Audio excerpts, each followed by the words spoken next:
Murder by Experts.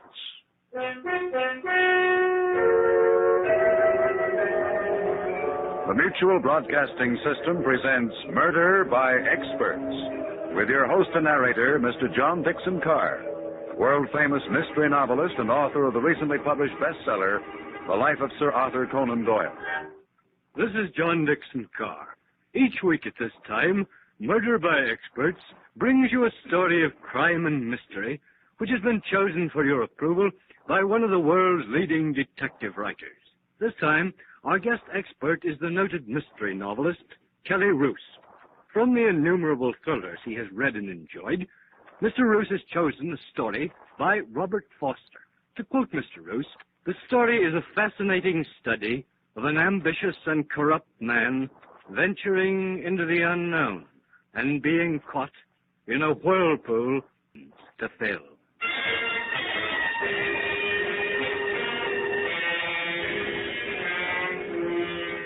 The scene, Nick's Place, a popular roadhouse on the West Coast. It's early evening, and the dimly lit cocktail lounge is empty, save for the bartender and a couple in a court. Seeing you only when you can get away from your wife. Just have to be patient, Eve. Patient? It's already a year. How long do you think I'll go on waiting for you? What would you have me do? Leave her. Forget about the money. We can get along. On what? Oh, no, Eve. What do you think you'll get from her? I have plans. It'll take time, but I'm very patient. Well, I'm not. I can't go on waiting, Roger. I won't. I'm sorry, Eve. Another drink? Nothing affects you, does it, Roger? War, famine, or love. You're a man with only one weakness, money. Why is it that women can never break off without creating a scene? Why, you arrogant... Oh, what a fool I've been. All right, Roger, I'll break off without creating a scene. Goodbye, Roger.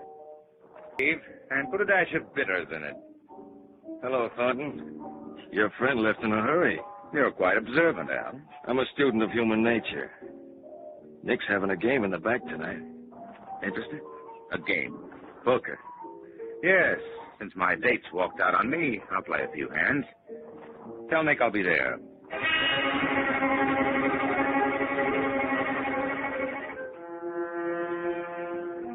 It's amazing how one small weakness can disrupt an otherwise orderly and well-thought-out plan. My wife, Frida's first husband, left her with a manufacturing plant with holdings amounting to something like $4 million. That's a comfortable sum of money, and I'm a man who likes comfort, or I wouldn't have married Frida.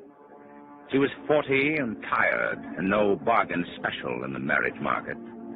But I had plans that didn't include murder. Not then. I was a patient man.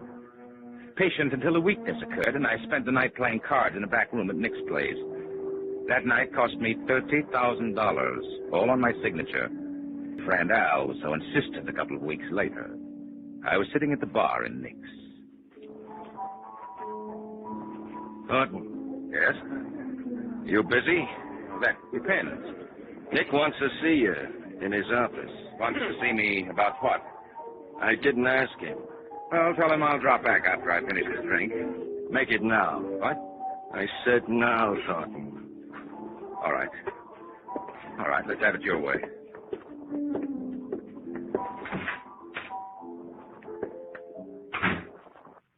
Hello, Roger. Good evening, Nick. Sit down. Before I sit down, let's have an understanding. I don't like the idea of your man here pushing me around with a gun. A gun. I kept it covered, Nick. And we don't want any trouble, Al. Nobody's seen me. Don't mind Al, Roger. He takes his work seriously. Perhaps someone will take him seriously someday. Al's a good boy. For a price. Right, Al? That's right. I'm not interested in the merits of your bodyguard. Sit down, Roger. You're getting red in the face. Al, mix us a drink, will you? Sure, Nick. Coming up. Roger, what about that 30 grand you owe me? I'll pay you when I get it. That's a poor bet, Roger. I've been checking on you. What do you mean, checking on me? You're a punk. That wife of yours has got all the dough. You haven't got a dime. My personal affairs don't concern you, Nick. I'm a right guy. I've never given a right guy a bum break yet. About that, Al. That's right. I'm a gambler, Roger. When I lose, I pay off. When I win, I aim to collect. Before you happens to be an uncollectible debt. Yeah, I got a lawyer, too. When you say uncollectible, Roger, you want to figure all the angles. What angles? Al, what do you figure this guy's worth? About 30 grand. Which way? Either way. What are you talking about? What do you mean, either way? Tell him, Al. Sitting up or lying down? Now, see here, Nick. I can see, Roger. I want you to see me tomorrow with 30 grand. I said I'd pay you. Tomorrow. I don't know if I can get it that soon. I don't like punks like you, Roger. You're crummy. With all that dough you're tied up to, you're still crummy. Well, I'll do the best I can. When I said tomorrow, Roger, I wasn't kidding. Was I, Al? You sure wasn't, Nick. I didn't like Nick calling me crummy. Whatever I wasn't Nick's kind of tramp. I was furious with myself for becoming so stupidly involved with him in that card game. And Frida had me tied down as if I were a child, making me account for every nickel. If I'd had her then, I could have killed her. I'd had to have a talk with Frida. When I got home, she was in the library. You're late, Roger. I stopped for a drink. Won't you have your cocktails here at home? You said you were going to the doctor's. I did go. Well, I thought you'd be late. Not this late. Is this going to be another session, Frida? No, it's not going to be another session. Roger, we're growing apart, aren't we? Oh, for heaven's Now, sake. please, Roger. You stop treating me like a child. Do you know what someone called me today? Do you, Frida? No. Crummy. He called me crummy because I'm tied to your apron. Oh, now, How do you think I felt? Vice president. I signed my name to half a dozen letters, and that makes me a vice president. Oh, I'm sick of it. I'm sorry. You're sorry. Did you marry me so you could push a button and have me come running? Now, don't be absurd, Roger. Why am I? Put yourself in my place. I have put myself in your place. Tonight, while I was waiting for you. What do you mean, Frida? Well, I thought it'd be nice if we could spend the weekend at the lodge. The mountain. Yes, Roger. Why? Oh, we could talk things over. Oh, why can't we talk it over now? A weekend vacation together would be nice. No, then you didn't have anything to talk over. It's only a ruse to get me up to the lodge. No, it wasn't a ruse. You've been wanting to handle the advertising for the plant.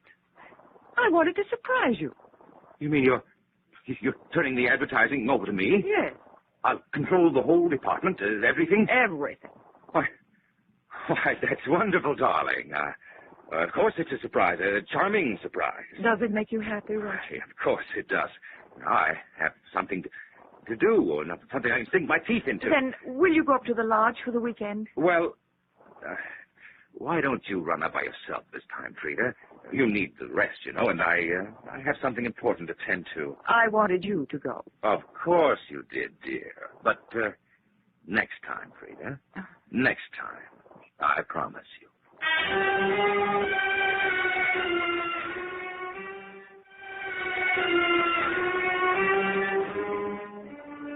Frida's act was more considerate than she realized. Having access to some funds, I could pay Nick, write it off to advertising. For a moment, I felt almost kindly toward Frida. But then, as I stared at her, long and hard, wondering if I could care for her even remotely, my thoughts were revolted. I hated her for condescending to place me in charge of the advertising department. I knew I could no longer tolerate her, standing in the way of everything I was waiting for. Not until the next day did I conceive the plan. I was ready when Nick's bodyguard, Al, came into my office. Nick sent me over. I didn't think it was a social call. I don't like jokes. You're very businesslike, aren't you, Al? I work for a living. When you work hard, and when you play, you play hard. Is that right, Al? That's right. Could you use, say, $5,000 to play with? I don't like chiselers. Chiselers? You heard me. Oh, you think I'm trying to buy you off because of the money I owe Nick? What am I supposed to think? I see. Well, here's a check for Nick. What do you think now? 30 grand. How do I know this is good? You're smarter than that, Al. Okay, what's on? What's 5,000 worth to you, Al? Could be worth anything. Nick doesn't come in on this? No. This is just between us. How hard is it? It may be a bit difficult. For 10 grand, I might see you. 10,000. Is it yes or is it no? Well, I don't know yet, Al. I'll give you a ring tomorrow at Nick's. I have to make some arrangements.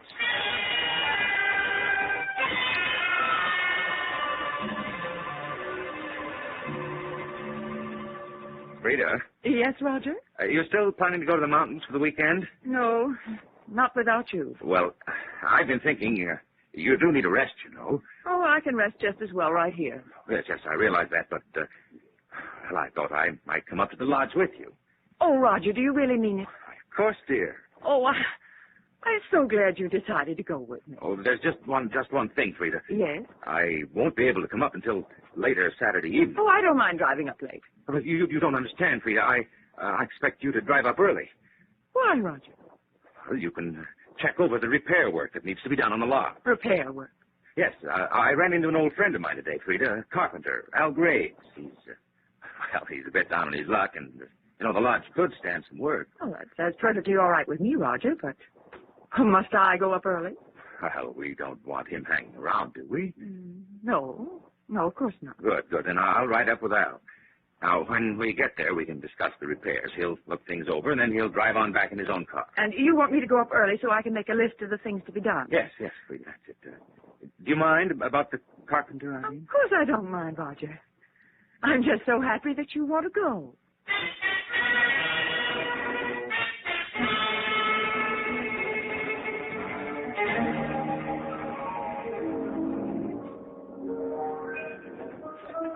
Thanks for the drink, Taunton. You haven't answered my question, Al. I'm thinking. Thinking what? Murder's quite a rap. And your proposition? If you want to forget it. I didn't say that. Then you'll do it? When's the payoff? 1,000 now. 9,000 Saturday night. You want it done about 9 o'clock? Just so it happens before I get there. I get a ride back with you. Yes. Maybe you try to pull something like the cops. I couldn't risk bringing the police in. You're smart enough to know that. Smarter than you think, Thornton. All right, now it has to look like a struggle and a robbery. Leave that to me. Is everything okay with her wife for me to ride her up there? It will be. Saturday morning.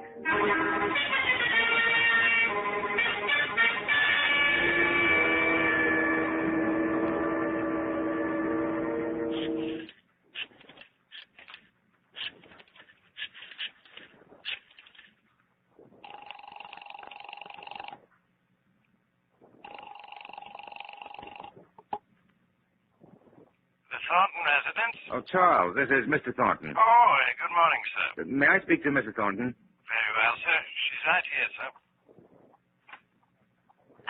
Roger? Oh, I was afraid you might have left for the lodge already. No, not for an hour yet. Frida, I wonder if you'd mind doing something. Well, what is it? Well, Al Graves, the carpenter who is going to drive me up, Yes?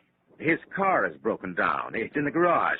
Would you mind terribly taking Al up with you? Oh, Roger, really, He could look over the repairs himself that way. Well, when will you come up? As soon as I'm finished working at the office, I'm working on the new advertising program. Well, I suppose I could have Richard take Al and myself up in the sedan. Oh, you don't have to bother Richard. Why not take your convertible? Oh, couldn't we have that carpenter come up some other time? All right. Let's just forget the whole thing, Frida. If you wish, you can go on up alone. Now, Roger, you know that... Things must always go your way. Well, will you drive up in your car? Yes. Al can use it to return to town in. Well, all right. Where'll I pick him up? On the corner of Hawthorne and Orange. Hawthorne and Orange. Yes, I'll tell him to watch for the convertible. All right, Roger. I'll see you at the lodge tonight, darling.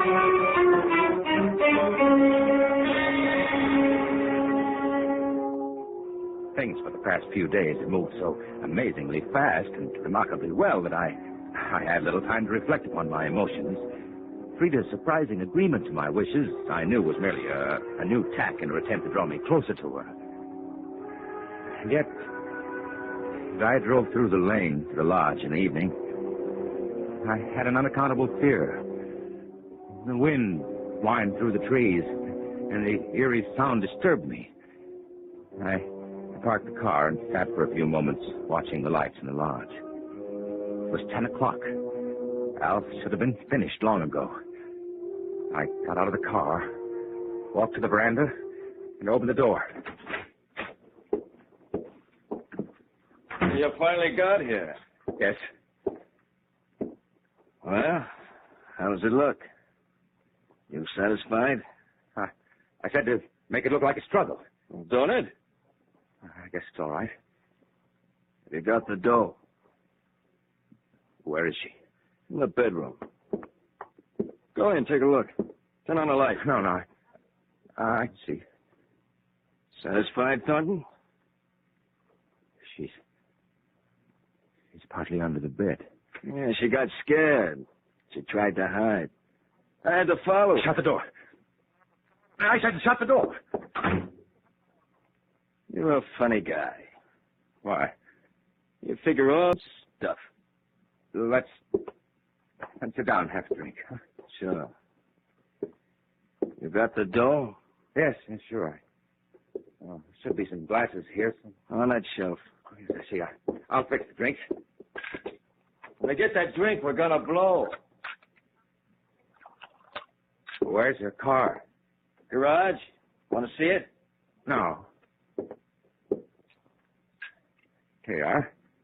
You need it worse than I do, Thornton. Where'll you go from here, Al? A trip, maybe. Well, you have nothing to worry about from me. That I know, Thornton. How was it done? Gun. Did you leave it? I'll get rid of it. Well, here's to you, Al. Yeah. All right, Thornton. Now, let's have the dough. Certainly. I've got it right here. I've been thinking about you, Thornton. I think Nick's right. You're crummy. Oh, now, you shouldn't feel that way, Al. If I had to do it over... You won't. Say, I'm sick. What'd you put in that drink? Why, nothing, Al. You double-crossing. I'll kill you, Al. Will you, Al?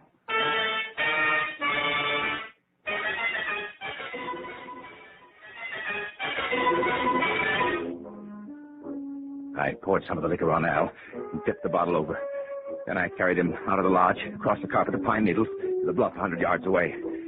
I placed one of Frida's expensive bracelets in his pocket, along with some money and articles of lesser value. I dropped him over the bluff. Heard his body strike the rocky stream bed, 300 feet below. I went quickly to my car and drove away. I drove rapidly for an hour till I passed an all-night diner. I wheeled the car around on the highway, pointing it back in the direction I'd come. Then I ran the car into a ditch hard. The front fender crumpled against the wheel and the tire blew out. I couldn't have wished anything better. This was it, my alibi. I walked a mile up the road to the diner. As I opened the door, a car pulled up. When I entered the cafe, a girl got out of the car and followed me in. Where'll it be, folks? Coffee, please. And you, mister? Coffee. Say, is there a tow truck around? Tow truck? I blew out a tire and went into the ditch about a mile down the road. And Jim Parson has a tow truck. And him and the missus went into L.A. Won't be back till Monday. Here you are, miss. Monday. Wreck your car bad? Smashed the wheel. I don't have a spare. Oh, that's too bad. Going far? My lodge, about 50 miles up. The Thornton place. Roger Thornton. My wife's there. But I'm sure she's all right. Well, you don't stand much of a chance of getting a ride going that way this time of night. I suppose not. If you use a phone there, reverse the charges. No, the phone's disconnected up at the lodge. You might be able to hitch to L.A. Once in a while, there's a car going that way. That's an idea. Anything else for you, miss? No, thanks. How much? 10 cents.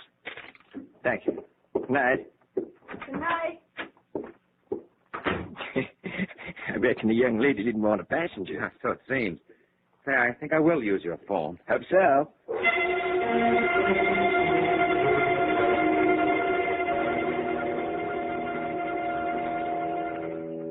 Have you got that straight, Charles? Yes, sir. I'm to call the auto club and have them pick up your car. It's quite a way to the lodge, so I'm going to try to get a ride back to town. It may be rather late before I get in, so leave a light in the library. Very well, sir. Good night, Charles. Thank you for the use of the phone. No, that's okay, mister.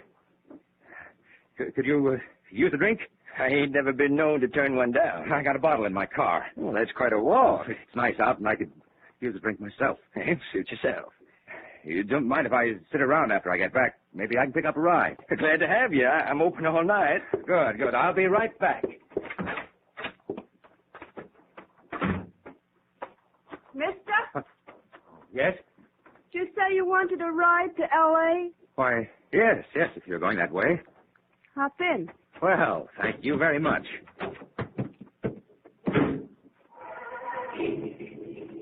I would have asked you in there, but I didn't want to give the counterman the wrong idea, Mr. Thornton. How did you know my name? You told the counterman. Oh, of course. I was just going to get a bottle out of my car. I already got it. You got it? Sure. Nice car, thirsty girl. I had a hunch. How long were you with the car? Long enough to find the bottle and see your name on the steering post. I thought you heard me tell the counterman. I did. So then I knew you was a gentleman. Mr. Thornton. Yes? Why'd you turn your car around and run it into that ditch? What? I know all about you, Mr. Thornton. Who are you? What's your name? Stella. Ella what? Just Stella. Look out! Are you nearly trying to let me drive or... Or what, Mr. Thornton? Stop this car. When we get to Nick's. You say Nick's? I'm Al's girlfriend. No. Didn't you think Al could have a girlfriend? Why did you pick me up? What do you want? I want that $9,000. Do you think I carry that kind of money around? And did you think Al was stupid enough not to have somebody cover him at the lodge? You were there? You saw? Yes, I was there, and I saw. You're a very brave girl, Della. Threatening me. I don't scare easy. I know you're kind. You? This is a gun, Mr. Thornton. I'm not afraid to use it. You're a very stupid child. If you try anything, I'll wreck this car. What's that, Kurt? I'll take it. Now, stop that car or I'll kill you. No, you won't. I'll hold that wheel. Let go. Let go of me. Let go. There's nothing right here. Get out of the car. Get out. I'm willing to talk to you. Get out. My arm. Now, down this ravine. I was only kidding you. I wanted to scare you. My only witness. Please, let me tell you. Let me talk to you. This will do. Wait. You've got to let me explain it.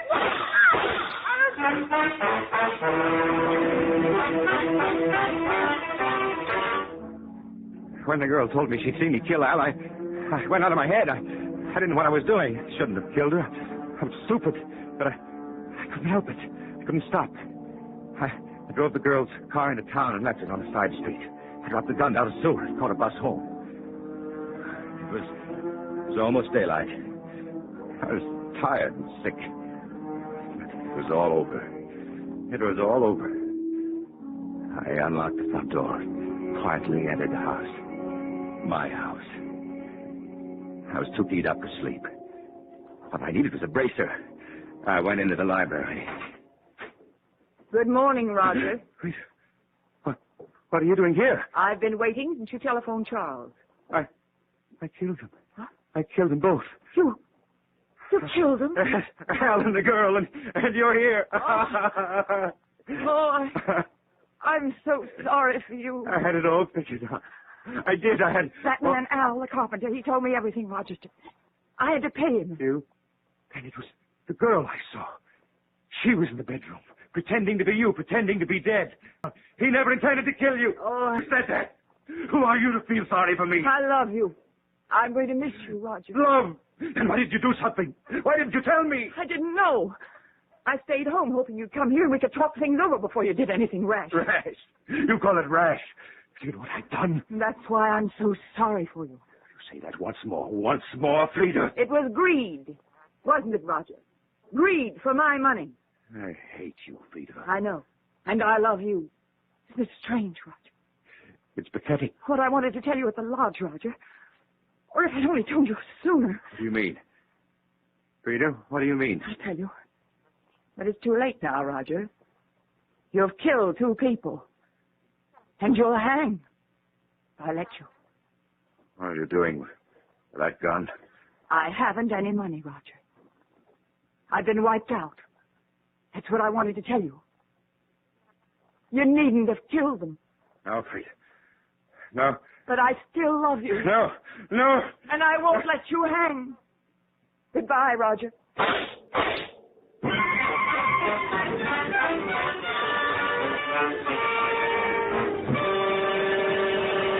And so the curtain falls on 2 coffins to fill, which was chosen by guest expert Kelly Roos. This is your host, John Dickson Carr, hoping you'll be with us next week at this time. In the cast of 2 Coffins to Fill, which was written by Robert Foster, were Carl Weber, Eleanor Phelps, Jimmy Stevens, Miriam Wolfe, and Maurice Tarplin. This is Phil Tonkin speaking. This is ChestertonRadio.com. Ladies and gentlemen, the Railroad Hour. And here comes our star-studded show train.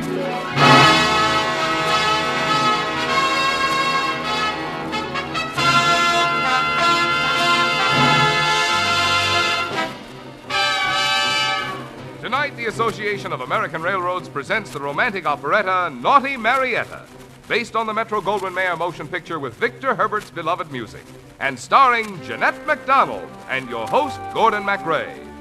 Our choir is under the direction of Norman Luboff, and our music is arranged and conducted by Carmen Dragon. Yes, tonight another great musical success is brought to you by the American Railroads, the same railroads that also bring you most of the food you eat, the clothes you wear, the fuel you burn, and all the other things you use in your daily life. And now, here is Gordon MacRae.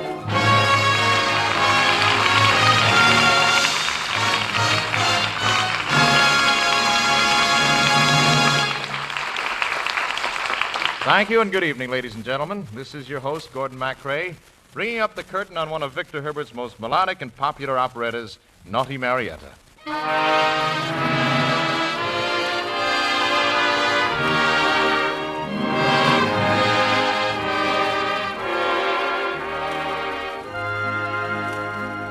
In the character of Captain Dick Warrington, I meet and fall in love with Naughty Marietta in New Orleans, when Louisiana was still under the rule of Louis XV of France. But the story of Marietta begins much before that, and no one is more familiar with it than that lady herself. So may I introduce her to you in the person of our lovely and charming guest star this evening, known and loved by all as the Naughty Marietta of the screen, Miss Jeanette MacDonald.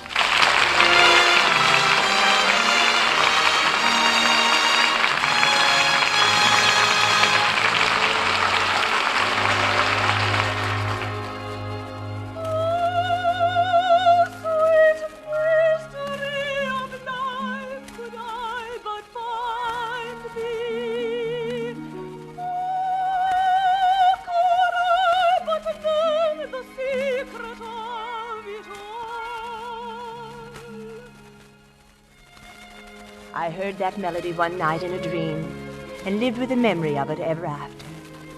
I remembered only the beginning of that unexplained song, and somehow I felt that if I could come not only to the mystery of life, but to the mystery of my own unhappiness as well.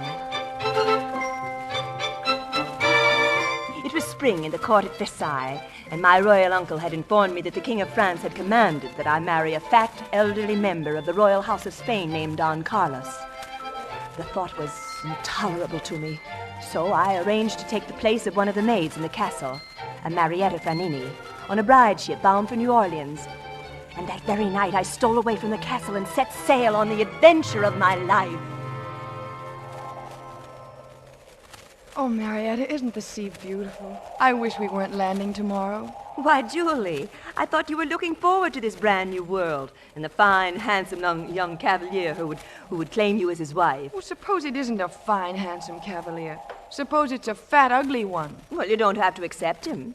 You'll have the pick of all the men in New Orleans. What kind of a husband do you want, Marietta? I don't intend to marry. Oh, but you have to. You accepted the king's dowry.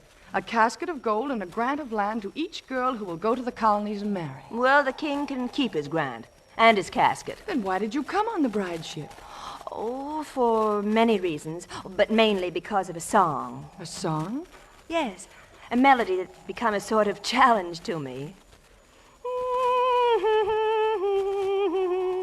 Oh, it's beautiful, Marietta. Oh, please finish it. Oh, I can't, Julie. Perhaps I never will be able to finish it. Well, when you sing, it makes me forget how frightened I am, Marietta. Well, then I'm afraid it'll have to be another song, Julie. Oh, there's a little prayer I learned as a child. Will that do? Oh, yes, yes. All right, then. One song for one smile. Is that a bargain? Oh, yes, Marietta. King of the earth and sky and sea, guide us upon our way. Gladly we place our trust in thee, day by day. Over in heaven, forever with thee. Father of all who guide our children across the sea.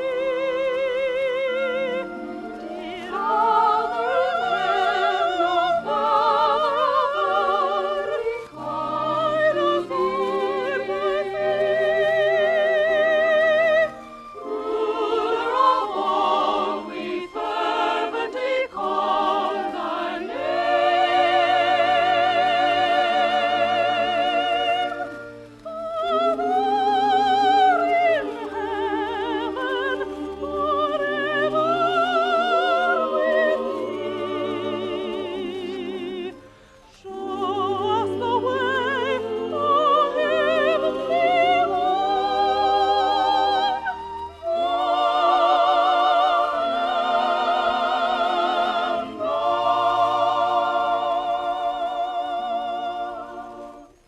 Thank you, Marietta. I feel ever so much better now. To your stations, men. There's a pirate ship approaching from starboard. Oh, pirates!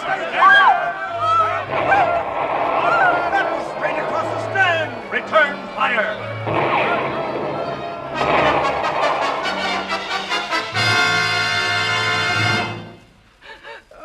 All right, my little pigeon, stop that sniffling. You've been captured by pirates. You might as well make the best of it. We'll camp here on the shore for the night. In the morning, we'll figure out what's to be done about you. In the name of the King of France, I demand that you set us free. Well, do you now, my pretty? Now, don't you dare come a step closer to me. I like redheads. The more peppery they are, the better I like them. Why, you... Well, I'll have a kiss for that slap, my lady. What's that? That's the song of the governor's men, Captain.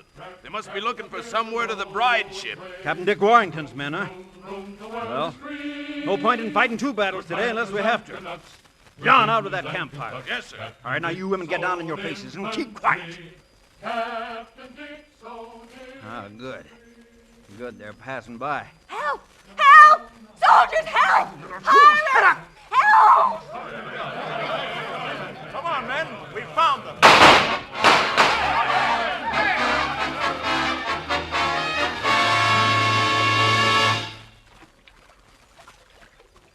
Captain Warrington, I certainly want to thank you, your men. Careful. You're tipping the canoe. If you hadn't come along just when you did, I don't know what might have happened to us. Well, that's what the governor of Louisiana pays us for. Personally, I never approved of you women being shipped over here in the first place. The minute women arrive any place, there's trouble. Why, look at my men. Even in the moonlight, you can see the silly expressions on their faces. They're not used to having women in their canoes.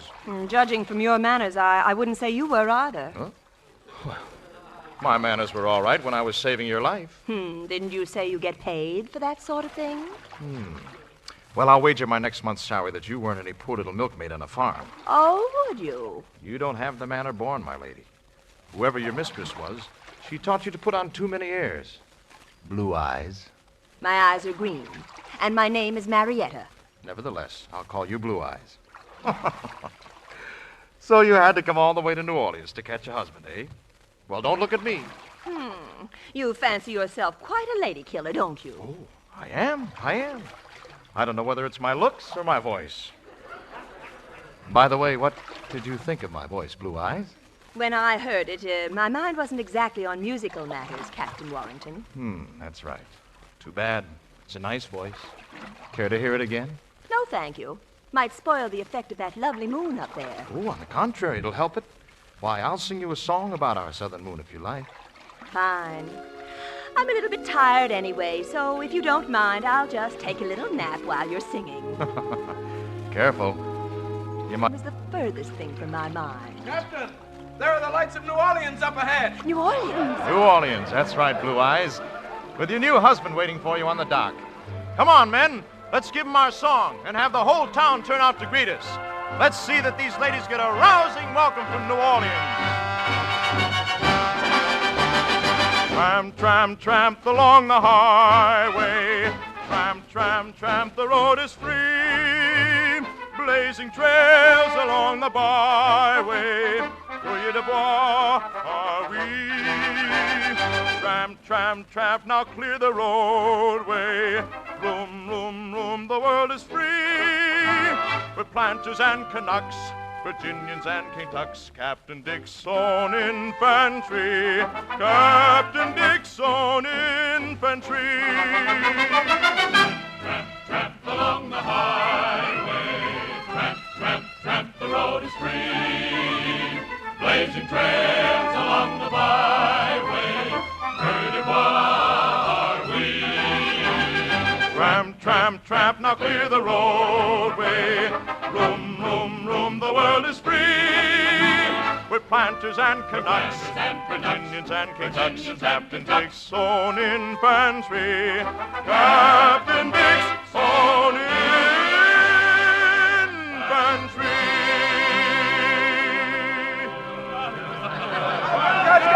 Welcome, casket girls. Well, you came here to get married. You signed the agreement. But, mademoiselle, you must marry someone. It is the law. It says in your credentials. No, I don't want to marry anyone. Here. What's the meaning of this, young woman? I'm told you are refusing to marry. Very true, monsieur. And who are you? I am the governor of Louisiana. Oh, well, then will you please tell these gentlemen that I don't have to marry them? Oh, but you do, mademoiselle. It says in your credentials... Then I shall tear up my credentials. Stop that immediately. Young woman, what is your name? Marietta Franini. Well, Marietta Franini, something has to be done about you. Yes, Your Excellency. I don't want to have to put you in jail. Governor. Oh, Captain Warrington. Dick, my dear boy. I couldn't help hearing your conversation with this young woman. I feel a sort of responsibility for her myself. After all, it's my fault in a way that she's here, and I'm willing that you put her in my custody for the time being. I'll see that she has lodgings. Well, an excellent suggestion, Dick. And if she doesn't get some sense in her head, we'll just have to ship her home to France. Come along, Blue Eyes. Where are you taking me? You are now about to enter one of the main thoroughfares of New Orleans. Charming, isn't it? What brought about this sudden interest in my future, Captain Warrington? Well, I feel sorry for you. You feel sorry for me. Yes. You're so beautiful and so dumb. Oh, am I? Well, let me tell you something. You may not be as smart as you think you are, and I may not be as dumb as I look. Well, I mean, as you think I look. Now, kindly conduct me to wherever I'm supposed to find residence, and then... Then I'll say au revoir. Not au revoir, Captain Warrington. Just say a lasting goodbye. Well, look ahead there. My friend Rudolfo, who runs the Marionette Theater. Hey, Rudolfo! Capitano Dick! Hello, my friend. Hello. Hello, Rudolfo. Say, where's that plump daughter of yours? The one who's singing? Yeah. She got married. But, monsieur, my Suzette, she sings it too. Come, Suzette, sing it for the gentlemen. Well, it seems like everybody's getting married this day. Must be the season. Perhaps. Ah, nice voice, hasn't she, little ice lady? It's too bad you can't sing. Really? Yes, it gives a woman added charm. You might take some lessons, but of course, I'd never expect you to sing as well as Suzette. Oh, that, monsieur, that's a matter of opinion. The mandolin is playing sweet, the gentle song of dancing feet. Oh, could I return, oh, joy complete? Napoli, Napoli, Napoli. Sing, sing, sing, sing, sing, sing, tonight. Sing, sing, sing, sing, sing, sing, mandolin is gay. Sing, sing, sing, sing, sing, sing, sing, boom, boom, ha, ha, ha. Sing, boom, la, la, la, la, ha, ha, ha. Sing, sing, sing, sing, sing, boom, boom, hey. Sing, sing, sing, sing, sing, mandolin is gay. Sing, sing, sing, sing, sing, boom, boom, hey. La, la, la, ha, ha, ha. Sing, boom, hey. La, la, la, la, ha, ha, ha. Sing, boom.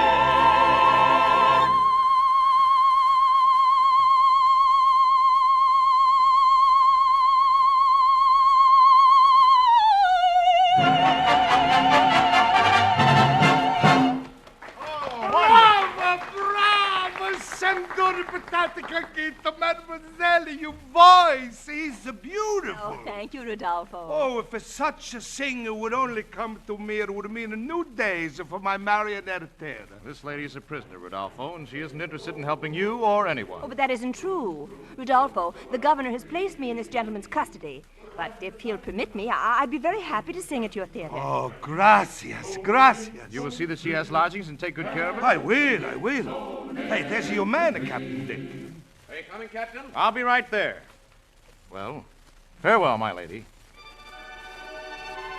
Oh, no. No, please wait. What? You realize what you're saying? Oh, I'm sorry. For a moment, well, it was when you turned away from me. That moment, I thought I heard... Come on, Beck. Take good care of her, Rodolfo. Goodbye, Mamselle. Au revoir, monsieur. The road is free. Did you say au revoir? Yes, I did. Then au revoir it is. Tramp, tramp, tramp, the rolling road.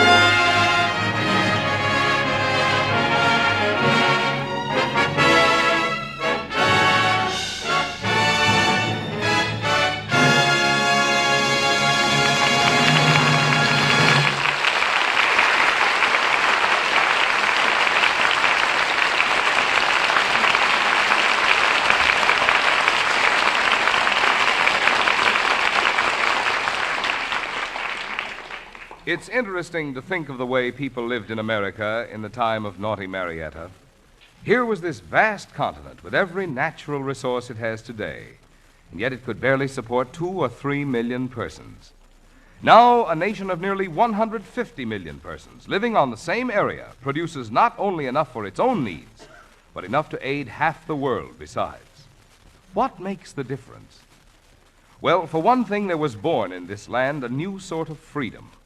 It was not merely political freedom, but was the freedom of every man to use his native ability to make the most of every opportunity to better himself. Without that sort of freedom, political freedom could not long be maintained. And in that atmosphere of freedom, there blossomed mighty inventions, creating the machinery which multiplies many-fold man's power of production. And there developed a new sort of transportation, continent-wide transportation, binding the nation into a unit, low-cost, dependable transportation, which makes high-volume production possible, and also makes possible the widespread distribution and high-level consumption, without which large-scale production would be useless. This essential transportation is performed on the railroads, in trains of cars on tracks. These railroads handle goods on a scale undreamed of elsewhere, and they do it at rates which, in comparison with prices and wages, are lower than anywhere else in the world. And they are lower now in comparison than they were before the war, even here in America. And so it is that a continent which could barely support a mere handful of people has become the home of nearly 150 million who produce more and live better than any other people on the face of the earth.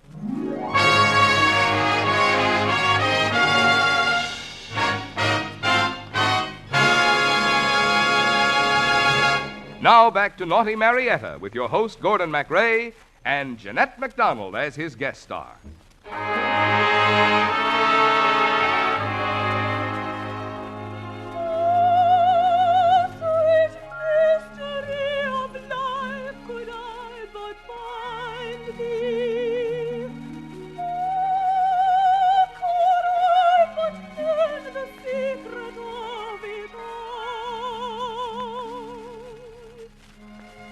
For one fleeting moment, I had felt as though I knew what my dream melody meant to say. That moment when Dick Warrington smiled at me and said goodbye. And yet I considered Dick an arrogant, conceited, egotistical, impossible boor. I thought it was because he was the only man I knew in New Orleans that I was glad to see him when he arrived at the puppet show the next night. Good show, Blue Eyes. Say, you can sing. Thank you. Come on, let's take a walk in the moonlight. I want to talk to you. Haven't you anything better to do? Well, if I had, I'd be doing it. Here, put this cape around you. But it's warm out. Put the hood up over your hair. Why? Well, let's just say it's too hot to look at red hair. Now, if you're going to be insulting, I'm not going with you. Oh, yes, you are. You're coming with me, and you're going to ride in my canoe out along the edges of the bayou, completely out of earshot of anyone on land. And then you're going to tell me why the governor has today offered a reward of 250,000 louis for the apprehension of one Marietta Frenini. 250,000 louis for me. The governor sent for me this morning and asked me if I knew where you were. I told him you had gotten away from me. Well, did he tell you why they sent for me? No, but you're going to tell me as soon as we get in that boat. Well, will it be safe to talk there? Yes. My men are all through the bayou right now. It's the safest place in New Orleans for the moment. And this is the most dangerous. Now, come on. Yes, sir. Well, you know, I've never given an order to a woman before. No, I've never taken an order from a man. Well, let's talk that over when we have time, Marietta. Yes, when we have time, Dick. You do trust me now, don't you? Well, if I can't trust you, then I have no one. Come on.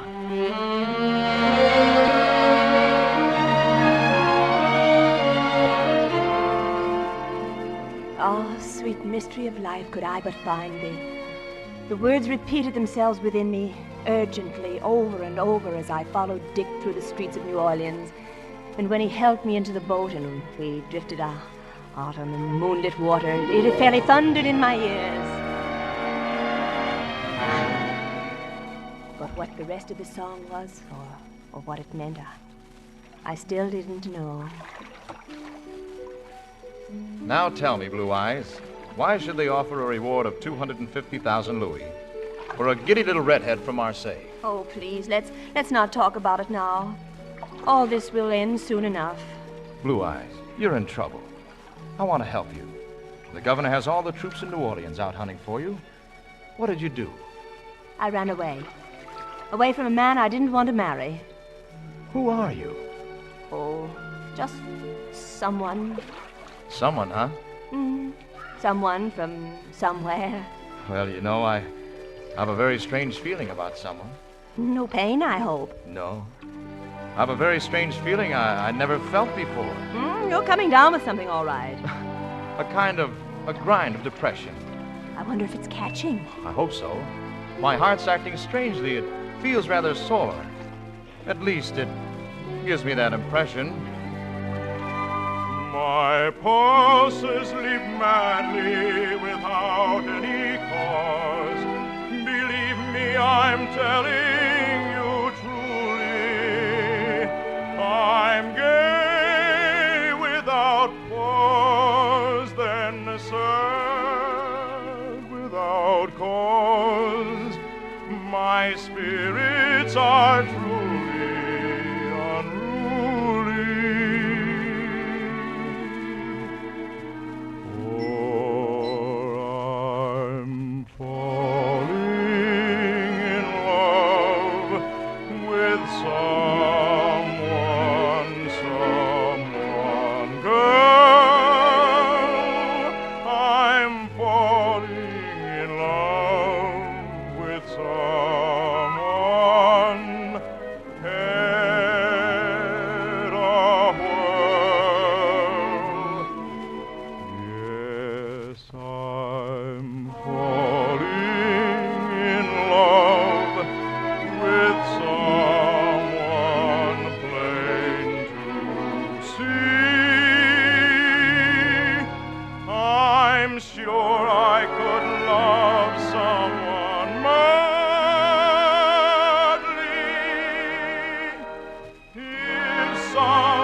And if someone did love you?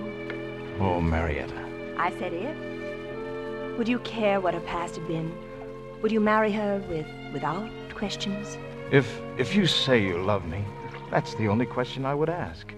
And the only answer I am interested in. Oh, I know now what it means. Mystery of life, at last I found thee. Oh, at last I know the secret of it all. Oh, the longing, seeking, striving, waiting, yearning, the honor. Captain Warrington! Yes, Major? Bring that boat into shore. My men will fire on you if you don't. Oh, please, Dick, do as he asks. But Marietta. Oh, please. All right, Marietta, whatever you say. Captain Warrington, I have a warrant for this lady. She's to be returned to the palace of the governor at once. Why? What has she done? It isn't what she's done, it's who she is. She is the Princess Marie d'Altena, a fugitive from France against His Majesty's wishes. Princess? You a princess, Marietta? Yes, Dick.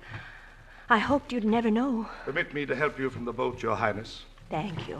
The governor awaits you at his palace. If you don't wish to go, Blue Eyes, I've a sword here that will see that you stay. Men, advance and fall to. Oh, no, please. I have men of my own in this bayou. I have only to call out and they will be at your service. No, I've put you in enough danger already. I'll go with you, Major. Shall I see you again, Captain Warrington? There is only one answer to that, which I believe you know. Company, march!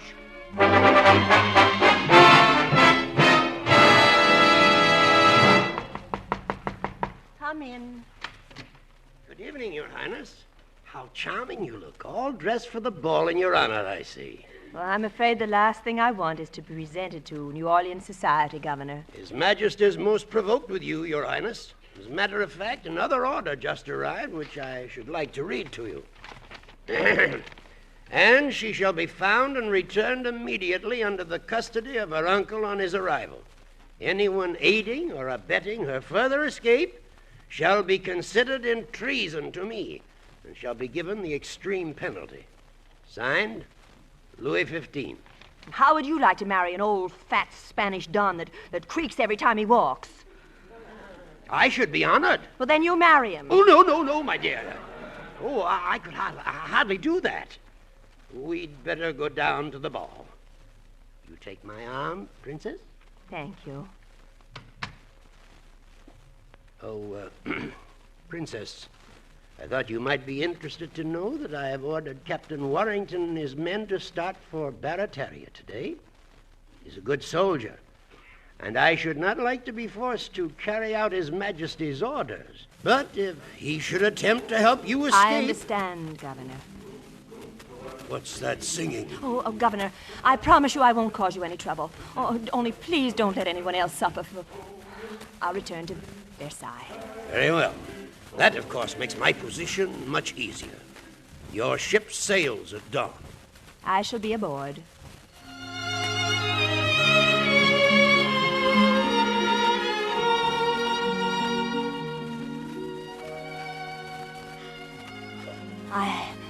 I had known the secret, the answer to the mystery of my life and of my song for almost a full day. But as I walked down and took my place in the ballroom, I realized that to know the song and its meaning and to deny that meaning was almost unbearable. And yet it had to be denied forever.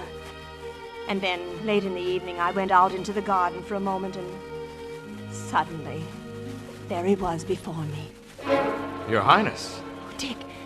Dick, you must go at once. You're in great danger here. Danger?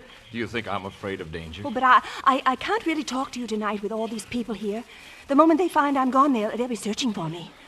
Out on the bayou, you started to sing a song for me. I'd like to hear it now. Oh, please, this ball is in honor of my sailing. I should be back there. Sailing? You know. What have they said about sailing? Oh, sailing? Yes. When are they going to try to take you away? Oh, the day after tomorrow. I mean the day after that. Friday, I think. Friday? Then I'll be back to hear your song right here tomorrow night. We'll be camped only about 20 miles from here. Captain Warrington! Governor. Well, Good evening, Your Excellency. Didn't you receive my orders? Oh, yes, of course he did. Oh, don't magnify something very silly, Governor. This officer saved my life, and I asked him to come here to say goodbye. Thank you again, Captain, and goodbye. Princess? Good night. Good night. Your Highness, everyone is pleading for you to sing for them. Would you do it? Would you honor us? Oh, yes. Yes, I will sing for you.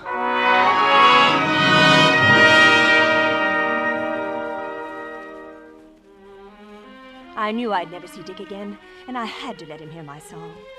I went into the ballroom and saw Dick at the head of the stairway, just about to leave, so I sang my song straight to him.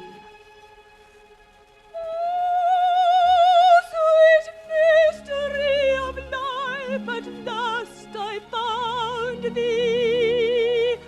Oh, at last I know the secret of it all. Oh, the longing, seeking, striving, waiting, yearning, the hopes and joy, the burning tears that fall. For 'tis love and love alone the world is seeking. For 'tis love and love alone I've waited for.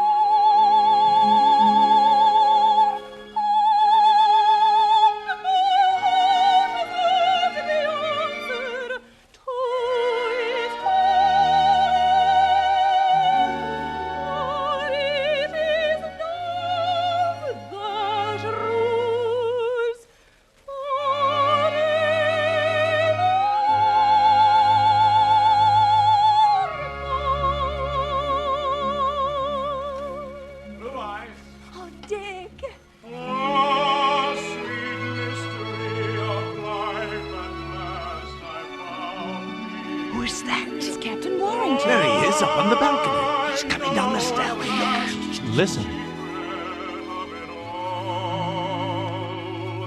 Oh, the longing, seeking, striving, waiting, yearning, the burning hopes, the joy and idle tears that fall. For 'tis love and love alone the world is seeking. And 'tis love and love alone I've waited for. And my heart has heard the answer to its calling. For it is love that rules forevermore.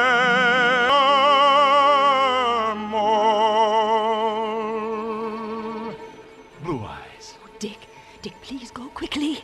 Au revoir, my princess.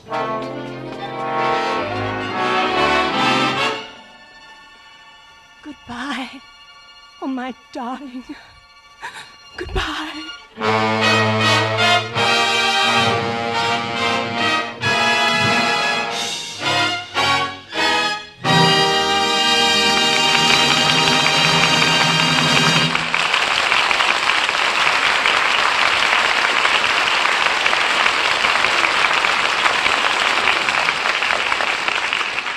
A few minutes ago, we were talking about what freedom and invention and transportation have done in this country in making the way we live in America the marvel of the world. Let's pay a little more attention to the third of these mighty forces, transportation, and especially the backbone of our transportation system, our railroads. Production as we know it would not be possible without railroads to assemble the materials used, the fertilizers and farm implements, for example, for the kind of agriculture which is practiced in America, or the raw materials, the fuel, and the machinery used in industry. And not only would production on the American scale be impossible without railroads, it would also be useless without the widespread distribution and the high consumption of goods which railroad transportation makes possible. America finds use for other forms of transportation, but no one of them, nor all of them together, could take the place of railroads in furnishing the low-cost, continental-wide, all-season service, which is fundamental to the way we make things and the way we use them here in America.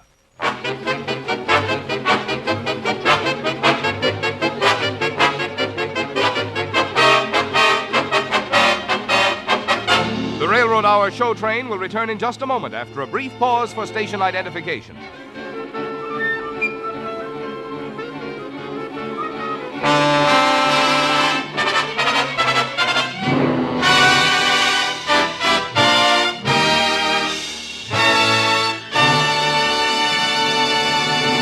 Now back to Act 3 of Naughty Marietta with your host Gordon MacRae and his guest star Jeanette MacDonald.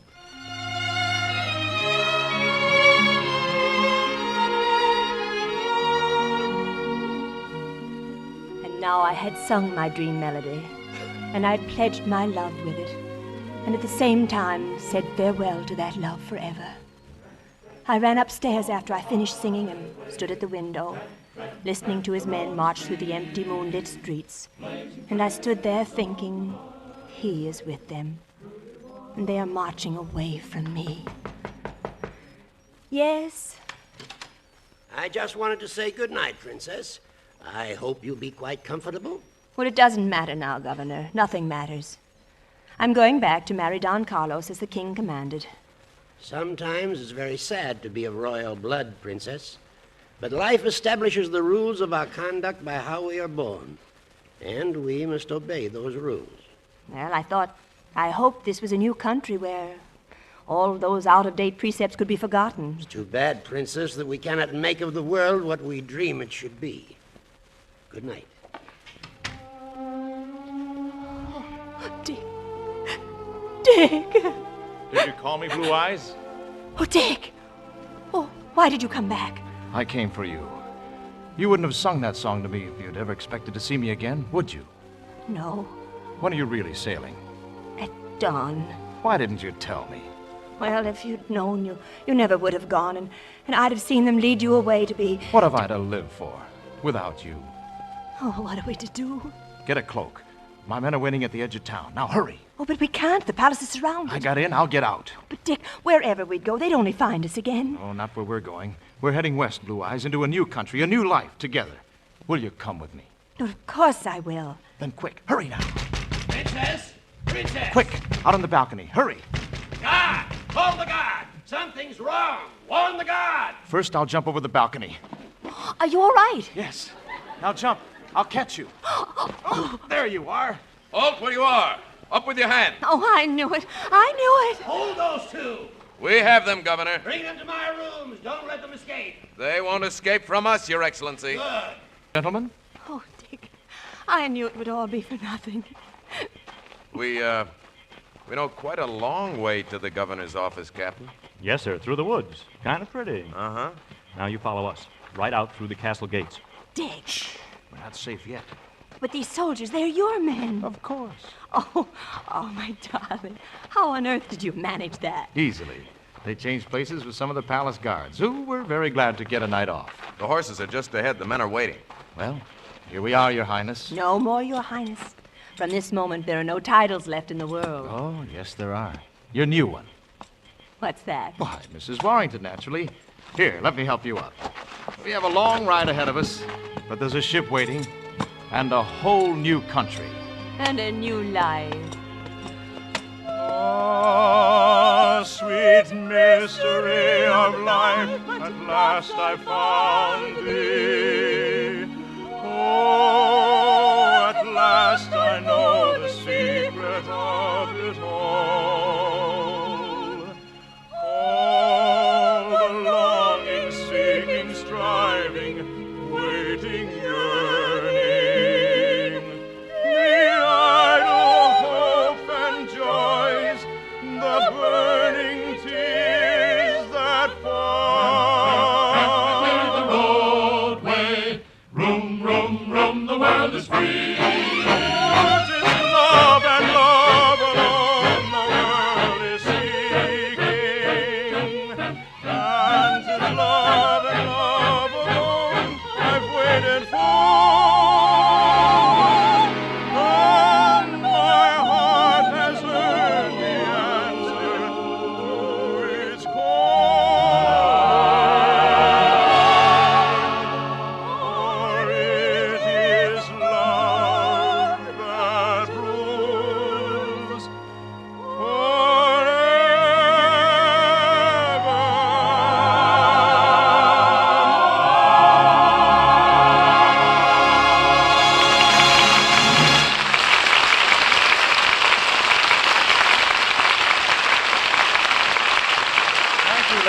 gentlemen.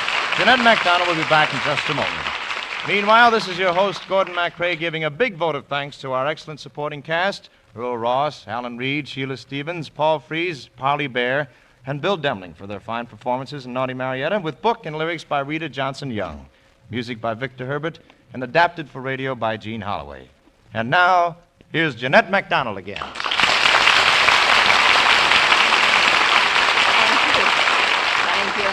I just want to say how greatly I enjoyed appearing for the Association of American Railroads in this production of Naughty Marietta, one of my favorite roles. We were honored to have you, Jeanette, and very happy, too, that you were to join us again very soon. Oh, yes, the week after next, as a matter of fact, in another of my favorites, Noel Coward's Bittersweet. And I'm certain that your fans will all be listening. Oh, by the way, what are you doing next week? Well, next week, the Metropolitan Opera soprano, Miss Patrice Menzel, and Mr. Kenny Baker will join me in presenting one of America's most beloved operettas, Blossom Time. Oh, I'll certainly be listening to that myself. And I'll see you all again week after next in Bittersweet. Au revoir, Marietta. Au revoir, Captain Dick. All aboard! Well, it looks as though ready to pull out. And so until next week, goodbye.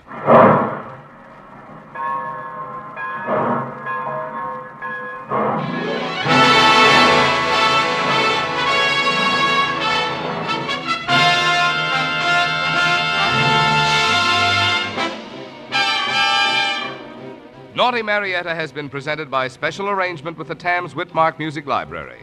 Jeanette MacDonald's new motion picture is The Sun Comes Up, produced by Metro-Goldwyn-Mayer, whose current hit is Words and Music.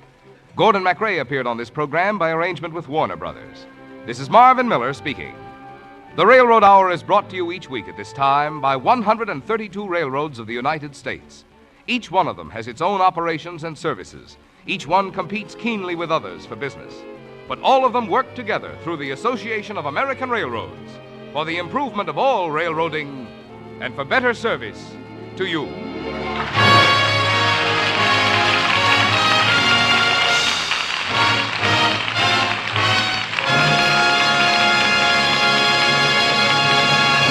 This is ABC, the American Broadcasting Company.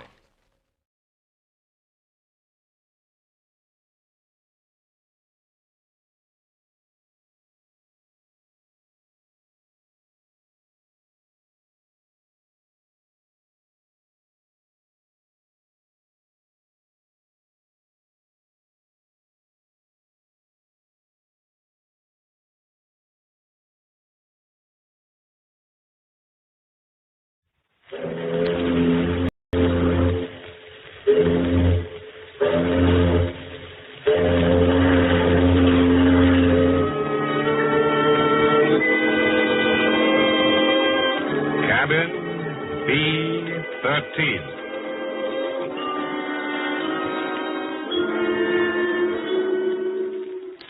My name is Fabian, ship surgeon of the luxury liner Mauravania. Tonight, as we lie alongside the docks at the great port of Southampton, the ship is ghostly, deserted. Our passengers on this world cruise have gone to London.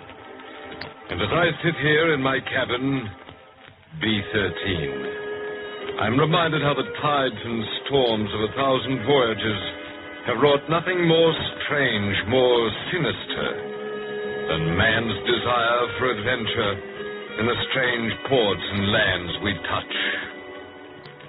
I remember Bill and Brenda Leslie. It was years ago before the war, and the effect on their characters of the mortal terror that overtook them in London. CBS brings you John Dickson Carr's famous Dr. Fabian, ship surgeon, world traveler, and host in Cabin B-13 for strange and incredible tales of mystery and murder, directed by John Dietz.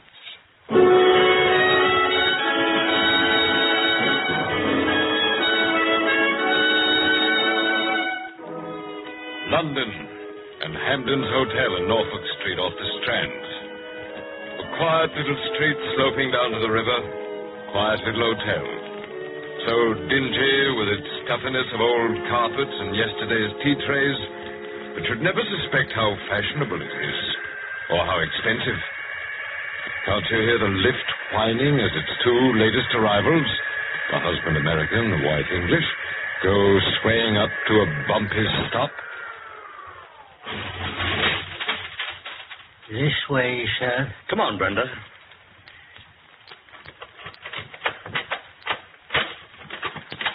Will there be anything else, sir? That's all, thanks. Oh, wait a minute. Here. Oh, thank you, sir.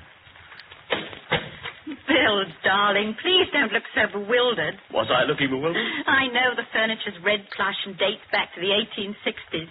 I know we can't get a private bathroom. By George, the waiters look as old as the furniture. But if only we'd gone to Claridge's or the Savoy or any one of a dozen places I suggested. Darling, you don't understand. No? Who the devil wants to go to Claridge's or the Savoy? This is London. Oh, Bill, I'm afraid I still don't understand. I've been in the diplomatic service for 7 years. I've been stationed in 3 capitals, but I've never been here. It's a lovely old town.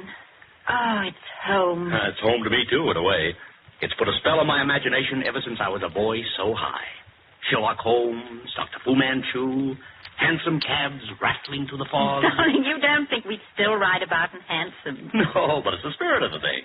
Here, look out of this window. Yes? Gray and black buildings. Twilight coming down. And yes, look down there. Where?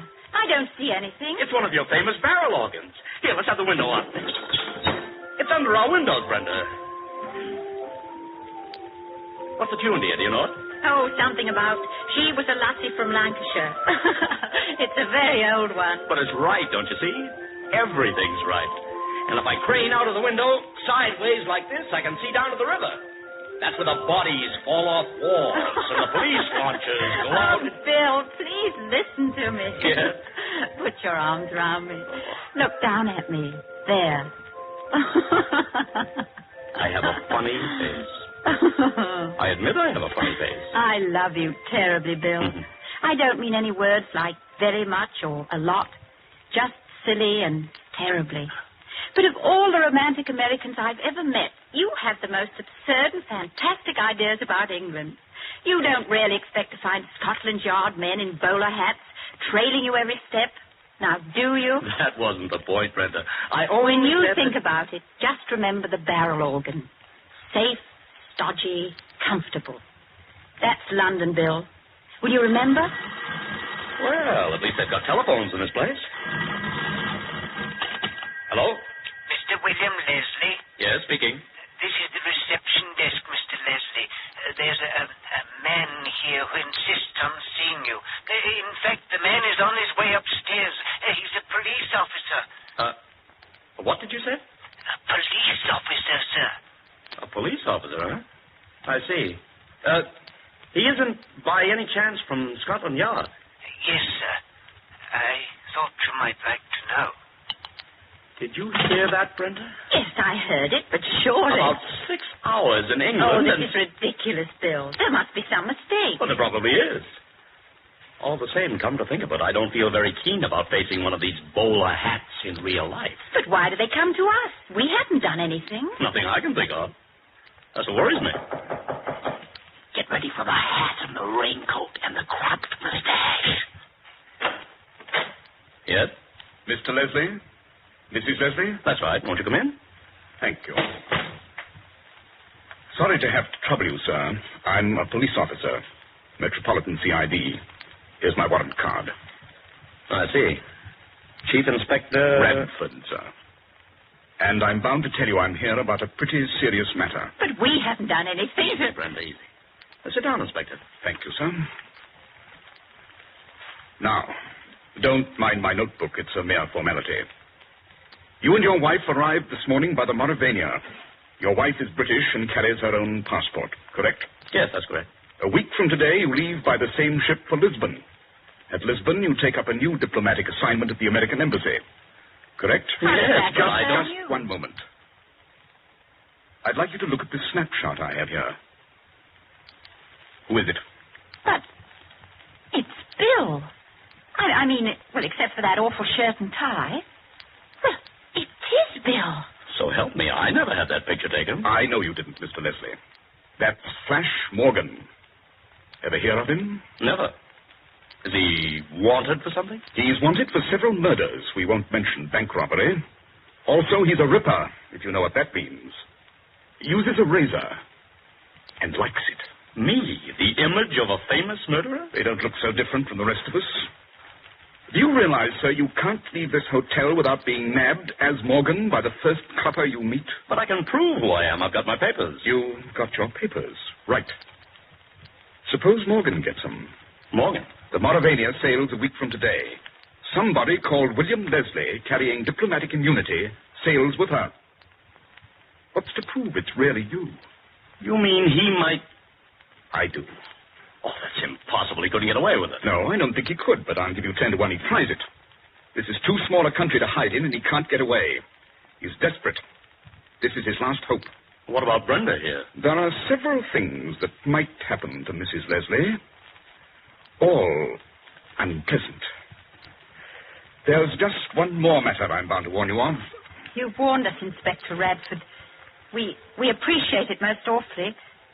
What else could there be? Morgan may try to get into this hotel.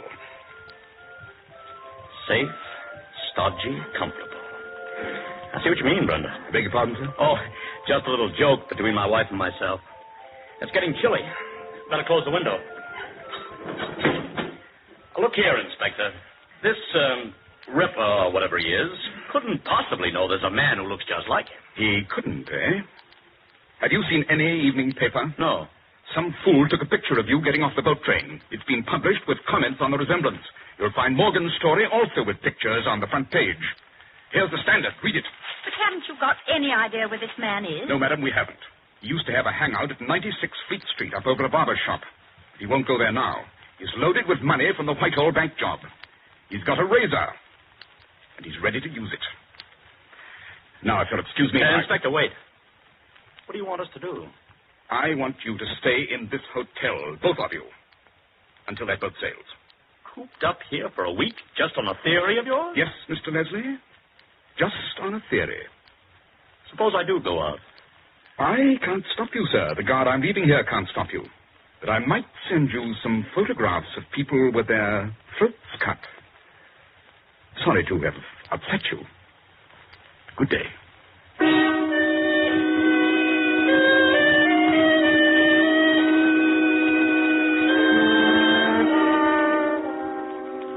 Hardly any change yet in the purplish white tinge of early evening. No street lamps alight. But a thin mist, white with late October chill, is creeping up from the river as Bill and Brenda Leslie still sit in the red plush room, staring at nothingness. Brenda. Yes, dear?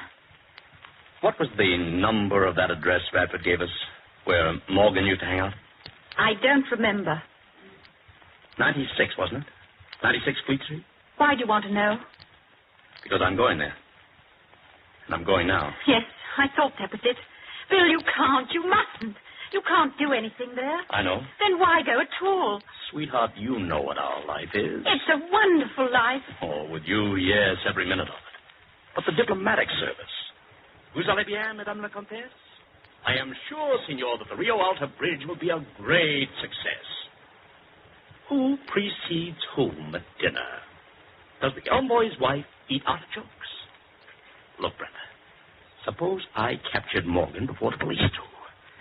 Bill, are you absolutely mad? No, darling. Once or twice in every man's life, something taps him on the shoulder and says, "Come on, I dare you." Mostly we turn away and pretend we don't notice. But not this time. I'm taking the dare. Bill, come back here. You're not to go. Where's my overcoat? Oh, I've got it. Now, this address... If you go, I'm going with you. Oh, no. This isn't a woman's kind of dare, and you know it. It's as much my dare as it is yours. 96 Fleet Street, up over a barber shop. How do I get there? If you don't tell me, Brenda, I can easily find out. Oh. Well, as a matter of fact, it's not very far from here. You could walk it in 10 minutes. That's better. That's much better. What about your identification papers? I'm throwing them out here on the bed. Morgan won't get those. But if you hadn't got those papers, you won't be able to prove who you are. I'll have to risk it, Brenda. See you later. Bill, come back. If you had any reason for going there, I wouldn't mind. But it's idiotic. Oh, don't leave me. Please come back. Please. I'll be with you, Bill. I'll be with you if Morgan doesn't see me first. Footsteps. Slow-moving footsteps. Footsteps on gritty pavements where, beyond Temple Bar, Fleet Street curves down into dimness. A dead street, hushed and shadowy, with St. Paul's like a grey cloud far ahead. Too late for office workers? Too early for newspaper offices. Let's be Leslie on the left-hand pavement. I can tell you, believe me, every half-thought that tumbles through his brain as he walks. Can't see the number of the patrol. Fool's son, I wish I hadn't tried it. Can't turn back now, seem afraid. What if something jumped out of one of these doorways? He's a ripper. You know what that means. Are you absolutely mad? Mustn't remember things like that. Fleet Street. Dr. Johnson, 18th century. The street lamps lighted. Good thing. I'd walk a little faster. No harm in walking a little faster. There. Number 34. Even on the side of the street, too. Can't be far off now. Mist rising and as cold as... Is that a policeman's helmet? Behind me up against the sky? Doesn't matter. Police mean safety. You haven't got those papers. You won't be able to prove who you are. Still doesn't matter. Nobody can see my face. Another policeman's helmet. Swear to it. Over in that alley. A little faster. Take it easy now. Don't run. They can't possibly... You there! Stop! Wait a minute! Mustn't get panicky. How do you stop panic? Got to find that address. Got to justify myself. Got to... Run! Run!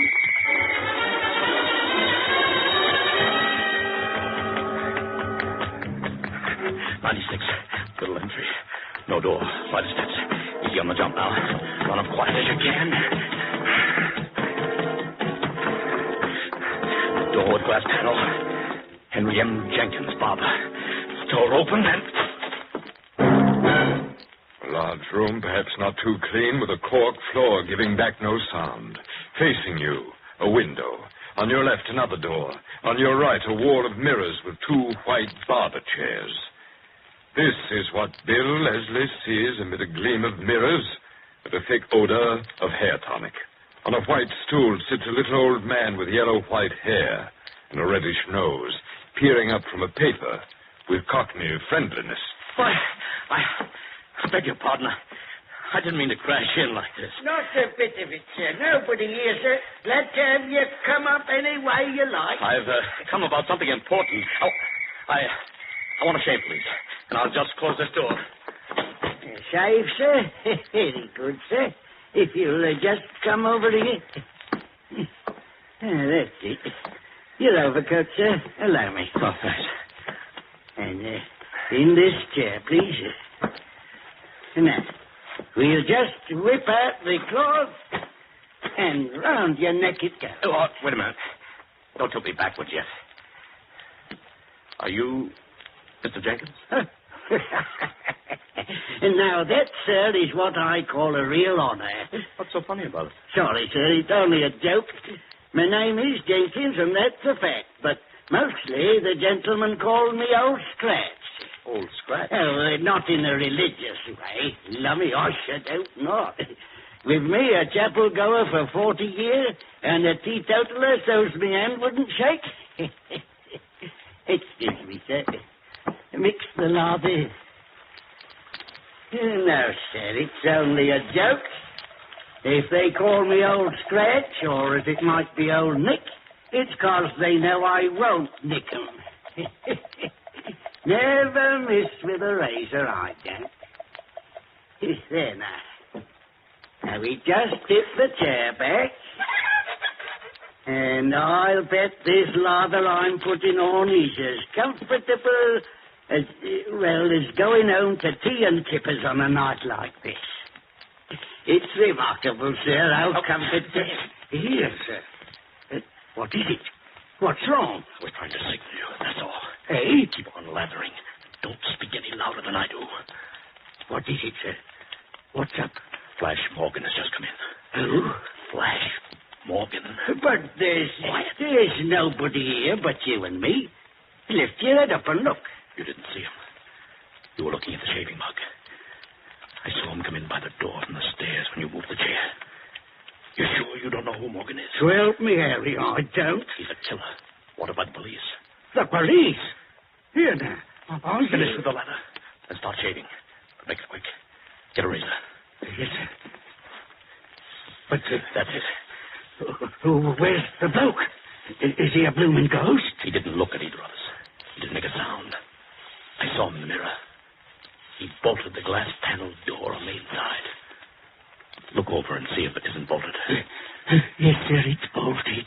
He walked to a door at the back of this room. Behind me. Can you see it? Yes, sir. Of course I can see it. Where does that door lead? Upstairs? No, sir. There's no upstairs on this side of the house. But there's got to be. Morgan lived... I had some friends who... Don't move your chin like that. Keep your head where I put it. If you was looking for 96 proper, you must have seen the numbers in a bad light. Oh? That's under the arch and round the back, like a lot of these old houses. This is 96B. And where does the door lead? Only to a cupboard, sir. A big cupboard. Somebody's hiding there now. That's right. Morgan's there with his razor. That's the end of the shave, sir. I trust it's satisfactory. Hot towel, sir. Here, thanks. Hot and steaming.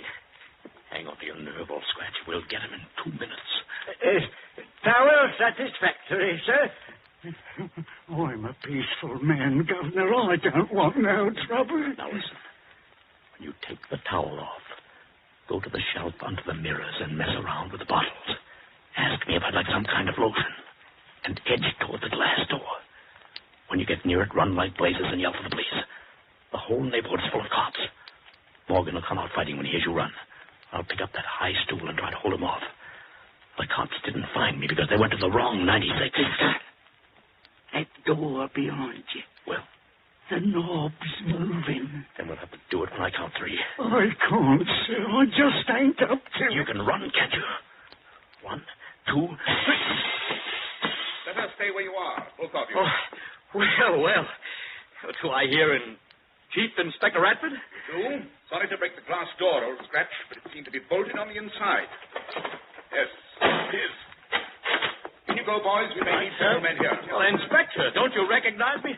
I'm Bill Leslie. Yes, you probably are. Where's Morgan? He's in that cupboard over there. I don't want to handle him. Have your men got guns? We don't carry guns. Sergeant. Yes, sir. Go over and guard that window. Davis, you stay here. I'll take the wasp out of his nest. Right, sir. Coming out, Morgan?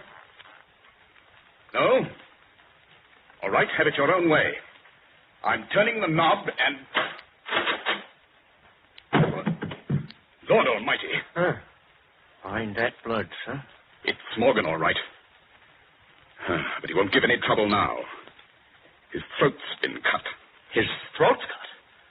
But who? Curse it, Mr. Leslie. Why do you have to go and kill him?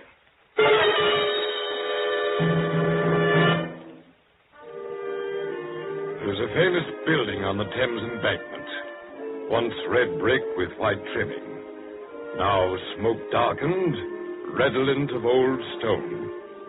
Inside it looks rather like a hospital, does New Scotland Yard. Not far away down the Misty River, there's a great clock. As 3 persons sit in a small official room.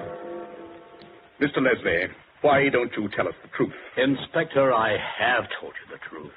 So is old Scratch here. Every word of it. Let's face it, Mr. Leslie. You killed Morgan, and you don't seem to understand the law here. How do you mean? To kill a wanted man, even a murderer, is just as serious an offense as killing the Prime Minister. I can't help you if you say you didn't kill him. But I can get you off scot-free if you admit you did it in self-defense. Look, Inspector, I never set eyes on Morgan except when he walked through that shop. Scratch never saw him at all. I never stirred out of the chair for 1 second. Scratch never left me. Never even took his hands off me for a second. Neither of us did it. Then who killed Morgan? I don't know. The door was bolted on the inside. The window was locked. How could anyone get in? I just don't know. You don't think a ghost got in and killed him. Well, what do you think happened? I know what happened. Oh? Oh, yes. We rather thought you and Morgan would try to corner each other. You were both in Fleet Street within 20 yards of each other when those police whistles blew. And you lost both of us. What happened in the meantime? You and Morgan met at the barber's. There was a fight, and you killed him unintentionally. I killed him with what? With his own razor. We found it in the cupboard. Then you bribed old Scratch to keep his mouth shut. Here now, Inspector. Easy, Scratch. Stop rocking back and forth. Oh, I'd like to tangle up my hair and pull it out by the roots. Oh, I'd like to stand on the track with a engine coming. Oh, I'd like to... Lummy, ain't there any justice? Morgan was loaded with money, carried 1,000 quid in an oilskin tobacco pouch. It wasn't on his body. If you gave it to Scratch and Scratch hid it in the confusion after we broke in... You know, Inspector, I've been wrong about this whole thing. Oh, that's better. Oh, not the way you mean. I thought my big trouble would be to prove my identity. But you don't doubt my identity. Or do you? I don't know. But officially, until your wife identifies you... That's what I've been asking all night, and you won't answer. Where is Brenda? Well, sir, the fact You is... haven't got her locked up somewhere. No, of course not. The fact is, we can't find her. Isn't she at the hotel? No, your wife left the hotel just after you did. Brenda left the... Where'd she go? To 96 Fleet Street. How do you know that? The real entrance to 96 is at the back, up a flight of stairs past the barber's window. One of our men saw her there, then lost her. You mean Morgan may have seen her before he came into the shop and attacked her? Mr. Leslie, you're the one who's got to take it easy. Just sit down, gentle-like. Do you see now why you've got to give up this crazy story that you didn't kill Morgan and that you and old Scratch were never out of each other's sight? But it's true. Don't you see what I want to know? Did Morgan kill your wife? I want to know whether there was any blood on the razor before you fought Morgan. This, as they say in the nursery books, is an office.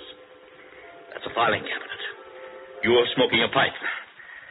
I've got to hold on to things because they're getting blurred. Blast you, I never fought Morgan. Want to think it over for a while? Brenda's dead. That's what you're saying. Don't start to object. That's what you're intimating. And if Brenda's dead, on the course of it... Chief Inspector. Sergeant, keep out of here. I told you not to... Yes, sir, but I couldn't help it. She's here. She's been in the anteroom listening to every word you've said. Who's here? Mrs. Leslie. She says she wants to give herself up. Bill! Bill! Please stay where you are, Mrs. Leslie. You want to give yourself up? No, not for murder. Oh, I'm so horribly frightened and mixed up. I don't know what I did say. But I had to talk to you because I saw the murder committed. You saw it from where? From outside the window, on the back stairs. Oh, Bill, darling, I got there before you did. You had to ask directions at the beginning. I saw you come in. Into the barber shop? Yes. But I think I'd have known what happened even if I hadn't seen it. Are you one of our women detectives, Mrs. Leslie? Oh, please, Mr. Radford. It's because I am a woman that I'd have noticed. You're too used to it. Bill thinks that man you call Old Scratch was never out of his sight for a moment. But he's forgotten something. Forgotten what? You've forgotten there were 30 seconds when you had a hot towel over your face and eyes. Sergeant, better grab our friend Scratch's arms quick. Go on, Mrs. Leslie. He went to the cupboard. He opened the door only partly and slashed inside. He dropped the razor inside and came back with an oilskin pouch of money. He put the money under a trap in the cork floor. It took less than 30 seconds if you timed it. It's a pity I ain't got another razor. Old Scratch never misses with a razor. Better put the cuffs on him, Sergeant. You see, I already guessed he was an accomplice of Morgan's. You what? Oh, Bill, you're so adventurous you won't use common sense. He was reading an evening paper with pictures of Morgan and you, too. But he said he'd never heard of Morgan. You spoke first, so he knew you were the American. And he saw a way of killing his partner, Morgan, for the money. If he just dropped that razor in the cupboard, the police would think it belonged to Morgan, wouldn't they? I'm afraid they would. Only I'm an awful coward. I was so paralyzed I couldn't even scream. Somebody chased me. Maybe it was the police. And I fainted in some old woman's room. Oh, Inspector, may I go to my husband now? You may, Mrs. Leslie, with the apologies of the CID. Bill, Please take me away from London before your sense of adventure starts again. I don't understand these detective stories.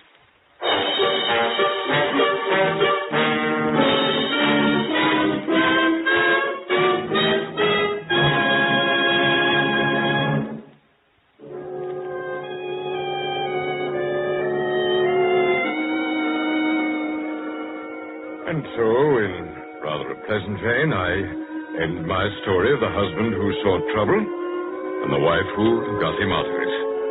And as I, Dr. Fabian, ship surgeon of the Mauravania, sit here in my cabin, B-13, remembering this story, I wonder what other memories of strange and sinister happenings will come back as we touch at the other ports of our world cruise.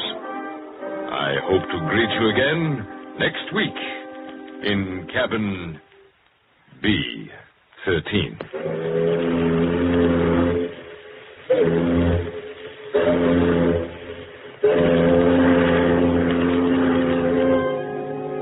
Next week, as the Mauravania docks at Cherbourg, Dr. Fabian will bring you from his cabin, B-13, a story in which he himself plays a small part. A tale with not quite so pleasant an ending as tonight's. A strange adventure which he calls The Man Who Couldn't Be Photographed. Cabin B-13 is created and written by John Dickson Carr, outstanding mystery novelist in both England and America, who is also famous as Carter Dickson. These Dr. Fabian stories are all newly written for you by Mr. Carr and have not appeared before on the air or in printed form. Dr. Fabian is played by Arnold Moss, and on tonight's drama, Joseph Curtin played Bill Leslie, with Naomi Campbell as Brenda and William Podmore as Jenkins. The music is composed and conducted by Merle Kendrick. Cabin B-13 is edited by Charles S. Monroe, and the productions are directed by John Dietz. This is CBS, the Columbia Broadcasting System.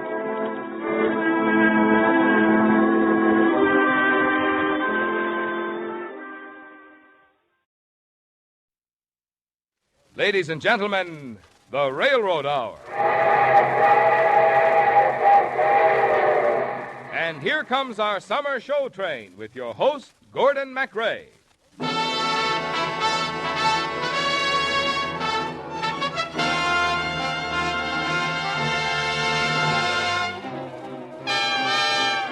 The Association of American Railroads, the same railroads that bring you most of the food you eat, the clothes you wear, the fuel you burn, and all the other things you use in your daily life, brings you the Railroad Summer Show, starring Gordon MacRae, with Lucille Norman, the sportsman, and the music of John Rarig and his orchestra. And here is your host, Gordon MacRae.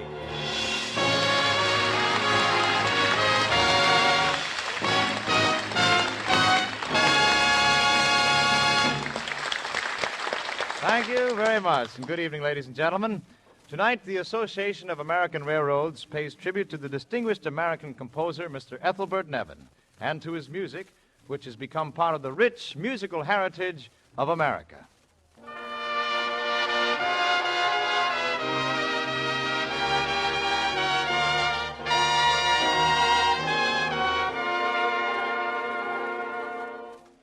The story of Ethelbert Nevin is the story of an earlier era in American music. He was born the 25th of November of the year 1862, and he died 39 years later, leaving behind him a musical signature that would be deathless and timeless. Many of his songs you know. Some, like this one, may be new to you. But Ethelbert Nevin set this famous poem to music in 1900, and your grandparents sang it around the parlor piano. Nevin's own dedication of the song read, "To my little choir at Vineacre." You see, it was written for the small girls who liked to gather around his piano on Sunday evenings and sing with him. He loved children. You will see that over and over as you hear the poems he chose to set to music. Down near the end of a wandering lane that runs round the cares of day, where conscience and memory meet and explain their quaint little quarrels away. A misty castle sits back in the dusk, where brownies and hobgoblins dwell. And this is the home of a busy old gnome who's making up dream things to sell, my dear, the daintiest dreams to sell. Last night when I walked through the portals of sleep and came to a weird little den, I looked in the place where the elf men should keep a dream that I buy now and then.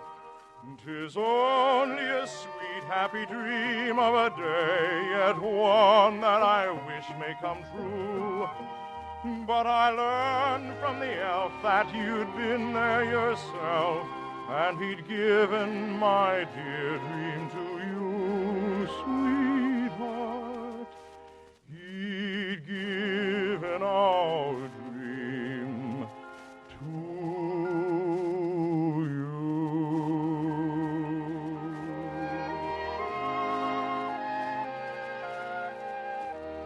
Ethelbert Nevin was born about 15 miles from Pittsburgh at the family home known as Vineacre. The days were the dark, pain-shadowed days of civil conflict. As the nation grew up around him, he grew, and he kept pace with the nation for 39 years. As a child, he loved music. At 3 years old, he was singing songs, and by the time he was 5, he was playing his own accompaniments. He came by his love of music naturally, because his father loved music, and his mother had insisted that a grand piano be lugged across the Allegheny Mountains to western Pennsylvania when she was but a young girl. They say it was the first piano in that part of the country. His father must have realized the influence of that piano when Bert came to him one day when he was in college and said, "Father, I want to make music my profession." You want to do what? I said I want to make music my profession. You mean you want to be a professional musician? Yes, sir.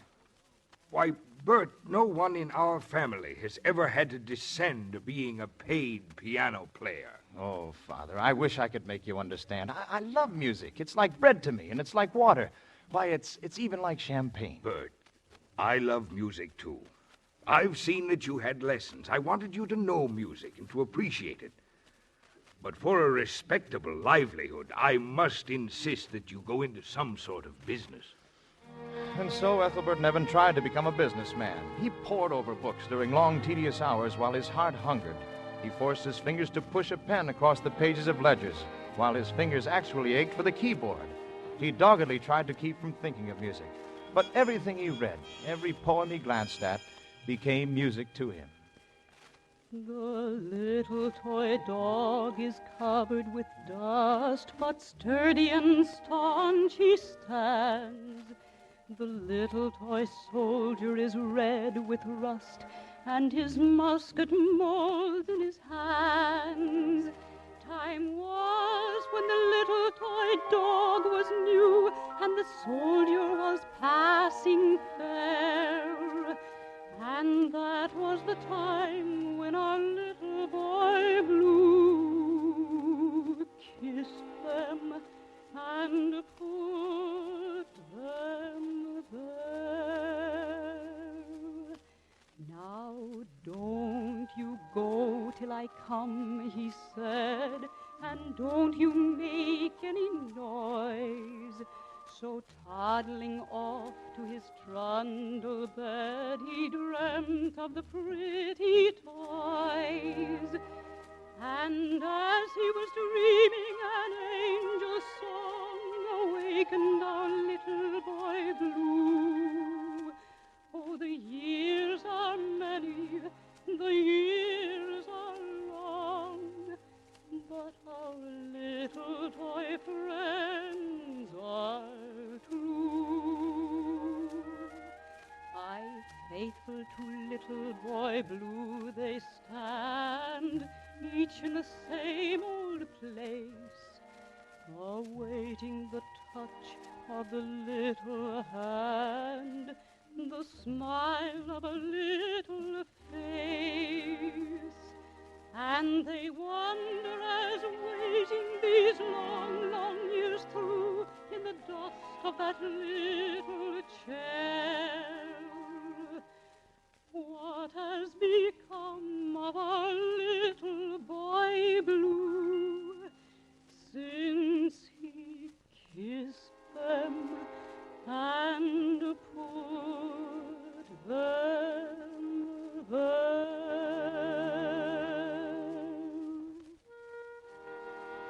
Yes, he read poems such as Eugene Field's immortal Little Boy Blue. And many years later, he would set those poems to music. Oh, he loved music. If he was to live at all, he had to live music. He tried again and again to explain this to his father, and at last, he was successful. He went to Boston to study and then to Berlin, and the years were busy, stimulating years, full of hope. Somewhere in between the etudes and the preludes, the sonatas and the concertos, he fell in love. Her name, Anne Paul, and she was all that no woman had ever been before, or could ever be again, to Ethelbert Nevin. They set their wedding date for January 5th of the year 1888. They were young, they were in love, and the world belonged to them. The day before they were married, Bert said to her, "Anne, I'm not good enough. I never will be, but darling, I'll do everything I can to make you happy." I don't know how anyone could be any more happy. Oh, Bert, do you suppose anyone ever felt this way before? I don't. They may have thought they did, but they couldn't have. Not really. Not like this. No, they couldn't have. Not really. Not like this. Oh, I want to gather up the whole world and put it right at your feet. You have, didn't you know? I have a wedding gift for you, something I have fashioned just for you and for this day. I found some stanzas by Charles Kingsley. I made them into a song, which is, well, it's my wedding gift to you. I have the manuscript here. I'll sing it for you. Oh, that we two were maying down the stream of the soft spring breeze. Come sing with me. Like children with violets playing in the shade of the whispering tree. Oh, that we two sat dreaming on the sword of some sheet trimmed down, watching the white mist steaming o'er river and mead and town. Oh, that we two lay sleeping in a nest in the churchyard sod, with our limbs at rest on the quietest breast, and our souls at home with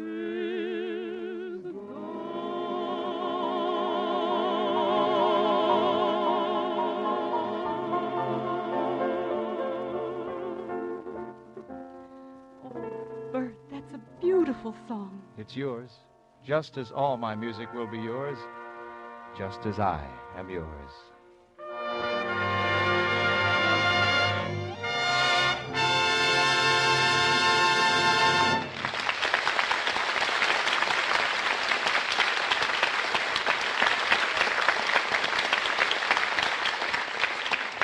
We'll be back with the second act of the story of Ethelbert Nevin and his music in just a moment. But first, a message from the railroads. We are so much in the habit of thinking of our railroads simply as the railroads that many of us are inclined to overlook what they really mean to each of the thousands of communities they serve. Of course, first and foremost, the railroads mean transportation, the sort of transportation which has made it possible to settle and civilize the American continent in a few short decades. They provide the efficient, economical, dependable, and safe mass transportation upon which our whole system of mass production, distribution, and consumption depends. But important as transportation is, this is not all that railroads mean to communities. They mean payrolls. Payrolls scattered in hamlet, town, and city all over the 48 states of the Union. In fact, the railroads are one of the largest employers in this country, and at the present time have more than 1.25 million people on their payrolls.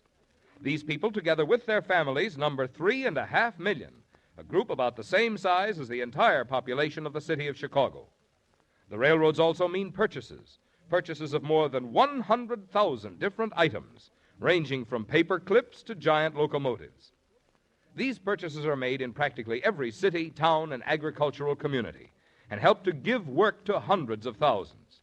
The railroads mean taxes not earmarked for the special benefit of railroads, but contributions to the support of such functions of government as schools, fire and police protection, the administration of justice, and even the highways, waterways, and airports used by competitors of the railroads.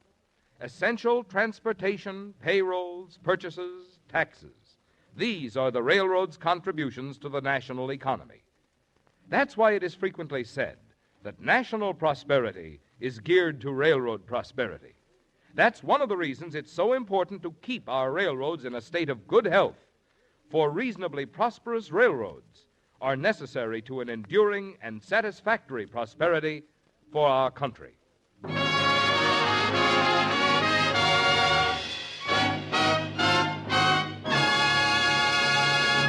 And now, here is the second half of the Railroad Hour's tribute to the distinguished American composer, Mr. Ethelbert Nevin.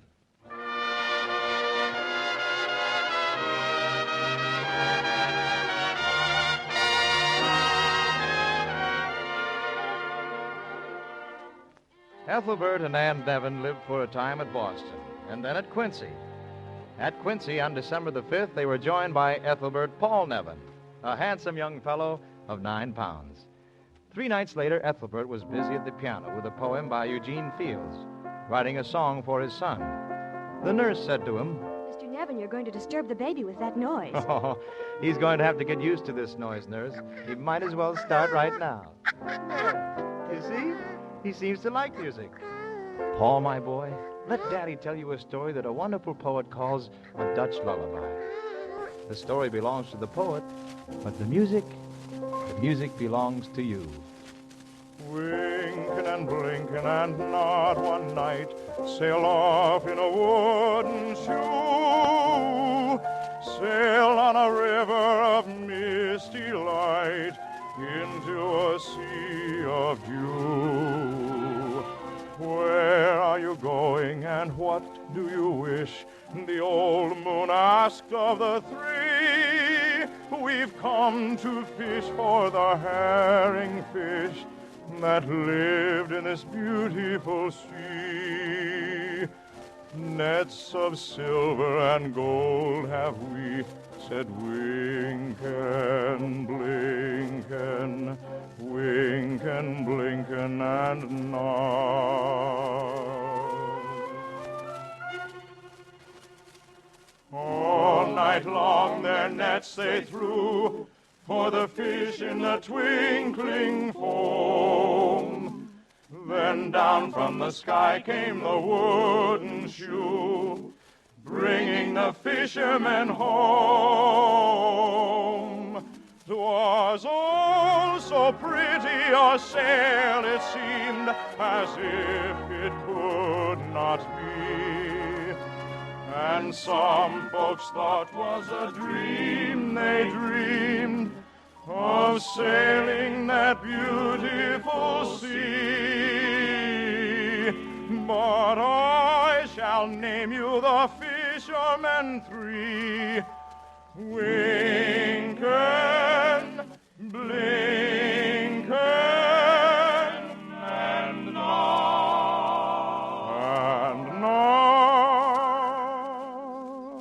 Winkin and Blinkin are 2 little eyes, and Nod is a little head, and the wooden shoe that sailed the skies is a wee one's trundle bed. So close your eyes while Daddy sings of wonderful sights that be, and you shall see the beautiful things as you rock on the misty sea, where the old shoe rocked the fishermen three. Winken, blinken, winken, blinken, and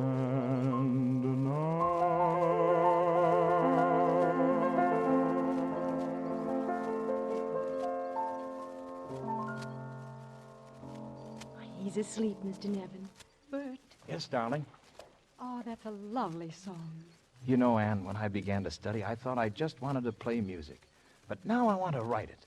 I want to put into music everything I feel when I look at you, when I look at my son, when I look at the world around me.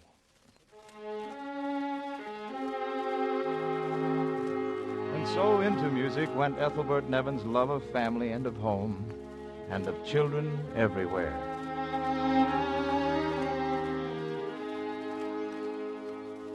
He was not a strong man. He lived but 39 years. His son would know him for 13 of those years. His daughter, Dorothy Ann Nevin, would know him for but 9.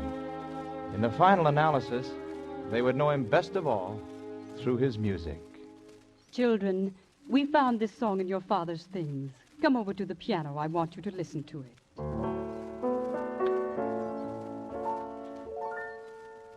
Sweetest little fellow, everybody knows.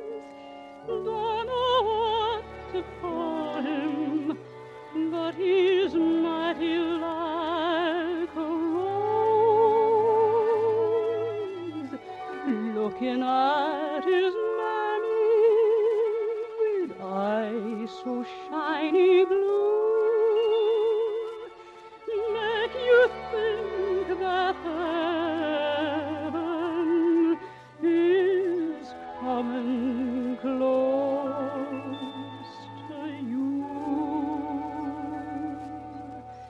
When he's there asleep in his little place, think I see the angels looking through the lace. When the dark is falling, when the shadows creep, then they comes on tiptoe to kiss him in his sleep.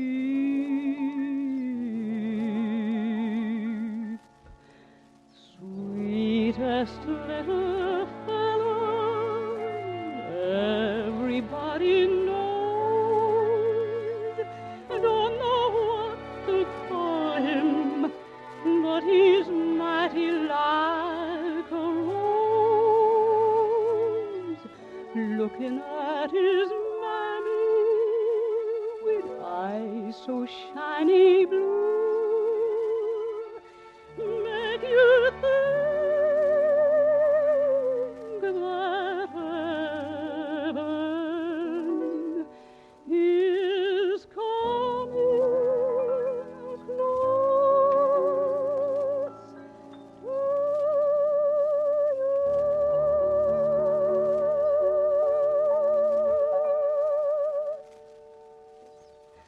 Oh, we are so much more fortunate than many people, my darlings. For although he has left us, we still can hear him speak to us in his music. He died in 1901, 48 years ago. He did not live to see Mighty Like a Rose become an American classic. He did live, however, to know that his famous piano composition, Narcissus, was finding its way to almost every piano in America. And he did live to see another of his songs sell 32,500 copies in 1 year, a phenomenal record in those days. And it was this song that had him worried the most. When he wrote it, he said to his wife, "Anne, I don't know whether this song has any real musical merit at all. I guess only time will tell." And time has told, for of all Ethelbert Nevin's great catalog of music, this one song stands out above all the rest. Timeless, belonging to the ages. The hours I spent with thee, dear heart, are as a string of pearls to me. I count them over, every one apart, my rosary, my rosary. Each hour a pearl, each pearl a prayer, to still a heart in absence wrong. I tell each beat unto the end, and there are crosses hung. Oh, memories that bless and burn, oh, barren gain and bitter tears. I kiss each bead and strive at last to learn to kiss the cross, sweetheart,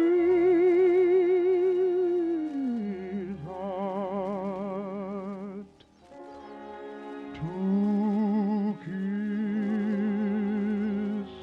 the cross.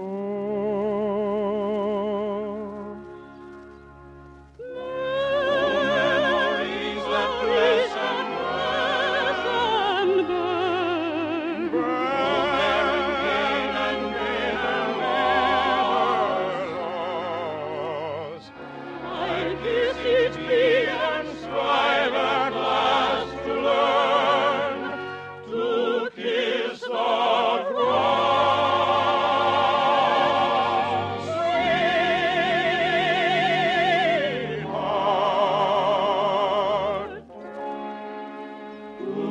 to kiss the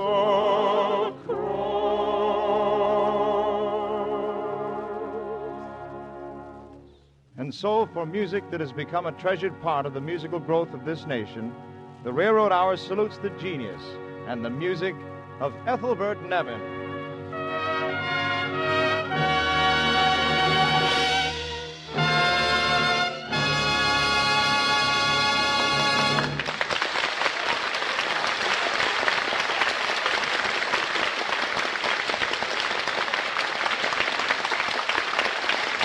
As a lasting tribute to the memory of Ethelbert Nevin, the Railroad Hour is proud to present to Mr. Paul Nevin a scroll honoring his father. It is signed by William T. Pharisee, President, Association of American Railroads. And here to accept the scroll for Mr. Paul Nevin is the famous soprano of the Metropolitan Opera Company and star of the Kraft Music Hall, lovely Dorothy Kirsten.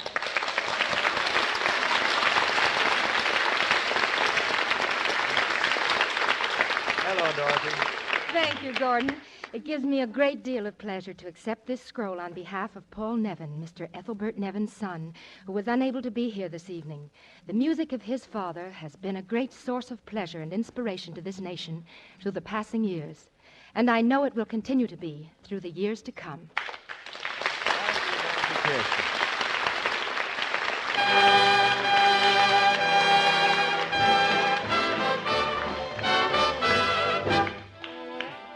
Next week, the Railroad Hour will pay tribute to the composer and author-lyricist of one of Broadway's recent successes, Mr. Frederick Lowe and Mr. Alan J. Lerner, and their great score for Brigadoon. You'll hear many familiar hits, and among them, this great favorite. And from the way that I feel when that bell starts to peal, I would swear I was falling. I could swear I was falling. It's almost like being in love.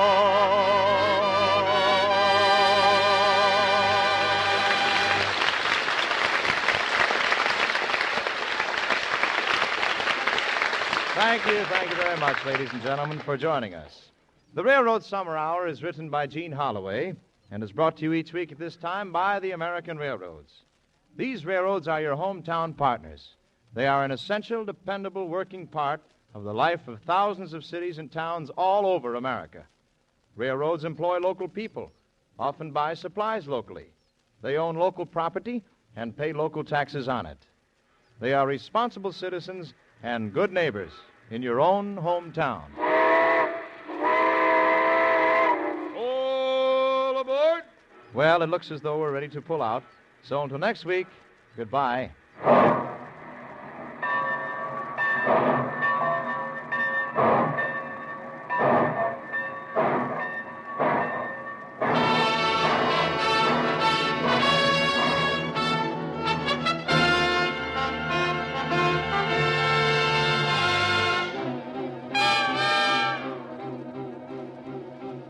Gordon MacRae is now being seen in the Warner Brothers Technicolor production, Look for the Silver Lining. In tonight's tribute, Gordon MacRae appeared as Ethelbert Nevin and Lucille Norman as Mrs. Nevin. And now for Lucille Norman, the sportsman, John Rarig and his orchestra, and your host, Gordon MacRae, a hearty invitation to meet us again next week at this same place on your dial. We'll have more songs and a tribute to Alan J. Lerner and Frederick Loewy and their score for Brigadoon. This is Marvin Miller speaking.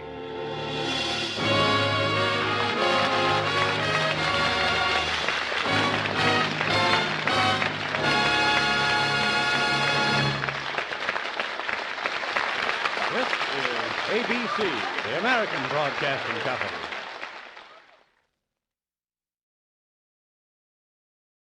California means that California and an allied base somewhere in Australia. Autolite brings you Everything for the Boys, the Command Theater of the Air, starring Mr. Ronald Coleman. His guest, Miss Greer Garson.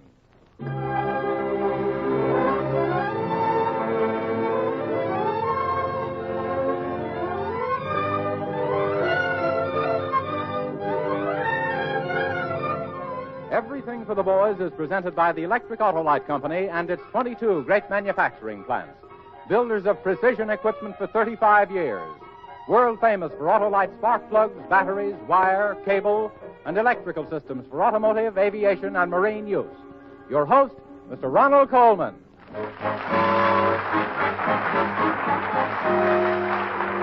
Thank you and good evening. In these intense days when time is a precious thing to all of us, our request play for tonight is especially interesting. For Mr. Balderston's play, Berkeley Square, concerns itself with time in that amazing, mysterious rush of seconds which separate us from yesterday and tomorrow. Now, 2 young American soldier heroes are waiting for this broadcast at a fighting base somewhere in Australia. And my good friend Greer Garson and I will speak directly to them by special overseas radio. But first, we bring you this radio dramatization by Arch Oboler. To the men and women of the United States Army stationed in Australia, we dedicate this half hour.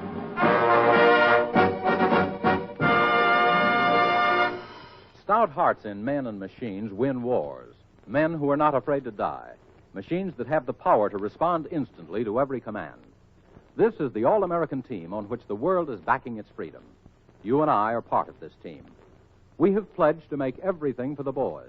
Everything our combined ingenuity and skill can invent and build that will give our boys every advantage over the enemy. The farmer, the clerk, the housewife, the miner, butcher, baker, candlestick maker, all of us have joined forces to carry out this pledge. Side by side with us are the men and women of Autolite. In their 22 great manufacturing plants throughout the United States and Canada, they are making stout hearts for machines. Autolite batteries, spark plugs, and electrical systems make up the electrical lifeline in thousands of tanks, jeeps, trucks, and boats. On the fighting front, the name Autolite stands for dependability. And just as Autolite starts something on every front, so here at home, you can count on Autolite spark plugs and batteries to help your car go the duration. Ask one of the thousands of Autolite service stations, your car dealer or serviceman, to help you care for your car for your country.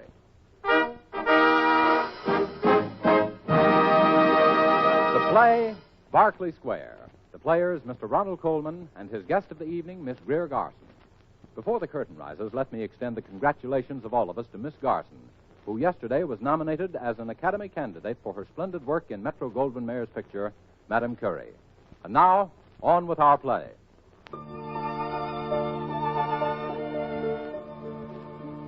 Have you ever hated this time in which you live? Have you ever said to yourself, why was I born into these blood-stained years? Why couldn't I have lived out my life in the peace and quiet of another time? To you who have cried out these words from a burdened heart, we bring the story of Peter Standish.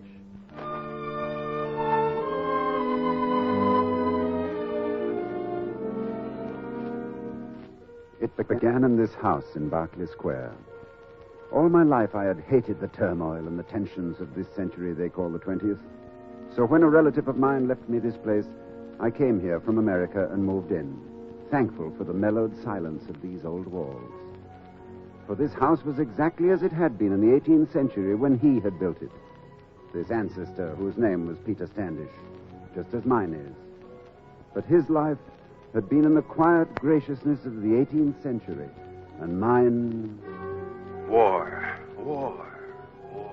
Again and again I said to myself, if I could only go back to his time, those leisurely, wonderful days of that other Peter Standish. If I could only go back.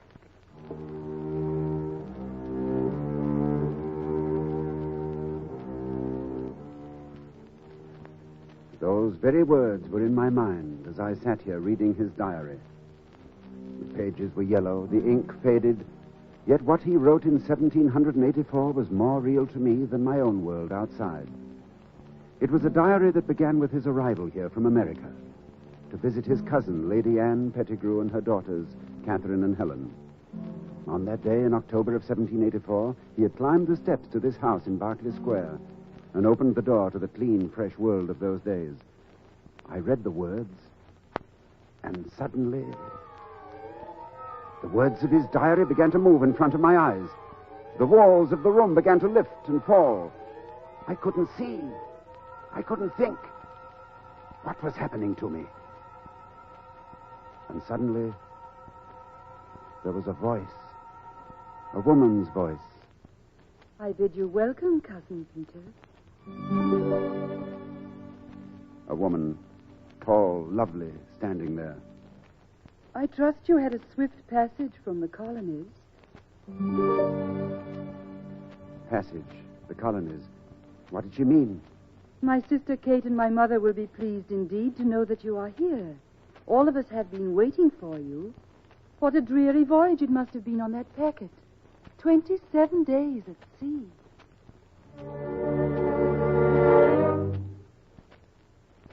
And then I knew what I had wanted so intensely had happened. Time had moved back. I was that other Peter Standish. I was living his life in the 18th century.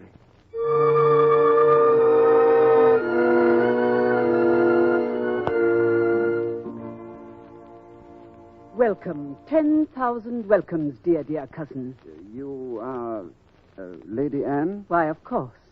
Your servant, ma'am. Of course, you've met your cousin Helen. Yes, we have met. Do not be so forward, Helen, dear. She's lovely. Yes. And now may I present dear Catherine? I bid you welcome. Why do you look at me like that? Oh, I just remembered. According to the diary, you are my betrothed. Diary? Betrothed? I vow you are the most abrupt man. You have not even asked Mother's permission to pay your addresses. Indeed you haven't. No, but it's practically all been arranged.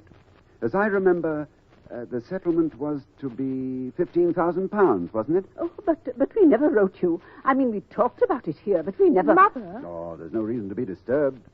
According to what I remember, we are going to get married and have 3 children. What? And one of them dies of smallpox at the age of 7 and is buried in St. Mark's churchyard. Mother. Mr. Standish, what a horrible thing to say. Mother, Catherine, don't you understand? Mr. Standish is not well. He is but newly disembarked, and doubtless he is very fatigued. Cousin Standish, may I show you to your room?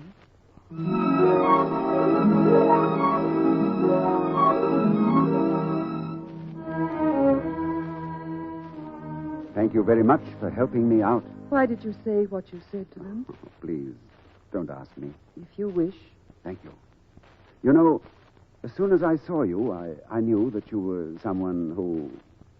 I mean, you will help me, won't you? How can I help you? Well, it's all so strange. Strange? Yes, I've thought about this so much, and now that I'm really here... Why...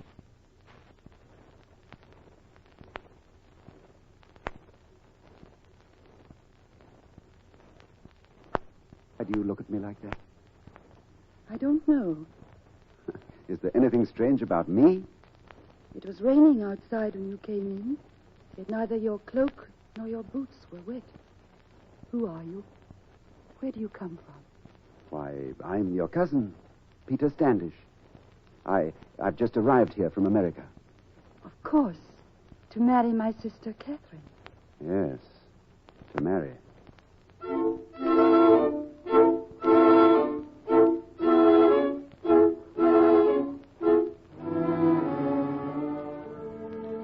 Well, Tom, so that wealthy cousin of yours from the colonies has arrived at last. Yes, I wasn't home when he arrived, but happily the man is here. I hear that he's a splendid match for your sister Kate. Some say the man has £25,000 a year. Well, for the family's sake, I hope so. But I wager there can be no such fortune in the whole of Yankee doodledom. And how does your sister Kate feel about the fellow? I don't quite know, but I know how I feel about him. Oh, pray tell me. Well, the man's a child. You should have heard him yesterday going into ecstasies over those Queen Anne chairs that Mother's wanted to throw into the rubbish. Is that a fact? This morning I heard him say to Sister Helen, what a delight it is to walk the quiet streets of London in the 18th century and breathe pure air instead of gasoline. What in the world is gasoline?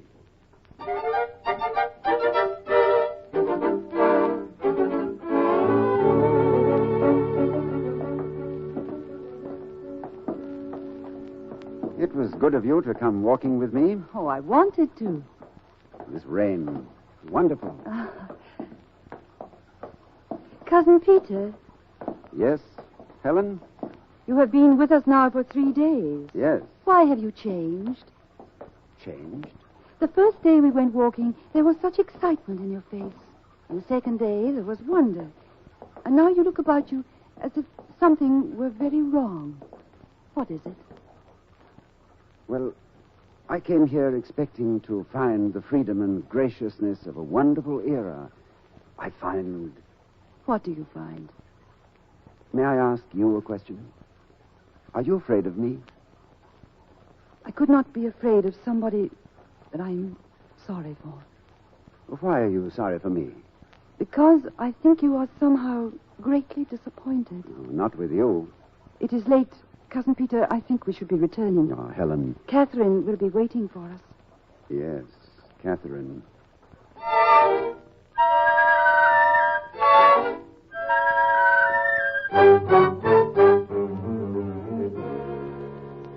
Mother, I can't help it. When I'm with him, he makes me afraid. Catherine, I forbid you to talk like that. Why shouldn't I? Don't I matter to you?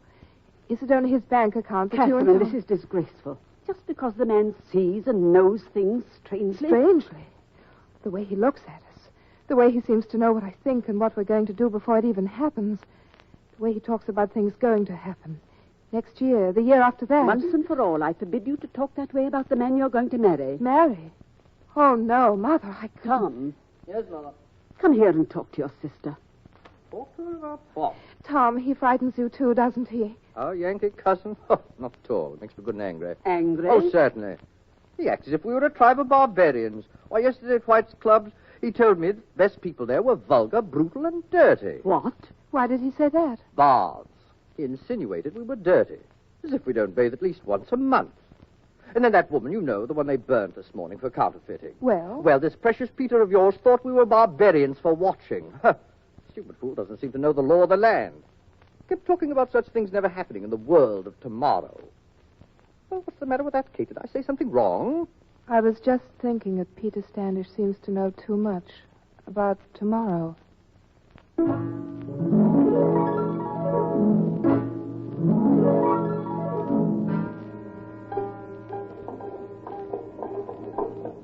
It's been a wonderful ride, Helen. Yes, And I fear it is our last one. Last one? Why? My mother is giving a ball for you and Catherine next week. Oh, yes, of course, the ball. I shall have a great deal of work to do. I remember he wrote about a present you received. I don't understand you. Please go on. A cashmere shawl. It was a gift. A gift? When? At the ball. How do you know? I just know. Oh, this is what frightens Catherine so terribly. I know. I can't help it. You look through us and you seem to know what we think, even what we're going to do next. I don't understand you.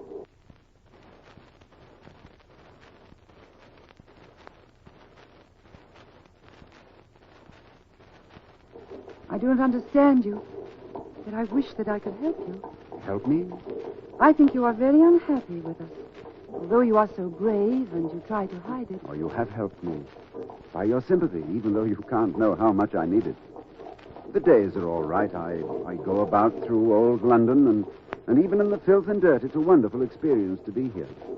But at night, when I lie in bed and think, it all seems a nightmare until I remember you. Helen, you're not like the others. I'm Catherine's sister. You're betrothed to her. You remember so many things, Peter Standish. Please remember that. Please.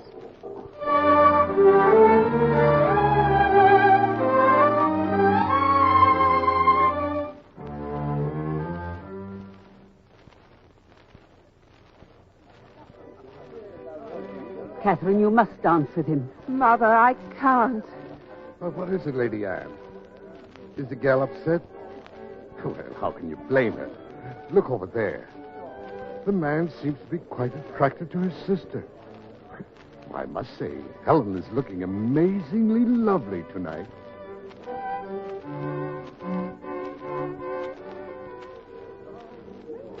You dance as beautifully as you look. We should go back to the others. No, Helen. Please, Peter. Oh, when the dance is over. No. All right. Well, it's about time you two came back. I'm sorry, Mother. It was entirely my fault, Lady Anne. Please forgive me, Catherine. It's quite all right. I do not feel like dancing. Catherine, Peter, Helen, we must come to an understanding of this tonight. Mother, please. Come into the other room. The dancing has begun again. They won't miss us. In here. Peter, this was supposed to be your betrothal ball. Yet you and Catherine have not been together at all evening. Oh, Mother, it is my fault. It's no one's fault. I don't want to be with him. Doctor. Look at him. He knows what I'm thinking now. Please, dear. He knows what's going to happen next. Oh, Catherine, don't. It's all right, Helen. It's just a mood of Catherine's. It will pass. She'll be herself in the morning. In the morning, I shall be gone from here. I cannot stay in this house with him. Catherine, sister, don't. I'll leave London in the morning, and I'll not return while he's in this You house. mustn't. Peter Standish, I hope I may never set eyes on you again. Darling. In God's name, go back to America, if that is where you came from. Goodbye. Catherine. Catherine, be sensible. Well, Helen? Please tell me now. How could you speak of things that haven't happened yet, as though they had happened? How could you know things you couldn't know? Look, I was given a present of a cashmere shawl tonight. How did you know that? And all the other things. Please tell me. Tell me. Then it is true. You can see into the future. Many months, many years. That's wonderful. What? I love life so. I want to see ahead, too. Because I love it so. How strange. You in love with the future as I was in love with the... Oh, Helen, it's better just to dream about what's ahead, to dream your dreams, than to really know the truth. No, Peter, please. The things you've seen in the future, I want to know. Tell me the things that are going to happen. How can I begin to tell you? May I stand here close to you? Helen. Let me look into your eyes. I'll see the future through your eyes, Peter. But that isn't possible. Let me look. Your eyes. Burning. I see white clouds, giant birds flying through them. Machines with men in them. And below them, a great cluster of towers. Towers into the clouds. Oh, Peter, is it heaven? Only a great city across the sea. A city? An enchanted city, then. A dream city. Is the future all like this? Things reaching up into the sky? Oh, Peter, the men who build such a world are angels, not men. Angels, not men. What is it? Why do you turn your eyes away? You mustn't see it. No, let me. I see.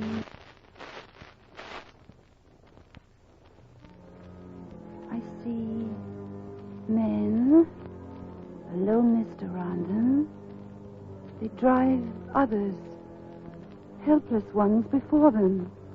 And when the helpless ones fall, oh, they are beaten and murdered. Don't look anymore, Helen. Lights flashing. A great flame opens, like a flower. Oh, how beautiful. It lights up the city. Bombs that blew a score of children to pieces. I can see men and women, little children, standing before open graves. Streams of flame burning through them. They fall to the ground. These men who killed them, devils, demons. Oh, not men. Oh, Peter, Peter, it's not true. Oh. You saw the future there.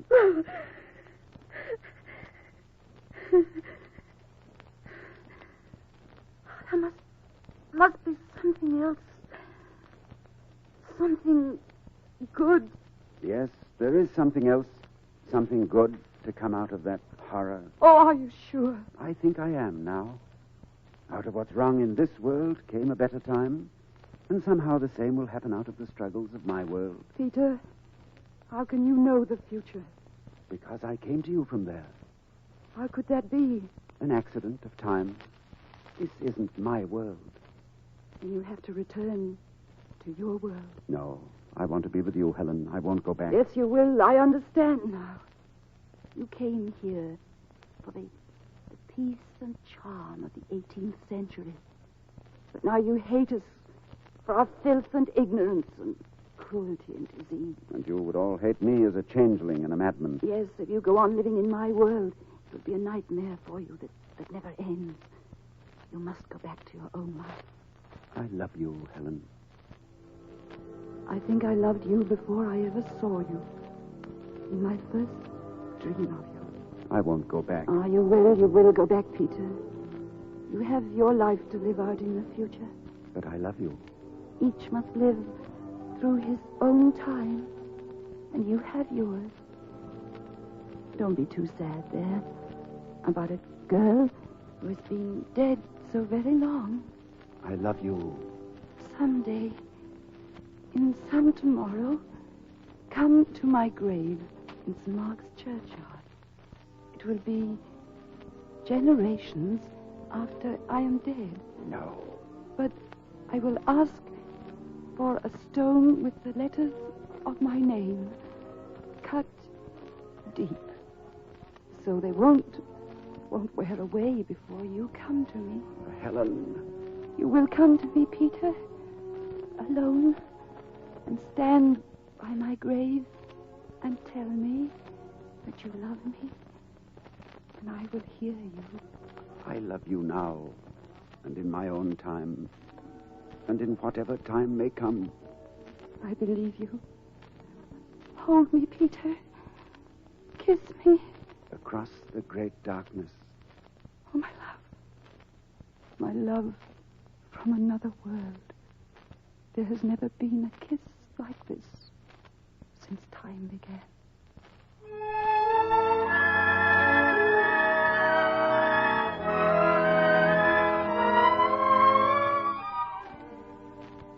And in the next moment, I was back here.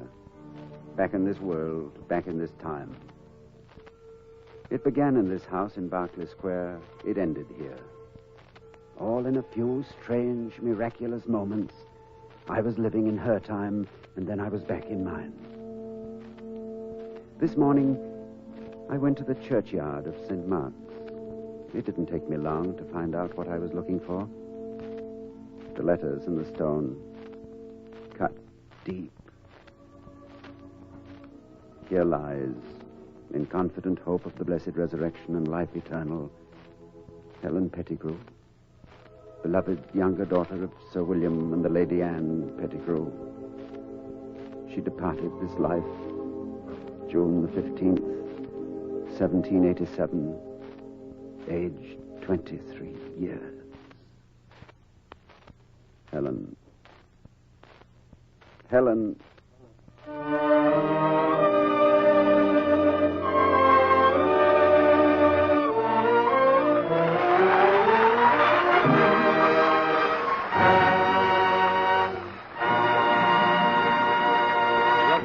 Coleman and his guest, Miss Greer Garson, in Berkeley Square, is dramatized for radio by Arch Oboler.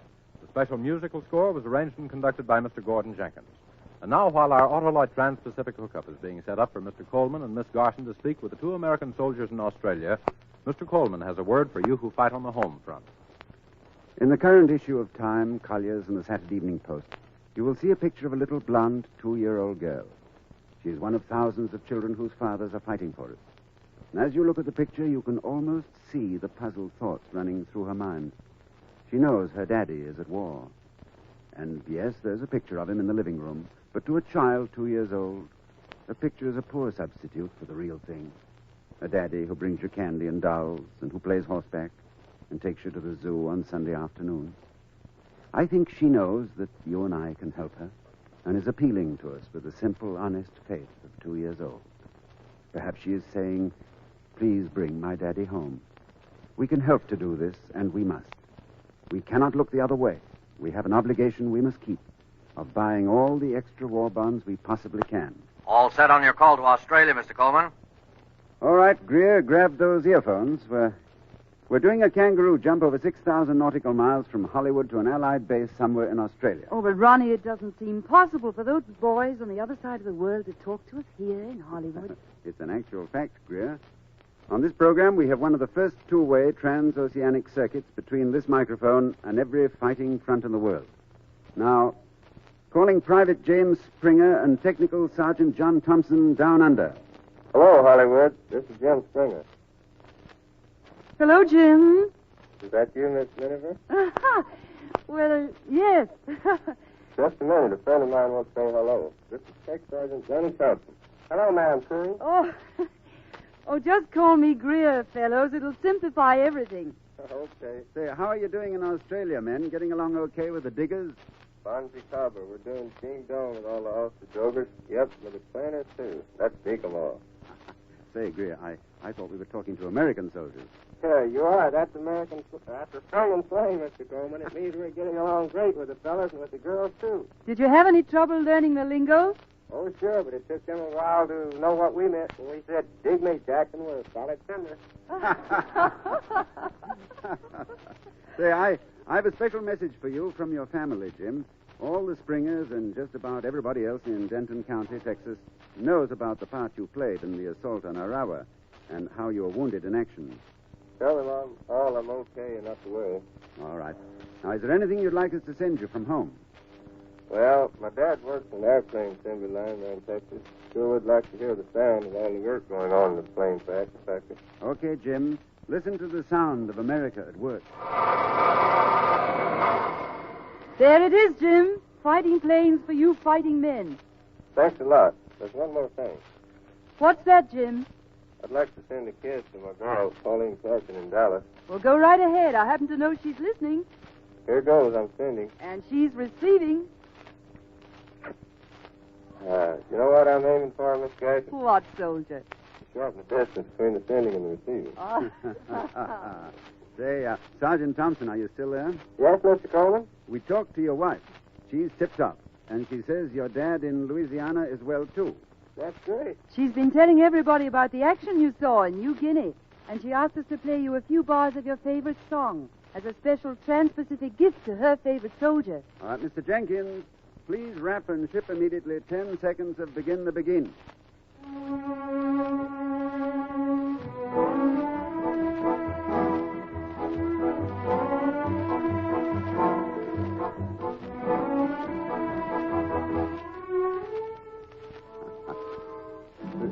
receive that all right, Sergeant? That's wonderful on our anniversary.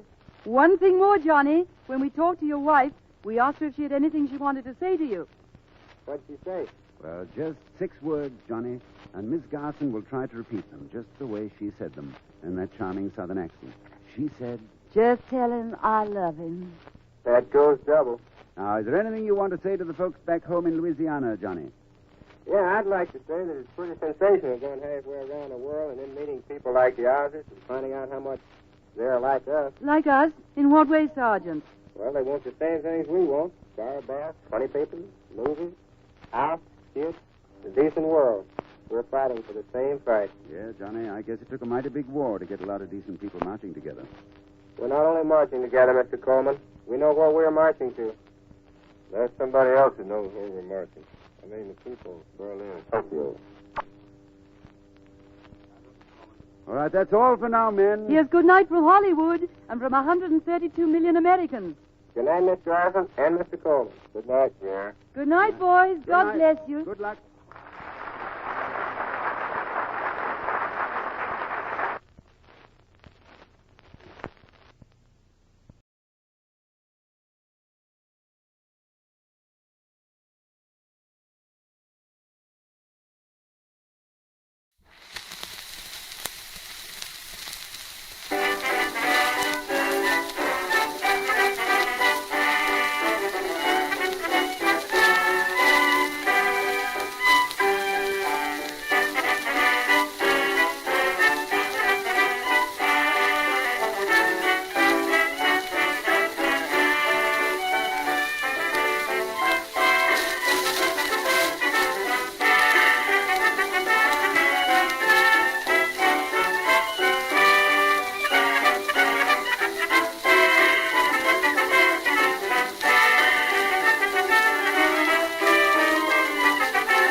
Arch Obler's Plays.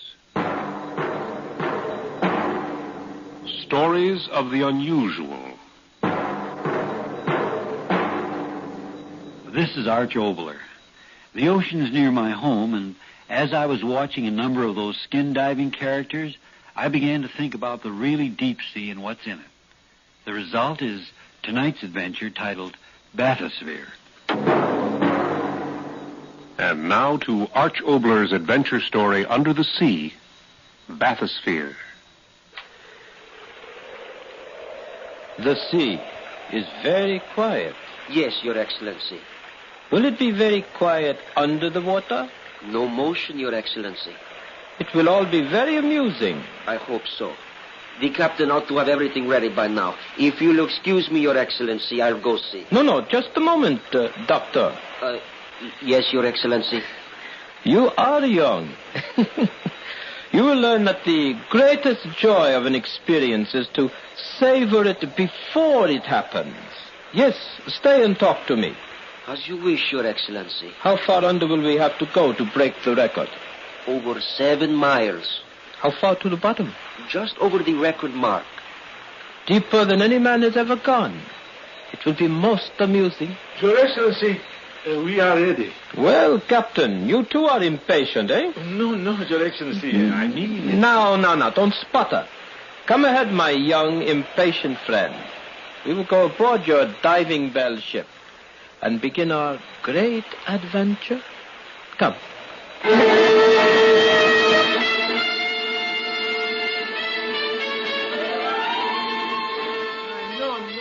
Espera, tu tens muito linda. Bom. You see, Your Excellency, we are quite ready. Well, Doctor, and it's everything to your satisfaction. Did you put in an extra oxygen tank?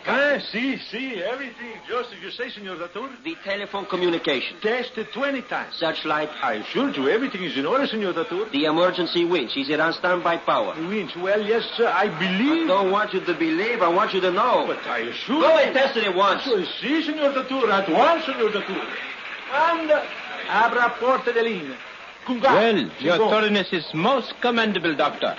The press of the world has known me only as a revolutionist, soldier out of the hills. Perhaps by nightfall, they will herald me as a record breaker in the world of science, eh, Doctor? If all goes well, Your Excellency. If? The question of the human factor, Your Excellency. You are as cautious as they said. Excellent. I, too, am a cautious man. Oh, yes, indeed. For example, behind every one of your men on this ship stands a little militiaman with a gun. Your men will be particularly careful on this descent. Eh, Doctor?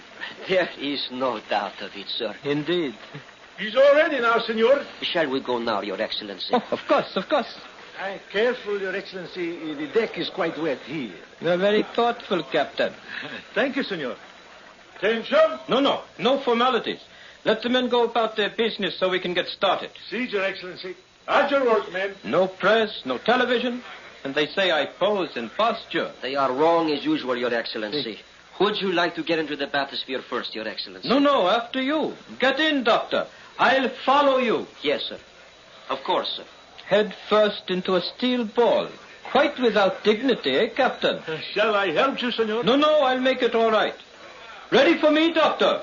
Come ahead, sir. All right.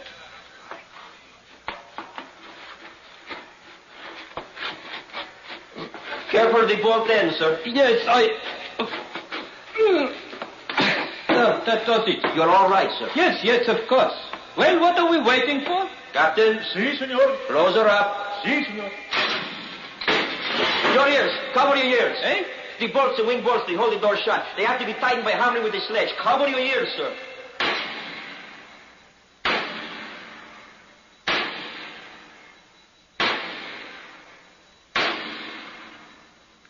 It's all right now, sir. They're done. What a noise. Was there no other way? Hammering is the only definite guarantee of a watertight seal, sir. My ears. All is well in there, Senor? What's that? The voice to the telephone. They'll communicate with us from the deck every 3 minutes. If one of us does not answer within half a minute, the orders are to pull us up. An excellent safety precaution. Yes, indeed. All is well in there, Senor Zatur? All well. We're moving. We're under. Yes. I'll turn the oxygen higher. The light. So green. Yes. Soon it'll turn blue. Then a darker blue. Until around 2,000 feet, we'll be in a darkness that goes beyond dark. Complete eternal night. Eternal night. Under the water. How amusing. All is well down there, Senor? All well. How far down are we? About 1,100 feet. It's hard to believe it. There's almost a quarter of a mile of water crushing down on us. The word crushing is most inappropriate at this time, my young friend. My apologies, Your Excellency. A 6-foot ball containing a very earnest young man and the leader of a state. Perhaps when we reach the end of the cable, we will discuss life and death very profoundly. Eh, my friend? Philosophy under the sea? Yes?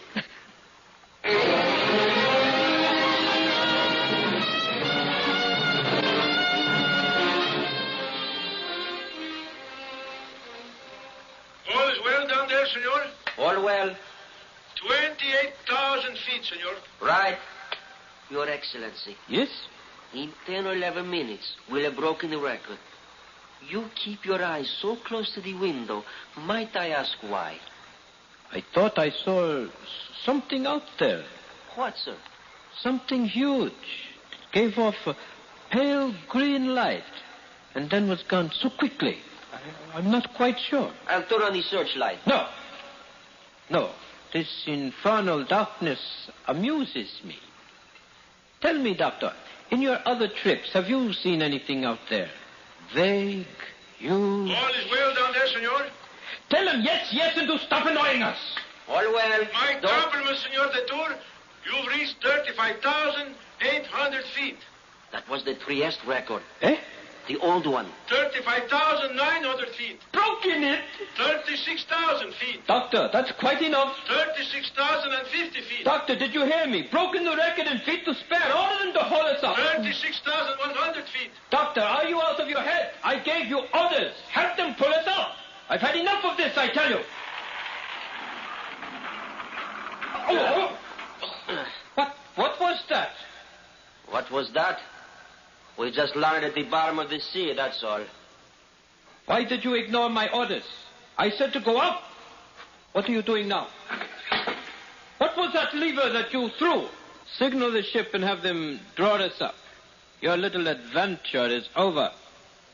Didn't you hear me? I said signal the ship. How? You out of your mind completely? Telephone them at once. You hear me? A telephone consists of a carbon transmitter, receiver, actuating battery, and connecting wire. We have no telephone. Get to one side. Hello? Hello up there? Hello? Answer me! Hello! Blast you, answer me! Hello! They don't answer. They don't answer!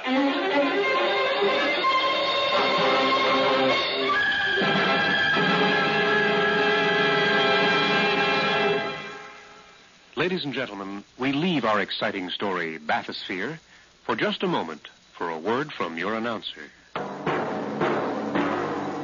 And now we return to Arch Obler's play, Bathysphere. The huge steel ball rests 36,000 feet under the ocean.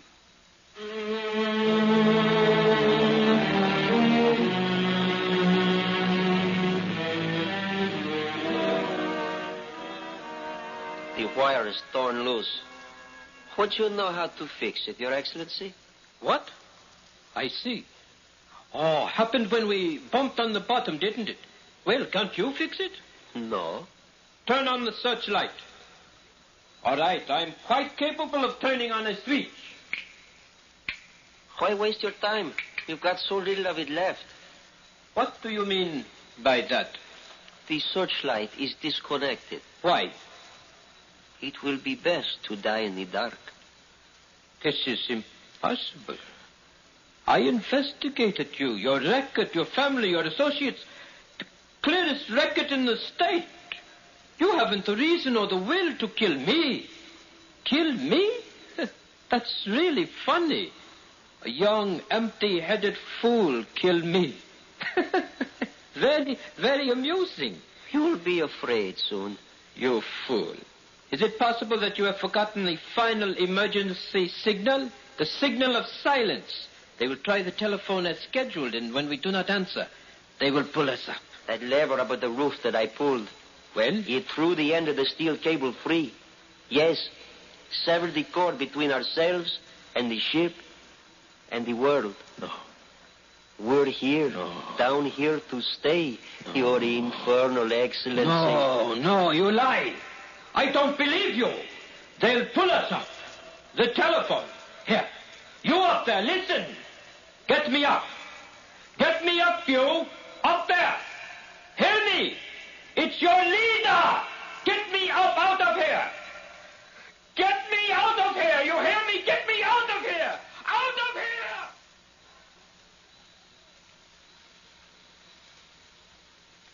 Unbelievable. Oxygen left for another hour. And it has taken you 10 precious minutes of your precious life to believe. You do believe you're going to die now, don't you? I was sure nothing could happen. Every detail of the machinery, the record of every member of the crew. And I was one of those who was perfectly harmless, huh? Yes. Your past, since boyhood, trained in the schools of the state, your father, an official. Why do you do this to me? Why? Answer me. Who and why? Your mouth will bite for the air. I will hold in my temper. You will tell me. Why do you do this? Why? Yes, I'll give you whys. Yes, I was trained properly. Yes, no up, down, my head crammed full. But there was one place you and your books and your speeches could not reach. My heart. You fool. You wanted answers, so you listened to me. My head said believe. My heart said question. Ringing in my head. Of course, the air. I'll turn a little more oxygen on. So, now give me a little more strength to keep on telling you your whys and cut the breaths left for you after I'm finished. What was I saying? Oh, yes, that you did not condition me quite well enough. You should have started with the embryo, for somewhere something got inside of me that cried out against what you were doing. It grew and grew until it said you had to die, and you will die. Yes, no drums will roll for you, no marches. End it here. And what have you to say to that? You fool. Still fool. Is that all you answer? Yes, fool. You think I'm a fool to die here with you? You call me a fool when I know that ending here I give a new beginning to those up there? Such a fool. Stop saying that. They will not say it when they know they're free. You fool, you think that freeing them of me will make them free? Yes, of course it will. I call you fool again. How do you think I became the head of the state? Through my great wisdom? I am really not so wise. Through my great courage? No man has courage of that sort to stand up single-handed against the bullets and the bayonets of the entrenched powers. Then how? How did I do it? With lies and ruthlessness and cruelty, I know. You do not know a thing. When a man has expected to die as long as I have, the actuality isn't quite as frightening as you think. Since I'm going to die, I will have the one small satisfaction of showing you that you are an empty-headed fool. Stop saying that. You do have ego. Apparently, it has lived for weeks on how you would make me plead and beg on my knees. Oh, I had a few moments of hysteria, didn't I? And you like that. But you don't like this. My sitting in the dark so calmly, telling you that you are a fool. I have not failed. You're here. Listen to me and I will tell you where you failed. I came into power not alone through my own strength, but because the conditions of our country were such that other men sitting on power came to the decision that I alone could keep them there. But it was you who started. I tell you, listen. When an ancient rule of privilege is threatened, it seeks to live, no matter what the cost. The cost to them was me. And they found me worth it. For I gave to the stupid masses nothing but oratory, sonorous speeches of prejudice and hate that cost the men who made me nothing but the rent of halls where the simple could hear my opiates. And so I call you fool. Fool to die, and fool to kill me, for the conditions that made me will still exist when I am dead. No? Then what of hunger? What of ruthless exploitation? These will still be free up there to put desperation and hate into men. And so the ones who gave me power will find new leader to stop the rumblings of rebellion with all the tricks that I have taught them. There will be a new leader. You hear me, fool? A new leader. No, it is not true. It can't be. So dark. If I could see your face. The fool discovering he is a fool. They will be free. They will. What magic do you think will come into the air when I'm dead? Will men forget their greed? Will men forget their will for power? No, fool. With me or without me, the game will be played just as it has been played. And so you are a fool and die like one. What could I have done? I had to do something. You should have gone on as you were in the protection of your science. Oh, the scientists are the elite of the world now. They can do no wrong. Build small bombs and you are an anarchist. Build great mushrooming destroyers of a city and you are a scientist. Why, if I bother talking, the air is thick. I am very weary. Hand me something heavy, fool. Why? Why? More explanations? All right, the last one. You think I'm going to sit here and wait and count my every breath until the dark is crawling with horror and I am crawling? No. I will end it now, quickly, yes, faster than a bullet shot. Give me something heavy, I tell you. I will smash the glass, the water, tons of it smashing in. I will be dead faster than the thought, and that will end it. Give me something to smash the glass. All is well down there, senor. All is well down there, senor. Voice? Telephone. All well. Take us up. Moving. Yes. Water on glass. We're moving. Doctor. The cable? I lied. But all this time, why? My orders to the crew were to leave us alone on the bottom as soon as the slackening of the wire showed them we'd hit bottom. The telephone? I reconnected it while you talked. Then you did not really mean to kill me? Yes. I meant to kill you. Had it all planned out. Tell you what I told you, and then you would go crazy with fear. And after that, I would kill you. 29,000 feet. All is well down there, senor. All well. And yet you did not. The lights of the creatures out there, like the blinking of stars on the cold, clear night. Why didn't you kill me? I want to know. What would have been the good of it? A fool and a figurehead died together? No good of it. So, you believed me? Even a fool can understand futility.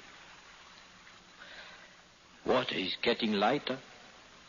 Soon we'll be back up there. It will be very strange at first. I don't care much now. Yet I will ask it. What happens to me? You? I told you many things down there, eh? Yes, too many things. A man, in doubt as I was, talks too much. And since you of necessity heard what I said, well, when we get up there, I will probably have you shot. The victim sentences his murderer.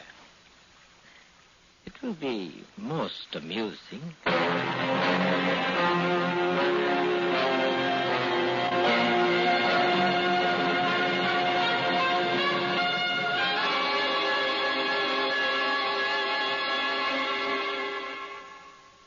This is Arch Obler once more. First, thanks to Ty D, Tommy Cook, and Hal Perry. Sound, Bub Tollefson. Engineer, Dave Diller. Music, Joe Leahy. Announcer, Byron Kane. For our next play, well, that's also about the sea, but this time the top of it. It's an idea I think is a very intriguing one. When will you die? When will I die? The date. But more of that after a short message. Obler again. About those very crucial personal dates we were talking about. It's the pivotal idea of my next play, Mirage. So join me in our next broadcast, won't you, please? Arch Obler's Plays. Stories of the unusual.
Suspense.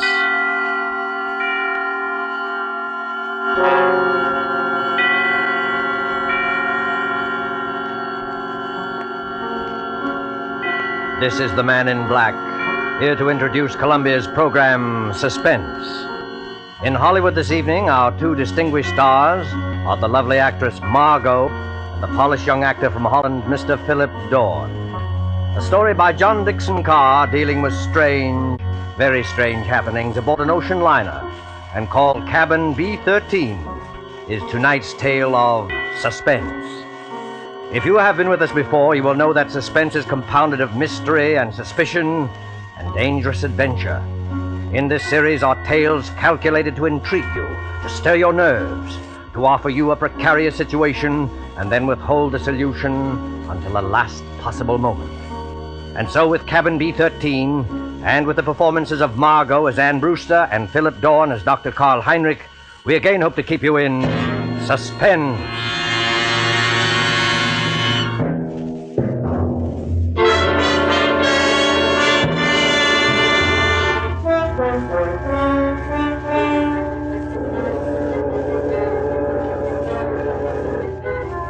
Come now, in happier peacetime days, to a great ocean liner on the night of her departure for Europe. There she is at the West 22nd Street Pier, the 25,000-ton Mauravania of the White Planet Line. Smoke from her 3 funnels coils up lazily in mild October air. You can see the decks, white and shiny like shoeboxes, and the string of lights along them, and the band standing by on A deck to play her out. You can hear the murmur of an excited crowd and the rattle of the steam winches as cargo is lowered into the hold. You can see the bustle of activity and the second officer standing at the head of the gangplank as 2 rather late passengers hurry through the customs shed towards that gangplank. It's all right, Ricky. We are not too late. No, and I thought we'd be in time.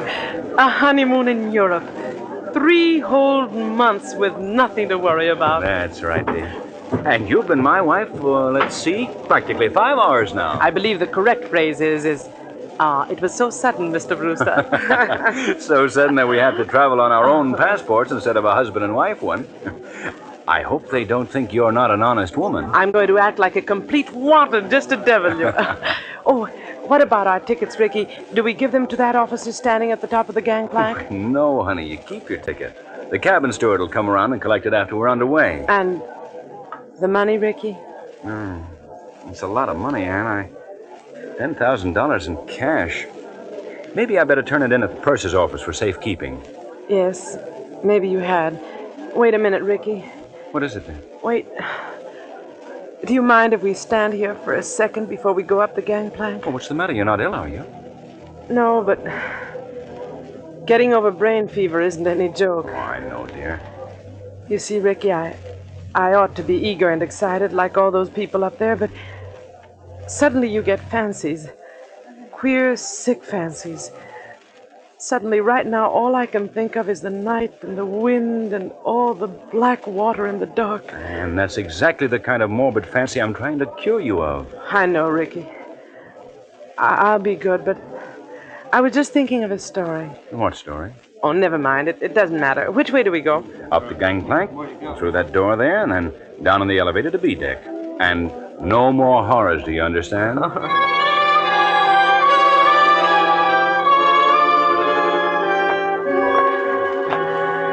Here we are, Anne. B deck and cabin number... Good Lord. B13. B13. You're not superstitious, are you? Why, no, dear. Not about things like that. Open the door. Here we are. Lights on and... Oh, Ricky, darling. It's a beautiful cabin. Well, best I could get. Well, they've got our luggage in anyway, and... Over there, madam, you'll find a basket of fruit and some books from your obedient servant. Oh, you are nice to me. And I'm feeling so much better, Ricky. I will be all right, darling. Of course you will.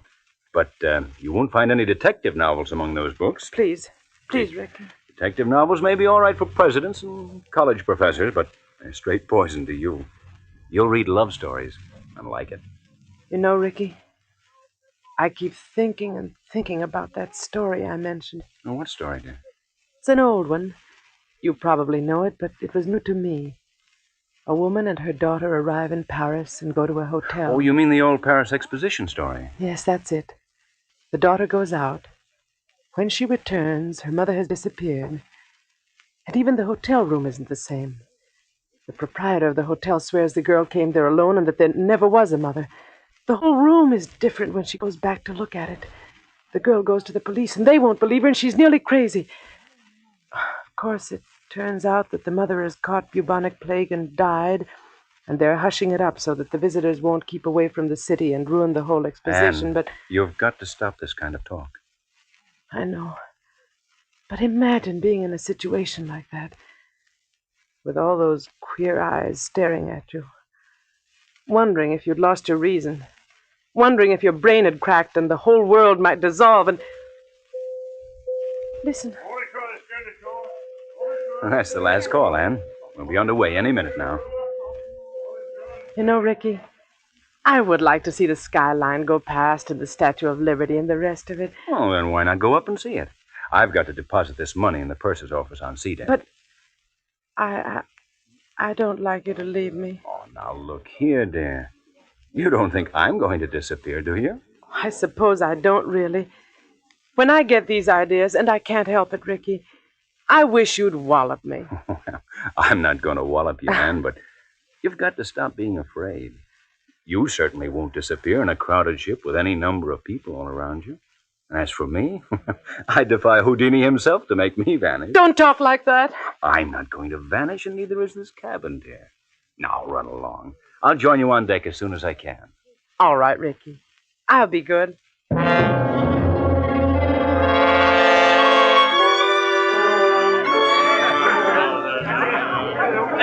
Gangplank! In with your gangplank! Gangplank, please, sir. Close the rails. Stand by. Eager people, excited people, happy people, all crowding up to the rail to wave goodbye. Nothing to worry about, nothing on their minds except... Except what? Oh. Except seasickness, madam? Oh. I beg your pardon. I hadn't meant to startle you, believe me.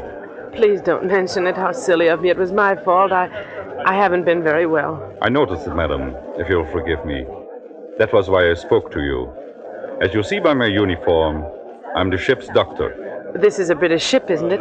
But you don't sound British. No, I'm an Austrian, madam. Dr. Paul Heinrich, at your service. I'm not very popular in my own country today. The days of colored shirts and vacant minds. I'm Mrs. Brewster, Doctor. Ann Brewster. When does the ship go? In about a second, Mrs. Brewster. You will hear the whistle, then the band will strike up, all langs in, and then... We're moving, aren't we? Yes? Don't you feel the vibration of the engines? Goodbye,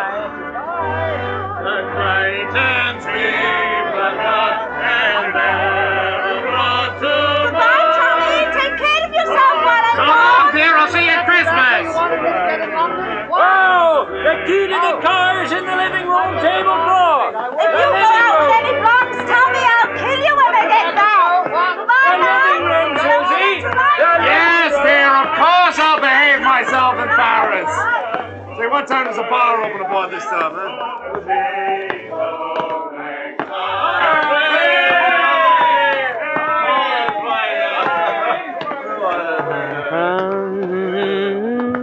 I imagine this is not your first crossing, madam. Oh, I'm afraid it is, Dr. Heinrich. My husband's crossed many times, he tells me, but not on this ship. Well, then I hope you're a good sailor. Why, Dr. Heinrich? Well, because we'll run into some very dirty weather once we are out at sea. October is a very bad month for traveling. Well, if I do get seasick, Doctor, I'll rush straight to you, and I'll expect to be cured. Let me tell you a secret, madam. There are two common ailments for which medical science has no cure. One is ordinary seasickness, and the other is hangover. Tomorrow morning I shall be dealing with both. And enjoying it? Oh, no. Sympathizing with it. That's all I can do. How do you like the Mauravania? Oh, it's a magnificent ship from what I've seen of it. And you know they've given us a very nice cabin down on B deck, B13. What's the matter? Why are you looking at me like that? I beg your pardon. Did you say B13? Yes. Why not? You're quite sure of that, madam? Why, yes, of course I'm sure of it. I saw the number on the door. Why not? Well, because... Go on, Dr. Heinrich. Because there's no such cabin aboard a ship. I'm not joking, Mrs. Brewster. You see, some people are superstitious. Many ships, like this one, omit number 13 on each deck. You must have been mistaken. What are you trying to tell me? Do you think I saw something that wasn't there? No, Mrs. Brewster, not at all. Then come along with me. I'll show you. I'll prove to you that there is a number 13. Will you come along? Yes, Mrs. Brewster? I think perhaps I had better escort you.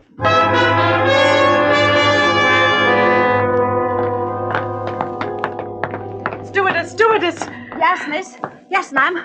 Come in straight away. Tell me, stewardess, this is B-deck, isn't it? B-deck, ma'am? Oh, yes, ma'am. No doubt about that. Dr. Heinrich and I have been all over this part of the ship looking for cabin number 13, but we don't... I've been trying to convince this lady stewardess that there's no such cabin cabin number 13 on this ship. Why, there sure to heaven isn't, ma'am, and never has been. I've served aboard the Mauravania a matter of 8 years, and I ought to know. But I tell you, I saw it. I was in there.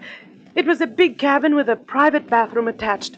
The walls were paneled in light oak, and the furniture was rosewood and yellow satin, and the portholes were like real windows. No, that's not much good, ma'am. No, I'm afraid not. Most of the cabins hereabouts look like that.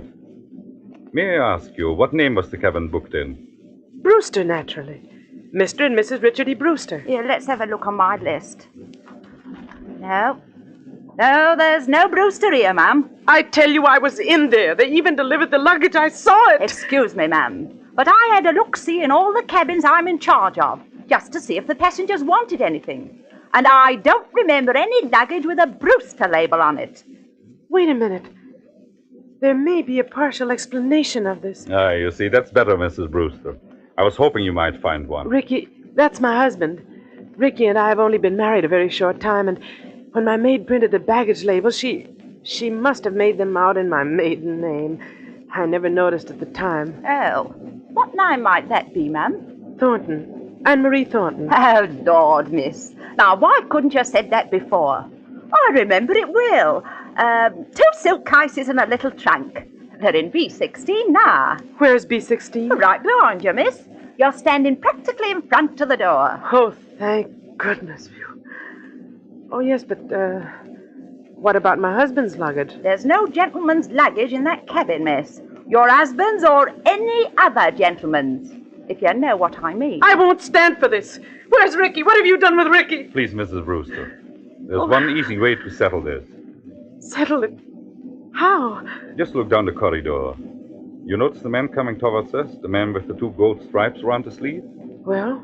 That's Mr. Marshall, our second officer. Did you ever see him before? Yes. Yes, of course I have. He was standing at the top of the gangplank when Rick and I got aboard. Exactly. So he might be able to tell us something. Oh. Mr. Marshall? Mr. Marshall? Yes, Doctor, what's up? Would you mind coming here for a moment? Well, not at all, old boy. Always glad to oblige a chap who may have to cut me up at any moment. What may I do for you? Take a good look at this young lady. And tell me, have you seen her before? Seen her before? My dear chap, if I had overlooked, the young lady will pardon me, I know, a passenger as charming as this lady is, I would be less of the gentleman than I fancy myself. You saw her coming aboard tonight? Oh, yes, certainly. And, of course, you saw the gentleman who was with her. The gentleman who was with her? Yes. Oh, but there was nobody with her, old boy. You're quite certain of that, Mr. Marshall? My dear doctor, she was the last of them to come aboard. I'll take my Bible oath there was no other passenger with her, or ahead of her, or behind her, if it comes to that. You're lying to me. Please, Mrs. Brewster, lower your voice. I know what it is. It's the old Paris trick, like in the story. But you won't get away with it, do you hear? Now, look here, madam. I'll go to the purser, I'll go to the captain. Oh, dear Father in heaven, won't anybody believe me?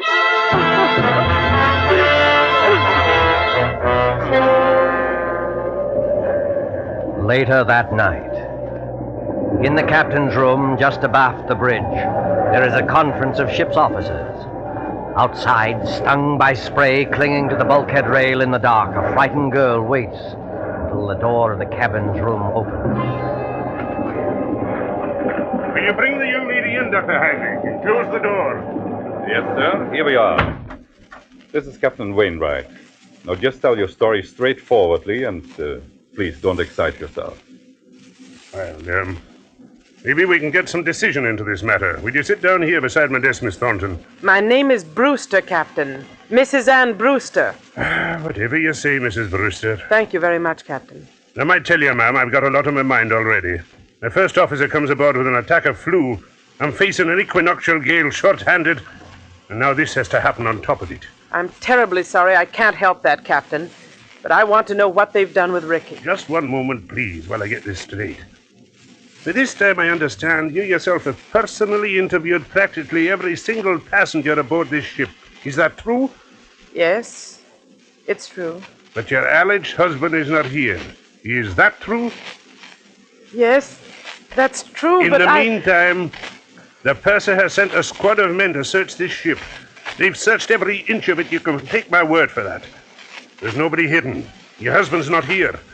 According to Mr. Marshall, who's standing over there... I see him. According to Mr. Marshall, he never was here. Oh, hang it all, Miss Thornton. You needn't glare at me like that. We couldn't see the chap. He wasn't there, now could we? Be quiet, Mr. Marshall. Yes, I'm sorry. No, I'm not unreasonable, Mrs. Brewster. I think you'll admit that. But what can I do? What can I say? Can you offer any proof, even, that this husband of yours ever existed? Proof? Yes, of course I can. Excuse me for interrupting, but would you mind, Captain, if I ask a question or two? No, Doctor, go ahead. I tell you, I'm going daft myself. If you were married, Mrs. Brewster, you must be carrying a joint husband and wife passport. Where is that? Well, there wasn't time to get one. We each carried our own passport. Oh, I see. But still, there must be someone back in America who can confirm what you say if we got in touch by radio telephone.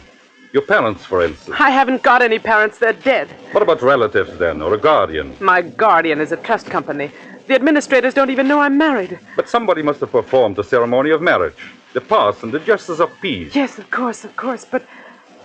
Oh, I can't remember the name of the town. You don't remember the name of the town? Hold tight to your chair, Mrs. Brewster. The ship is going to pitch again. How's the glass looking, Mr. Marshall? Barometer's rising, sir. This weather won't hold long. We shall be in the fog before morning, though. We're in a fog now, if you ask me. This lady says she... I'm terribly sorry, but I'm trying to think of it. It was a little town in upstate New York where they can marry you at a moment's notice. Ricky kept the certificate. I was confused. I haven't been well. No, you haven't. You see, Ricky had been away, and he came back, and I was in love with him, and he sort of swept me off my feet, and... Oh, what's the use? Not much use, apparently. If you'll take my advice, ma'am, you'll go below to your cabin and get some sleep.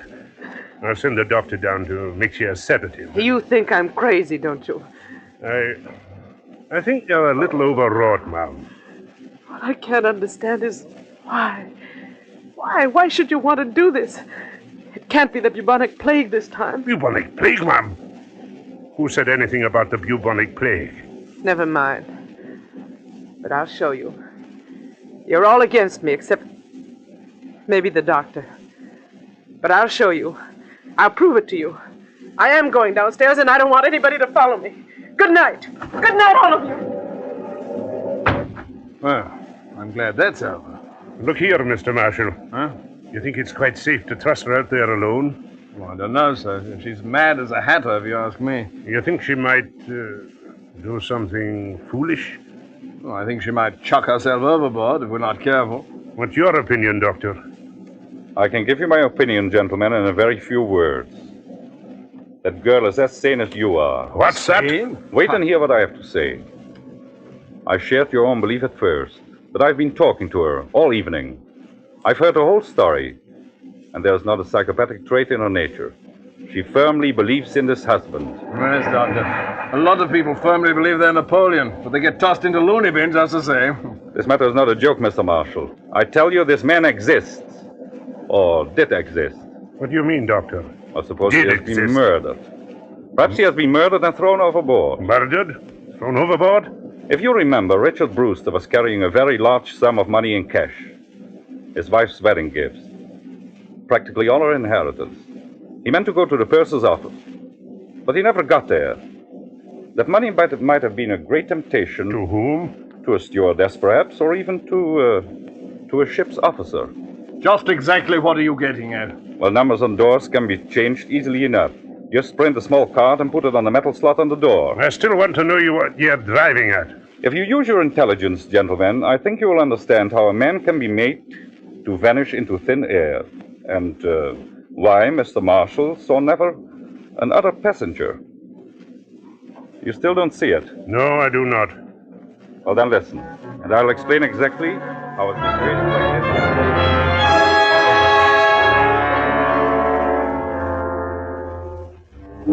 4 o'clock in the morning. 4 o'clock, the hour of suicides and bad dreams. The gale has subsided. The sea is calm. The SS Mauravania creeps blindly at barely 8 knots through a thick and strangling fog. The whole ship is dark and sealed up in sleep. There's no sound in all that mournful dimness, except when the foghorn cries out a warning overhead. Even cabin B-16 is dark, and Brewster, still fully dressed, lies restlessly across one of the berths, her head almost touching the intercabin telephone. What was... Oh, I thought I heard... Telephone. Yes? Hello? It's me, Anne. Take it easy now. Ricky! Ricky, where are you? Quiet. Keep your voice down. Where are you, Ricky? What happened to you? Are you hurt? No, I'm not hurt, but he nearly got me. Who nearly got you? Listen, dear. I can't explain over the phone, and I don't dare go down there. Can you meet me up on deck? Yes, of course. Where? Do you know the boat deck? Boat deck? Which one is that? The top deck, where all the lifeboats are slung. Oh, yes, I know it. Well, go to the starboard side. Yes? That's the right-hand side, facing forward. Find the 4th lifeboat from the aft companionway. Yes. There's a thick fog, and nobody will see us. Ricky. What is it? Ricky! He's gone. He's gone. Excuse me, miss, but I thought I heard somebody talking in here. Stewardess, what are you doing up at this time of the night? If I might ask, miss, what are you doing up and dressed? Oh, you ought to get some sleep, miss. You really ought. It might interest you to know, stewardess, that I've just been talking to my husband. Now, look here, miss. Don't start that all over again. Please don't start that all over again. You all pretended to think I was mad, didn't you? And you nearly drove me mad. Ricky's beaten the whole crowd of you, and I'm going out on deck to meet him now. Out on deck, miss. That's what I said. Where's my coat? Don't go out there, miss. Not in the state of mind you're in. And the fog's so thick, you can't hardly see your hand in front of your face. Stand away from the door, please. Suppose, miss, I didn't want to let you go out there. I don't think that would matter much. You've probably heard that mad people have 10 times ordinary strength, and I'm stronger than you anyway. Miss, I'm a-begging you. Stand away from that door!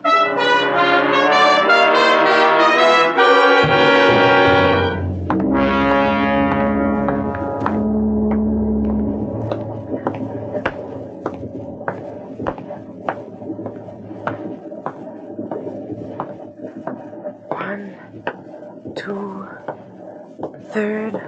Anne, is that you? Yes. Ricky. Ricky, darling, where are you? Here, duck your head under the lifeboat. Here, take my hand. But isn't it horribly dangerous out there on the edge?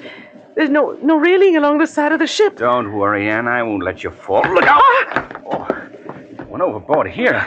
We're well aft near the propellers. The suction would carry into the propeller blades and... Listen. I can't hear anything except the foghorn. Yeah, but I can. There's somebody walking along the deck. And I can see a flashlight moving in the fog. You're quite right, my friend. You can see a flashlight moving in the fog. Dr. Heinrich, what are you doing here? At the moment, young lady, I'm covering both of you with a revolver. Please don't move. So, you were in the conspiracy, Dr. Heinrich. May I ask you what conspiracy? The whole ship's conspiracy to say Richard Brewster didn't exist. My dear young lady, you can set your mind at rest. There never was any ship's conspiracy against you. The people you spoke to were perfectly honest. Including Mr. Marshall, I suppose. Yes, including Mr. Marshall. And what is this all Stand back there. I suppose he was telling the truth when he said nobody came up the gangplank before or after me. I beg your pardon. That was not what he said. He said no passenger came up the gangplank at this time. Well, what's the difference? A great crime is arranged for tonight, young lady. No less a crime than murder. Murder? Who's going to be murdered? You are. What? That, I repeat, is a scheme. But there is no conspiracy and only one criminal. Oh. And who is the criminal? The criminal is the man standing beside you. Your so-called husband. Ricky? Oh, you don't know what you're saying. I think I do. Marshall, of course, did see someone walk up the gangplank, loitering behind you. But he never dreamt of associating that person in any way with you. He saw a ship's officer returning from shore leave in civilian clothes. A ship's officer? Yes. That man you call your husband, his name isn't Richard Brewster. His real name is Blaney. And he's the first officer of the Mauravania. Are you trying to tell me The captain that can identify him. He's actually British, though he can fake an American accent very well. He has already got a wife in England, and he is planning to join her with the $10,000 he got from you. I don't believe it. I don't. Ricky, why don't you say something? Oh, he planned it very cleverly, I must admit. He never let you know he was ship's officer, did he? He's been away for some time, naturally, so he persuaded you to marry him in a hurry. Ricky, is this true? He has the money, you see. All he did was hang a dummy number on the cabin door, remove it later, put on his uniform, and walk away with his own luggage. But Captain Wainwright told us that the first officer had come aboard tonight with... With a bad attack of flu, yes. Our friend couldn't be seen in public until after he disposed of you. The best thing was to convince everybody you were insane, as he did. Then, when you went overboard tonight... They would all believe it was suicide. Exactly. But I began to suspect this Brewster because you quoted him as telling such an obvious lie. He said he had never traveled in the Mauravania, yet he could direct you all over the ship and even knew where the purser's office was. So I went to his cabin, found it empty, searched, and found your $10,000. Look out, Dr. Henry! Put it down, you fool! Put it down! Oh! He's overboard! You've shot him! You shot him! Those shots, my dear, never touched him. Never touched him? No. The weight of the iron carried him over backwards when he lifted it. It was the weight he was going to use to sink your body. Ricky! The propellers! The ship's propellers! Yes, they suck you under. Oh, Doctor. Doctor, I can't stand this. It won't be easy, my dear. It won't be easy, I know, but believe me, this way is better.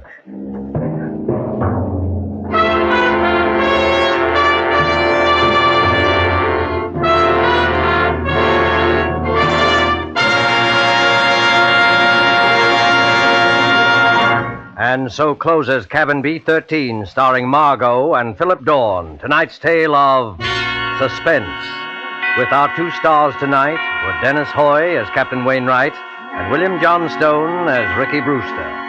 This is the Man in Black who conveys to you Columbia's invitation to spend this half hour in suspense with us again next week, same time, when our star will be one of the screen year's most sensational newcomers, Mr. Gene Kelly. Mr. Kelly will be supported by Hans Conried and William Johnstone. The producer and director of Suspense is William Spear, who with Lud Gluskin and Lucian Morawick, conductor and composer, and John Dickson Carr, the author, collaborated on tonight's Suspense.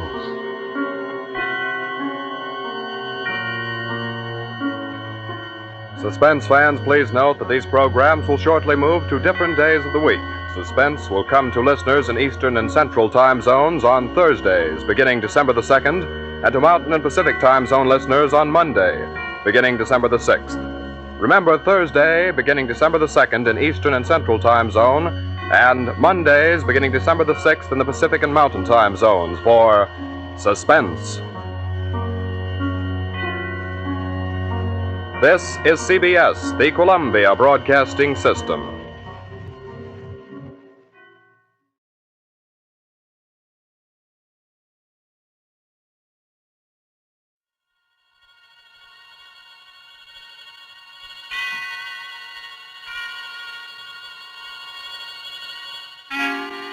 Suspense.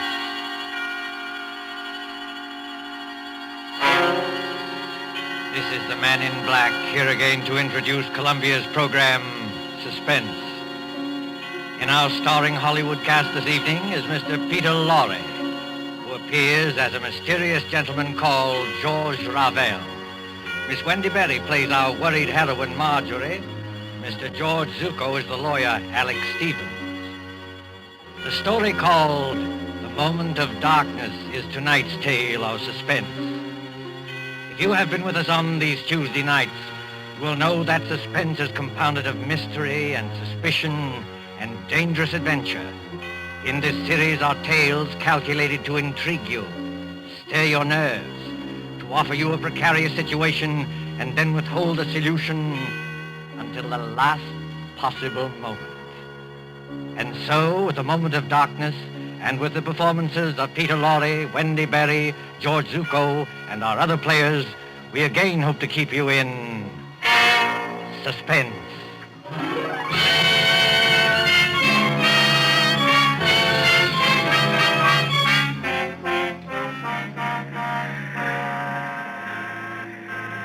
The Train Bleu crack express train from Paris to the French Riviera, which in these carefree days before the war used to make the journey from Paris to Nice overnight.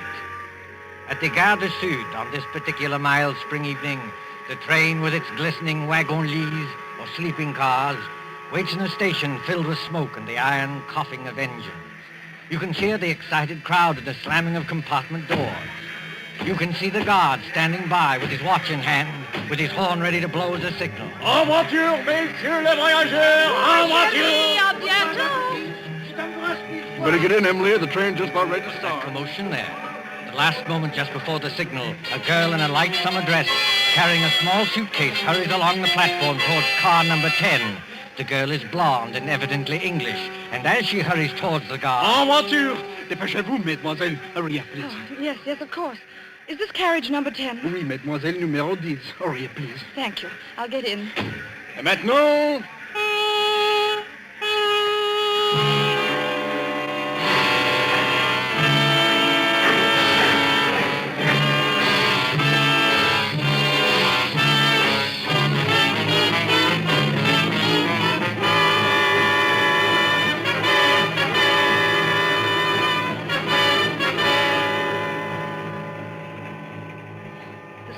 Must be at least a mile long. Car 10. Compartment number 6. Compartment number 6. Compartment... Oh, here it is. Yes, come in. Mr. Stevens, Oh, I beg your pardon. That's quite all right. Won't you come in? I thought this was Mr. Stevens' compartment. It is his compartment. I'm sharing it with him. He is on the train, isn't he? Oh, yes. He's going to look for some luggage that failed to turn up. In the meantime, won't you come in and sit down? Thank you. As an old friend of Toby Stevens... Why do you smile? Nothing. It's just odd to hear a dignified man like Mr. Stevens called Toby. That's all. Well, it suits him. As an old friend of his anyway, may I introduce myself? I'm Ken Blake, on vacation from the American consulate in London. How do you do? My name is Gray, Marjorie Gray. I most particularly wanted to have a word with Mr. Stevens. Miss Gray, will you pardon my impertinence if I ask... Ask what? Whether it's about your Aunt Hester at Monte Carlo and the man who seemed so determined to scare her to death. You know about that? Yes, a little. After all, that's why Toby's left his law practice and come all the way from London. He said... Mr. Stevens. Marjorie. Great Scott, what are you doing here? I came up from Monte Carlo, especially to see you. I thought I'd find you in Paris, but when I got to your hotel, they told me you'd gone. Cook said they'd reserved a compartment on this train for you. So, well, here I am. But why? Before you see Aunt Hester, Mr. Stevens, I want to know what you meant by that letter you wrote me. I meant exactly what I said, Marjorie. I'm going to expose this faker, George Revel. Excuse me, if you two want to talk, I'll just clear out of here. Oh, no, Ken, stay where you are. Really, Mr. Stevens? You've made an impression on her, Ken. When the girl suddenly becomes thoroughly British after spending half her life on the Riviera, well, you made an impression. Don't talk like that, Toby. She won't get annoyed with you for saying it. She'll just get annoyed with me. Marjorie, this is Ken Blake. We've met, thanks. I asked him to come along with me, and for a very good reason. Indeed? Ken was for years at the American consulate in Paris. He knows all the heads of the Sûreté Générale, that's the Scotland Yard of France. And in particular, he knows the great detective Flamand, who's the chef de Sûreté. I thought Ken might be very useful when we nab Revel. But I tell you, Revel is dangerous. Dangerous, my eye. Something's going to happen. I know something dreadful's going to happen. Now, let's face the situation, Marjorie. Your Aunt Hester is middle-aged, wealthy, and, Oh, if only Uncle Paul hadn't died. He was the decentest person I ever knew. But he did die, my dear, and Hester can't be consoled. She can't eat, she can't sleep, she can't think of anything except getting in touch with his spirit. Along comes this faker Revel to give seances. I wonder if he is a faker. You're not falling for this Tommy rot, surely? Really, Mr. Blake, if I'd asked for your advice in this matter... I beg your pardon, Miss Gray. When we get to Nice, I'll take the first train back to Paris. No, wait, please. I didn't mean to be rude. It's nice of you to help us, but it's the whole atmosphere of Monte Carlo. Well, that's quite all right, my dear. We understand. Of course. There's Aunt Hester in that villa over the Mediterranean. There's Revel, all thin and quiet and swarthy. with those somber-looking eyes of his. He seems to dominate her, just as Mr. Stevens used to. Dominate her, my dear? That's rather a strong word for an easygoing old buffer like me. The things Revel does at those seances are terrifying. I don't know whether he's an imposter or not, but I am sure nobody else can do what he does. Now there, Marjorie, is where you're wrong. I can. You can? Yes. I promise to duplicate in front of your aunt every single trick Revel ever performed. Oh, but that's impossible. Is it? Wait and see. I'll put it up to Mr. Blake. It isn't merely that Revel is tied up, tied hand and foot in a chair, while these horrible things are going on. I know there are people who can get out of ropes and back into them again. But Revel lets you take one precaution that shows there can't be any trickery. Oh? And what is that precaution? Just before the lights go out, he takes a piece of white paper. Well? He puts one under each foot. You take a pencil and draw an outline around the shoe on the paper. If he moved the millionth fraction of an inch, it would show in the outline later. But it never does. Well, look here, Toby, that's a bad one. Why does it strike you as being so funny? Because I can do it, too. Just give me a moment of darkness, that's all. You mean he gets out of his shoes or something like that? No, he could hardly get out of his shoes and back into them without disturbing the outline. Then he doesn't leave his chair after all. On the contrary, he can be all over the room. Well, how in Satan's name does he do it? My dear fellow, there's nothing simple.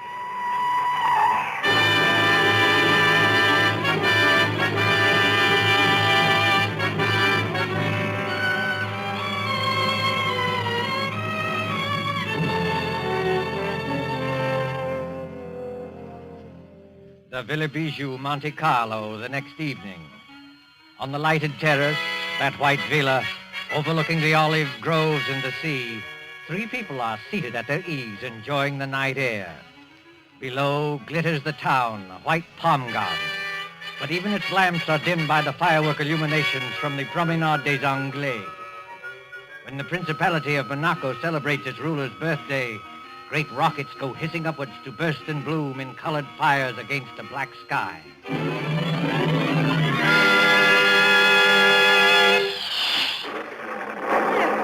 I don't like those fireworks. The noise upsets me. I wish they'd stop. Never mind the fireworks, Hester. You've heard my proposition. Give me an answer. Oh, what's more, you spilled broth on your jacket at dinner. You're the clumsiest eater I ever saw. Here. Let me take a handkerchief to it. Please, Aunt Hester, won't you answer Mr. Stevens? Why don't you two let me alone, both of you? We're only trying to help you.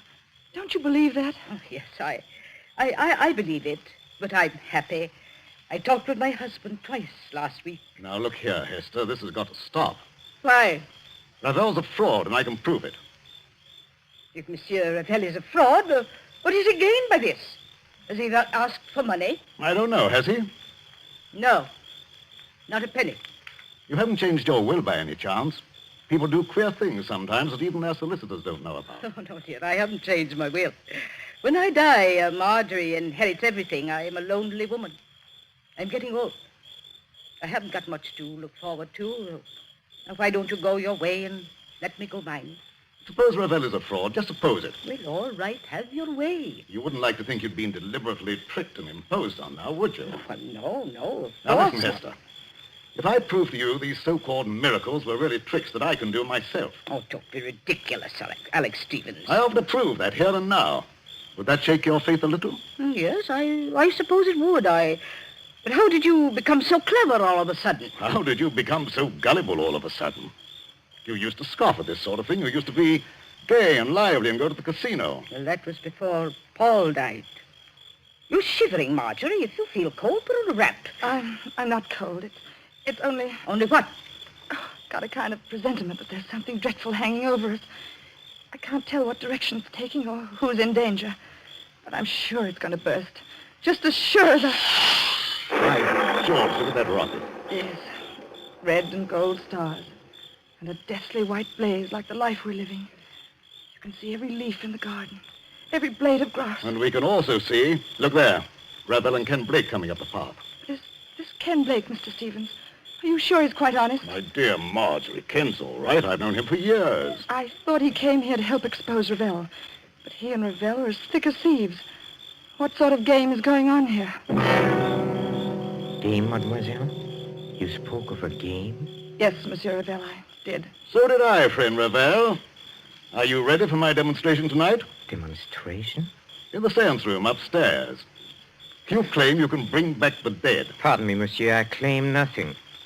When I'm in trance, I cannot tell what happens. But I can. I'm going to make ghosts walk by perfectly natural means. You know, Monsieur Stevens, I don't understand your logic. Logic? Yes, you wish to, how do you put it? Expose me? But how will you expose me by these childish tricks? If I show you a counterfeit 10-pound note, does that prove there's no Bank of England? I'm not going to argue subtleties with you. You can always beat me there. I'm a plain, ordinary man with a little common sense to back me up. No. Come on, my friend. Not an ordinary man, surely.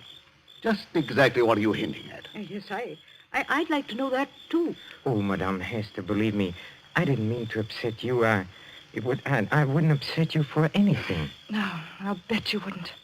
Well, I kiss your hand, Madame. I'm all apologies. Well, let this gentleman do what he likes. But I warn him, it is dangerous. Dangerous? How is it dangerous? That's the first time you've spoken, Mr. Blake. Why have you been so quiet? Please, Marjorie, please now, be a good girl and stop interrupting. Oh, I'm sorry, Aunt Hester, but he's been muttering to himself and moving from one foot to the other and looking guilty. Confound it, I'm not looking guilty. Aren't you? No, it's a hot night. I don't like this business at all. Why will a seance be dangerous? Why? Because we shall be tampering with evil forces. Evil forces, my foot. Oh, you doubt it? Yes. This brave Monsieur Stevens is challenging the unseen world. He's mocking at forces he does not understand. Believe me, monsieur, they are not mocked without danger. I'll risk that, thanks. Well, up in a seance room, with a door bolted on the inside, we shall be at their mercy. The evil forces, the elementals, will wax and grow strong. They can take us in their grip, as I take this walking stick and... You've got strong hands, Monsieur Revel. The hands of evil spirits are stronger, much stronger. I'm afraid. I wonder if we ought to do this. I've been wondering the same thing. What does your aunt say? Well, I don't know what to say. I'm so confused. And I want to break down and cry. I suppose we'd better do it, or Alex Stevens will never let me hear the end of it. For the last time, monsieur, will you be warned of danger? No. Very well. Oh, Madame Hester. Yes, Monsieur Revel. Do you believe that I'm an impostor? No, dear, of course not. But in your heart, you're not yet convinced. Well, I don't know. I'm not such a fool as some people seem to think. But if something did happen, something to show there are living forces beyond this world, it would convince you utterly? Oh, yes, I suppose it would.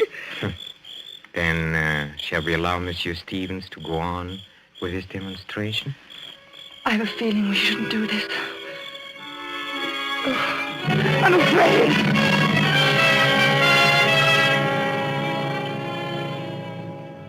Upstairs at the Villa Bijou, there is a small, bare, deeply carpeted room. Its only furniture consists of a round table, 5 chairs, and a large cabinet phonograph. There is only one door, and there are no windows. In one chair, a little way back from the table, sits Mr. Alexander Stevens. He is tied hand and foot, the outline of his shoes drawn with pencil on pieces of paper, so that he cannot move. Now then, friend Raphael. Have you quite finished tying me up? Oh, yes. Yes, and I bet you won't get out of these knots, sir. Well, we'll see about that. Are the rest of you ready? Yes, all right. Oh, dear, I wish I'd put some smelling salts in my handbag. Well, what do you want us to do now? We'll have conditions exactly as they are for Mr. Revel. I'll sit in this chair back from the table. You 4 sit round the table, clasping hands to form a circle. All right, let's get on with it. Ken, will you start the gramophone? I believe it's customary, Mr. Revel, to have hymns played at the beginning of a seance to establish the proper frame of mind. Yes, monsieur, that's true. You fool. What did you say? Oh, nothing, monsieur. Please continue. Start the gramophone, Ken. When you've done that, turn out the lights on that switch by the door. Then join the circle. Clasp each other's hands tightly and don't let go unless... Unless what? Well, unless something gets me. Be careful, monsieur. Go on, please. Start the gramophone. All right, here goes.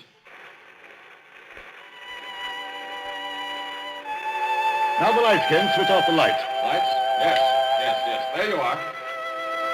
It's pitch dark. I can't see my way back to the table. Here, Ken. Here's my hand.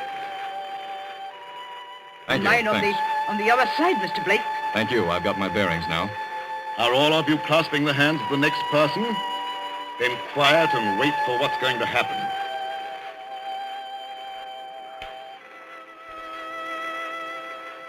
Ken, look. Look where? Over there, where Mr. Stevens is sitting. What about it?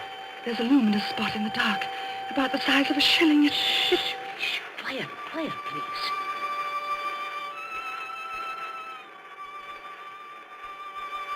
Did anything touch the back of your neck? No. What was that? It's Alex Stevens. I know it. This was not on a program, madame. Break the circle and get those lights on. The luminous spot is still there. Oh, hurry, Ken. I can't see my way in the dark. I don't know which direction the lights are. Wait a minute. Here's the wall. If I grope along here, I ought to find the switch. Yes, here it is. Lights. Quiet, silence, mademoiselle, if you please. What's wrong with Mr. Stevens? What's that sticking out of his chest? It's the handle of a dagger. And a good deal of blood has soaked through his coat, too. Oh, Monsieur Blake, will you turn off this gramophone? Yes, certainly. But you're not saying that Toby Stevens is dead? I'm afraid he is, my friend. That's a direct heart wound. Perhaps 10 seconds of intense agony, and then the end. Oh, is the door still bolted from the inside? Yes. Then we are all alone, here, the four of us. This rash gentleman, one imagines, did not kill himself. He's too well tied up. I know who killed him. Mr. George Revel. You did, with luminous paint. I killed him, mademoiselle? With luminous paint? I mean, that was part of the trick. You tied him up. You were the only one who touched him. And? What of that, mademoiselle? Luminous paint doesn't show up in the light. You smeared a little of it on his coat. That showed you exactly where to strike in the dark. I commend your good sense, madame. But there are two excellent reasons why I had nothing to do with this. The first reason I must keep to myself, but the second reason can easily be proved. Well, what is it? Well, up to the time that man screamed, you yourself were holding my right hand, and Madame Hester was holding my left hand. Did either of you let go at any time? No. No, that is, I didn't. What about you, Aunt Hester? No, Marjorie, dear. I didn't let go either. He never moved. Hold on. Wait a minute. Well, monsieur, speak up. I was holding Marjorie's hand on one side and her aunt's on the other. And they didn't move either. Nobody let go or left the circle. That's true. Consequently, none of us could have killed Toby Stevens. Yes, it is true. Somebody must have sneaked in here. Oh, no. As you said yourself, the door is bolted on the inside. Then who the devil did kill him? Well, that's the question. Has anybody ever seen that dagger before? No. It looks like one of those curio things you buy in the shops. Yes, and with the design of wooden scroll work on the handle. No fingerprints will show. Nothing else, except some musical instruments. A tambourine, an accordion, and a speaking trumpet. You know, I blame myself for this. You ought to. Why? Because you killed him. Don't ask me how, but I know why. Indeed, mademoiselle. You found my motive. Yes, I have. You've got Aunt Hester fully believing in you now, haven't you? Easy, Marjorie. In another minute, you'll be talking about forces and elementals and heaven knows what. You'll be saying it was a spirit hand that killed Mr. Stevens, because nobody else could have. Please, Marjorie, brace up. Someone's got to send for the police. Why don't you send for the police, Ken? Couldn't you help us there? Help you? How? Mr. Stevens said you knew the heads of the Sûreté. He said you knew this man Flamand, who's supposed to be the greatest detective in France. Oh, but this isn't French territory. Monte Carlo is the independent state of Monaco. I'm sorry, Marjorie. Ordinarily, I might have helped. You mean you won't help us? I'm sorry, Marjorie. I can't. Then I've got to help myself. George Revel, you killed Mr. Stevens. But how? Yes, how?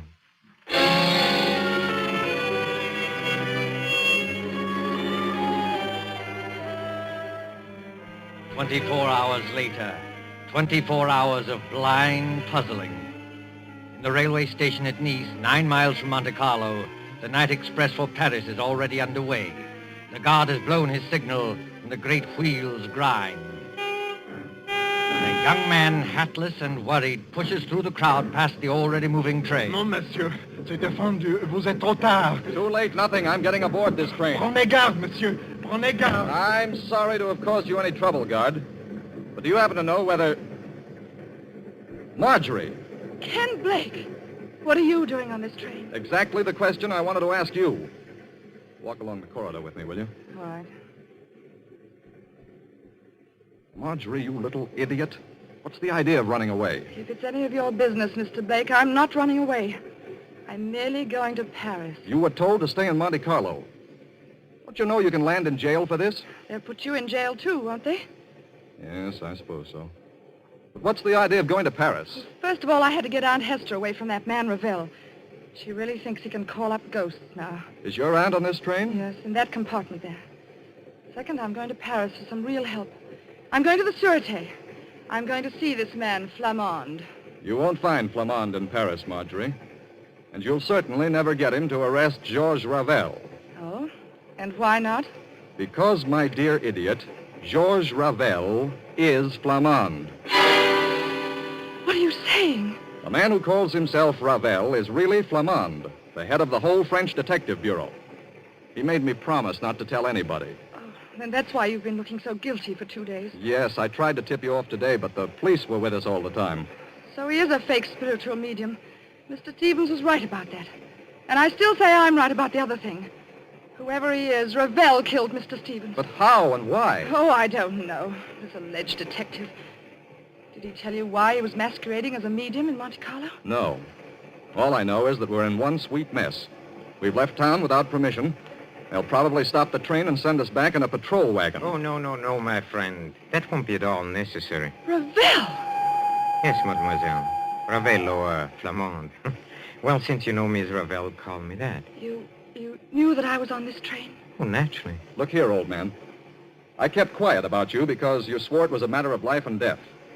But will you answer a couple of questions now? Oh, with pleasure. Why did you pose as a medium? Because the Moroccan government employed me to trap a murderer. So I had to work, how do you say, undercover. All right. Why was Toby Stevens killed? Stevens was killed because he was a blackmailer. A blackmailer? Yes, mademoiselle. Does that surprise you? Yes. Oh, yes, of course. Very much. I tried to warn Stevens, but the fool wouldn't listen. And then, well, I wasn't quick enough. Stevens was murdered, of course, by one of us four in the seance room. Well, that's impossible. Impossible? Oh, no. The trick was baffling because of its simplicity. I'm sure you killed him. One moment, mademoiselle. Let me show you what I mean by trick baffling because it is so simple. Take, for example, the pencil outline drawn on a paper around the medium's shoes. Did Stevens tell you how I did that? No. On this train 2 nights ago, he started to tell us, but... Then he just stopped in the middle of it and laughed. You see, the medium leaves his chair. Well, he makes tambourines rattle and ghost forms appear. Yet the pencil outline is not disturbed. Now, how does he manage it? Well, how does he manage it? Well, quite easily. He returns to his chair. He turns over the 2 pieces of paper. He takes another pencil and draws an outline of his shoes on the reverse side of the paper. You look at it. And imagine it's the same outline we drew. Precisely. So easily are people misled. And it was the same way with a murder. But there couldn't have been any trick about the murder. None of us left the circle. We were all clasping hands when we heard that scream. Don't you agree? Oh, yes, I agree. I can't stand this any longer. When we heard Mr. Stevens utter that horrible scream... What makes you think it was Stevens who uttered that scream? I beg your pardon. What makes you think it was Stevens who screamed? Well, wasn't it? Oh, you assumed it, yes. We all assumed it.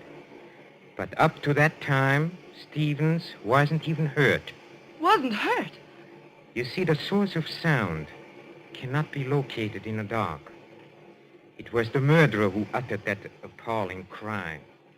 In a few seconds of darkness, before the lights went on, the killer simply leaned across and drove that dagger into Stevens' chest. And you proved that? Yes. If Stevens had been hit at the time of the scream, blood would have blotted out the spot of luminous paint. Yet, Marjorie Gray saw the paint shining after the scream. That's true, Marjorie. I heard you say so. You put the luminous paint there, Revel. You were the only person who touched him. Oh, no. There was one other person who touched him. Who was it? Another person, in full sight of you, said Stevens had spilled broth on his coat and swabbed at his chest with a handkerchief. You mean? I mean, of course, the real murderer. Your Aunt Hester. Yes, Marjorie. Your Aunt Hester. Aunt Hester! Keep back, all of you. Oh, so you managed to find the revolver? Marjorie, I poisoned your Uncle Paul. I poisoned my husband. And Alex Stevens knew it. You can't get away, madame. Keep away from that door. I never believed in spiritualism. I let myself be influenced by a medium because Alex Stevens would try to stop it. He was getting money out of me. He wanted no other influence. Don't open that door, madame. But I am opening it. Oh, Aunt Hester, don't! I told you I wasn't a fool as I looked. I had the knife in my hand. Stop her, Ken! Stop her! Well, mademoiselle, she has committed many crimes, but now she has paid for them all.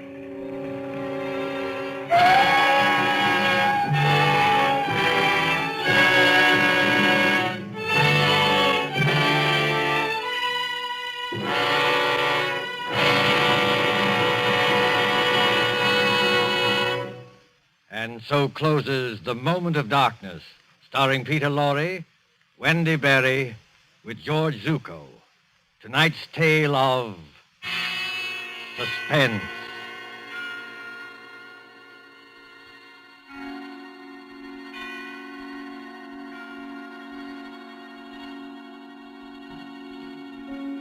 This is your narrator, the Man in Black, who conveys to you Columbia's invitation to spend this half hour in suspense with us again next Tuesday, when Agnes Moorehead and Ray Collins will star in a study in terror titled The Diary of Sophronia Winter.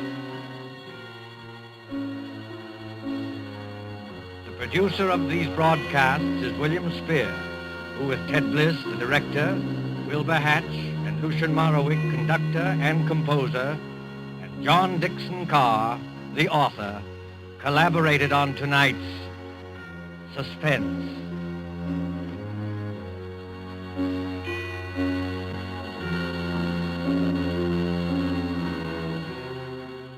This is the Columbia Broadcasting System.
Ladies and gentlemen, the Railroad Hour. From Hollywood, here comes the star-studded show train.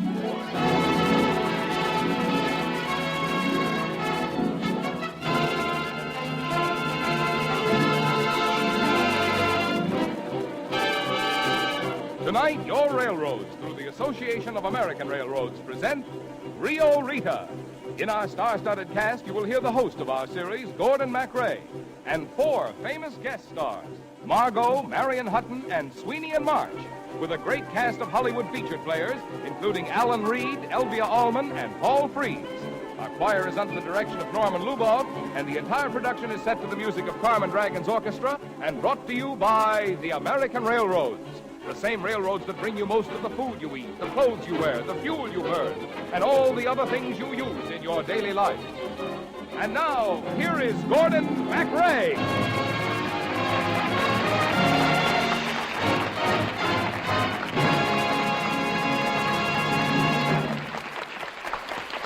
Thank you, and good evening, ladies and gentlemen. This is Gordon MacRae helping to bring you another in our series of musical successes. Tonight, the Railroad Hour Show Train presents a show that was originally produced on Broadway by the great Florenz Ziegfeld at the Ziegfeld Theater. So let's ring up the curtain on Rio Rita, with book by Guy Bolton and Fred Thompson, and lyrics and music by Joseph McCarthy and Harry Tierney.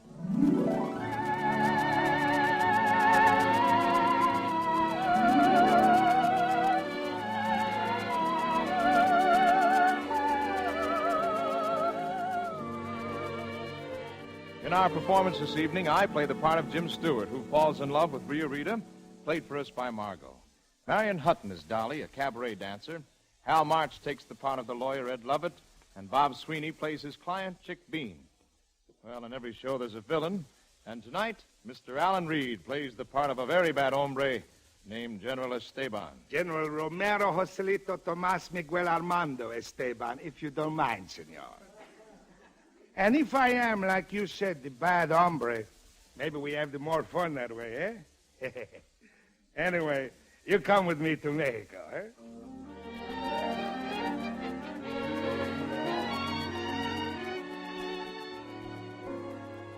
From Texas, we crossed the Rio Grande and arrived pronto in the little town of San Luca, where I am head man, and where, for some strange reason, I own the Esteban Hotel, the Esteban Department Store, the Esteban Building, and the only floating nightclub in all Mexico, which is called the Club Esteban. It is getting dark pretty quick now, and I'm thinking of going into the Cafe Esteban for my supper, when down at the end of the Avenue Esteban, there comes a bunch of those Texas Rangers approaching on horses' backs. When you roll your own, you're not alone. For when you belong to the Lone Star Rangers, and to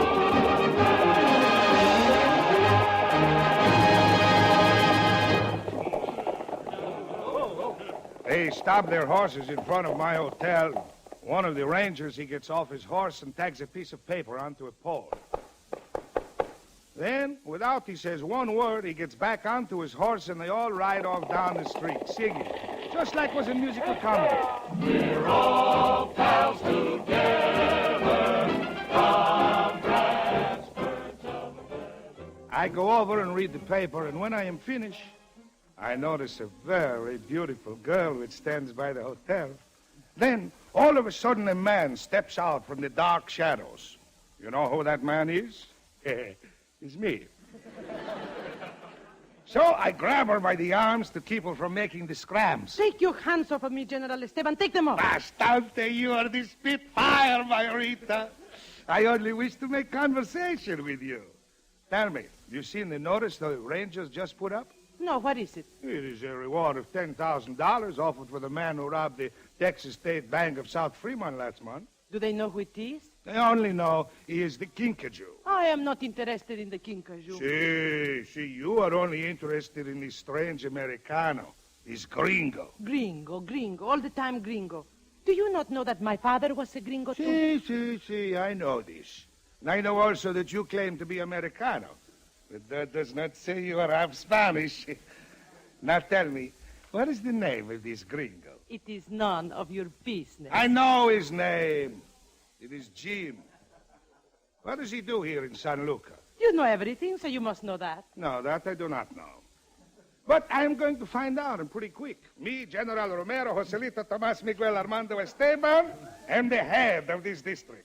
And I do not like the stranger which is mysterious. And me, Rita Maria Dulcinea Maggie Ferguson, I do not like the people which do not like the people which I like. So, I go. Wait, not before I have the kiss. Eh? Let Come go on. of me, let go of me. Jim, Jim! No, he cannot hear you now. You're wrong, Butterball. Now back up and play nice. Oh, Jim. You call me names, huh, gringo? You make to me the insult, eh? Insult? But butter at 90 cents a pound? So you are the smart Alex, eh? Okay, smart Alex, I'm going to tell you something. Get out of San Luca. Hasta la vista, senorita. Think it over, gringo. Oh, Jimmy, I am afraid of that man. He can do anything in San Luca. As long as he can't make you love him, that's all I care about. Oh, Jim, you know he cannot do that. Then don't worry. In a few days, I'll be through with the job that brought me down here, and then... And then you go back home? Only if you go with me. Oh, I want so much to see your so lovely house in Texas and your so lovely dog. And don't forget the so lovely river that runs along the foot of the garden. Is it nicer than the Rio Grande? Oh, no river is nicer than the Rio Grande. Do you know why? Yes, I know why. But I like to hear you tell me again. Down by the river Rio Grande, on its silver sand, that's where I found you. And now my heart's at your command.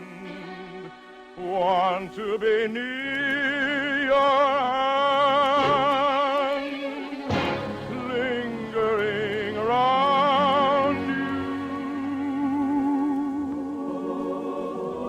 For love like mine, is there no returning? Give me one sight, my heart.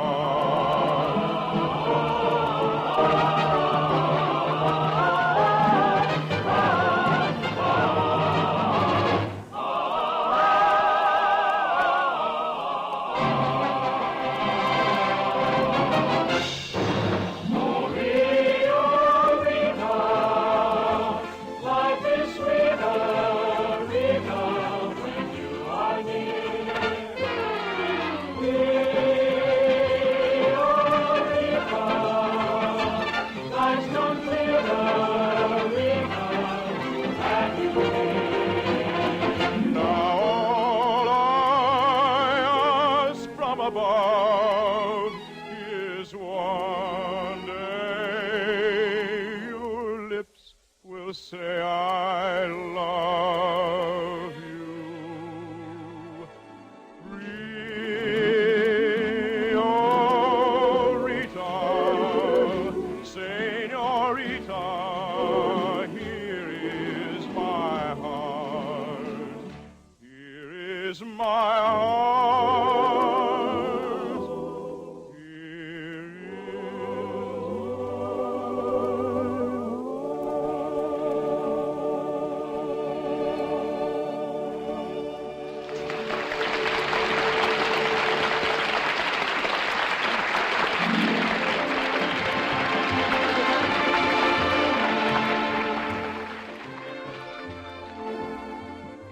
See my lovely Rita look at this gringo with the calf's eyes makes me very mad. So I walk away. And what do I see? Dolly Smith, a girl which dances for me in my cabaret, and a man named Chick Bean, which also works for me, driving up in an automobile which said, just married. I watch Dolly go upstairs in a hotel with bag, and I'm just about to go over and speak to Chick when that gringo lawyer, Ed Lovett, beat me to it. Nice bundle of thread that just went upstairs, Chick. You know her? Slightly. She's my wife. Your wife? When did you get married? About 15 minutes ago, and I'm still happy. Now, look, chick, I'm your lawyer, and you had no business getting married without consulting me. This Mexican divorce of yours is no good. I received this letter from your first wife's lawyers. Read it and weep. Okay. What? Why, Ed, she calls me a bigamist. And she's right. Of all the fools, you are the bigamist. Well, what's the penalty for bigamy down here in Mexico? The same as it is in the United States. 2 mothers-in-law. Well, what am I going to do, Ed? About 5 years in jail.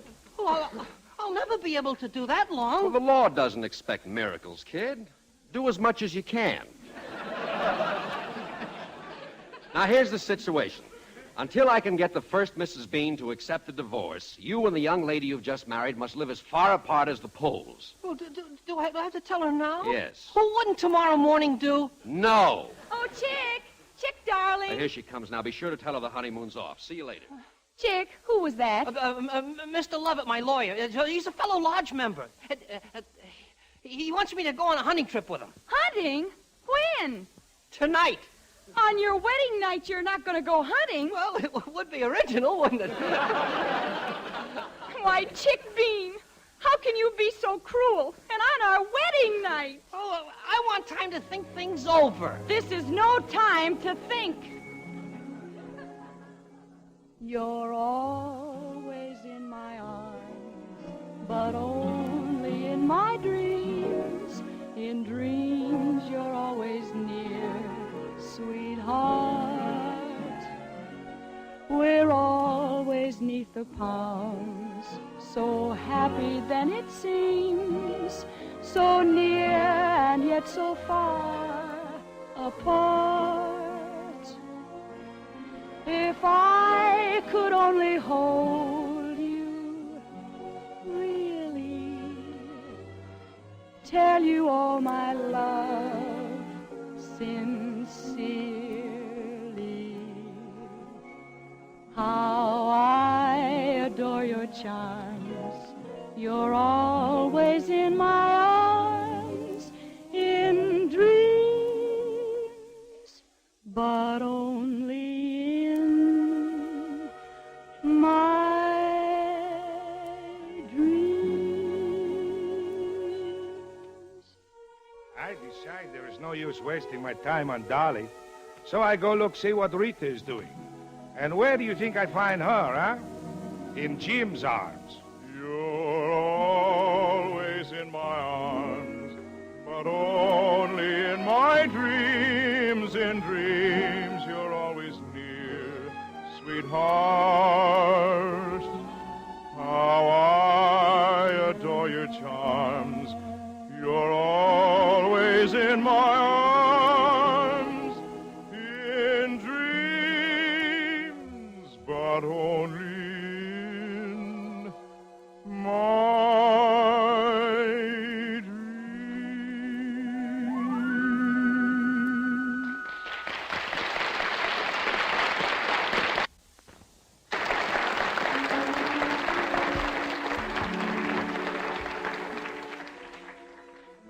The Placci is getting too deep for you, eh? For me, too. Because later I hear Rita's brother, Roberto, talking with the lawyer, Senor Lovett.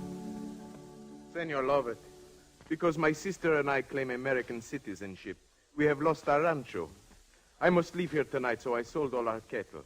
How much did you get? 2,000 American dollars. Can you change it into Mexican money for me? Well, let's see. $1 is worth about 4 pesos. That makes 8,000. Suppose I give you 5,000 pesos for it. But I lose money, senor. Well, a fella's got to live. Take it or leave it. I take it. I hear you are. Keep it in a safe place, my boy. There are dishonest men in this town. Si. Gracias, senor. Gracias, Adios. yeah. Not bad, not bad. Un momento, Senor Lovett. Huh? Let me see that money. Okay, Esteban. I'll hold on to what you just looked.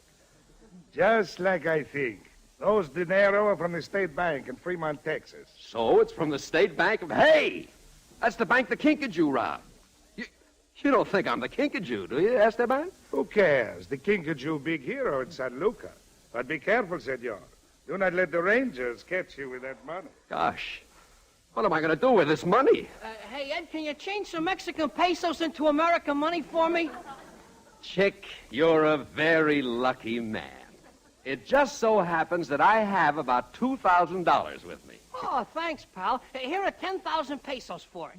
Don't mention it, pal. The pleasure was all mine. Well, this money's going to have to last me a long time, boy. It will, pal. About 15 years. The Rangers. Well, let's scram out of here. Oh, well, it's too late now. Here's the old song of the Ranger. It's Go Get Your Man. What's going on here? Jim, what are you doing in a soldier's suit? I thought you were Rita's new sweetheart. But I'm also Captain Jim Stewart of the Texas Rangers. Whoa, what do you know? Can I buy you a drink? Thanks. Say, wait a minute. That money, where did you get it? Well, see you around, fellas. Hold that man. What's the matter with this money? It was stolen by the Kinkajou. The Kinkajou? Well, hiya, Kinky. No, you can't pin that on me. I just got it from Roberto Ferguson, Rita's brother. Rita's brother? Sure. Then he must be the Kinkajou. Gosh, Jim, you can't arrest Rita's brother. Oh, yes, I can. Are you with me, boys? When the Rangers come to town to settle up or settle down, they're in their heyday. Because it's payday.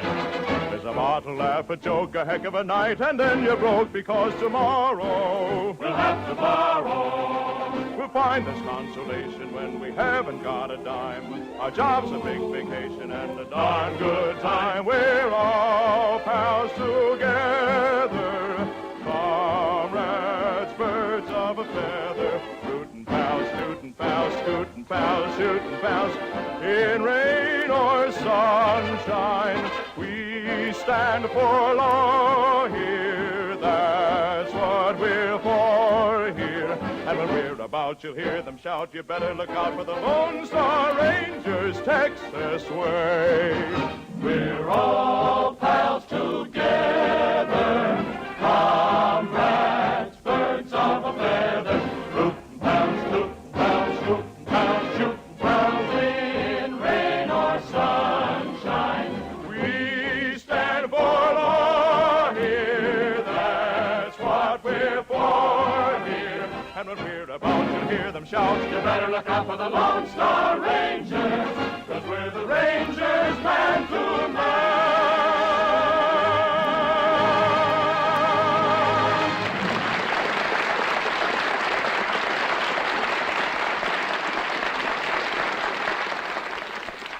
And so the curtain falls on the first act of Rio Rita. The Railroad Hour show train will return in just a moment. Meanwhile, just a reminder that 30 years ago this week, this coming Thursday, the guns were quieted along the Western Front.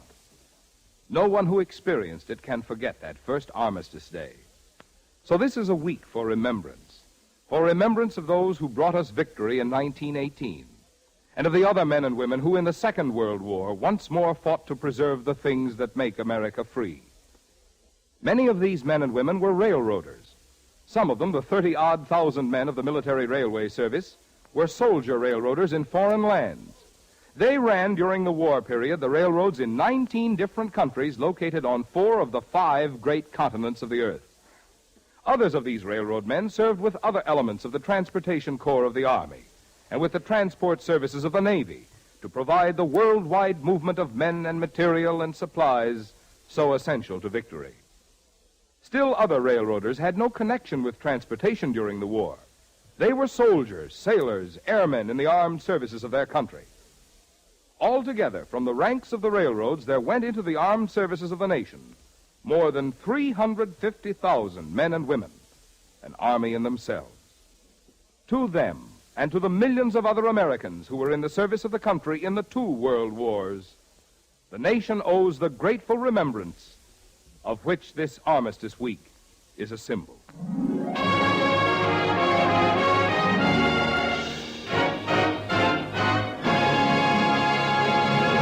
We return now to Rio Rita, starring Margot, Marion Hutton, Sweeney and March, and your host, Gordon MacRae.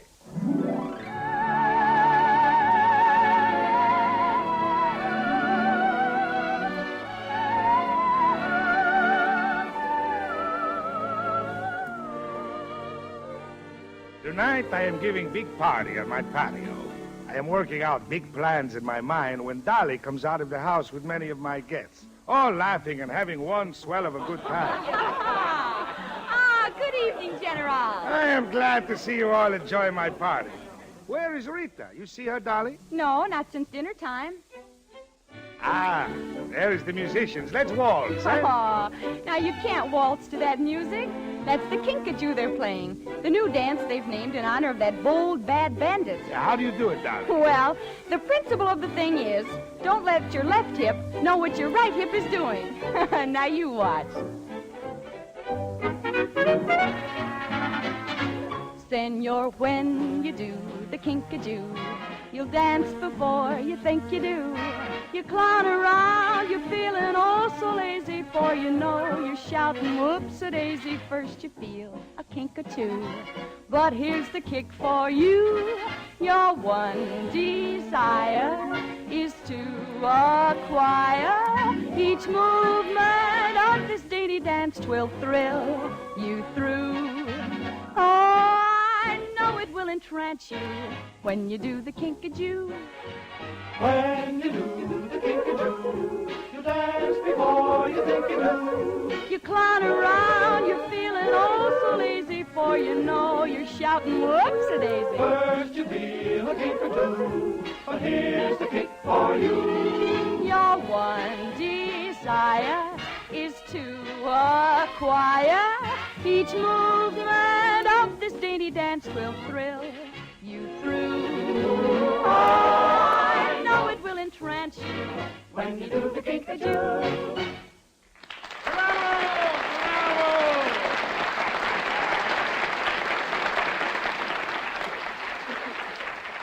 You are wonderful, my little Dolly. Come, give your old friend a kiss, eh?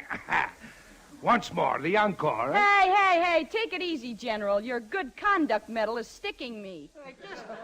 Just a minute, General Esteban. Don't forget, that's my wife. Why, Chick, I didn't think you remembered.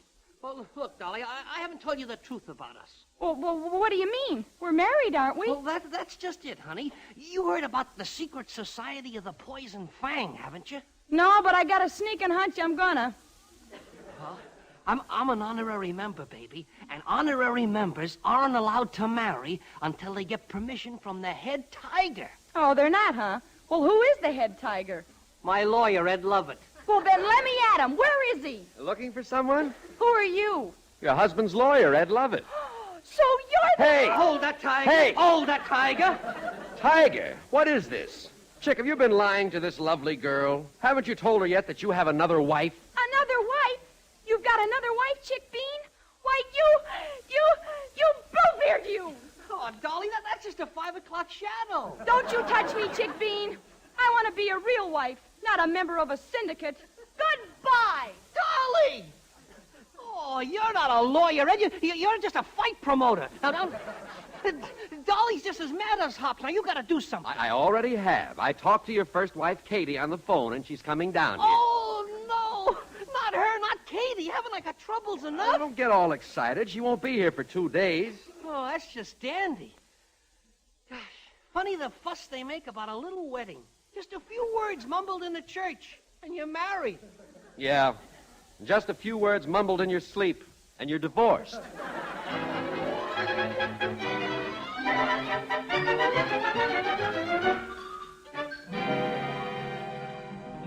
I get tired listening to these people argue, so when I see Rita coming into other end of patio, I hurry over to meet her. Where is Jim, General Esteban? You said in the note you sent me that Jim wishes to see me. I think perhaps he does wish to see you, but not here. I'm going. No, Rita, wait. I want to tell you something about your gringo friend. I do not wish to hear it. Get out of my way. General Esteban, I want to talk to you. Go ahead. A servant of yours entered my room and ransacked my bag. In this town, we do not bother with the search warrant when we deal with a suspicious character, Captain Stewart. Captain Stewart? See, my Rita, your friend, he is captain of the Texas Rangers. Jim, is this true? Yes, Rita. Listen, Captain Stewart, I have always prided myself that I am the good host. And since you are in my patio, I treat you like the guest. But if you do not leave in the 5 minutes... What will you do? I go to give the orders now to shoot you. Adios, senor. Go, Jim, please. I can't, Rita. I'm looking for someone. Who? I can't tell you yet. But remember, Rita, no matter what happens, I love you. Oh, no, you mustn't, Jim, please. There are too many people. You mustn't make love to me. Well, then let's waltz. Waltz? Yes. That way I can at least hold you in my arms. Okay, let's waltz. If you're in love, you'll waltz. To waltz is but to dream, for there's a simple charm that holds you arm in arm, a pair of smiling eyes that love and sympathize. You'll laugh and you'll forget your faults. If you're in love, you'll waltz. You're right, my Jimmy. It's so wonderful in your arms. I could waltz forever. Not forever, Rita. Remember, you promised someday that... Yes. Someday I'm going to be your wife. Oh, let me hold you closer, Rita. My heart to heart will tell life's sweetest story.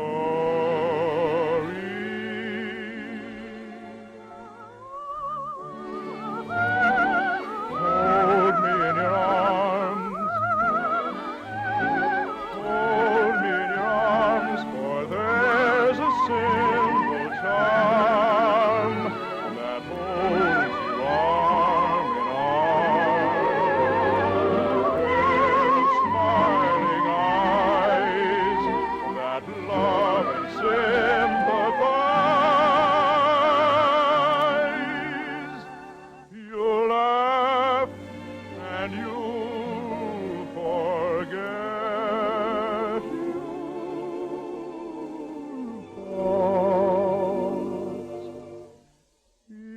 if you're in love, you'll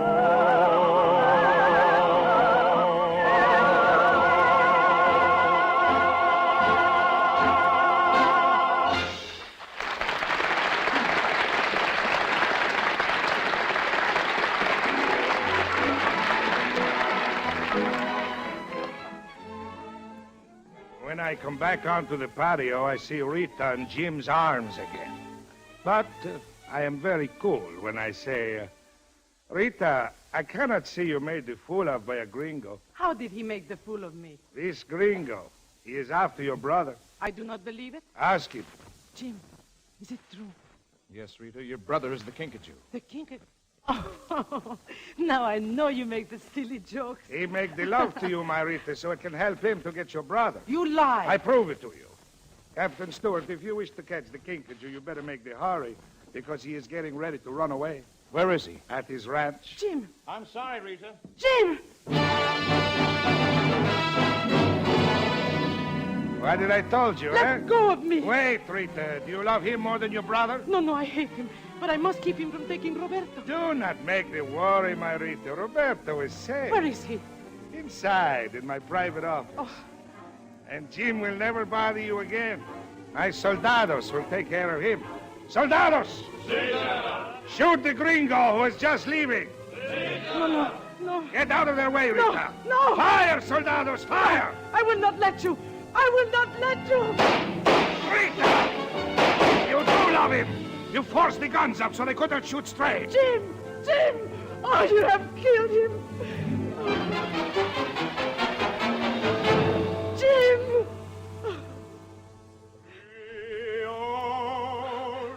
Oh, thank heaven.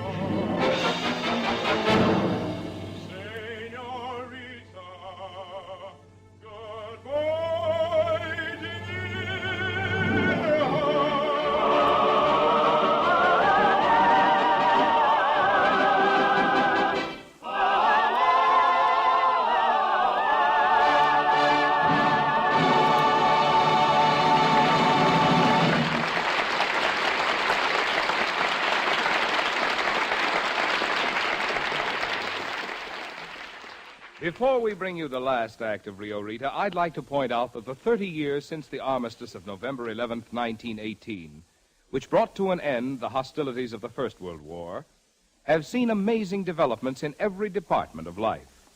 And in no field have there been more new developments or greater progress than in the field of transportation. This is true of transportation on the highways, on the water, in the air, and on the rails.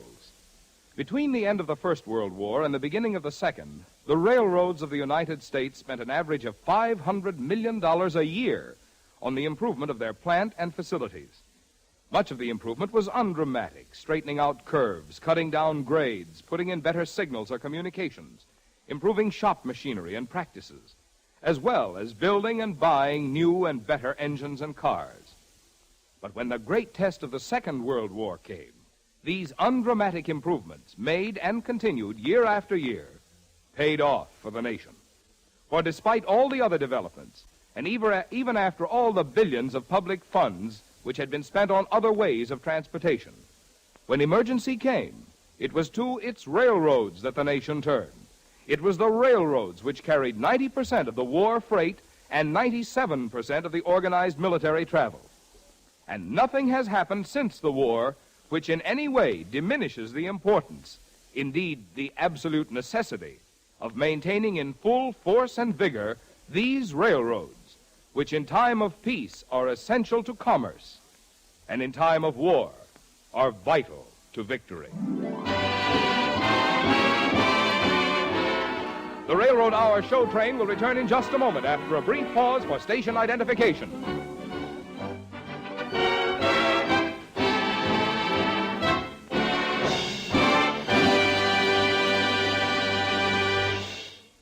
Now back to Rio Rita, starring Margot, Marion Hutton, Sweeney, and March, and your host, Gordon MacRae.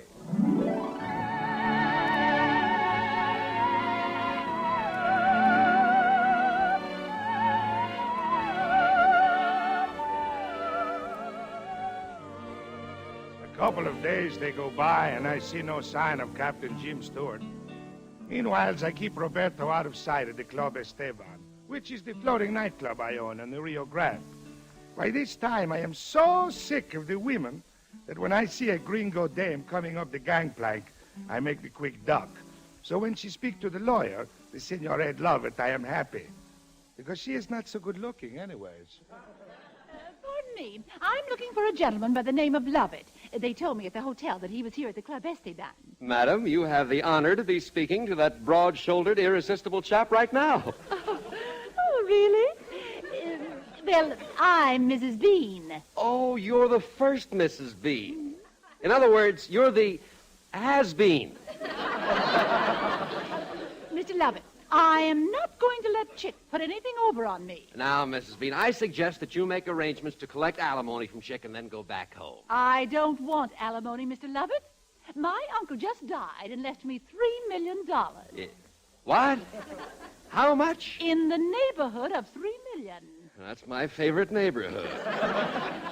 Step right into my office. Tell me, my dear girl, why do you waste your time on a jerk like Chick Bean?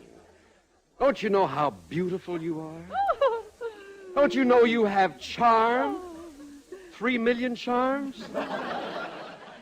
Listen, sugar, just what advice did your lawyer give you before you came down here? He told me to say no to everything. Sounds like a very wise man, baby. Do you mind if I put my arm around your waist? No. Baby, you and I are going to have a lot of fun. If you're on the level about this. Do you mind if I... Oh, Chicky, dear, look who's here. Ed Lovett and some woman. Yeah, isn't she a frump? What? Oh, good gosh, it's my wife. What? I mean my ex-wife. Hello, Katie. How are you? This is Dolly. My future, meet my past. Well, my dear, you certainly know a good thing when somebody else has it. Ha, ha. Ha, ha. Do you want him back? No, you can have him. Oh, thank you, Katie. He's nothing but an insignificant little runt. Oh, now, wait a minute. He may be a runt, but he's not insignificant. Oh, thank you, Dolly. Mrs. Bean, there's something I want to ask you. Yeah? How would you like to see your name on my tombstone? Oh, will you take good care of me? And how? You don't realize how valuable you are to me. Oh, am I really, Ed? Oh, you certainly are. And it isn't the $3 million I'm thinking about either. I'd love you if you only had $2 million. Not as much, but very nearly. What's that? They're firing at somebody. Look, it's Jim Stewart. He's headed this way. Rita. Where's Rita? I've got to see her. Okay, Jim, we'll find her for you. Dolly, you wait here. Oh, you're crazy, Jim, to risk your neck like this. Well, that's the way it is, Dolly, when you fall in love.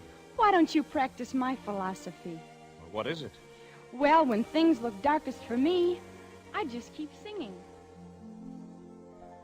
I'll spend my days chasing after sunshine. Someday one ray may steal through.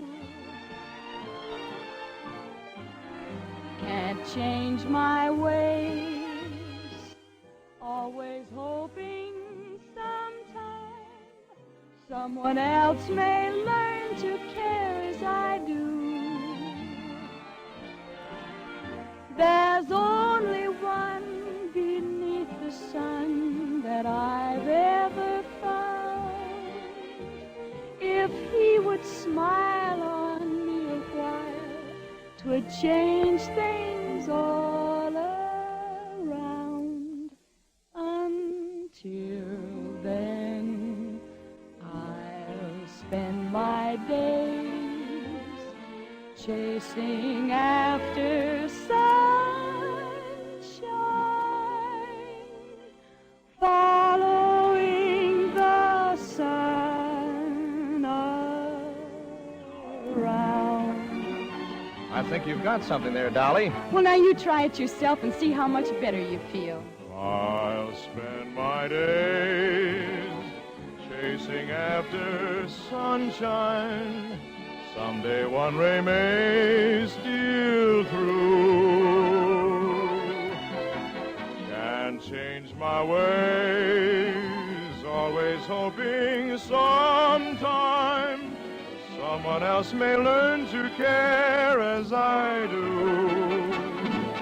There's only one beneath the sun that I've ever found. If she would smile on me a while, 'twould change things all around. Until then, I'll spend my days chasing after sunshine, following the sun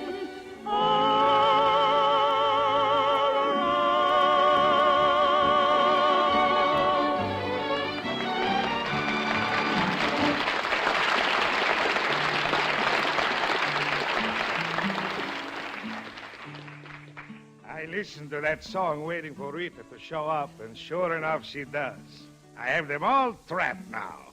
So I begin to carry out my plans while they talk. Jim, oh, Jim. Rita, darling. Jim, General Esteban has many soldiers here tonight.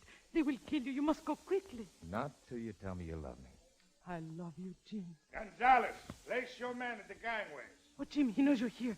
They will catch you. You cannot get away. I'm not licked yet, darling, and I've got an idea.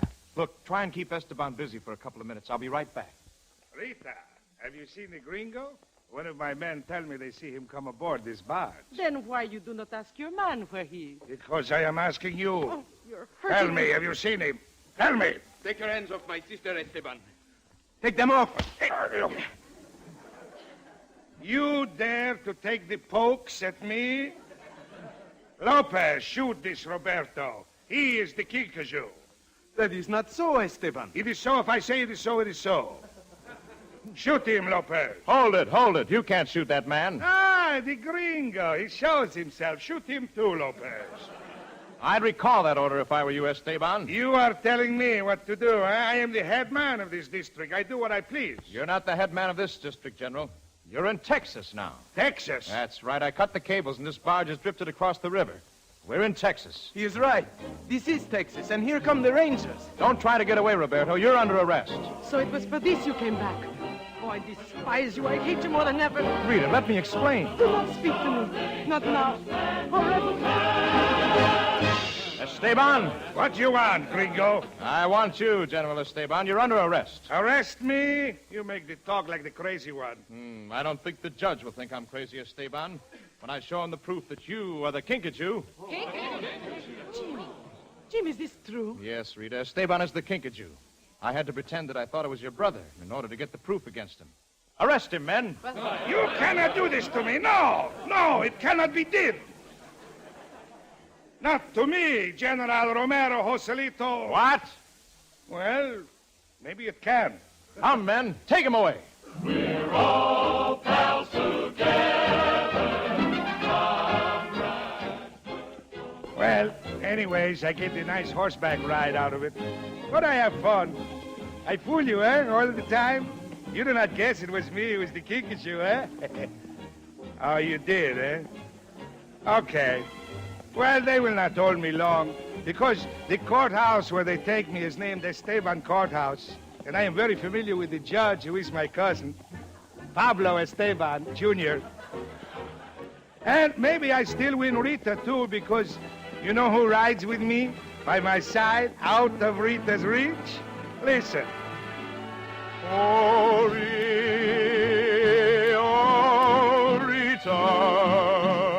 Senorita,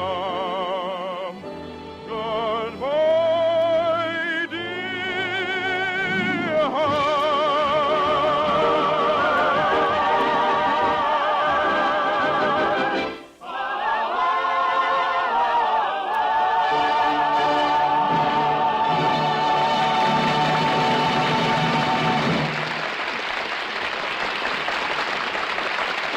Thank you, ladies and gentlemen. Now, this is Gordon MacRae giving a special vote of thanks to our 4 guest stars this evening, Margot, Marion Hutton, and Sweeney and March, and to the other members of tonight's cast for their fine performance in our production of Rio Rito, which was adapted for radio by Ed Gardner.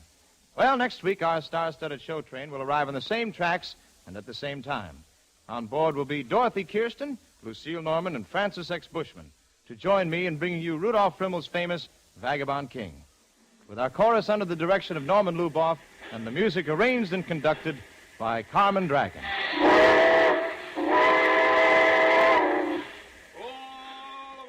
Well, it looks as though we're ready to pull out. So, until next week, goodbye.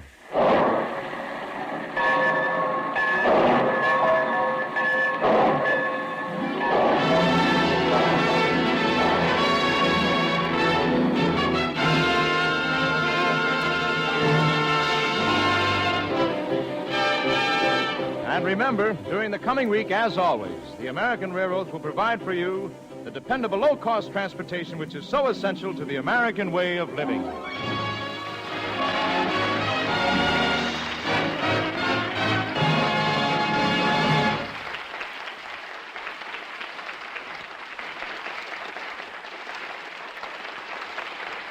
This is ABC, the American Broadcasting Company.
This is Chesterton Radio, your home for podcasts of works by G.K. Chesterton, plus drama, comedy, mystery, science fiction, big bands, and much more. The soundtrack to your Chesterton day at chestertonradio.com.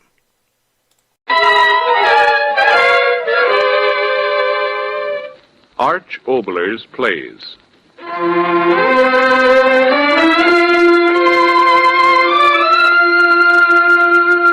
A Story in the Night.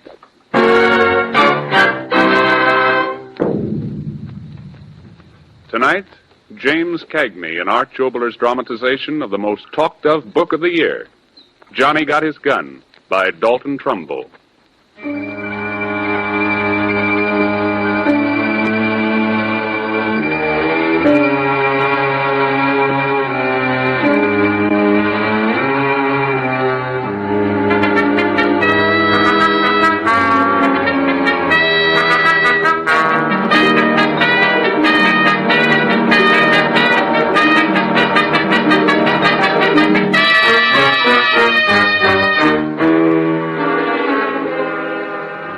We tell you of Joe Bonham.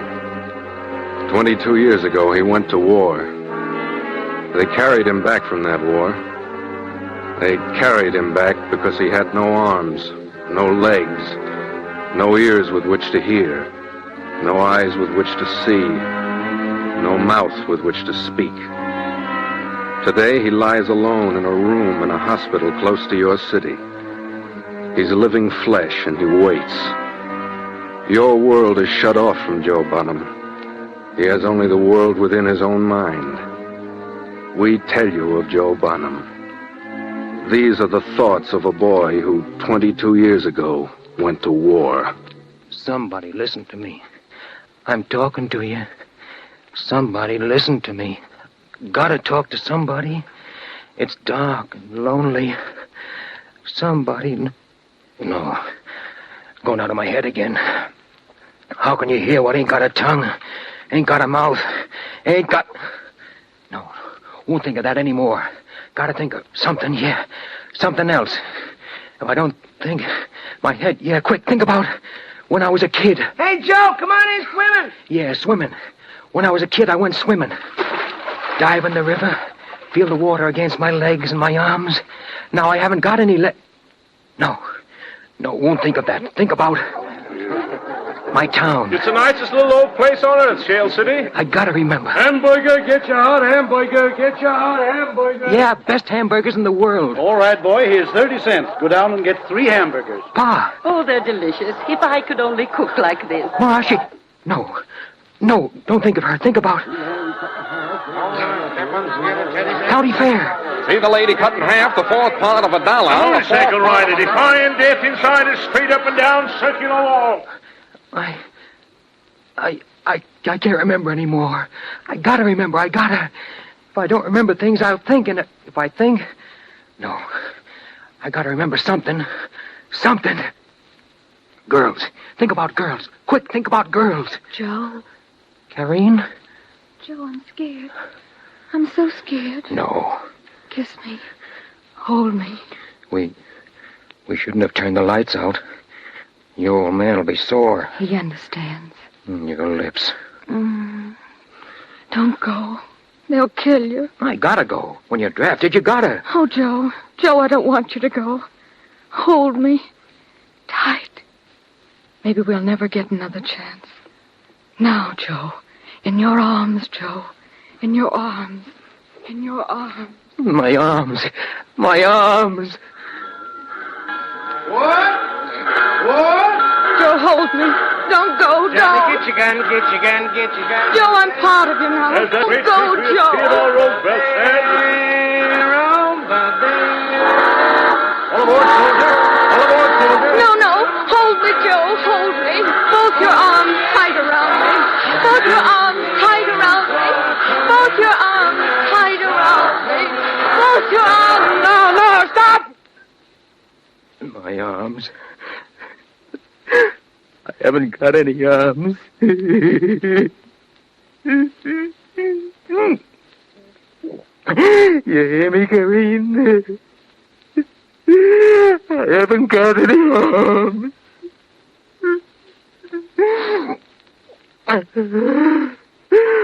Haven't got any arms.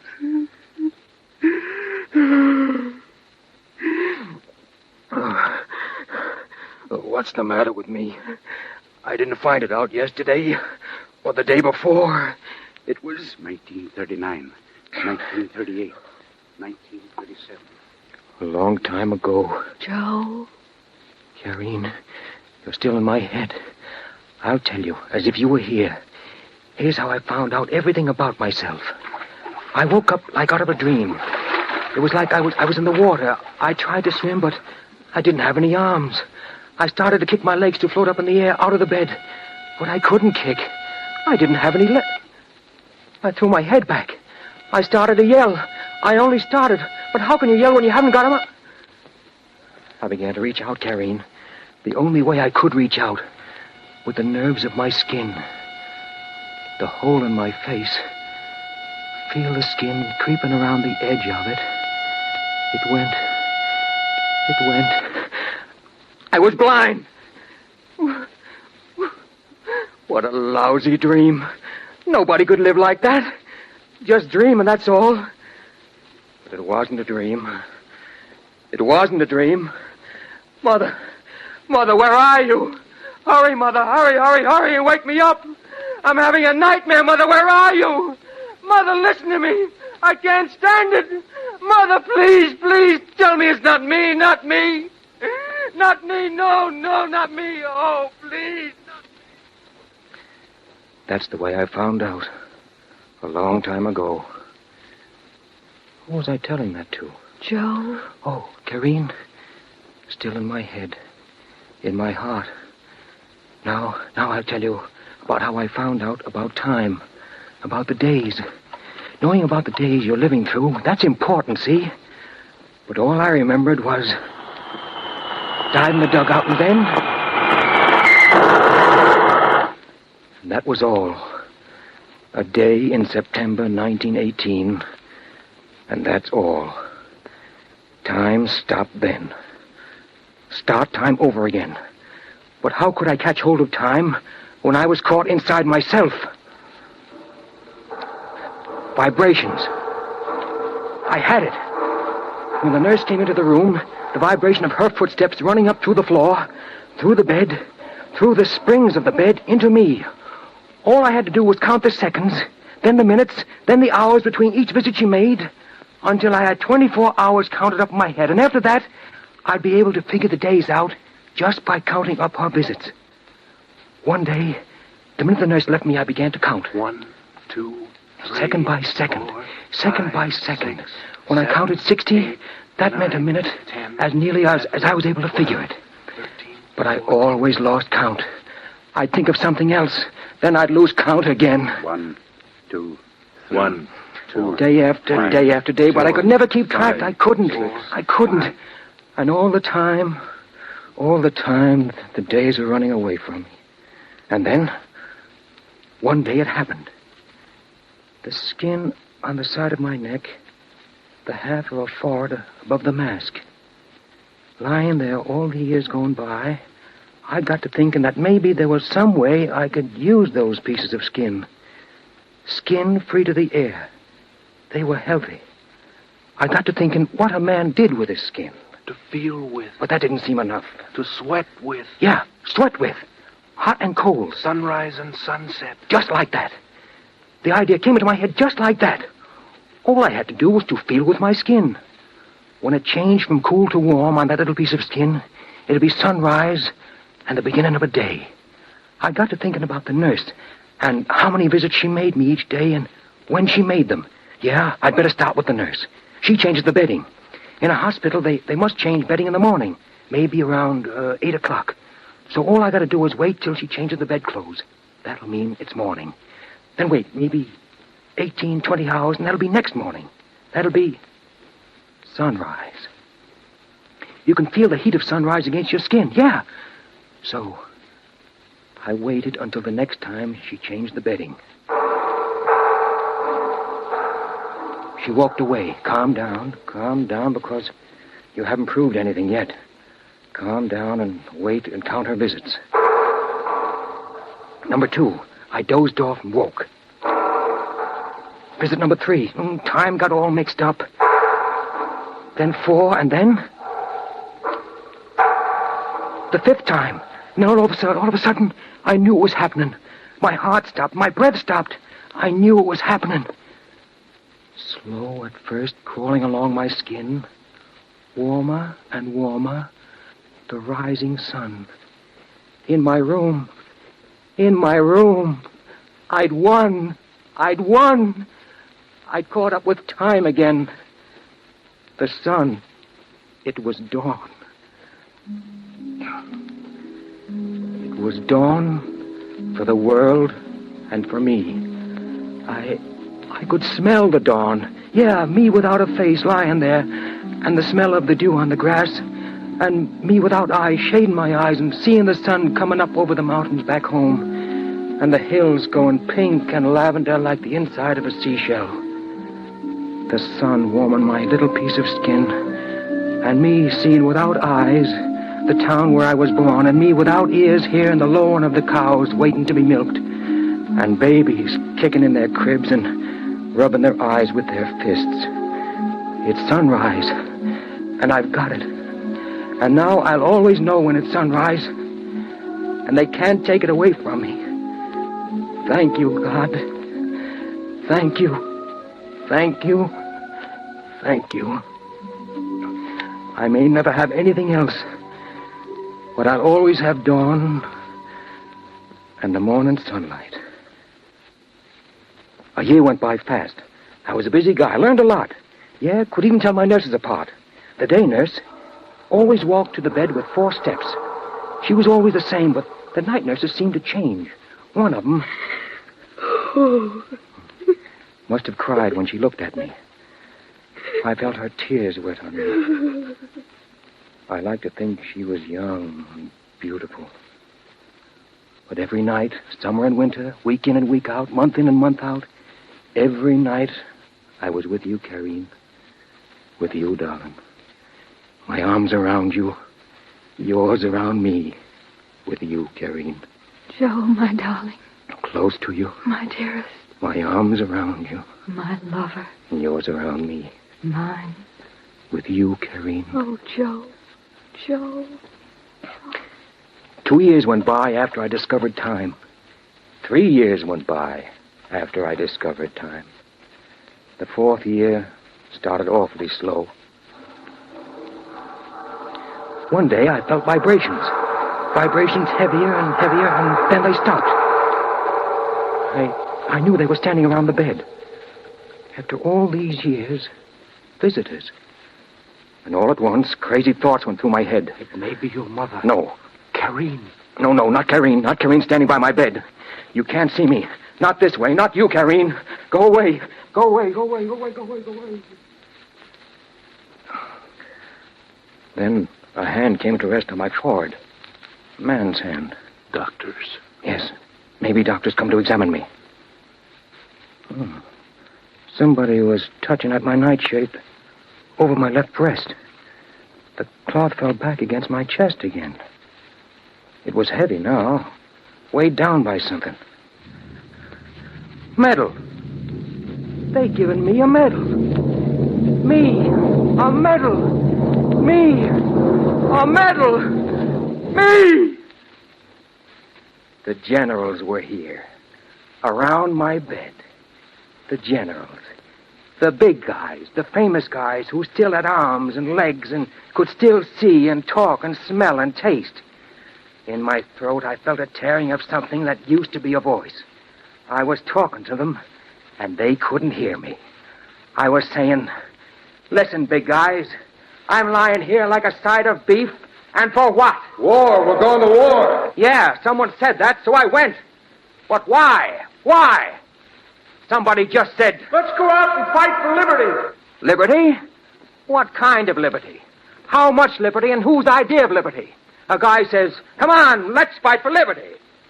And he can't show you liberty. If you're going to die for liberty, you've got to know in advance what liberty is and whose idea of liberty they're talking about and just how much of that liberty we're going to have. Maybe that's a bad way to think. The big guys say it's bad, and I heard them. In the schools, and the newspapers, and the legislatures, and the congresses. That's their business. They sound wonderful. This ground is sanctified by blood. They shall not have died in vain. Our noble dead. But I'm asking you, big guys, what do the dead say? Did any one of them ever come back and say... I'm glad I'm dead, because death is always better than dishonor. Did they say... I'm glad I died to make the world safe for democracy. Nobody but the dead know whether all these things people talk about are worth dying for or not. And the dead can't talk. So the words about noble death and sacred blood and honor and such are all put into dead lips by those that got no right to speak for the dead. I'm asking you, big guys, how did they feel about it just before they died? Did all those guys die thinking of democracy and freedom and liberty and honor? You know they didn't. They died crying in their minds like little kids. They died crying for the face of a friend. They died crying for the voice of a mother or father or wife or baby. They died moaning and crying for life. I know. I'm the nearest thing to a dead man on earth. There's nothing bigger than life. What's noble about having your legs and arms blown off? What's noble about being blind and deaf and dumb? I'm dead, big guys, and I died for nothing. You hear me? Nothing, nothing. You hear me, big guys? But they didn't hear me. Just as you couldn't hear me, Kareem, if you were standing next to me. All the generals heard was the blowing of the air and the tube in my throat. When I heard the vibrations of the footsteps that said they were going, I began to think. The vibrations. Up to now, I thought only of the vibrations coming to me. How about making my vibrations go to them? Yes, vibrations to them. A footstep on the floor is a kind of vibration. The tap of a telegraph key is another kind. I had it. I had it. When I was a kid, Bill Harper and me, we had a telegraph set. Used to telegraph to each other. Dot dash, dot dash, dot dash, dot. I remember the code, the Morse code. All I had to do to break through to the people outside was to lie in bed and dot dash to the nurse. I could give messages and receive messages. I raised my head from my pillow. I dropped it. Then I did it twice quickly. That was it. With my head, raise my head, let it fall on the pillow. The Morse code. SOS, help. I tapped it out of my pillow with my head. SOS. All over the world, that meant help. SOS. Help, help. Then the door of the room jarred open, and the nurse's footsteps came up to the bed. SOS. SOS. Over and over again. She was looking at me. I knew it. SOS. Help me. SOS. Help me. SOS. Oh, why can't you understand? SOS. Help me. SOS. Help me. SOS. SOS. Help me. SOS. Help me. My head full of it. Tapping it out with my head over and over. Over and over. Couldn't stop. Why won't they hear me? Why won't they understand? Why won't they hear me? Karine, why? No. There isn't any, Karine. There isn't nothing. I've been talking in my head. There's nothing for me. Nothing. SOS. I don't know what day it is. SOS. I don't know what month it is. I don't know what year it is. I've been tapping for years and years, and nobody hears me. Nobody. Someone's come into the room. Footstep light. My regular day nurse. Hers are heavy. Who is this one? Start tapping now. What? What is this one doing? Opening the nightshirt. She's moving the tip of her finger against my skin. Huh? Drawing something. Huh? I know. The letter M. I know. Shake my head. Yes, I know. I understand. It's M. Wonderful M. Writing something else on my skin. E. Yes, I got that. R. Yes. Another R. Yes. Now what? Why? Nothing more. M-E-R-R-Y. Mary. Writing again. C-H-R-I-S-T-M-A-S.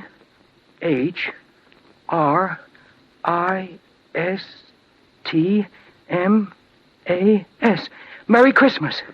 Merry Christmas. Merry Christmas. Merry Christmas. Merry Christmas. Yes, nurse, I understand. Nodding my head to tell you I understand. I can't say it so you can hear me, but in my heart I'm saying it. Merry Christmas, nurse.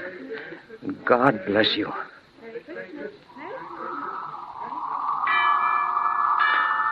Bells in my town. I'm hearing them in my head, nurse. 'Twas the night before Christmas. Mother. And all through the house, not a creature was stirring, not even a mouse. Mother, I hear you. The stockings were hung by the chimney with care, in a hope that St. Nicholas soon would be there. Every Christmas Eve, I remember. He sprang to his sleigh, to his team gave a whistle, and away they all flew like down from a thistle. But I heard him exclaim ere he drove out of sight, Merry Christmas to all, and to all a good night. Merry Christmas, Mother. Merry Christmas, Mother. Nurse. New nurse. Smart nurse. She'll pay attention to me. Old nurse didn't understand. New nurse, you've got to understand. Tapping, I'll start. There, nurse. I did it. Did you understand it? 3, 2, and 3. S-O-S. Did you understand it? I'll do it again. Morse code. You understand? Morse code. Watch, nurse, watch.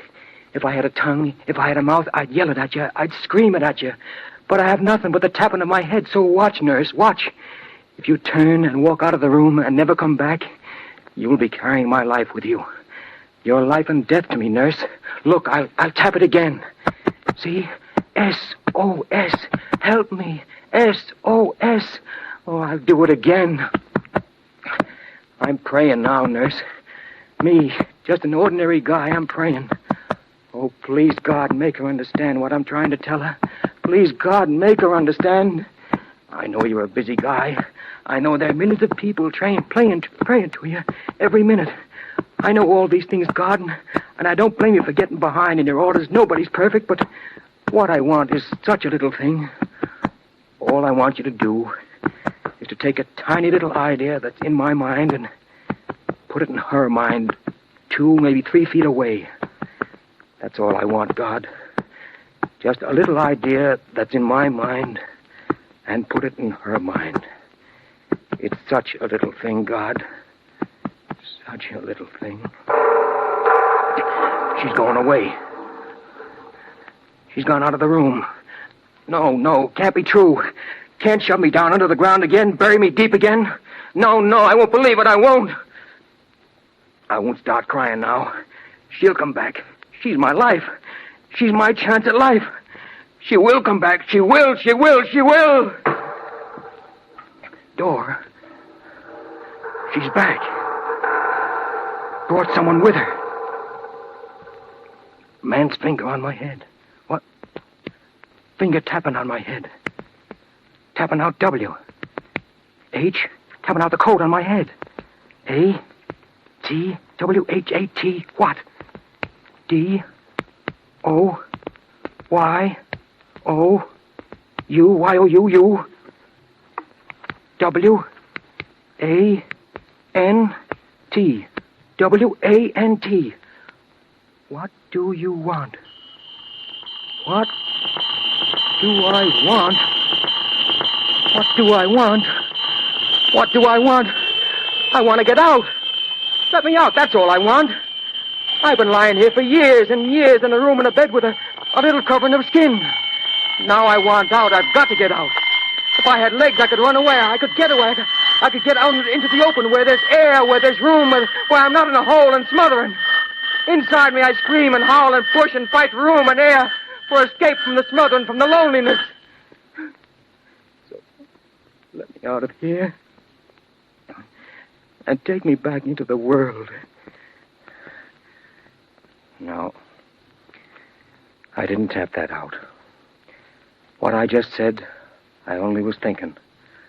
Won't say it to you waiting up there. No, Before I ask you up there, before I tap it out with my head, I've got to think out just what I'm going to tell you.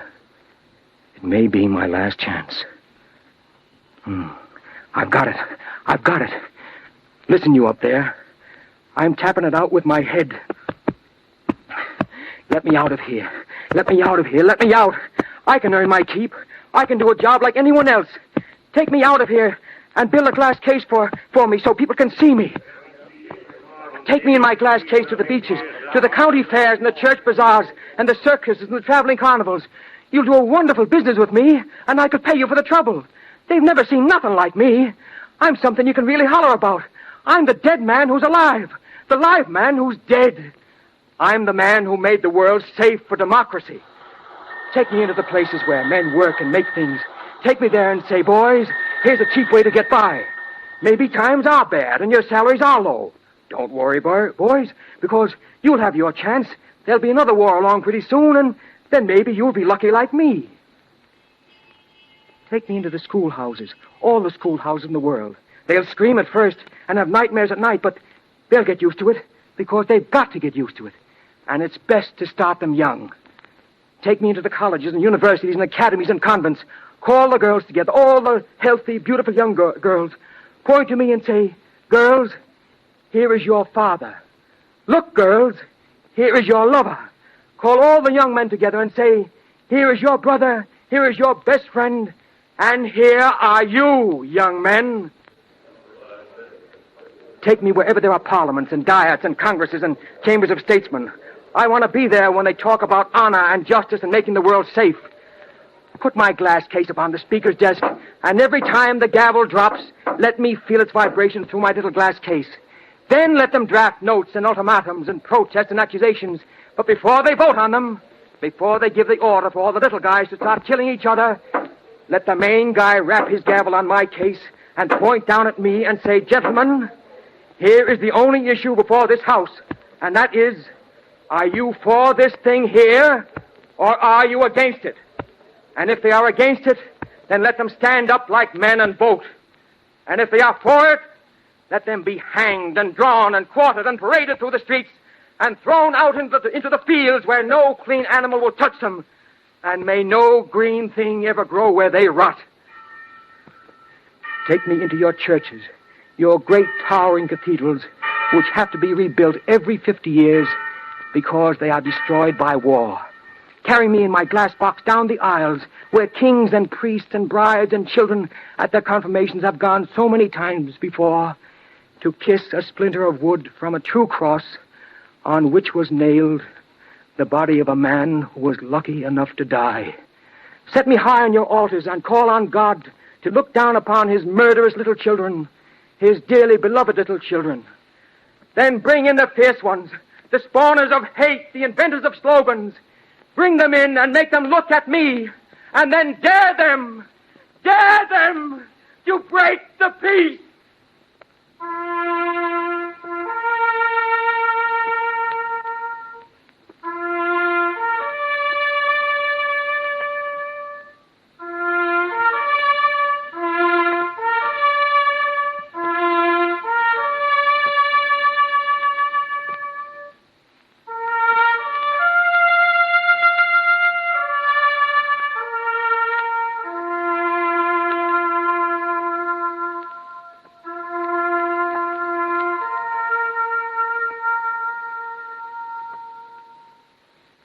Ladies and gentlemen, tonight we have brought you James Cagney playing the leading role in Dalton Trumbo's memorable novel of the year, Johnny Got His Gun.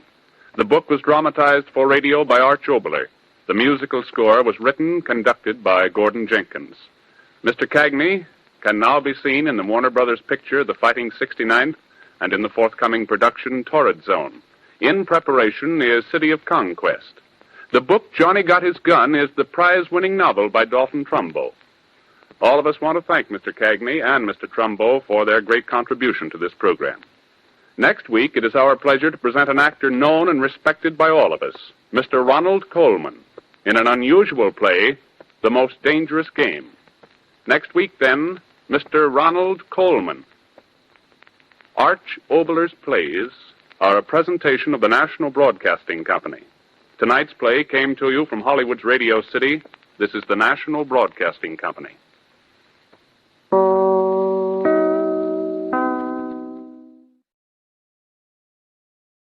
This is Chesterton Radio, the true, good, and beautiful at chestertonradio.com. Ladies and gentlemen, the Railroad Hour. And here comes our star-studded show train.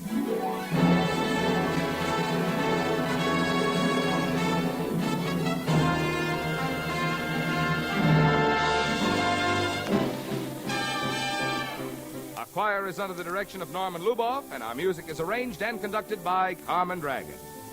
Yes, tonight another great musical success is brought to you by the American Railroads. The same railroads that also bring you most of the food you eat, the clothes you wear, the fuel you burn, and all the other things you use in your daily life. And now here is Gordon MacRae.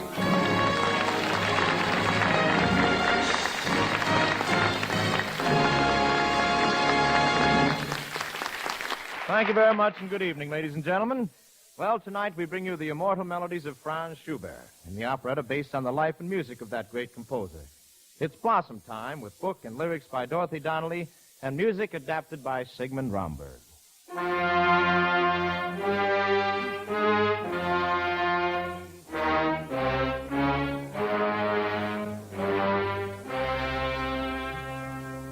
In the role of Mitzi in tonight's performance, you will hear the charming coloratura soprano of the Metropolitan Opera Company, Patrice Munzel.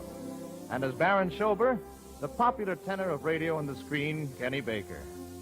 As we turn back the pages of time, I become the composer, Franz Schubert, seated at a table in a small outdoor cafe with my closest friend, Baron Franz Schober. It's Blossom Time in Vienna, and everyone is singing. Let us greet the spring with singing wine, golden in the glasses ringing. Why should we never care? Joy is everywhere, so fill your glasses or you laugh and lashes hair. Let us greet the spring with singing birds, gaily in the sky are winging. Why should we never care? Joy is everywhere, away off there, we're singing there. Spring to the spring. Did you ever see such a day, Schober? Why, look at that sky.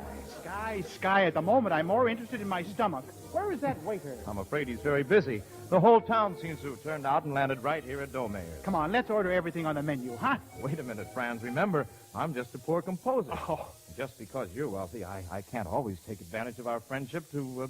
Look, a great composer like you shouldn't have to worry about material things. Your thoughts should be on youth, spring, and music. Oh, what inspiration I get on such a day as this.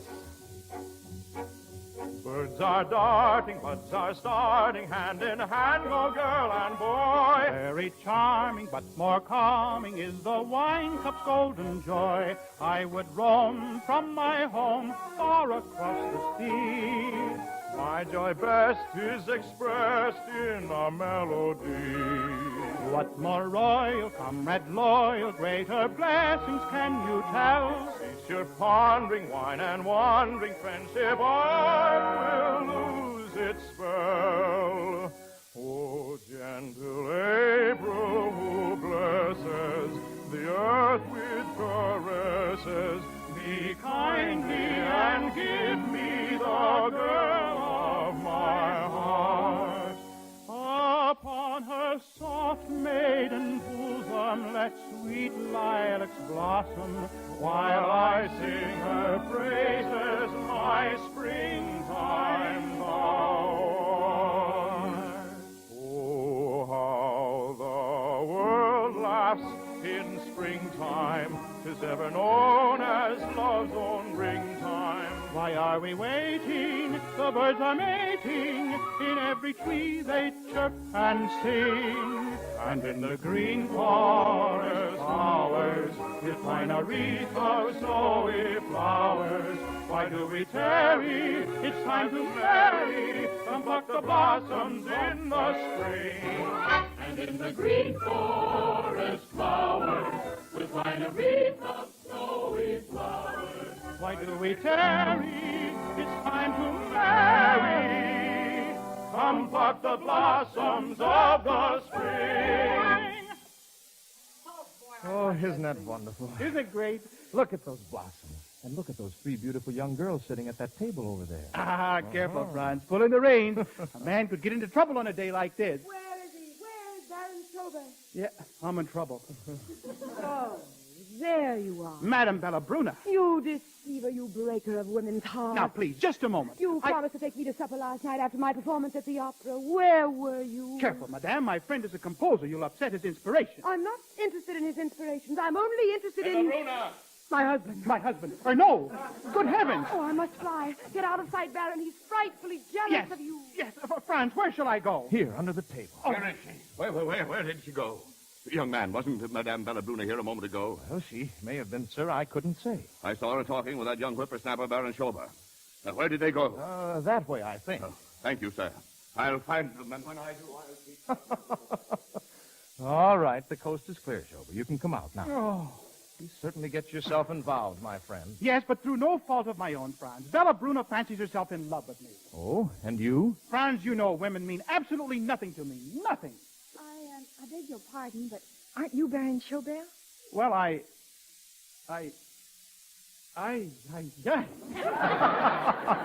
Nothing, eh? Oh, Baron Schober, you don't remember me. And after giving me your key and everything. Why, Baron Schober. Why, Baron Schober? What key? The key to your ice skate. My ice skate? Why, I haven't been skating since I was 10 years old. 10? Well, you told me you were 12. Oh, why, you're Mitzi. Little Mitzi. Mitzi Kranz. Miss Kranz, may I present Mr. Schubert? Oh, you're not Franz Schubert. Yes, I'm afraid I am. Oh, I'm honored to meet you. Oh, thank you. And I'm delighted to meet you. My sisters and I were sitting over there at that table, and we saw you turn and look at us, and well, suddenly I recognized Baron Schober. And I remembered that years ago he told me if I was ever in trouble to call on him. And, are you in trouble, Mitzi? Oh, desperate trouble. Well, what's wrong? My sisters want to get married, but my father doesn't think we should have bows. Oh, you should have a bow, Miss Mitzi. Oh, my sisters Kitsy and Fritzy have. They went out walking with them just now, and if Papa finds out about it, he'll be furious. Oh. They'll never be able to get married. Say, would you like me to try and persuade him, Mitzi? You think you could? Could I? Leave it to me. Your sisters are as good as married right now. Don't worry any more about it. All your cares are blown away. Soon will be their wedding day. 2 little maidens soon will be wed. 3 little maids no more. There is in all Vienna town a dwelling and like a house that's built for doves, there dwells inside 3 little elves. The house of these 3 maidens fair is known no far and near. Not very far a honeymoon will claim to maidens dear. Fritzy and Kitsy and Mitzi, they say, flutter their wings, for they'll soon fly away. Though they may fly as birdlings do, you'll always be 3 daughters true. Fritzy and Kitsy and Mitzi, the 3 dear little maidens will soon married be. May you be blessed with happiness, 3 lovely little maids. Fritzy and Kitsy and Mitzi the 3 dear little maidens will soon marry be.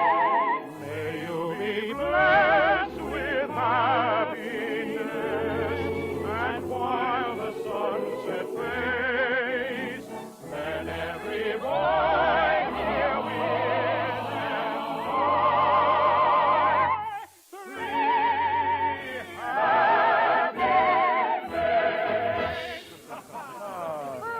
days. Say, Mitzi, I don't want to alarm you, but isn't that your father just turning the corner there? Oh, dear. Oh, what can I do? If he sees me here talking to a man, he'll be furious. Wait a minute. I'll tell you what. I'll go tell him you're arranging for Franz for some music lessons. Oh, that's a wonderful idea. Isn't it, Mr. Schubert? I can't think of a better one. Good. I'll take care of it right away. It's a beautiful day, isn't it, Miss Mitzi? Yes, beautiful. You know, moments like this have been the theme of music since time began. A lovely girl, a spring day, and a lonely man. Once on a time in a kingdom by the sea lived a young prince sad and lonely.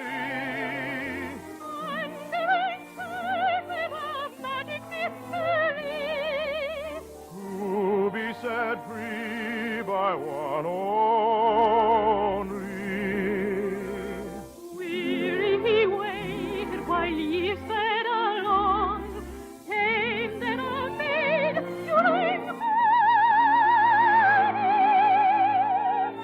Love broke the spell, so the storybooks tell. and he laid at her feet this song. You are my song of love, melody immortal, echo of paradise, heard through heaven's portal. Soft your music is singing, bringing secrets sweet in its song to me. Your vision shines on me from above. You are my song of love.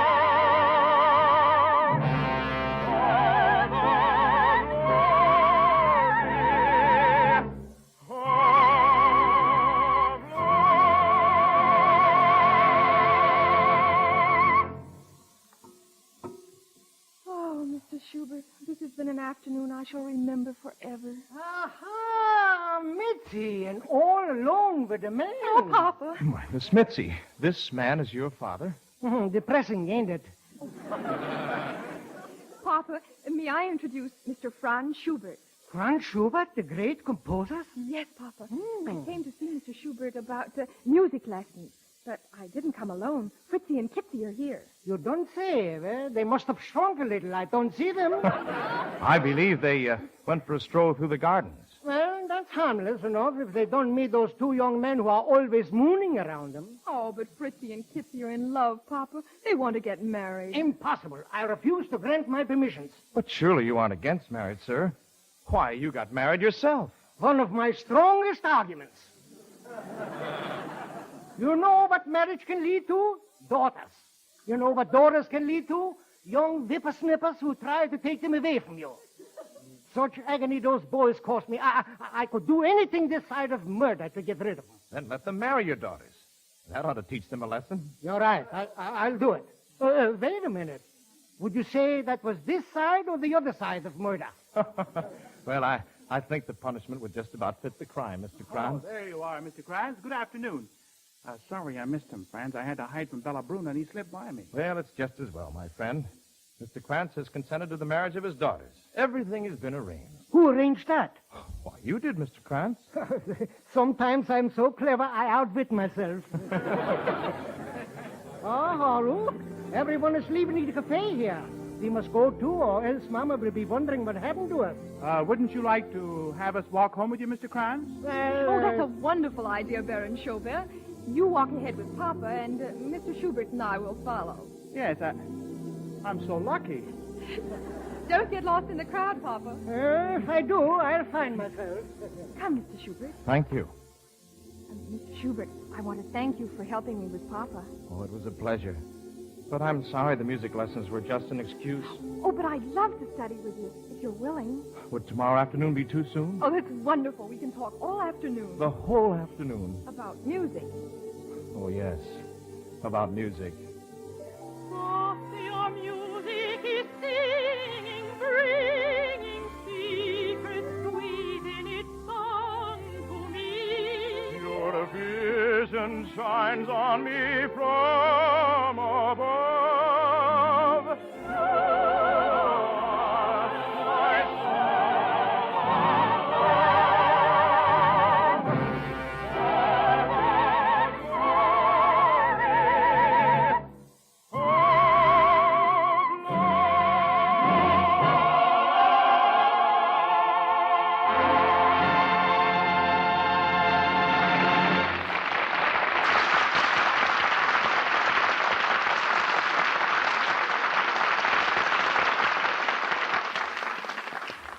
Did you ever notice the way folks talk sometimes about the railroads, just as if they were all one big railroad?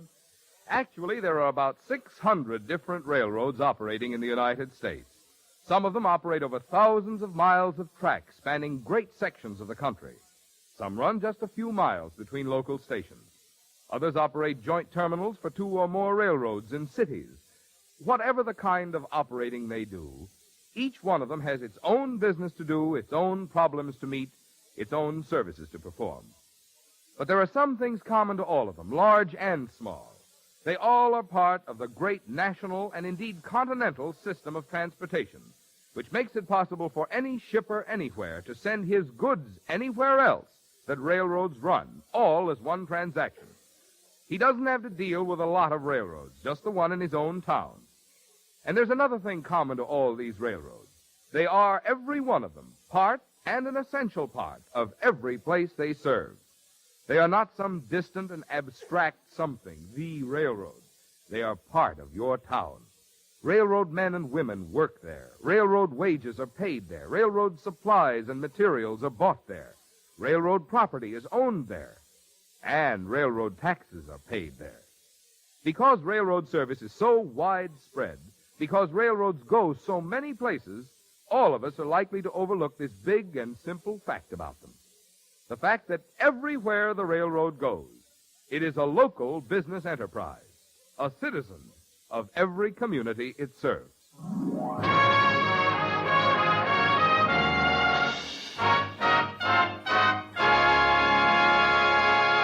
And now, back to Blossom Time, starring Patrice Moncel, Kenny Baker, and your host, Gordon MacRae.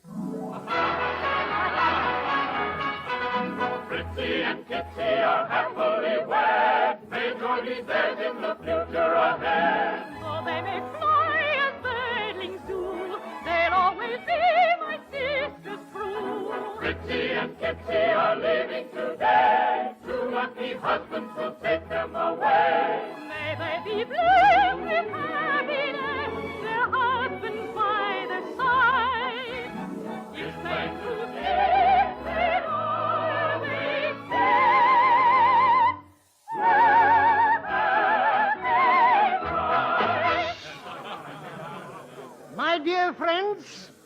My dear friends, dare I say, ladies and gentlemen, today we have been present at the marriage of 3 of my 2 daughters. I mean, 2 of my 3 daughters to 3 of the 2 gentlemen. But Papa, you're getting all mixed up. Now, Mitzi, if you're going to interrupt me, I'll lose the thread of the whole thing here. I'll have to start all over again with a thread in one eye and a tear in the other. Now, as I was... Mr. Krantz. Baron Schober, please, don't interrupt, please. But, Mr. Krantz, we're waiting to sing the serenade Mr. Schubert composed especially for the occasion. Oh, really? Well, where is Mr. Schubert? I'm right here at the piano, Mr. Krantz. Oh, what a coinky-dinky.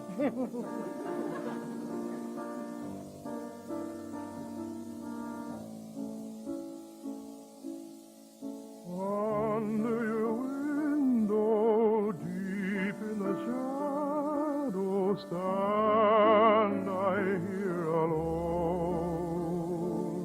Stand I here alone. With my song, the night wind weaves a pleading like my own.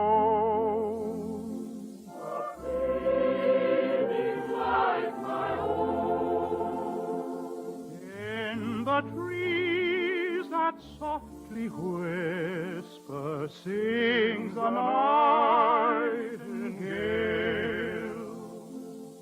Sings a nightingale. Silver note of hopeless yearning, Where my words must fail. Where my words must fail. Oh, the agony of love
Very pretty indeed, Mr. Schubert. Oh, thank you, Mr. Kranz. A little depressing, but pretty.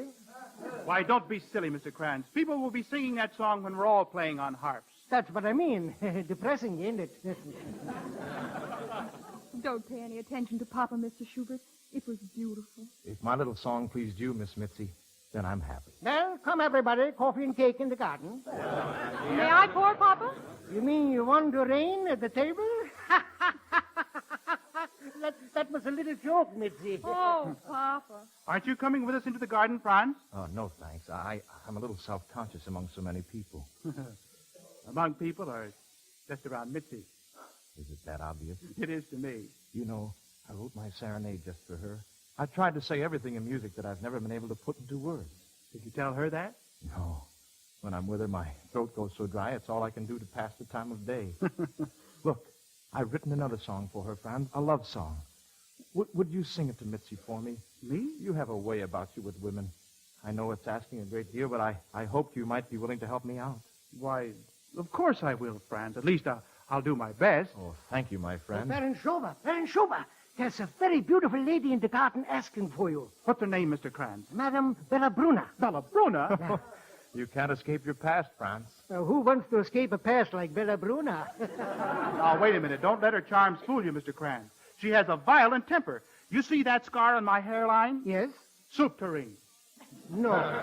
Yes. Besides, she has a very jealous husband, if my memory serves me right. Her husband isn't with her, is he? No. Oh, good. Well, I'd better go out and get rid of her before he shows up, and then I'll be covered with scars. But, Franz, what about my song? I'll sing it to her later, Franz. Franz, don't you chaps get your love letters mixed up? Franz Schubert, Franz Schober. Love letters? Why, Franz Schober is a baron, a gentleman, while you're nothing but a genius, you sly old foxy, you. Papa, the guests are beginning to leave, and... Oh, Mr. Schubert, I thought you'd gone. No, Well, if you'll excuse me, I'll go back to being host again. Depressing, ain't it? Everyone enjoyed your serenade so much, Mr. Schubert. They were all talking about it outside. Would you permit me to dedicate it to you, Miss Mitzi? Oh, Franz, how wonderful. I mean, Mr. Schubert. Oh, no, please. If you know what it means to have you call me Franz. Miss Mitzi, dare I hope that... Well, I got rid of Bellabruna, I think. Oh, I beg your pardon. Oh, don't apologize, Baron Schubert. We're delighted to see you. Yes, of course. We're delighted. May I come in? Yeah, oh, Bellabruna. I'm not intruding, am I? Oh, of course not. Franz, didn't you want to say goodbye to Fritzy and Kitsy? They're leaving on their honeymoon, you know. You'd better hurry. They were on their way when I came in. Yes, oh, we'll catch them. Come on, Franz. We'll be right back, Miss Mitzi. We have something important to tell you. Coming, Franz? Coming. Charming man, Baron Schubert, don't you think, Miss Franz? Very. So is Mr. Schubert.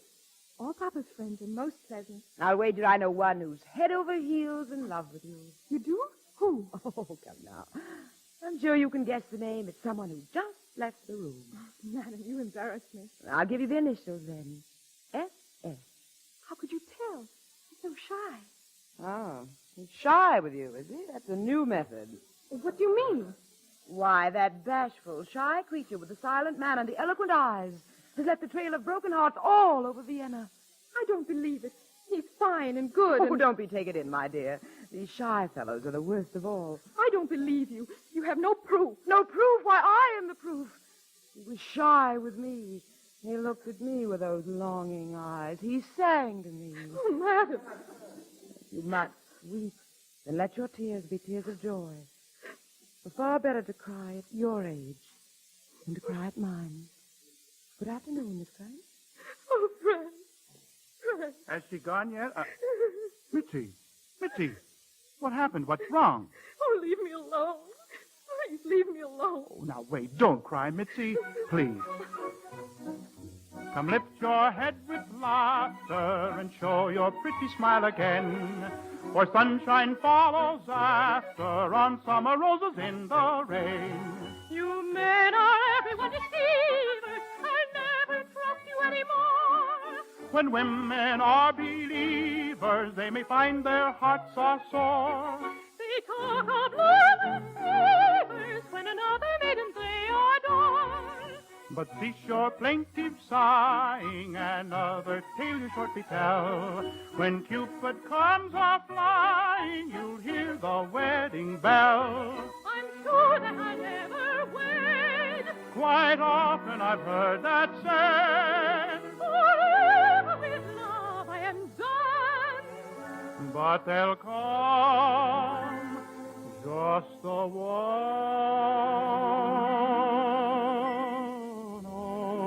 only one love ever fills the heart. Only one voice makes the pulses start. Only one can delight us, turn our sadness into brightness. There's no happiness apart from that one only. Sunlight shines brighter when he's there. Darker clouds fading to bluer air.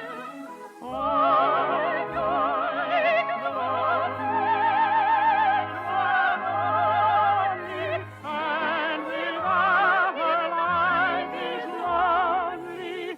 Only one that can make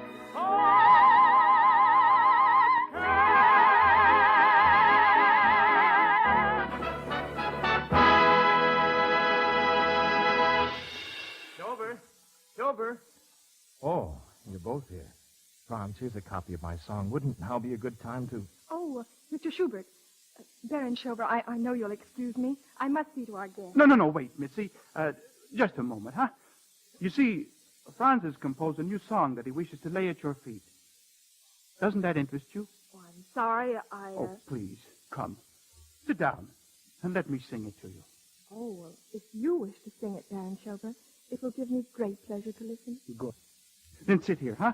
A place of honor in a private box. Franz, is the orchestra ready? I'm here. The zephyr murmurs to his love the trees. The lilacs yield their honey to the bees. The nightingale sobs out his accents long, while I can only breathe to you in song. While I can only breathe to you my yearning song. Thou art my love, thou art my love, and thou wilt ever be my only love, my only love. Oh, Franz. Now is the time to speak for me, my friend. I'll wait for her answer in the garden. Very well, Franz. Mitzi, Franz Schubert wrote that song to tell you of his love. He worships you, Mitzi. He wants you for his wife. But I can't marry him, Franz. I don't love him. But you must love him, Mitzi. You're the whole world to him. Oh, Franz, I can't help how I feel. I can't change how I feel. I just realized it's you. You I love. Mitzi. Oh, darling. What a fool I've been. Mitzi, I've always loved you. Oh, Franz, darling. No. No. What have I done? It was for my dearest friend, Franz Schubert, I promised to speak. What can I say to Franz? Say nothing. Franz.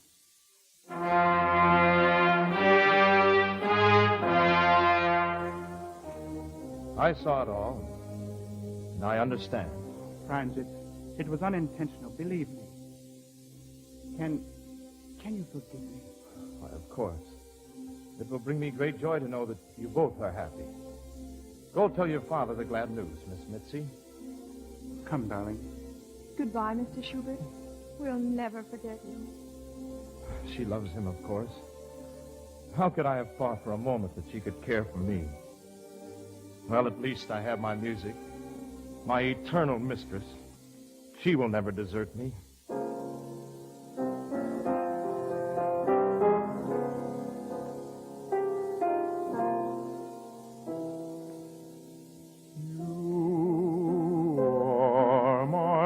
Song of love, melody immortal, echo of paradise, heard through heaven's portal. Though my music is unavailing, happiness cannot be for me. Still my passion shall never fail. Thou art my love. Thou art my love. Mitzi. Oh, Mitzi.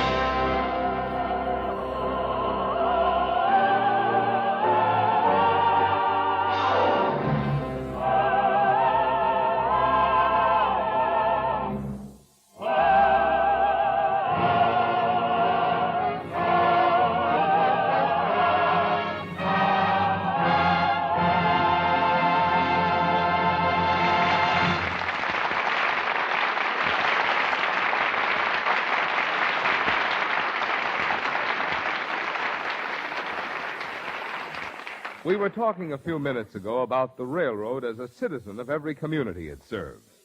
Like any other citizen, it does its share in meeting the costs of government and public institutions and services. It does so through the taxes it pays on its property or its earnings. Now, everybody pays taxes, but there's a difference between the taxes which railroads pay and most of the taxes which many other forms of commercial transportation pay. The difference is in what's done with them. Railroad taxes are not used to build and maintain railroad tracks or terminals. Railroad taxes are like the taxes you pay on your home or your property. They are used to help pay for the defense of the nation, for the maintenance of public institutions and public welfare services, for public health and public schools.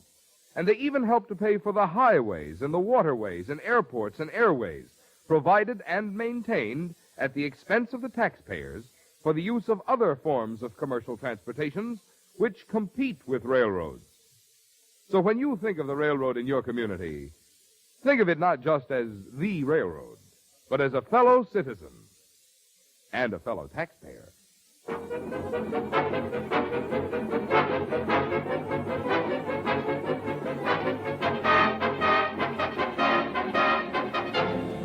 The Railroad Hour show train will return in just a moment after a brief pause for station identification.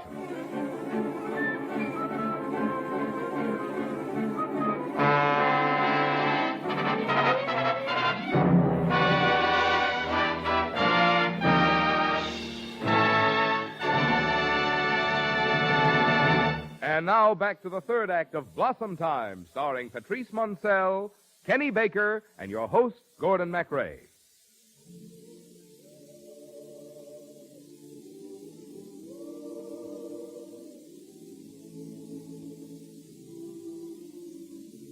Oh, Mitzi, Mitzi. You've left me nothing but echoes of melodies. I'll never write again. Never again. A caller at this hour? I'll soon see who it is, Mr. Schubert. Is Mr. Schubert home? He is, but he's been quite ill, and I'll see the gentleman, Mrs. Coburg. Won't you come in, sir? Thank you. I'm sorry to bother you so late in the evening, Mr. Schubert. But I am Count Shartoff, the husband of Madame Ballabruna. Oh, yes, the opera singer. I just heard your unfinished symphony performed, Mr. Schubert. It was magnificent. Thank you. I'm so impressed, I'd like to arrange that you write an opera for Madame Ballabruna. I should be honored. As soon as my health improves. I came tonight because I may not be able to talk with you at a later date about this. However, I've arranged a payment for you in my will. Your will? Whether we meet again, Mr. Schubert, depends entirely upon the accuracy of my aim. Oh, a duo. Let us say, rather, an affair of honor. An affair of honor. Can any fancied slight justify the taking of life? This is no fancied slight. This man's in love with my wife, and I know Baron Schober's reputation. Schober? Are you referring to Franz Schober? Yes. We meet at dawn. Oh, Count Shantov, this is all a mistake. Schober is engaged to marry the daughter of the court jeweler, Mitzi Krantz. I beg of you, don't jeopardize their happiness. They are so much in love. Why do you make such a plea for them? He is my best friend. And she... She is the woman you loved and lost? Yes. But you don't want me to kill the man? Oh, no. There's enough unhappiness in the world. Let those who have been fortunate enough to find happiness keep and enjoy it. You plead well, sir. All right. Have Baron Schober send his seconds to me. We'll arrange a reconciliation. Thank you. I'll send word to him at once. Mr. Schubert, we will meet again. It's a rare pleasure to meet a gentleman such as you. Good night, sir. Good night. Mrs. Coburg. Mrs. Coburg. Yes, Mr. Schubert? Go to the residence of Baron Schober and ask him to come here immediately. It is of the utmost importance. Yes, sir.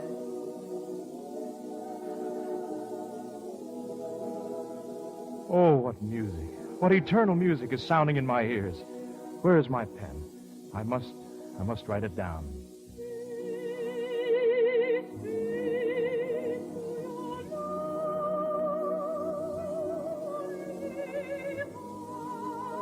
Mitzi. Oh, it is her dear voice in my heart giving me inspiration.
Mitzi. Oh, Mitzi. Are you really here? Or am I dreaming again? I'm really here, Franz. I came to talk to you. I've learned the truth from Madame Bella Brunner. The day of my sister's wedding, she warned me against a faithless lover. I thought it was you. I see. Oh, Franz, I can't bear to think of you like this, ill and alone. Will you let me try to make amends? I'll devote my life to making you happy. Do you mean you are in love with me, Mitzi? Oh, I've always been very fond of you, Franz. I'll nurse you, serve you, treasure your music. Mitzi, look at me. Look at me and say, Franz, I love you. Oh, Franz, It's no good, my darling. You see, with all your generosity, you cannot give me that. So there is nothing you can give me. Now, what has happened between you and Schober? I'm never going to see him again. After some of the things Madame Bella Brunner said, why... He loves you, and you love him. It doesn't matter what anyone says. I don't love him. Oh, I see. Then you would desert him in his hour of danger. Danger? Count Shantov has challenged him to a duel. A duel? Take place at dawn. Oh, no. He can't. He might be killed. There, you see, you do love him. Come in. Franz! Oh, Mitzi. Mitzi, my dear. Oh, darling, darling. Franz, Count Shantov was here. He wants to speak to your seconds to arrange a reconciliation. A reconciliation? Oh, Franz, I don't know how to thank you. Don't try, my friend. Just be happy together. Always. We will, Franz. We will. And so I give my song of love to you. Take it. For it belongs to people like you who meet and fall in love in blossom. Ironized Yeast presents Lights Out. Everybody.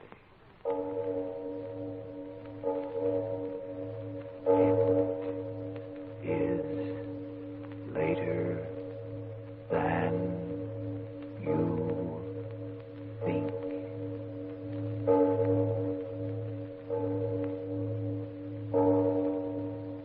Lights Out brings you stories of the supernatural and the supernormal, dramatizing the fantasies and the mysteries of the unknown.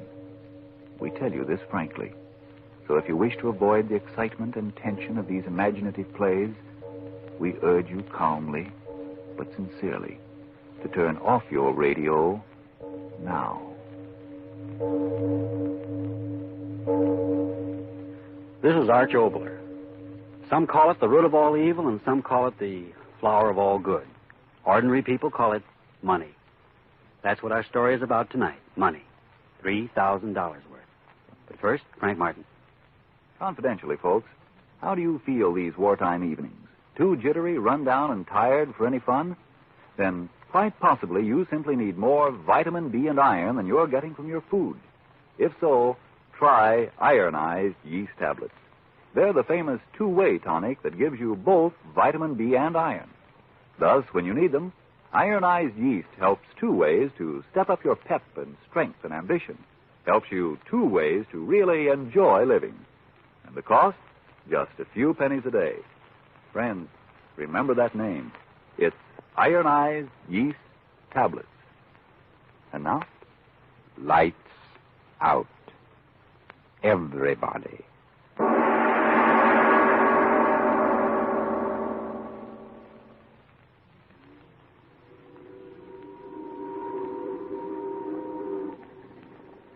Money, I tell you, Tony. That's what's wrong with the world today. Money. What are you talking about? Hey, look, Tony. Ain't that the pretty boat? Oh, the devil with a boat. What do you say about money? Why, you said that money. What was wrong with the world? The people get a little money, and then they want more of it. And then they get that, and then they want more. And pretty soon, that's all they think about is money, money, money. Yeah? What do you think about? Money? So what are you talking about? Oh, you don't understand, Tony. You don't understand yourself. All the time you talk, go away, let me alone. No, Tony, don't get so. I was only talking. What you talk don't make no sense. Money is what's wrong with the world. You fool, you crazy in the head. No, I ain't crazy. All the time on the boat coming here to Frisco from New York, I'm thinking to myself, Axel, for 13 years you're a sailor, working all the time. And what you got? Nothing. So I say to myself, Axel, why can't it be that when a man works hard, he can have what he wants, no matter if he ain't got money enough? Oh, you crazy fool. What do you talk about? It's a dough what gets a guy what he wants. Sure. That's the way things are now. But I tell you, it ain't right. A man who works hard with his hands can't have what he wants to have. Yeah? What do you want to have, eh? A farm, Tony. A little farm. What do you say? Yeah, a little stock farm someplace. Some nice place like Wisconsin or maybe Minnesota. I say something funny, maybe. Farm. By golly, that's funny. No, it's not funny. For 13 years I work on the ship. I save my money for farm. I don't like the money. I just want a farm for my wife and my kids, and then... Yeah, I know. Then in the 31, that bank she's a go bust, and you back away your start, eh? And I tell you, Tony, it ain't right. I work so hard. No, I tell you, you dumb squarehead. All this talk about kick money out and give a man what he worked for. I tell you, that's a bunk. Yeah, but Tony... Money, that's what a man needs. All the money he can get is a mitts on. And then he's got the world right by the neck. But I work so hard. So what? It ain't work what make a man rich. It's a break. Yeah, a break.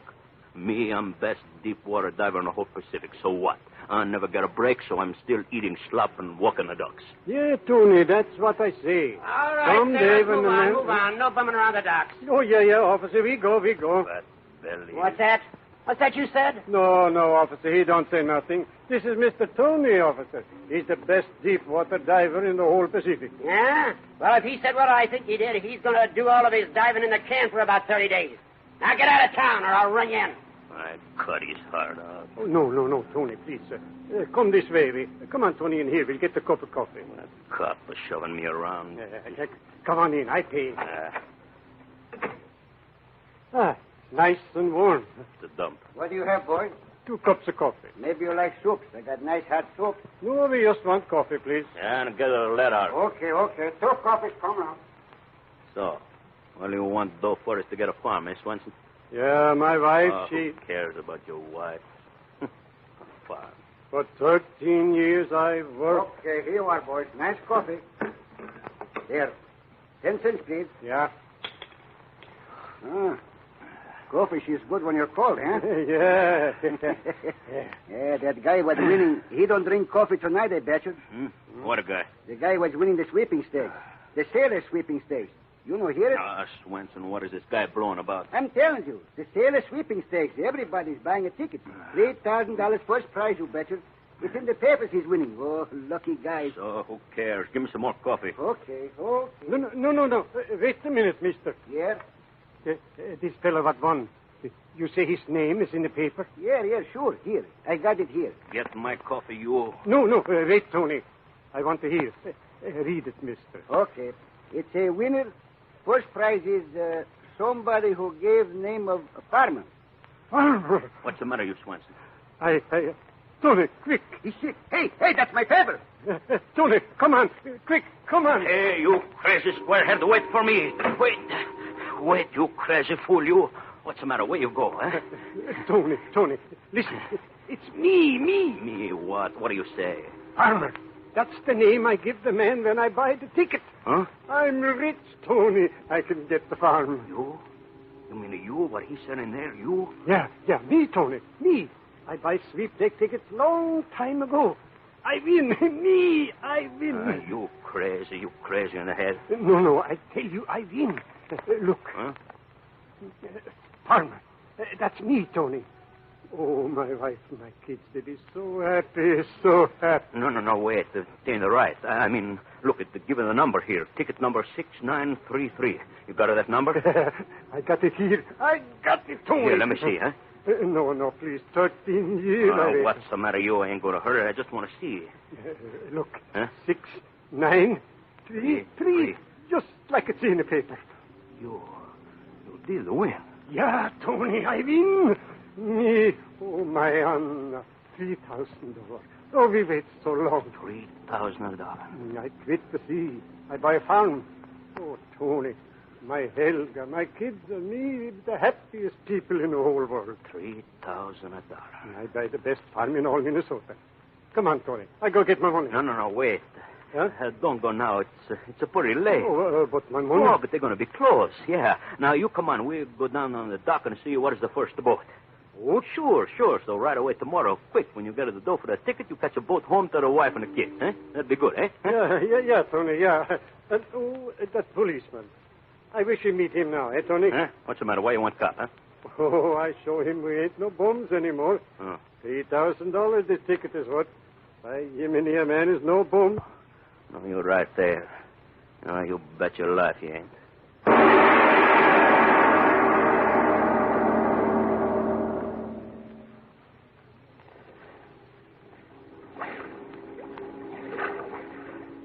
The water, she looked pretty. Yeah. She's a deep right here. Me, I don't care how deep the water is, so long as 13 years a sailor and I can't swim. Yeah, the water, she's so dark and pretty. Swenson. Yeah? Let me look at the ticket. Ticket? Sweepstakes. By Jiminy, you think maybe she ain't good, Tony? Yeah. I know she's good. Right away I hear that fella say the farmer win. I know that's me. Here, Tony, here it is. It says farmer on it. That's me, see? Well, lean over just a little. I cannot quite see. Yeah, sure. You see numbers. It says 6, 9... Tony, you... Tony, you what? My knife will shut you up good, eh, Swenson? So you can't swim, eh, squarehead? Well, Tony's going to give you a first lesson. There. Oh, Swenson, wait. You forgot the sweepstakes ticket. Okay, I collect for you, farmer. $3,000. Yeah. At last, Tony, she's get a break.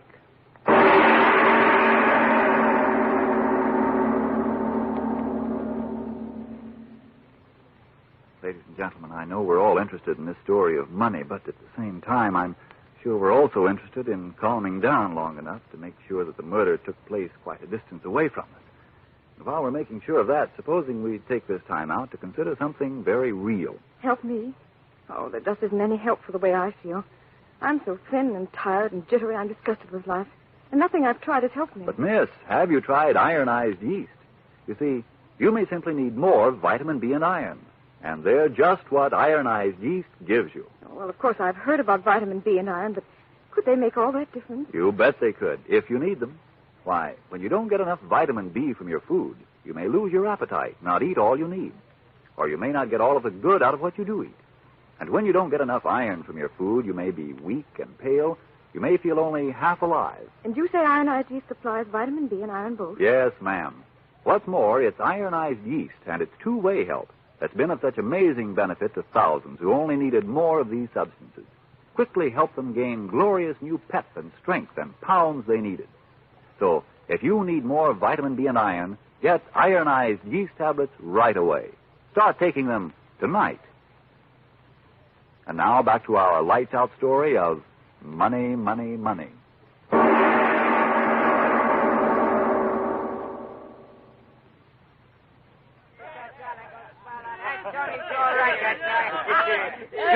Sure, you're right, boys. I'm a great guy. Got plenty of dough and I know how to spend it, eh, boys? Don't you worry about the bride. Tony, he's all right, eh? Sure. Now, listen, you go home and let me go upstairs, eh? And maybe tomorrow night we'll go have some more fun, huh? Yeah. Tony's a great guy now, eh? Sure, I'm a great guy. Everybody knows Tony's a great guy. Stairs. Tony, is that you? What's the matter? You waiting for somebody else? Oh, Tony, I've been waiting for you. Let me help you. Now, go away. I don't need no help, not me. Tony, night after night. Go away. Take your hand off of me. Great guy, that's me. Spending all your money on 3 drunken fools. Shut up, your mouth. Careful. You. I told you I don't need no help from nobody. Tony is to take what he wants.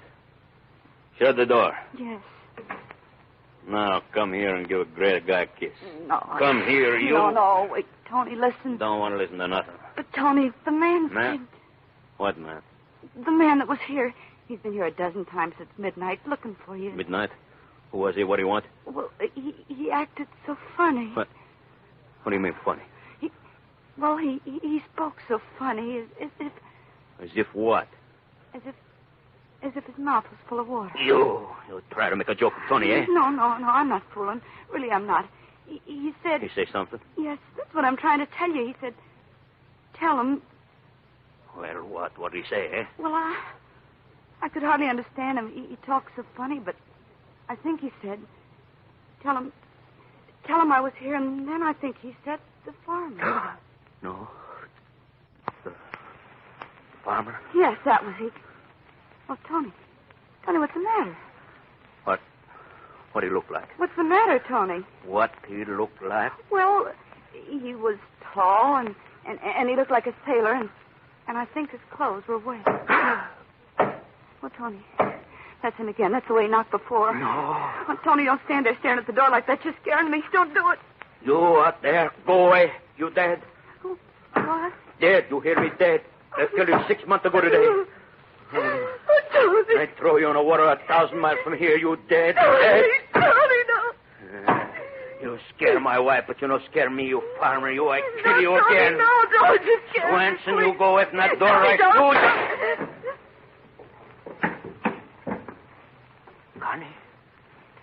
Connie, I don't want to shoot you. I want to shoot him through the door. Connie, get up. Connie! Over there, in there, over there. Connie, I know where to kill you. It was him, Connie, him. Over there, police officer. Over there, in there. You, Swanson, you think you got me, eh? You think you got me in the hot seat, eh? No, not me, Swanson. You squarehead, you forget the fire escape.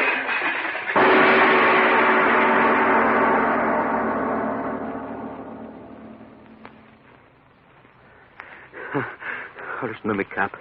You gotta help me. You gotta. Now, take it easy, Tony. Take it easy. You will get me out, eh? So far out, there ain't a copper in the world can get you. Listen, at midnight tonight, my ship is pulling out to go down through the canal and over the coast of Ireland to go hunting for gold. Gold? You crazy. Watch your tongue. I said gold, and gold it is. Only we're going under the sea for it. What? You heard me. Under the sea. $1 million in gold in the hold of the Tanya, sunk by a sub. The boys are going down there to dive for it. Dive? Yeah. And if you decorate the mahogany in front of me with every cent you got in your pocket, you'll be on board my ship. Ah. You hear that, Swanson? You diving for gold. $1 million. And me, I'm going to be on board. Shut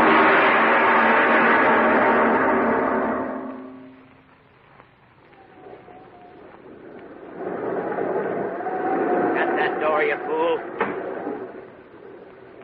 You want to talk to me, Cap? Yeah, Tony, sit down. She's getting pretty rough, eh, Cap? Yeah, and that's what I want to talk to you about. Well, I'm listening. While you was sleeping before, the rest of the divers had a meeting. Yeah? Yeah. They looked over the weather reports, and they decided they ain't going to do no more diving. A white-bellied little Wait a minute, Cap. You mean we're going to turn back? What else can I do? 3 months out here in the open sea, and when we finally do locate the wreck, every mother's son of them turns chicken on me. So what's the matter? You want to talk to me? Because even if you are a no-good rat, you're the best diver of the lot. All right, keep talking. Tony, listen. Under that buoy up the starboard is the Tanya, with $1 million in gold bullion in it. So? Go down and get your hooks in it, and whatever you get, half of it's yours. You mean a half? Sure, you get half, and I'll split the other half of the crew. $1 million? Yeah, $1 million. And you'll have half of it. You can do it, Tony. You know you can. Yeah, but the sea, she's getting rougher. Ah, Tony, you've gone down in rougher water. Yeah, but that water, she's a cold half an hour and I'm finished.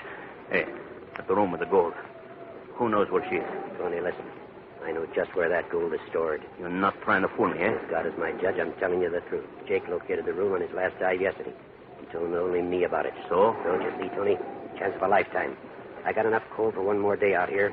If we turn back, we'll never locate that wreck again with the sea running as she is. $500,000 in gold for you, Tony, right under your feet. Don't be a fool, man. Take a chance to go down and try to get it. Well, will you do it? Get away from him. Him? Who are you talking about? Who's talking to you? Well, what are you sitting there for? Get me a rig. Get the pumps going.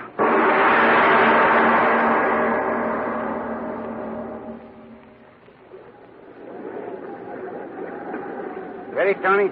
Yeah, give me the headset. Hey, up. Well, what are you standing there for? The helmet? Give me the helmet. Okay.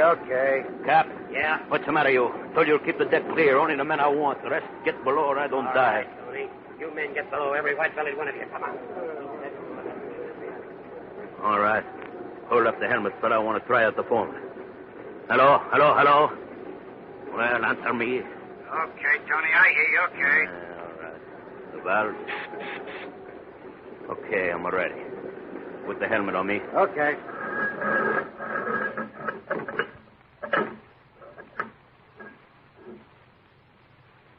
Well, hurry up, you mugs. Get them bolts tight. You think I got all day? What's that, Tony? Okay. Put me over the side and watch that pump or I come up and cut your heart out.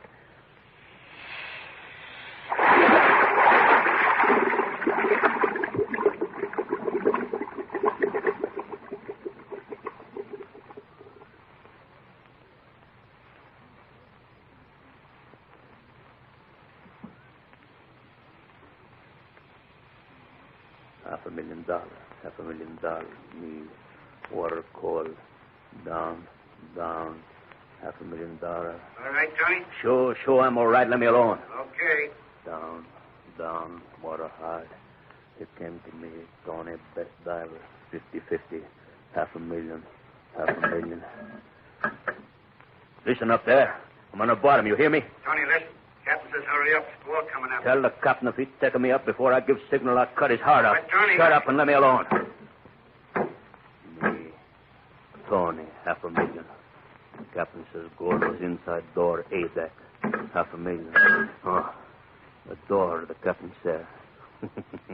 Me and the cap, 50-50.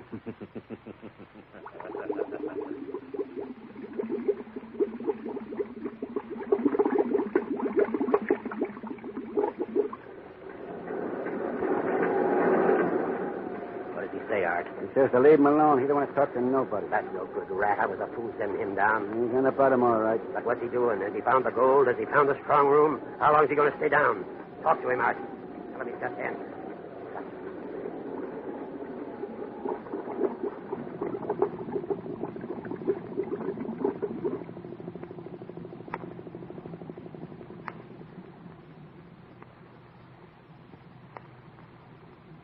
Captain said it'll be right over.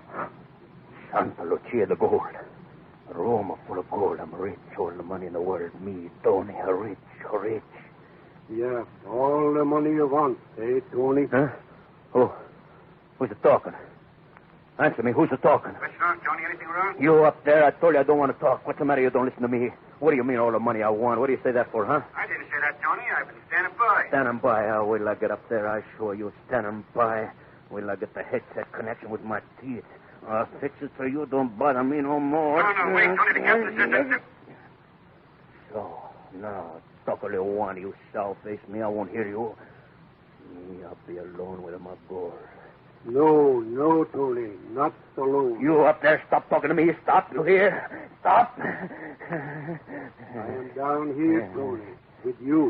Huh? Who said that? I broke the connection. Nobody can talk to me. Nobody, you hear? Nobody can talk to me. I will talk to you, Tony. So much to talk to you. Oh, it's in my head. That's what it is, in my head. Yeah. Not in your head. Look straight ahead. What are you talking? Swenson? You know me, Tony. And me in the water almost a year. Oh, no. Close to the window, in your helmet. Oh. You don't like what you see, eh, Tony? My wife, my children, they wouldn't like it either. Would they? No. Oh, don't be in a hurry, Tony. We got plenty time. No. Plenty. I worked for 13 years. Go ahead. You remember, Tony? 13 years for farm. Now I don't work no more. I just wait for you. My hair. You take away my wife, my kids, my life. Now I take a little air. Eh, Tony? Just a little air. Now I take off your helmet and come in with you, Tony. No. My friend, I come in. No.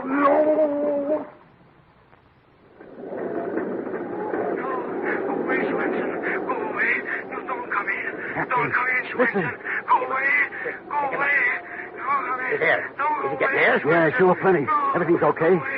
Talk to him. He don't answer, just yelling. Signal on the lifeline. He's signaling us, Captain. Says everything's okay. Wants to be taken up. But he's yelling. He's still yelling. Haul him in, quick. How about decompression? No. He's in fight with that. We'll put him in the tank when we get him up here. Something must be wrong. Yelling bloody murder through the phone and signaling okay on the lifeline. Hurry up, you men. Get him up. Quick. Haul him in. Here he comes. Oh, he's not there. It's not him. It's something else on his line. Captain, look. His airline. It's been chewed through by teeth. But what is it? What's tied to the lifeline where he was? It's Mother in Heaven. It's a bar of gold.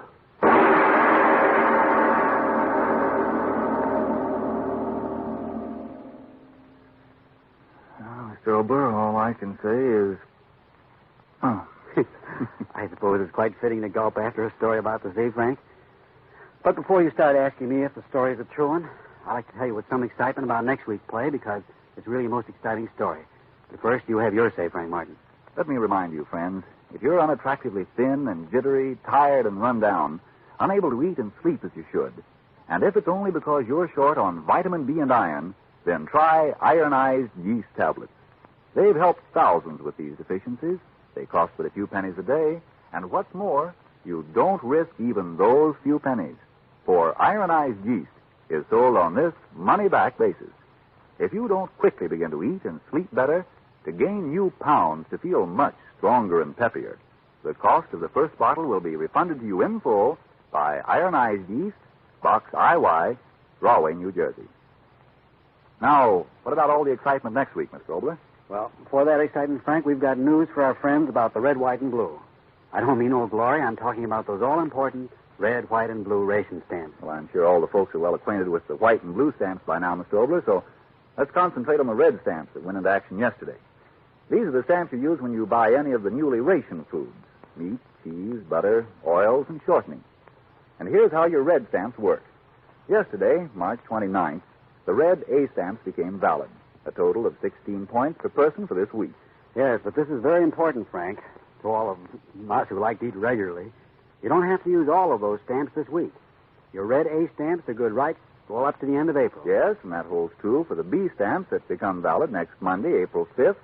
Also the C stamps that you can start using Monday, April 12th, and the red D stamps effective April 19th.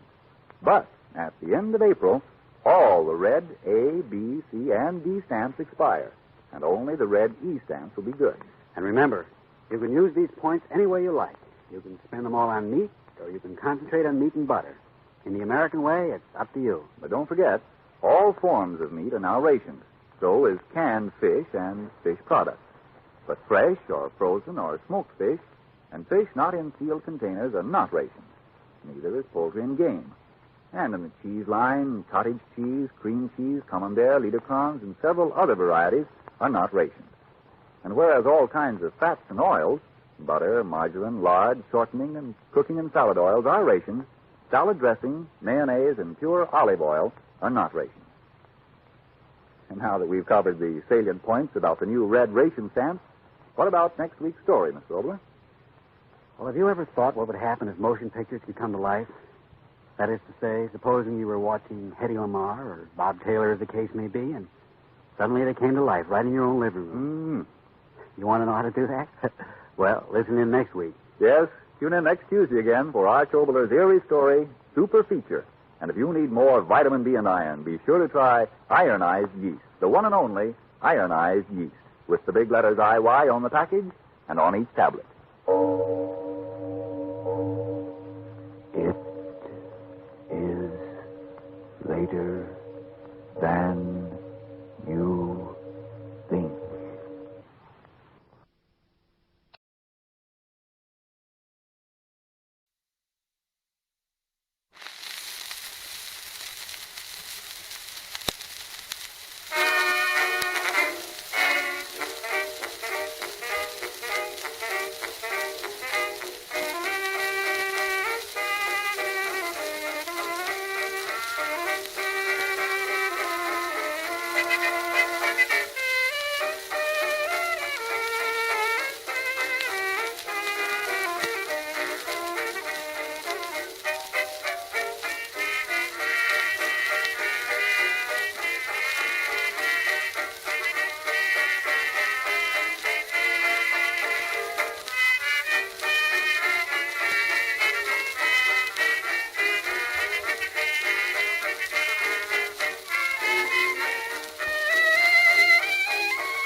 the Man in Black. Here again to introduce Columbia's program, Suspense. Our distinguished star this evening is that delightful gentleman, Mr. Roland Young, playing as author of detective novels, who invented his best plot when his life was at stake. With Mr. Young to play his long-suffering secretary is Miss Peggy Conklin. A story by John Dickson Carr in a somewhat lighter mood than is our habit, and called The Customers Like Murder, is tonight's tale of suspense. If you've been with us on these Tuesday nights, you will know that suspense is compounded of mystery and suspicion and dangerous adventure. In this series are tales calculated to intrigue you, to stir your nerves, to offer you a precarious situation, and then withhold the solution until the last possible moment. And so with The Customers Like Murder and the performance of Roland Young, we again hope to keep you in suspense. On a hot summer night in a village on the east coast of England, a famous writer of detective stories is dictating to his secretary.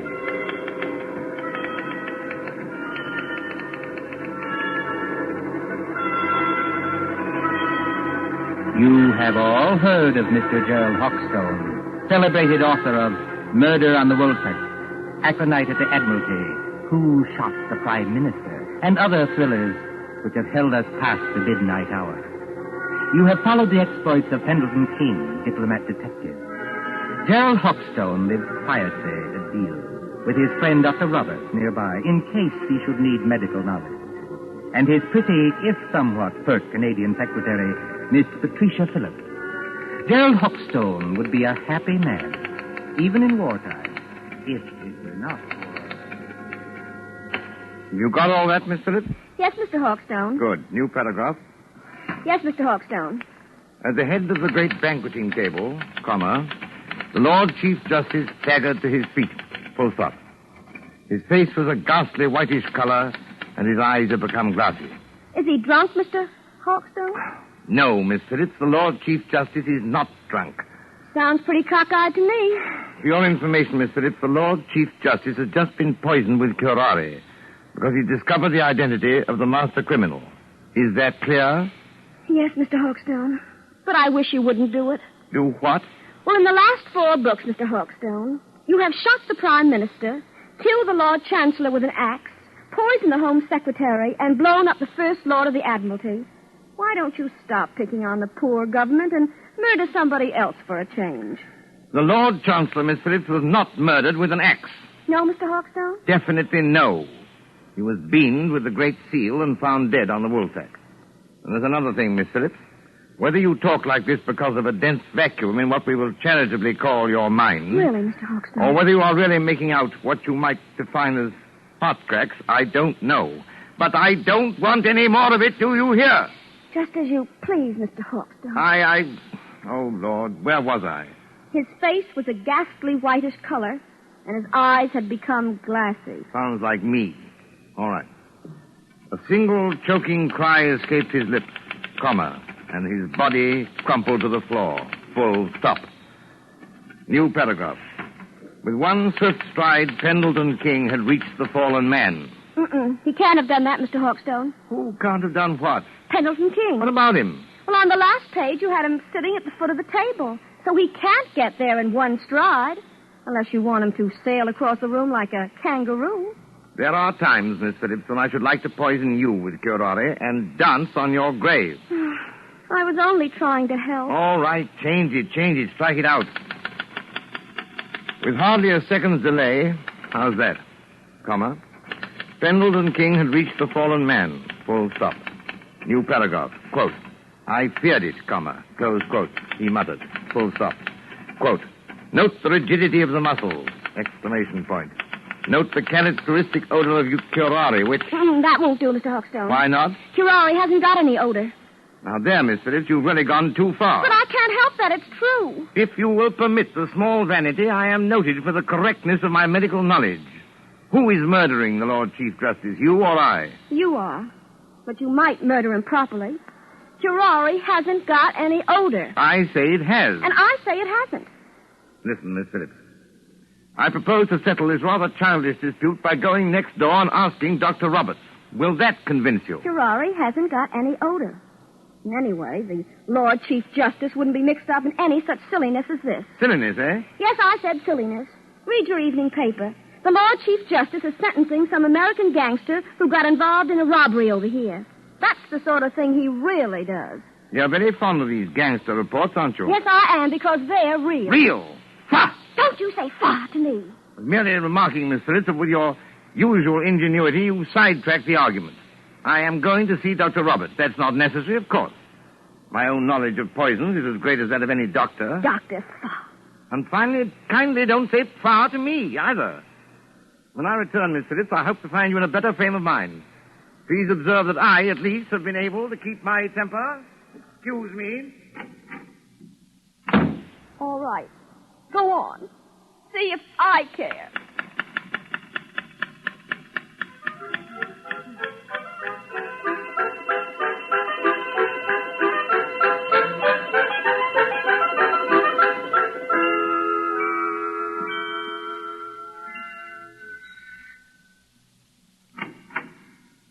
Oh, excuse me, but... Good evening, Mr. Hawkstone. Good evening, Mrs. Roberts. May I come in? Of course. Mind the blackout curtain. My, isn't it hot and stuffy tonight? Rather close, yes. Is the doctor in? I'm afraid he isn't, Mr. Hawkstone, but I expect him back any minute. Oh, out on a call? No, I'm almost certain he isn't, because that's his medicine case and stethoscope there on the table. I think he's just gone up the road to get some tobacco. Do you mind if I wait? Not at all. But you will excuse me if I run along. I promised Mrs. Anderson I'd drop in there. It's her neuralgia again, and I'm terribly late already. Don't let me detain you, Mrs. Roberts. Go right ahead. I'm afraid you'll have to wait in George's consulting room. I've got most of the house dark, so I could keep the windows open. You know which room it is? Yes, I could find it blindfolded. Oh, and I wonder if you'd take the medicine case and stethoscope and drop them in the consulting room. George is so careless. He lets them lie about anywhere. Medicine case? Stethoscope, yes. As a matter of fact, I've always wanted to hang one of these things on my neck like this. Look almost like a doctor, don't I? Good night, Mrs. Roberts. Good night, Mr. Hawkstone. See you later. Oh, so what I write is silliness, eh? And I don't know anything about poisons. And I call her Miss Phillips instead of Patricia. Ah, here we are. Where's that light switch? Good Lord. Come on in, Doc. Close the door. Who the deuce are you? You want to keep healthy, Doc? Just do what you're told. Come in and close the door. Is that by any chance a revolver you're pointing at me? Ain't no cigarette case. I'm warning you. Oh, I'm hanged. I've done it 1,000 times in stories, but I never thought... Don't drop that junk you're carrying either. You're going to need it, Doc, when you come along with me. Come along with you? Where? Just to see a guy, that's all. To see a... Oh, wait a minute. You don't think I'm the doctor? Now, look, Doc. I ain't got any time for gags, see? The boss says to bring you, so I bring you. There'll be a very sick man out there if you don't go. Yes, there'll be a very dead man out there if I do go. I tell you, old man, you're making a terrible mistake. Now, look, Doc. My name is Hawkstone. I live next door. I'm not a medical man, and I never... Somebody's coming. Miss Phillips. Now then, Dr. Hawkstone, just look here in the encyclopedia. So you ain't the doctor, huh? That's done it. Just a real old-fashioned kidder, ain't you? Now, you keep quiet, lady. You know it's good for you. I know you. I've seen your picture. You're Big Louie Miller. Pretty smart dame you got here, Doc. Listen, Mr. Hawkstone. Take it easy, Miss Phillips. Big Louie Miller and Slaps Kelly. Slaps Kelly is the gang leader. We're supposed to be friends of this gangster who's on trial in London now. But I hadn't heard they were in England. No, lady. Neither is anybody else. Nowhere for it. Who is this dame, Doc? Your night? No, she's my secretary. She doesn't know anything about this. She seems to know too much about it, if you ask me. Come on, lady. You're going with us. Going? Where? Just for a little ride, lady. Just for a little ride.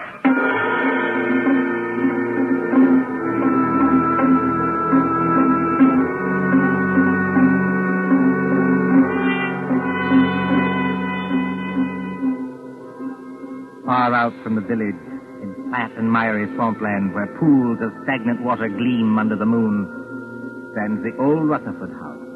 It is a desolate place, and the track of Field Marshal Goering's bombers when they crossed the coastline. But there are no searchlights here, and no guns. Only the heat on the glimmering marshes and the decaying, weather-boarded house as a motor car approaches. Drive straight ahead, Doc. Right around to the back of the house. Remember, I still got this rod against the back of your neck. As a matter of fact, Louis, I'm rather enjoying this. All except the murder. What murder? We ain't gonna bump anybody off. Maybe not you, old boy, but I am. Just wait till I get at your patient. I don't see how you can joke about this. I'm not joking, Miss Phillips. If Louis won't tell us what's wrong with the patient... Never you mind the patient, Doc. You just drive around here. Here, whoa. So... Right here. Oh. So this is the enchanted castle, eh? Climb out of here and walk ahead of me over to that house. Come on, Miss Phillips. That's right, lady. You too. Come on. Hey, hold on, Doc. Grab a can of this cleaning fluid here. You can help me carry it in. Cleaning fluid? Yeah, there's 2 cans of it. If I can carry one, then I need my other hand for this rod. Come on. We ain't got all night. Get it out of the back seat. Professionally, this is a little out of my line of duty. What do you want with the cleaning fluid? The boss's suits get all messed up, so I clean them for him. I play nursemaid and everything around here. Come on now. Straight ahead. Stop asking questions. You got this place blacked out, Louis. If the police don't get you, the air raid warden will. Forget it, Doc. We got this place so sealed up, you can hardly breathe inside. In here? That's right, lady. Go ahead. I'll close the door. I can't see, old boy. Which way? Here. Set that can down and follow me. You too, lady. Right here, with the curtains hanging over the door. Now, I want you to meet the boss. So I open the curtain like this. Howdy, Doc. Come right in. Glad to see you. I've been expecting you. Glad to see you, old man. I imagine you're the celebrated Mr. Kelly. That's me, Doc. Slaps Kelly to you. Glad to see you taking this nice and friendly. Louis, what's the idea of bringing in the dame? I couldn't help it, boy. How? She's as nice, see? She was with him, and she knew who I was. She did, eh? I don't know anything. All I want to do is to go home. That's all right, sister. You'll go home all nice and friendly. As soon as I've had a little talk with the doctor. A talk about what? Well, we're not what you might call comfortable here, Doc. Well, we've got flashlights, canned food, plenty of liquor, portable radio that works on a battery. So we managed to get along. You know what I mean? I said a talk about what? Well, that's it. That's what I'm going to tell you. We pulled a snatch, see? You pulled a snatch? You mean he means they kidnapped somebody. That's right, sister. You speak English. May I ask who was snatched? Well, I'll tell you, Doc, because it'll have you a big laugh. The guy we snatched was the big shot you call the Lord Chief Justice. You snatched the Lord Chief Justice? We sure did, Doc, and his clerk, too. They're in the room right over there. Shut your trap, Louis. I didn't mean nothing, Butch. I was only trying... Did you hear me say shut your trap? Okay. But, look here, what was the idea behind this snatch? Well, I'll tell you, Doc. We got a pal, see? Well? Dominic Forelli, his name is. He's up on a grand larceny rap, and Forelli don't like grimy jails. He don't like 'em at all. Besides, the dirty little rat owes me 14 G's. So what do? Snatched the Lord Chief Justice, apparently, but why? Because the mouthpiece back home tells me long ago that a man can't be sentenced except for the judge that tried him. And the Lord Chief Justice is the judge who tried Dominic Forelli, is that it? That's right, Doc. But it ain't the main thing. This Chief Justice is a pretty important guy, see? So, what do? We write to the cops and say, now, look, we got the old bird in a place where you'll never find him, and if you want to keep things nice and friendly, just spring Dominic Forelli. Spring him? Turn him loose. Sure. Spring Forelli, and you'll get the old judge back in one piece. If you don't do it, you'll get him back with his head as full of holes as a Swiss cheese. And we're not kidding. This is horrible. I can't stand it. Take it easy, sister. Take it easy. You know, Slats, I admire you tremendously. You do, Doc. Why? Because you've invented a crazier idea than I ever did. Just what do you mean by that crack, Doc? You don't honestly think the government will make a bargain with you? I sort of think they will, Doc. I sort of think they will. But what if they don't? It'll be just too bad for a lot of people. You know what I mean? Well, wouldn't I like to give that judge a going over? Louis got a sort of a grudge against the old guy, Doc. Well, wouldn't you have? Louis' temperamental, see? He gets bored easy. So he says to the old guy and his clerk, he says, can you play poker? Just says, sure. So they play poker from 6 in the evening to 5 in the morning. And what do you know? If the old judge don't win all Louis' dough. They rung in a cold deck on me. That's how they done it. They're a couple of crooks. Are you accusing the Lord Chief Justice of playing poker with marked cards? He won my dough, didn't he? Shut up, Louis. Okay, boy. Not that I blame Louis much. The things I've had to take from that judge. Well, that's where you come in, Doc. I was just wondering about that. Which of one of them is... Hurt? There's nobody hurt. Not yet. Then what the devil do you want with me? I want them kept quiet so they don't keep trying to escape. We can't get tough with them, not until I get Pirelli and my 14 Gs. And I want you to give them a hypodermic or something that'll keep them out cold for 2 days. Can you do that? Why, yes, I don't know. I suppose I could. Mr. Hawkstone, for heaven's sake, be careful. Now, what do you use to dope them? Well, under the circumstances and considering all the factors involved, I think I should use morphine. Have you got any morphine in that black satchel? Oh, yes. Plenty of morphine. I always go about equipped for these little emergencies. Well, then open the satchel. Come on, open it. Well, there you are. Dozens of little bottles, anyway. Now then, Doc, which one of them bottles is the one that has the morphine in it? The fact is, Slats... Come on. Which one is it? Listen, boss. Louis, how many times do I have to tell you to shut up? Yeah, but it's the midnight news. The news on the radio. You said you wanted to hear it. It's after midnight now. Why didn't you tell me? It's all right, boss. I switched the radio on. Well, then keep quiet, all of you. A couple of seconds now, you're going to hear some mighty sweet news. I wonder. So do I. Quiet. Hey, that's us, ain't it? The kidnappers, stated Superintendent Hadley of the CID, seem to entertain a belief that no sentence can be passed on a criminal except by the judge who tried him. Whatever may be the law in certain American states, this is not the case here. Dominic Forelli, alias Dominic Stevens, was today sentenced by Mr. Justice Stoneman to 14 years hard labor and this evening entered Dartmoor prison. Why, that One moment, please. double-crossing lawyer told me... Take it easy, boy. Look at that jelly. He's as white as a ghost, and his mouth is twisting back as though... Here is a bulletin just received. Scotland Yard flying squad cars, assisted by the constabulary of a county which for obvious reasons cannot be named, are closing in on the two kidnappers, believed to be men already wanted in the United States for murder. That's us, Will anyone who has any further information about these men, whose descriptions follow, communicate with New Scotland Yard, telephone number Whitehall 121... Just wait till I get my hands on it. That's all right, boss. Everything's all right now. I turned it off. Can't do more than turn it off, Louis. I'll fix that thing. Hey, what are you going to do, boss? Hey, don't bust the radio. Hey. Oh, you hadn't on the bust of the radio, boss. Now we can't get any news. We've had our news lately. Come on, put that light out. I want to look out the window. Oh, they're closing in. Tricia, you see, I can call you that. Why couldn't you have called me that weeks ago? Oh, well, putting that aside, I started it as half a joke. But I'm not joking now. I intend to get that rat-faced Slats if it's the last thing I ever do. It probably will be. But how are you going to? First, Pendleton King, my dear. He's got out of worse scrapes than this. 14,000 bucks gone.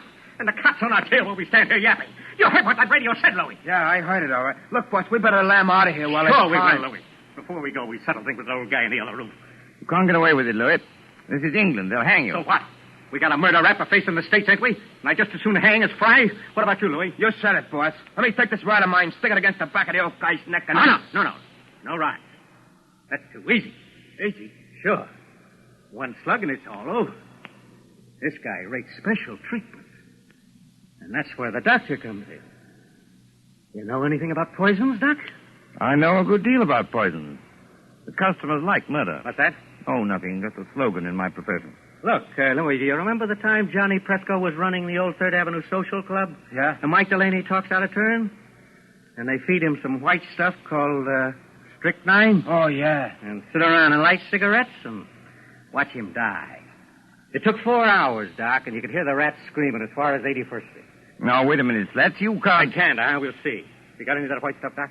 Well, Come on, now, you've got something in that bag that'll make the old guy squeal now, haven't you? Why, yes, I suppose I have, but... Listen, get this sure. You can do it the hard way, Doc, or you can do it the easy way. Louis gets to work on you. Maybe you'd be smarter to hand the stuff over right now. What do you say? Listen, boy. Listen. What's the matter, Slats? Troubled by the heat? It is hot in here with all the windows sealed up. That sounds like planes. It is planes. British planes going over to put the heat on Germany? No such luck, old boy. German planes coming to bomb us. About a dozen Heinkels, flying 20,000 feet up. Mm-hmm. Very keen ear, Miss Phillips. I'd say not over 15. That's the first wave, Slat. There'll be another wave in a minute or two. But you needn't be alarmed. They're going somewhere else. They only... Duck, Louis, duck! The way I heard you forced them under the table already. Only a little visiting card, Slat, and fully a quarter of a mile away. Put out that light, Why Louis, and bother? pull that curtain back off the window. Yeah, but what's it? See what you can see. Okay. Do as I tell you, all right. Big Luck. All right. They can't see a thing. The sky's as black as pitch. Oh, look over there. Well, what is it? It's a light, boy. Funny kind of a white light. Up there over the trees. It's not very steady. It starts and then dims, and then it starts and dims. Only a basket of incendiary bombs, Louis. Incendiaries, eh? What is it, Jerry? You got an idea? Louis, this is just what we've been waiting for. Those Scotland Yard cars are going to get held up until we can settle things with those guys in the other room. Come along with me. Why don't you two lugs get smart? Jerry. What's that? You don't want to have your neck cracked on a rope, do you? Or burn in the electric chair back home? What are you getting at? Why not take advice from somebody who's been killing people in a professional way for 15 years? I'm not in the mood for gags, Doc, but keep on talking. This Lord Chief Justice and his clerk, what do they look like? Well, the judge is a little guy with a bald head like me. And the other one is a big guy with a punch-drunk pan like Louis. Why? I thought so. I've seen their photographs. When the next wave of planes comes over, and it will, why shouldn't an incendiary bomb hit this house? You mean you think it ain't too safe here? Be quiet, Louis. Go ahead, Doc. In other words, you leave the Lord Chief Justice and his clerk tied up in the other room. Then all you have to do is to set fire to the place. Justice cheated, Medlington gangsters die and blaze. Jerry Hawkstone, have you gone crazy? They may catch you eventually, yes. But it'll give you a few days' start. Hey, maybe you got something there, Doc. And it's got to look good. This house must go up like a piece of paper in a furnace, past any possibility of being put out. Yeah, and that's the catch. Why so? This house is in the middle of a swamp, see? It's as damp as your own climate. You couldn't make it burn with a blowtorch. Oh, yes, you could. Aren't you forgetting the cleaning fluid? Cleaning fluid? In that other room, you've got 2 gallons of cleaning fluid. That's benzene, a derivative of petrol. Soak every inch of the floor of that room with it, every inch of it, mind, and the place will go up like tinder. Well, it's worth a try, Louis. Turn on your flashlight. Okay, boss. And, what about you two, Doc? Afterwards? We're accessories, aren't we? Are we likely to talk? Better put a couple of slugs in them, boss, and drop them on the road. What's 1 or 2 more bumps in a spot like this? Maybe you're right at that. Well, anyway, Doc, thanks for a swell idea. You heard what the doc said, Louis. Get going to that cleaning stuff. Both of you had better do it. I'm warning you. Oh, why? Hear that? Because there isn't much time. Here they come. You can't have a fire start after the last wave of planes has gone over. Well, maybe you got something there, too. But I'll just take a little precaution first. What are you going to do? These are handcuffs, sister. 2 of the neatest pair of cuffs we ever swiped off a dumb cop. Oh, well, just lock your arms around the back of the chair, like this. And the doc's arms around the back of his chair, like this. And we'll get going. Come on, Louis, through the curtain. Okay, I'm coming, boss. Bye-bye, Mr. Hawkstone, and your lady friend. Be seeing you in the funny papers or in the morgue.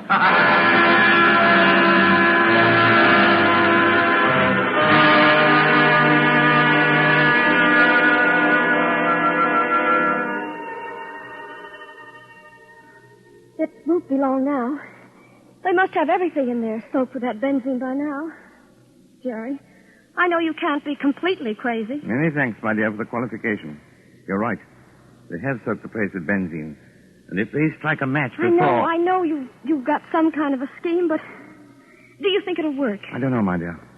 I thought of it once for a story. Oh, you and your story. Me and my stories, as Louis will put it, may save our hides yet. But suppose it doesn't work. Then we're done for. What are you trying to do? There's a place to miss, boss. Yeah, I got Listen, Tricia. It's not working. But it's got to work. What's got to work? 5 minutes. Must be at least that. They've been pouring out that benzene an inch at a time all over the... What's the matter? Listen. What's the matter, you big lug? Can you stand up? Nothing's got me, boss. It's working, Patricia. I think our friends are licked. No, they're not. Slaps is coming back. What dirty trick are you trying to pull, Doc? What's the matter with Louis? What's the matter with me? You've lost the game, Slats. You're finished. Okay. I'm finished, am I? It's the benzene fumes, old man. To pour out a lot of cleaning fluid in an airtight room like that one is practically certain death. You know, Slats, you ought to learn more about crime. No, you won't, Fat. You can't reach your gun. The fumes have got you. You can't move your arms or legs. Your eyesight's going. In 1 second more, you'll be... Got him. Dead to the world. You mean, It worked, Patricia. It's practical. It worked. are you trying to tell me that you killed those 2 men? Not necessarily. Listen, That sounds like cars. probably police cars. We're just about to be sensationally rescued, just like fiction. Jerry. Jerry. Come on in and get us, you lug. Don't talk like Louie or we'll get a bullet through the head yet. Yes, that is a thought. We're prisoners. We're victims. This way, please. Mr. Sergeant, and I was never so glad to see a uniform in my life. Here now. What's going on in this place? Louis Miller knocked out in that room? And blimey, if it's not Slats Kelly knocked out in this room. Just a couple of mugs I polished off, Sergeant, all in the day's work. You mean they're dead? They'll be all right if you drag them out in the open air. Oh, I recognize you. You're the writer who was kidnapped tonight. Yes, and you will find the other snatches in that room. But first of all, have you got a key that'll unlock regulation police handcuffs? I certainly have, sir, and I'll get you loose in a jiffy. Never mind me, Sergeant. Never mind my handcuffs. Get this lady free. She's the one I'm concerned about. You know, that's awfully kind of you. It's something practically chivalrous. Chivalry, my eye. There you are, young lady. Have you got your notebook and pencil in that handbag? You don't want me to take dictation now? The true artist, madam, takes no account of time or place. Are you ready? Yes, Mr. Hawkstone. Well, you admit now that my plot is practical. Yes, Mr. Hawkstone. Now then, The Income Tax Murder by Gerald Hawkstone, Chapter 1. But, Mr. Hawkstone... Just as Big Ben was striking midnight, a hooded face looked into the window of the luxurious study occupied by the Chancellor of the Exchequer. Full stop. The hooded figure chuckled as it softly lowered inside the window a large tin of cleaning fluid. New paragraph. The Chancellor himself was hard at work devising a new scale of income tax. But, Mr. Hawkstone, that's a completely different story. I thought you were going to murder the Lord Chief Justice. Haven't you any professional taste? How can I murder the Lord Chief Justice when I just saved his life?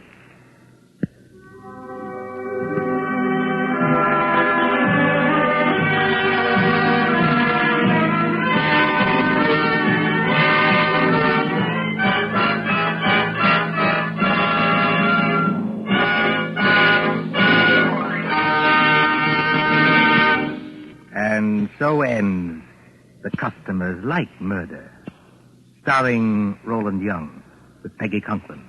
Tonight's tale of suspense. This is your narrator, the man in black, who conveys to you Columbia's invitation to spend this half hour in suspense with us again next Tuesday, same time, when our story will be The Dead Sleep Lightly.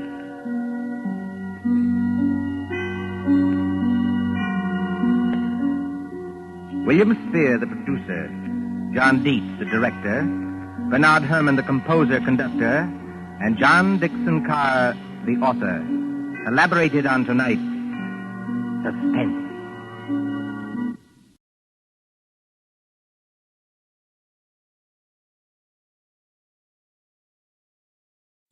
Ladies and gentlemen, the Railroad Hour.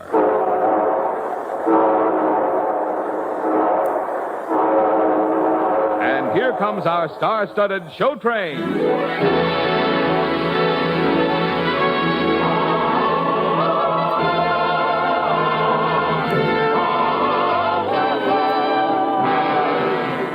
Tonight, the Association of American Railroads presents the memorable Victor Herbert operetta, Babes in Toyland, starring Gordon MacRae and his celebrated guest star, Lucille Norman. Our program tonight is dedicated to thousands of young musicians all over the country who are studying tonight's operetta and its composer through the pages of Keyboard Junior, a magazine for young musicians. The current issue also features a story about the Railroad Hour, its stars, cast, and producers. Our choir, as usual, is under the direction of Norman Luboff, and our music is prepared and conducted by Carmen Dragon. Yes, tonight another great musical success is brought to you by the American Railroads, the same railroads that bring you most of the food you eat, the clothes you wear, the fuel you burn, and all the other things you use in your daily life. And now, here is our star, Gordon MacRae.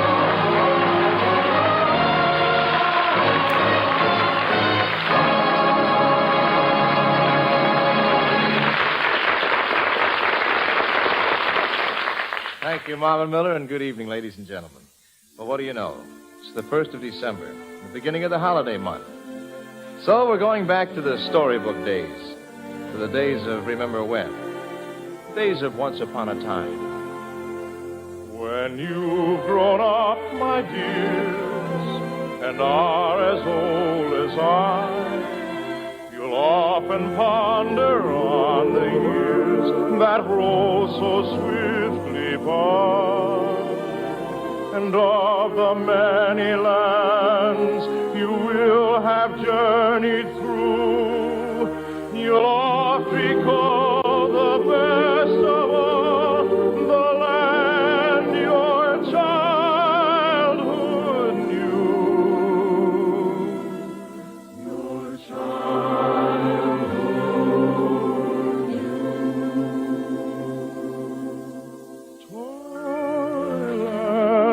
Toyland, dear little girl and boyland, while you dwell within it, you are ever happy there.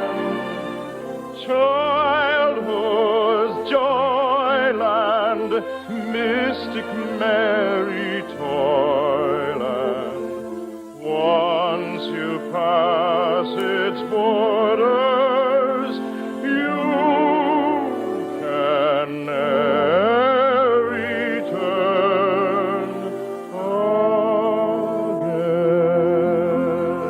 again. Say, we'd like to have you meet some of the celebrated citizens of Toyland, though they're really probably old friends of yours. Fellow citizens, forward, march!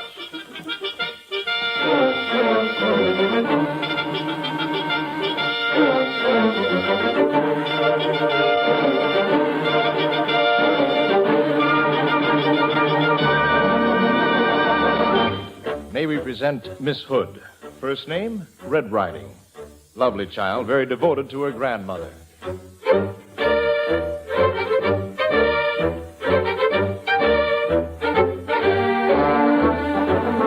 That's our friend Peter over there. That boy has a mad passion for pumpkin pie. And say, there's Simple Simon and Miss Muffet, who doesn't care a bit for spiders. Tom Tom, the piper's son. And Little Boy Blue, boy farmer. Say, grab your trumpet, Mr. Blue, and let's all forward march.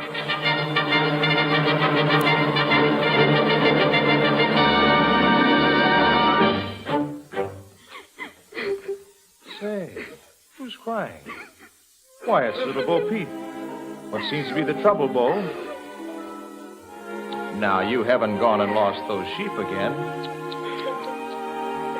Don't cry, Bo Peep, don't cry. To find your sheep we'll try.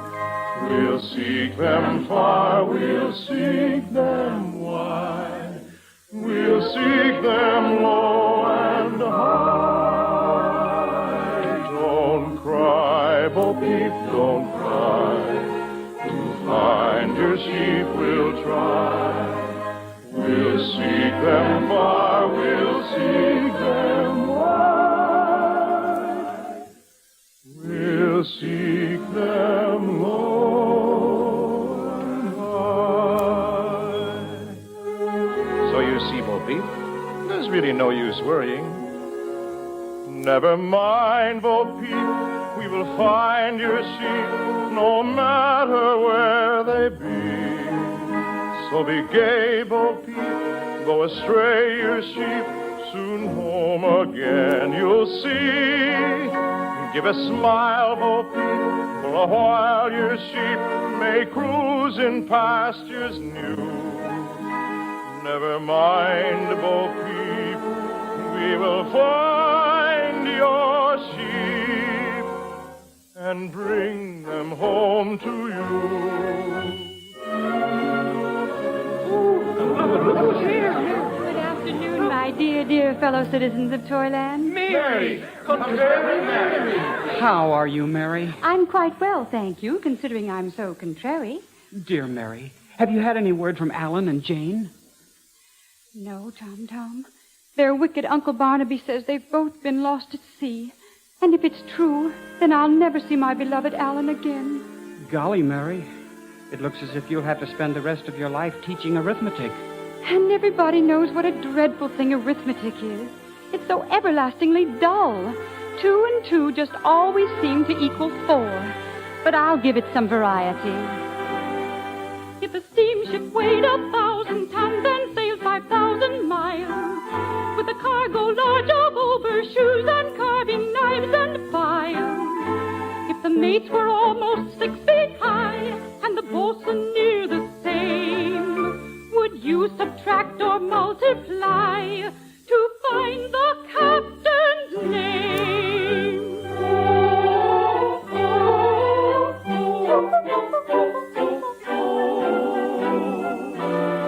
Put down 6 and carry 2. Carry 2, carry 2. Gee, but this is hard to do. Hard to do, hard to do. You can think and think and think till your brains are numb. I don't care what teacher says, I can't do that sum. If a pound of prunes cost 13 cents at 1:30 today, and the grocer is so bald he wears $1.05 to pay, and if with every pound of tea he will give 2 cut glass plates, how soon would Willie break his face on his new roller skates? Put down 6 and carry 2. Gee, but this is hard to do. You can think and think and think till your brains are numb. I don't care what teacher says, I can't do that sum. So you see, life goes on. One long arithmetic problem. Alan. Shh, Jane. Don't give away my disguise. Uncle Barnaby tried to have us killed at sea, remember? And he won't hesitate to have us killed here. Do you think he'll recognize me disguised as a gypsy fortune teller? I don't recognize you, Alan. You're my own brother. Oh, look, a gypsy fortune teller. Perhaps he can tell me about my own true love. Fortune teller? Yes, my pretty. What is your name? Floretto. Floretto who flirts with the future. Will you tell me my fortune? Give me your hand. Ah, such a pretty hand. So soft. Ah, yes. I can read the entire future. For I am a Romany Rye, a timorous sprite of the wildwood. I dabble in magic, both comic and tragic, a witch I have been from my childhood. Hey! Great is my mystical might, the blizzard and avalanche mind me. I'm likewise a voodoo at casting a hoodoo, a qualified artist you'll find me.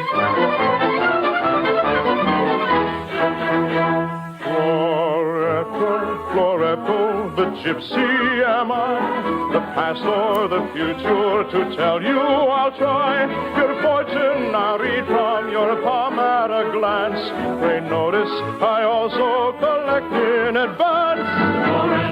Floretto, the gypsy is here, far into the future he quickly can see. Your fortune I'll read from your palm at a glance. Pray notice I also collect in advance. I'd be glad to pay you in advance, Senor Floretto. How much will you charge me? A kiss. Oh, dear.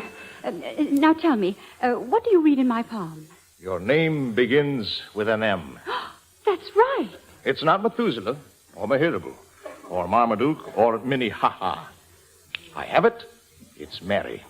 You're wonderful. I always thought so. Now, let me see. You, Mary, should marry a chap whose name begins with an A. Alan. Ah, yes, Alan. He's charming, gifted, and attractive. To know him is to love him. But he's dead and will never come back to me. What's happening here?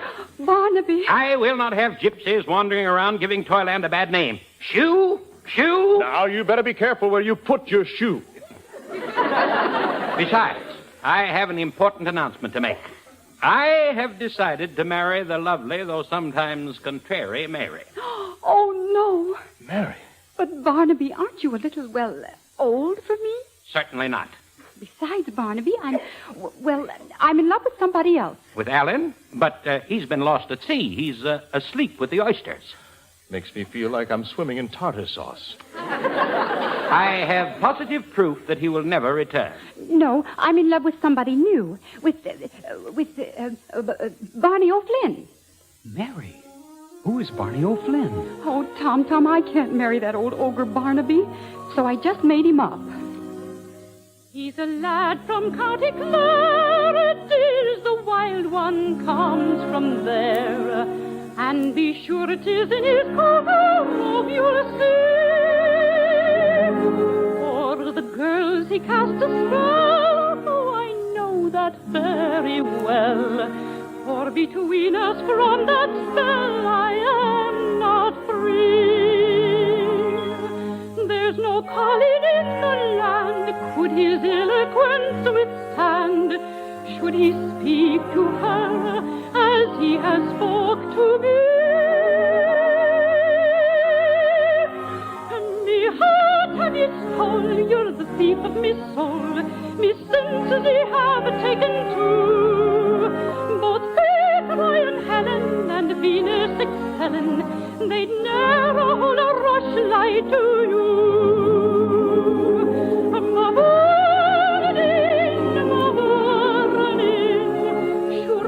It would be no sin, for I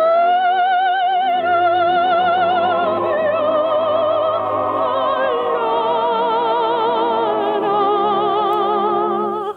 you. You're a slave for Barney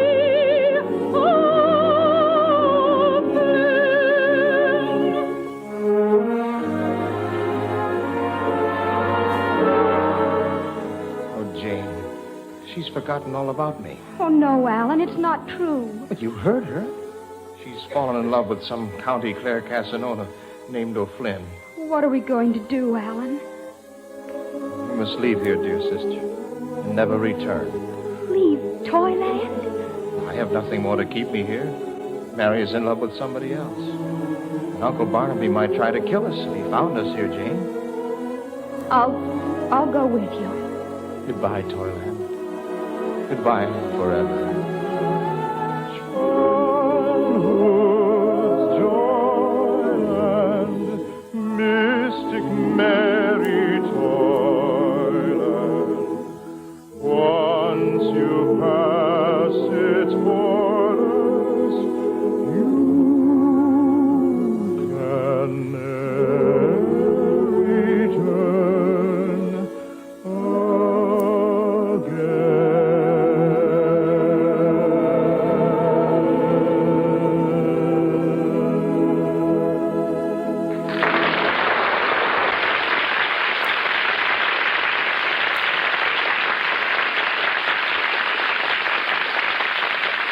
We'll return in a moment with Act Two of Babes in Toyland.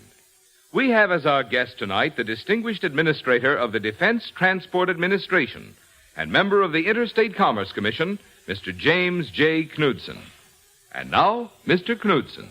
The effectiveness of the nation's mobilization effort and its ability to meet any future emergency depend on our great productive capacity and our unparalleled transportation system.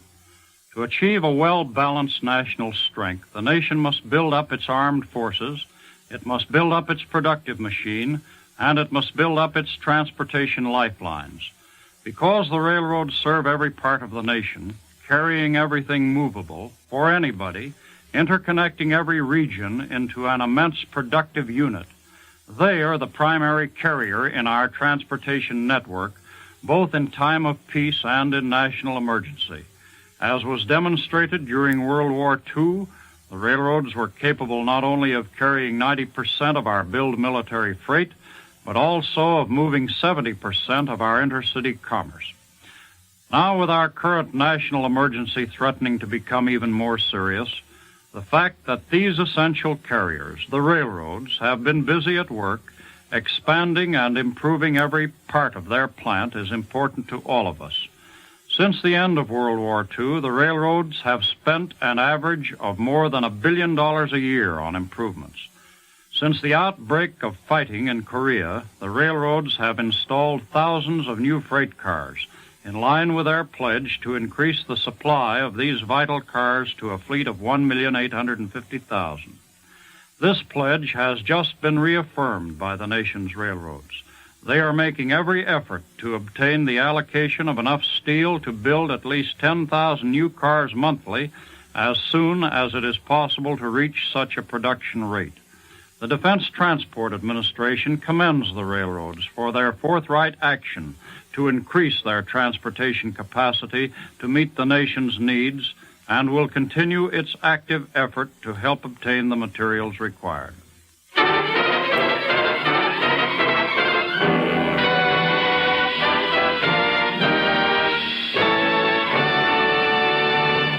Now here is Act Two of the Lawrence and Lee version of Victor Herbert's musical fairy tale, Babes in Toyland, starring Gordon MacRae as Alan and Lucille Norman as Contrary Mary.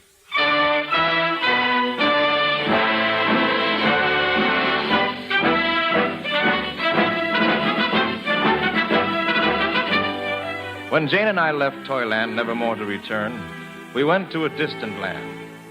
We found work in a spot that was the closest thing to the real Toyland we loved so much, the shop of the master toy maker. We tried to forget our troubles in the busy preparation for Christmas. All right, now, hurry, hurry, hurry. Every toy must be ready in time for Christmas. See that all the music boxes play on key. Good, good, good. Now, see that every mama doll says mama. Mama! Good, good. After all, we wouldn't want a mama doll to say Papa. Yes, well, I guess just about everything is ready for Christmas. Yes, sir. And we're all beginning to sing the wonderful Christmas songs of praise. Hail to Christmas, joyous Christmas, be gay, the day draws near. Hail to Christmas, joyous Christmas, be gay, the day draws near. Now Kris Kringle, dear Kris Kringle, will bring our King to be.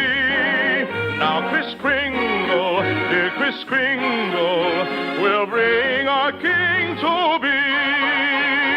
Here from all Toyland, near and far, far and near, all to our fair come to make merry dear.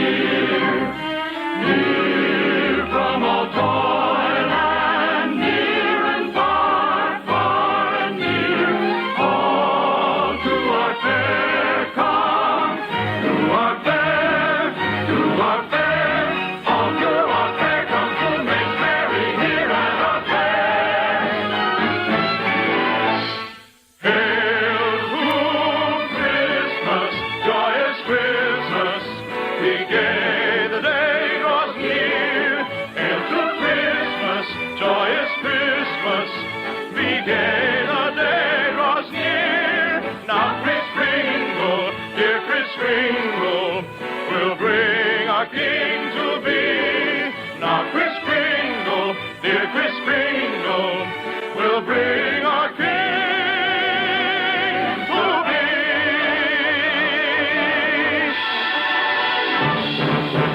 Very good. That's the spirit, the Christmas spirit, to be exact. I almost forgot to mention, we have a new sales lady, a recent arrival in these parts. Her name is Mary. Mary Q. Contrary. Jane, did you hear that? Yes, Alan, but what do you suppose she's doing here? We must hide until we find out. Hey, you get in that packing box, and I'll just stand here and pretend to be a wooden soldier. Here comes our new sales lady now. Welcome, Miss Contrary. Thank you, Master Toymaker. Now, you are to be in charge of all the dolls. Have a look around at the stock. You'll find quite a variety of them. Oh, thank you. Oh, how beautiful they all are. Dolls of all nations side by side on the same shelf. What a beautiful world that makes. Hello, little Norwegian doll. Hello, little Dutch doll with the pigtails and the wooden shoes. And this one, a British doll. Do you say Mama, Dolly? Meta! Oh, yes. And here's a French doll. Do you say Mama, too, little one? Oh, if Alan were not lost to me, we might have had such beautiful dolls of our own. And each night I would have sung lullabies to them. Oh, to sing, slumber deep, it all one, oh, sleep while watch I keep.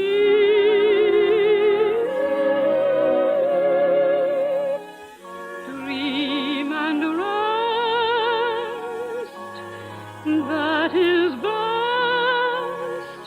Still you hear the morning song from bough and nest. Go to sleep, slumber deep, little one who sleep while watch I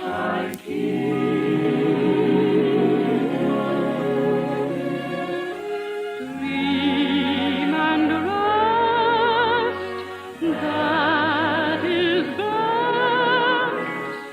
Still you hear the morning song from bough and nest.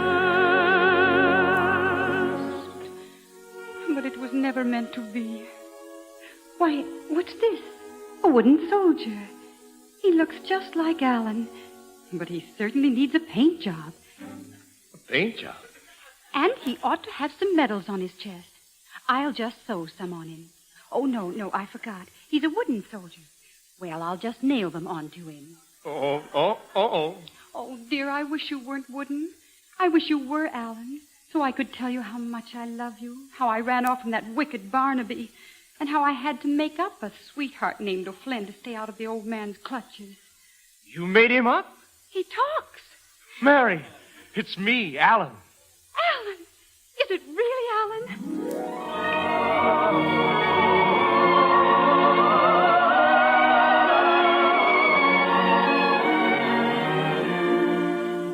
Oh, Mary, I'll never leave you again.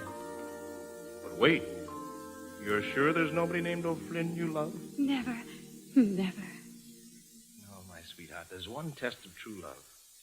The toys. The toys? Mm-hmm. Everybody knows that a toy is only worth something when there's a child to love it. Otherwise, it might just as well be wood and cloth and buttons. That's why toys always know when there's love around, especially at Christmas time. What happens, Alan? You just close your eyes. And if they feel that love is in the air, they start to march. My eyes are closed. I'm listening. I'm loving. Look, they're starting to march. The wooden soldiers, the beautiful dolls, the jacks in the box. Why, they're all falling in line. Forward, march!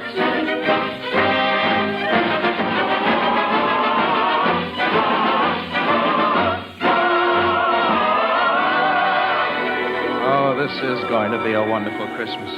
Will you make it a Merry Christmas and marry me, Mary? Oh, yes, dear Alan, but only back in Toyland. Toyland, Toyland, dear little girl and boyland. While you dwell within it, you are ever happy there. Childhood's joyland, mystic merry Toyland. Once you pass its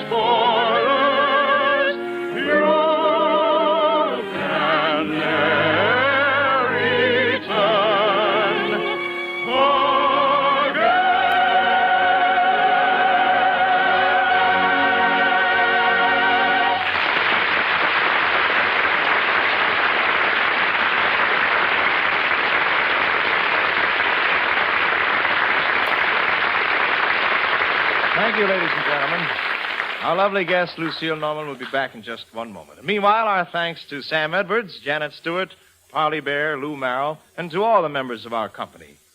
Babes in Toyland, with book and lyrics by Glenn McDonough and music by Victor Herbert, was dramatized for the Railroad Hour by Lawrence and Lee. The Railroad Hour is brought to you each week at the same time by the American Railroads. Marvin? Have you made out your Christmas card list yet? It won't be long now till we're right in the middle of the holiday season, and that busy team of Santa Claus's helpers, your mailman, the post office, America's railroads, and the Railway Express Agency, will be working feverishly to handle the mountains of Christmas packages. Won't you help these hard-working folks and mail or express your packages and Christmas cards early?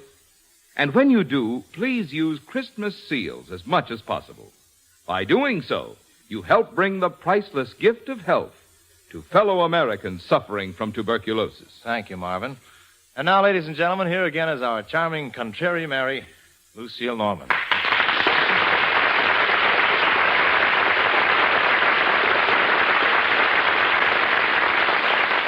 Thank you, Gordon. That was great fun. Made me feel like going out and buying up a whole new toy shop. Well, let's do it, Lucy. What's on the show train next week, Gordon? Well, we're going to have some thrilling Johann Strauss music. The Gypsy Baron. And Mimi Benzel will be our guest. And we'll be waltzing all over the place. Well, I'll set my dial at 3/4 time. Good night, Gordon. Good night, Lucy. You were wonderful. All aboard? Well, dear friends, it looks as though we're ready to pull out. And so until next Monday night, and the Gypsy Baron, this is your friend Gordon MacRae saying goodbye.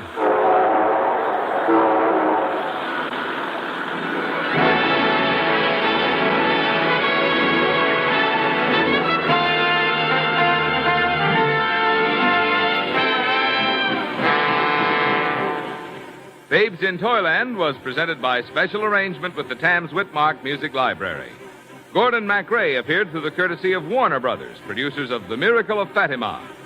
Our choir was under the direction of Norman Luboff, and our music was prepared and conducted by Carmen Dragon. Until next week, this is Marvin Miller saying goodnight for the American Railroads. Now stay tuned for your Monday night of music on NBC.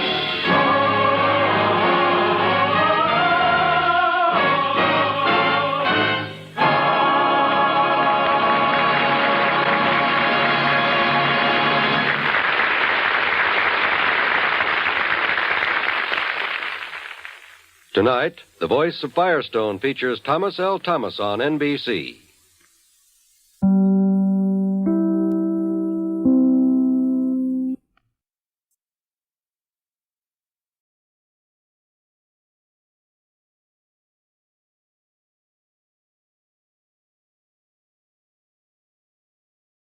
Ladies and gentlemen, the Railroad Hour. And here comes our star-studded show train.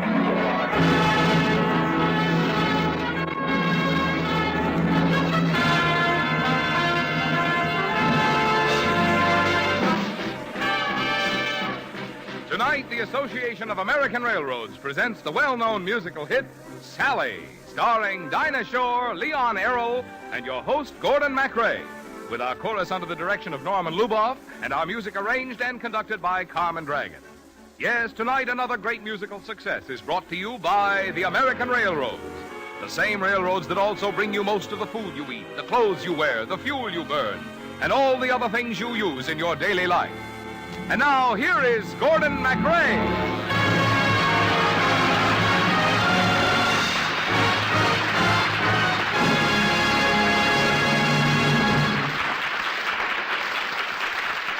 Good evening, ladies and gentlemen. We're looking for a silver lining tonight, and we all expect to find it in the great Jerome Kern musical, Sally. Let's take our Sally away from the alley. Well, this gal Sally was born one December night in the New Amsterdam Theater in New York. The great Ziegfeld brought her to life, and Jerome Kern gave her music to sing. Sally was the musical comedy that made Marilyn Miller immortal and made the great comedian Leon Errol a household word. But not in quite enough households. Well, Leon, we're proud to have you with us in the same role you created that opening night at the New Amsterdam Theater. The Sally of our alley is Dinah Shore, and we don't expect anybody to be surprised if I fall in love with her in the next 45 minutes. So excuse me now while I change my name to Blair Farquhar, a poor, unfortunate guy with only a couple of $1 million in the bank. And let's ring up the curtain on Act One of Sally.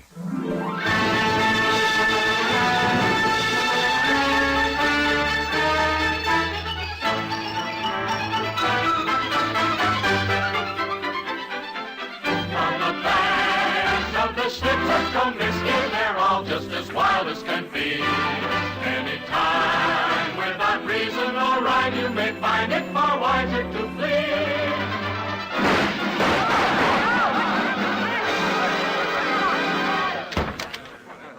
Constantine, Grand Duke of Czechoslovakia?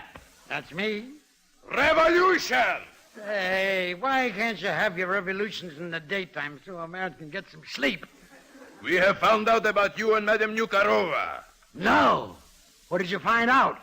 That you bought her a string of pearls with the taxpayers' money. Oh, is that all?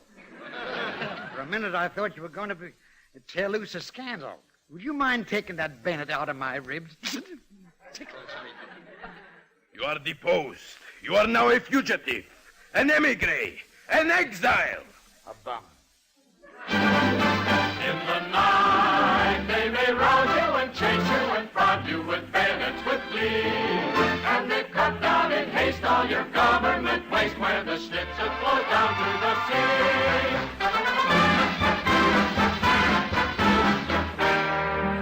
At that time, I didn't know the Grand Duke of Czechoslovakia from a plug nickel. And he didn't know me from a plug kopeck. And none of us who used to hang around the Elm Tree Alley Inn in New York City knew anything about Balkan revolutions. Waiter! Waiter! Yes, sir? You certainly are a bum waiter. No, sir. Just a bum. Would you please clear off these dishes and bring me some lunch? Clear off the dishes. What are you doing? Well, if I don't break them, I have to wash them. And I can't stand washing dishes. Oh, you say, what is here? What's going on here? Oh, for goodness, my dishes. Why do you always have to do that, Your Highness? Quiet, will you? Quiet. Don't call me my Highness. I don't want anybody to know the Duke of Czechoslovakia is a waiter in a third-class restaurant. Third class? My. What do you mean, sir? I'm sorry, I'm wrong. That's better. It's fourth class. Oh, my. Your Highness, please. Haven't I always been a loyal subject? Back in Czechoslovakia, I always saluted when your carriage went by, and I never stuck my tongue out afterwards either. For this, we thank you. Please, Your Highness, as a next subject, I beg you, will you wash the dishes? No, I don't mind being a waiter, but I will not sink to washing dishes. I told you I'm getting a dishwasher. Hey, waiter, Pops, how about my lunch? Oh, Mr. Farquhar. Well, I didn't see you sitting there. I sure right away. Waiter, lunch for Mr. Farquhar. Who is he? He should get such service. Mr. Farquhar is the son of Mr. Farquhar. Well, that's reasonable. The well-to-do millionaire? Of course, yeah. Come, Your Highness, I help you. And I carried the dishes. Good. Maybe I'll let you wash them, too.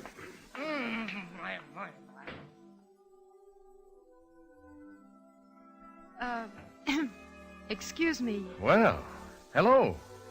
Welcome to the Elm Tree Alley Inn. Are you the proprietor? Oh, not exactly. But won't you sit down? Have lunch with me. Oh, no, I can't. Well, why not? Don't you eat? I'm going to work here. Oh, that's wonderful. Oh, it isn't really. I'm just going to be a dishwasher. They sent me over from the settlement house. And you don't like washing dishes? Have you ever heard of anybody who did? Well, don't worry. Things are bound to look up. Why, there's a bright side to everything. Even to dish pans? Sure. Oh. Please don't be offended if I preach to you a while. Tears are out of place in eyes that were meant to smile. There's a way to make your very biggest trouble small. Here's the happy secret of it all. Look for silver lining. Whene'er a cloud appears in the blue, remember somewhere the sun is shining, and so the right thing to do is make it shine for you. A heart full of joy and gladness will always banish sadness and strife. So always look for the silver lining and try to find the sunny side of life. Gee, I hope you're right. What's your name? Sally, My name's Blair. is that your last name or your first name? First, Claire Farquhar. Isn't that a mouthful? I like it. And I'm going to remember what you told me. As I wash my dishes, I'll be following your plan till I see the brightness in every pot and pan. I am sure your point of view will ease the daily grind, so I'll keep repeating in my mind. Look for the silver lining whene'er a cloud appears in the blue. Remember, somewhere the sun is shining, and so the right thing to do is make it shine for you. A heart full of joy and gladness will always banish sadness and strife. So always look for the silver lining and try to find the sunny side of life.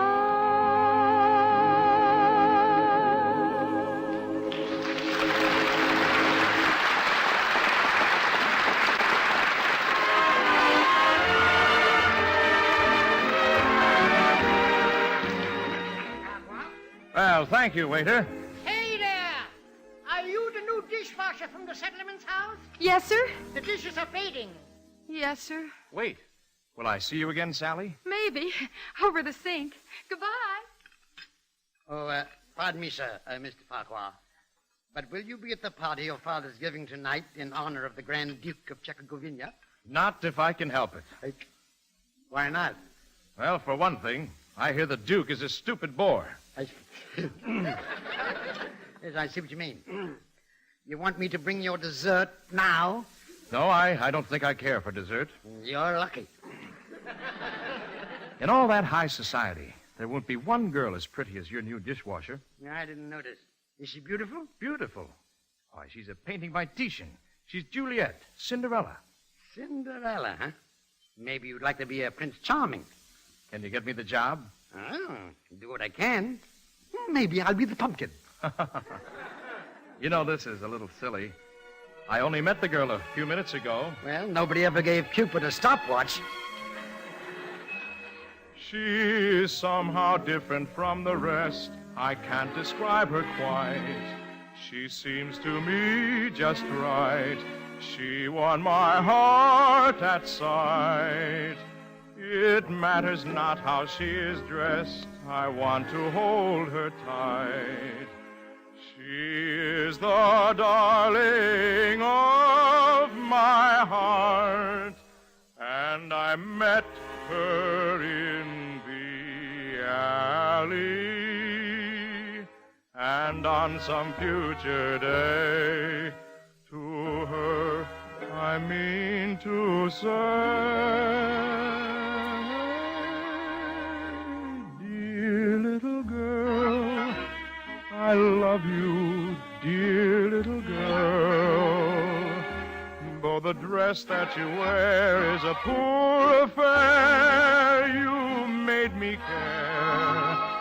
And I know someday that I mean to tell her all my golden schemes. We shall find the world of happiness where the sun never gleams.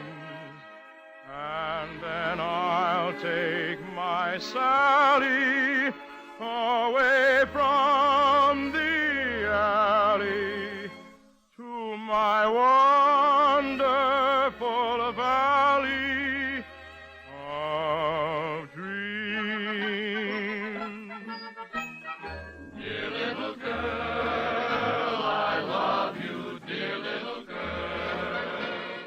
Though the dress that you wear is a poor affair, you make me care. And then I'll take my Sally away from the alley to my wonderful valley of dreams. The darling of his heart, and he met her in the alley.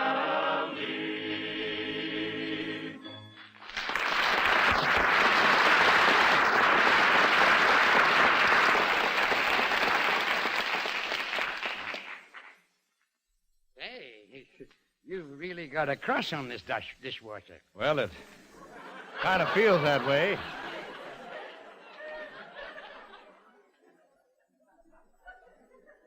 Dishwasher. Well, I guess it kind of feels that way. Well, I've always been allergic to soap suds, but if she's as pretty as you say, I'd like to get a little soap in my eyes.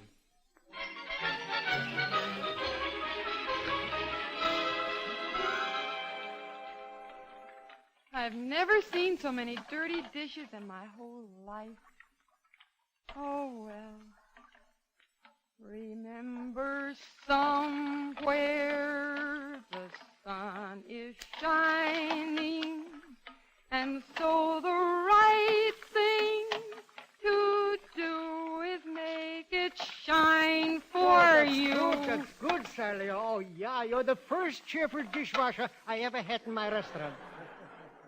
I am? Yeah. Well, I'm trying to be, Pop. Well, I wish you could cheer me up. I am in terrible trouble, Sally. What's wrong? Well, there's a Mr. Farquhar who comes in here. Oh, I know him. Oh, you do? Oh, yes. Well, his father's having a party tonight, and I promised to arrange the entertainment for him.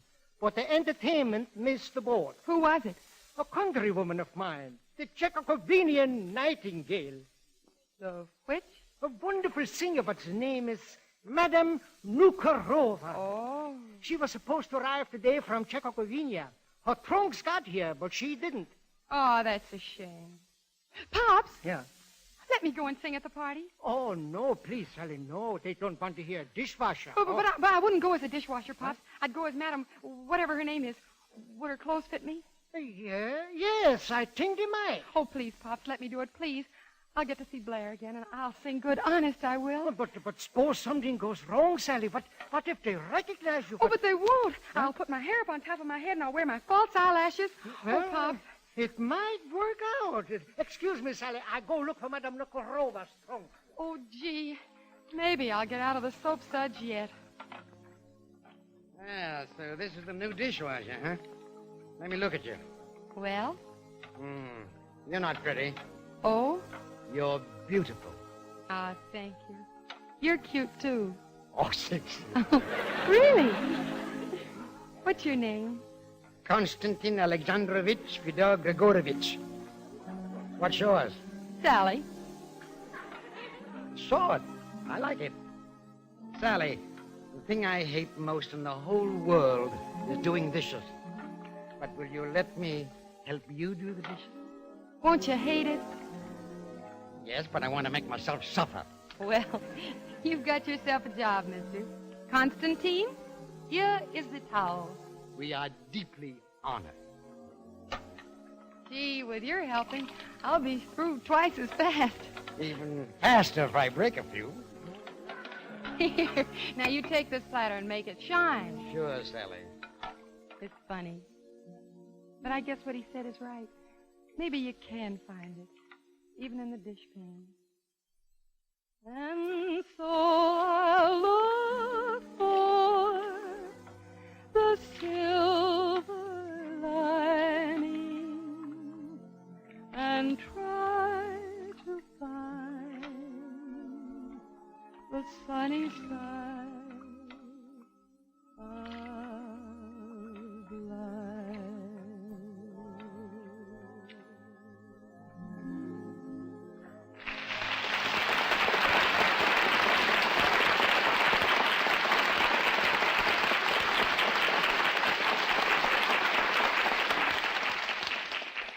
Before we bring you the second act of tonight's show, the American Railroads would like to bring you a message from a good friend of yours, your postman. He's a mighty busy man these days, and he's going to be even busier during the next 2 weeks, delivering all the millions of letters, cards, and packages which add so much to the Christmas season. His boss, the Postmaster General of the United States, has pointed out that this year the mail is running heavier than ever before. In fact, every day during the last several months, the amount of mail has been running as high as the peak day at Christmas time last year. That's why Postmaster General Donaldson said the other day that the only way you can be sure that your gifts will arrive before Christmas is by the immediate mailing of parcels. And with each passing hour, that word immediate gets more and more urgent. Of course, the railroads are interested in this, too. Part of their business, and a mighty important part, especially at Christmas, is to carry more than 9/10 of all the mail. The railroads have been making advanced preparations, just as the Post Office Department has, to deal with this year's record-breaking holiday mailing. And you can help, too. So tonight, the railroads add their thanks to those of the Post Office Department and the thanks of your postman for your consideration and your cooperation in getting off right away any of your Christmas mail that hasn't already been sent.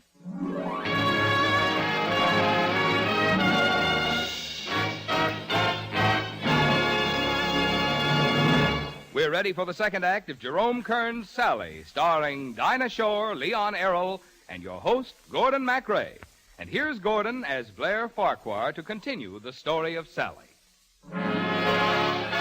Let's take our Sally away from the alley.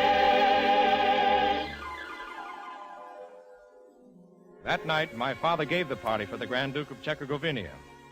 And when the famous singer, Madame Nukarova, walked in, you could have knocked me over with a Balkan dukedom, because she was a dead ringer for Sally. But when I saw her beautiful gown and pearls, I knew it couldn't be. Madame Nukarova, we are delighted to see you. Ah, charmant, monsieur. Bonsoir, bonsoir, bonsoir. I am Richard Farquhar. Ah, monsieur Farquhar. Bonsoir, bonsoir, bonsoir. Your garden. She is charmant, monsieur Farquhar. Oh, I see you prefer to speak French, Madame Nukarova. Je suis enchanté de faire votre connaissance. Je suis sunk. Oh, she is so gracious. So charming. I hope you can spend some time with us, Madame Nukarova. Oh, no, I'm sorry. You see, I am so busy singing and washing dishes. Washing dishes? What did she say? Washing dishes? Oh, yes, oui. You see, I am, how you say, very domestique. Oh, who would think it? And they tell us you are the woman who caused 11 Balkan revolutions. 12. But who's counting? Oh, it's amazing. Such a beautiful flower, and yet such a firebrand. You'll pardon our intrusion, our confusion is sublime. We've never seen a girl at all like you. I must admit I'm rather unconventional. A type that must appear as ultra new.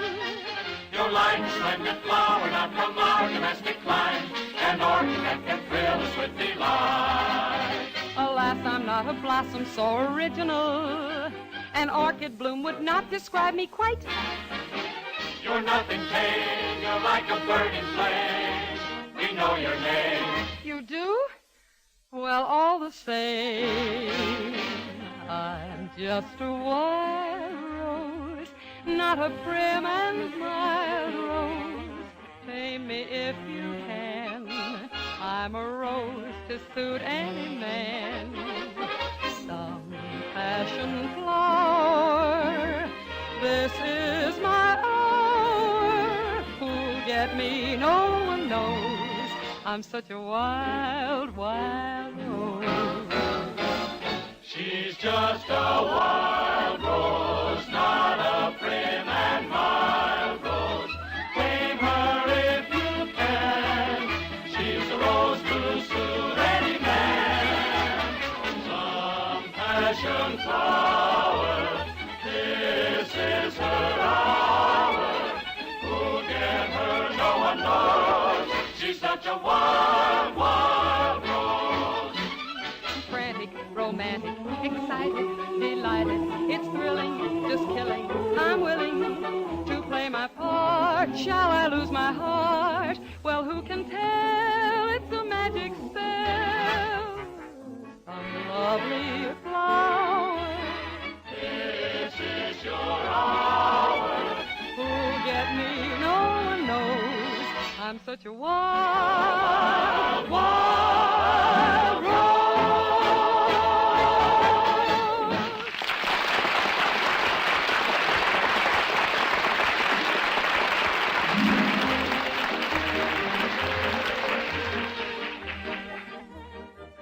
Excuse me, Madam Nikarova. Oh?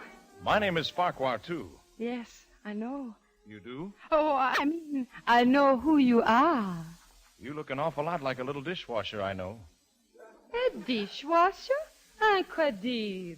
Yes, I guess it is. Come, walk with me in the garden, and I'll tell you about it. Oh, but oui, I should adore to see your garden.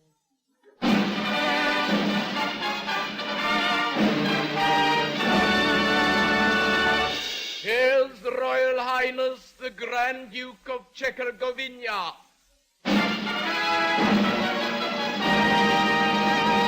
Ah, Your Highness, we've been waiting for you. Yes, I know how you feel. I've been doing some waiting myself. You may kiss our hand. Oh, tell us about Czechoslovakia, Your Highness. Yes, tell us about the days when you were a ruling Grand Duke. Oh, yes. Well, you see, on the banks of the Schnitzer-Comiskey. The Schnitzer-Comiskey? What is that, Your Highness? That is our famous national river. It's a sort of a small Danube.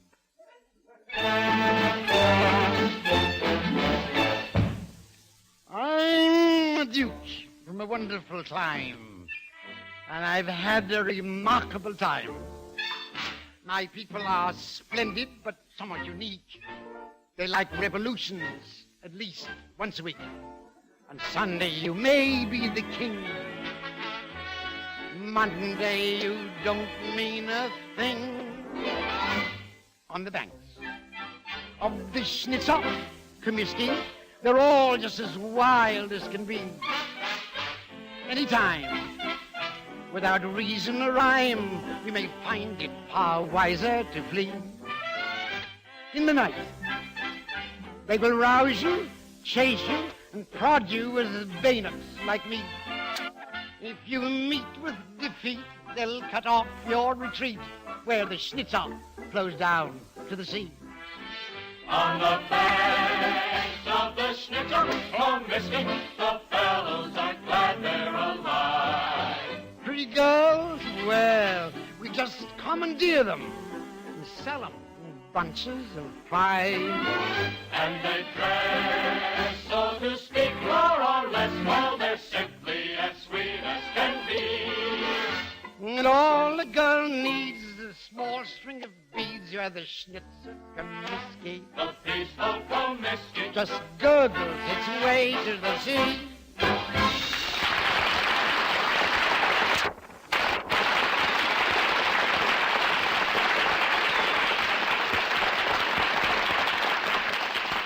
How you must miss Czechoslovakia, Your Highness. But there is someone here who can cheer you up. Ah. Who? A famous countrywoman of yours, Madame Nukarova. Cheer me up. Why, Madame Nukarova cost me my dukedom. Oh, how did it happen? The government was too nice to her. Well, what's wrong with that? I was the government.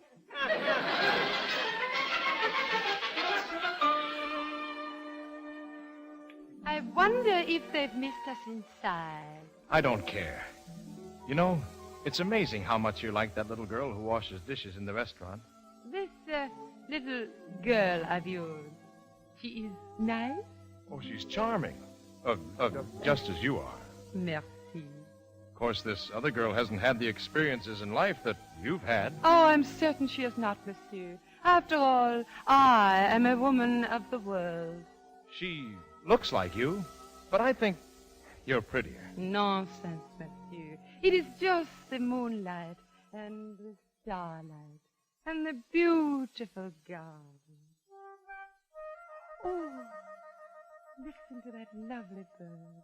It's a whippoorwill. There's a nest of them over there in the willows. Oh, I wish I were a whippoorwill. You know, when I was a little girl, I used to listen to the whippoorwill and dream of living in a garden like this. Whippoorwill, I used to love to hear you call to me. Whippoorwill, I know he meant the world and all to me. When the sun had gone to rest, I could hear you from your nest. Whippoorwill, you used to whistle tenderly. And when the moon would swing across the branches of the trees above, you would sing your plaintive little melodies of love.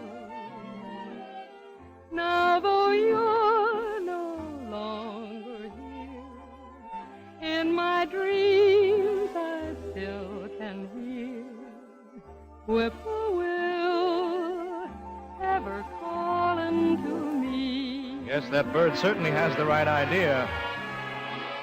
Whippoorwill, I used to love to hear you call to me. Whippoorwill, I know she meant the world and all to me. When the sun had gone to rest, I could hear you from your nest. Whippoorwill, you used to whistle tenderly. And when the moon would swing across the branches of the trees above, you would sing your plaintive little melodies of love. Now though you're no longer near, In my dreams I still can hear whippoorwill ever calling to me.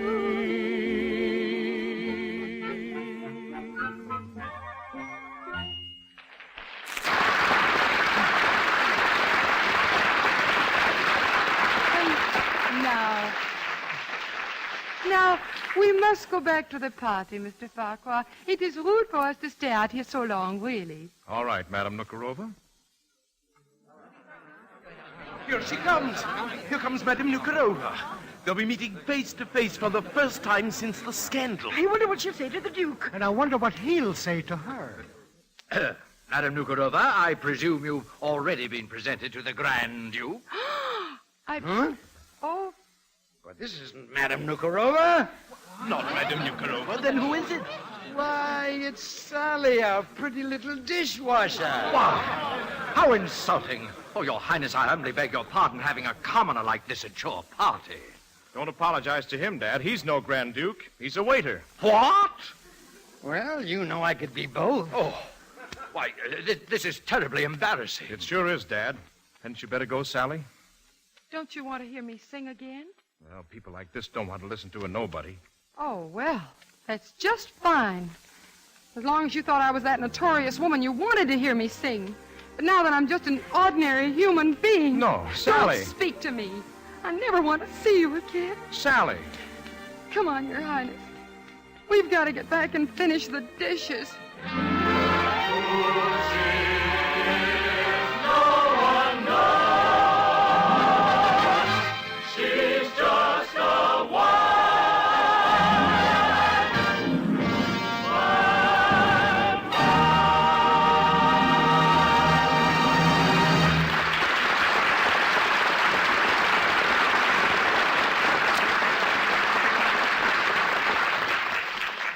This business of moving the Christmas mail, which we were talking about a while ago, is one of the things which railroads do that gives railroad men the feeling of being an essential part of a system of transportation, which has meant so much to the greatness of our nation.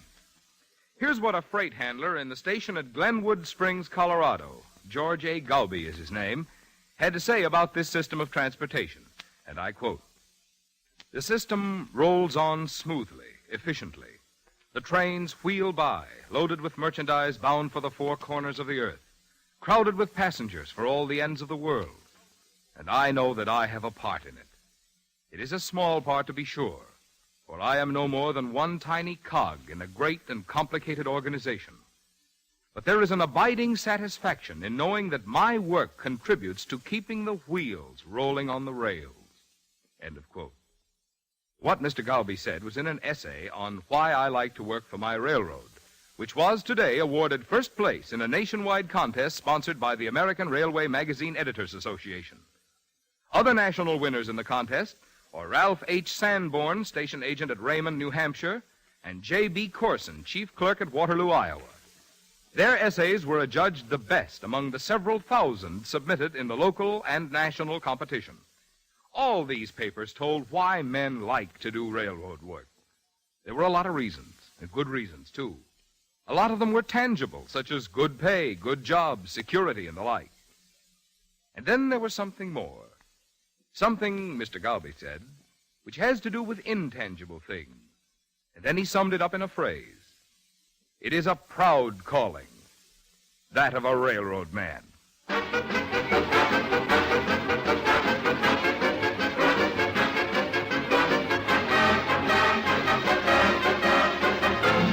The Railroad Hour show train will return in just a moment after a brief pause for station identification.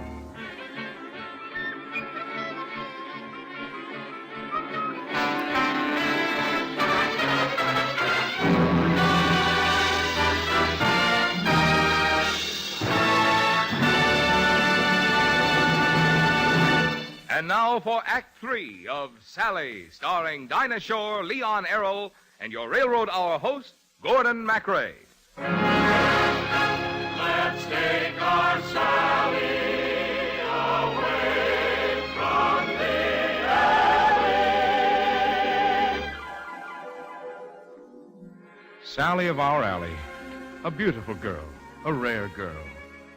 That night at the party, there were a lot of theatrical producers who heard her sing. And one of them gave her a job. You may have heard of him. His name was Flo Ziegfeld.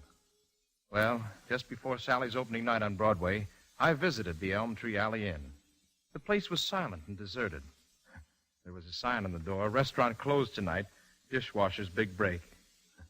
One of the side doors was open, and I let myself into the darkness. And there was the table where we'd first met, Sally and I. I could almost hear her singing the way she did that first day.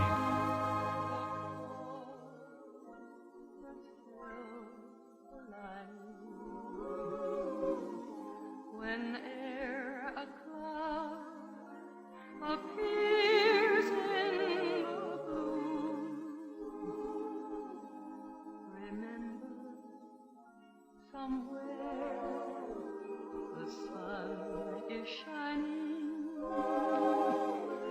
And so the right thing to do is make it shine. I was right, wasn't I, Sally? Tonight on a Broadway stage, you're going to find that silver lining. And nobody's happier about it than I am, except after tonight, everybody in New York is going to be in love with you, too. And I'll just be one of the crowd. But I will look for the silver lining and try to find the sunny side of life.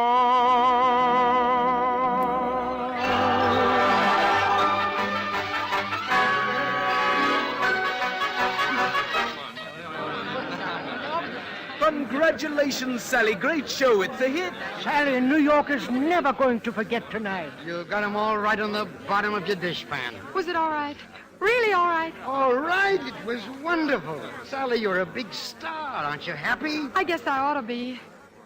But I'm not completely happy, Your Highness. Well, what's the matter? Tell me what's wrong. Well, everybody out the dress room, quick. Come on, get out of here. I want to talk to Sally alone. Scram, if you please. Now, tell me, what's the trouble? He didn't come. Blair? But after the party, you said you never wanted to see him again. Oh, Your Highness, you know when a girl says that, it means she wants to see him twice as much. Oh. Then I'll go out and find him for you. If I have to scour New York, if I have to scour the United States, if I have to scour the world. Come on in, Blair. First quick scouring job. Hello, Sally. Blair. Congratulations on tonight. You know, I think every person in every seat in the theater loved you almost as much as I do. You're sure you wouldn't love me more if I were a notorious woman who starts a revolution every Wednesday? Now, Sally, it's you I love. Will you marry me? No. Why not? Oh, every girl's supposed to say no the first time she's asked. Well, what did they say the second time? Why don't you try it and see? All right. Will you marry me, Sally? Maybe. Well, what happens the third time? Go ahead, don't stop now. Try the third time. Sure. Sally, will you marry me? Yes. Oh, that's wonderful. I know just the place for the wedding. Dear little church round the corner. We'll slip there one day on the sly. We don't want to fuss, nothing gaudy for us. We have quite settled that, you and I. She's a girl, so there's no use to warn her. He's a boy, and so he doesn't care. In our hearts we shall sing, and the joy bell shall ring at the church round the corner. It's just round the corner of Madison Square. And I'll promise you one thing, Mrs. Farquhar. What's that, Mr. Farquhar? After we're married, I'll always help you do the dishes. A heart full of joy and gladness will always banish sadness and strife. So always look for the silver lining and try to find the sunny side of life.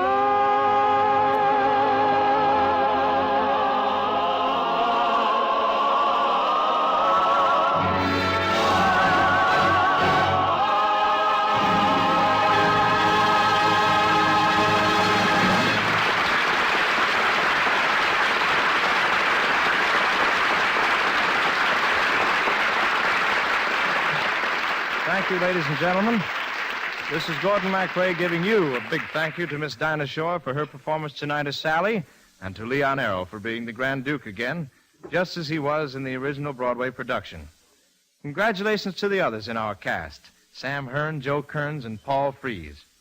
Music and lyrics for Sally were written by Jerome Kern, Guy Bolton, and Clifford Gray. It was dramatized for the Railroad Hour by Lawrence and Lee.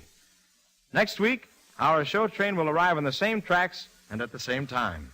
On board will be George Murphy and Martha Tilton to join me in bringing you the White Christmas musical, Holiday Inn.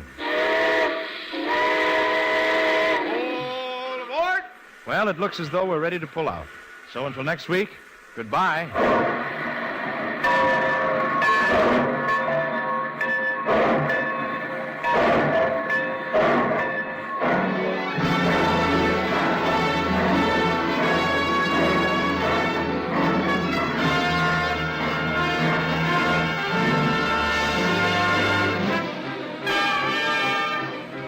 Sally has been presented by special arrangement with the Tams Whitmark Music Library. Gordon MacRae will soon be seen in the Warner Brothers picture, Silver Lining. This is Marvin Miller speaking. The Railroad Hour is brought to you each week at this time by 132 railroads of the United States. Each one of them has its own operations and services. Each one competes keenly with others for business. But all of them work together through the Association of American Railroads for the improvement of all railroading and for better service to you.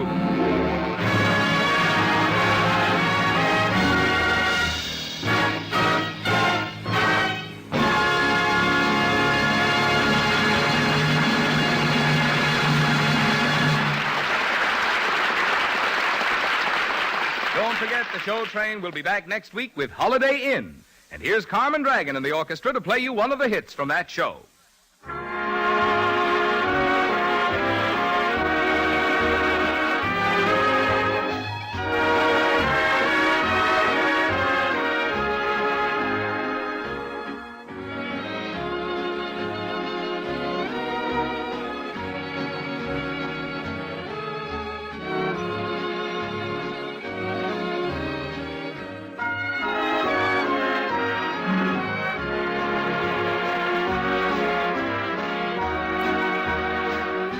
This is ABC, the American Broadcasting Company.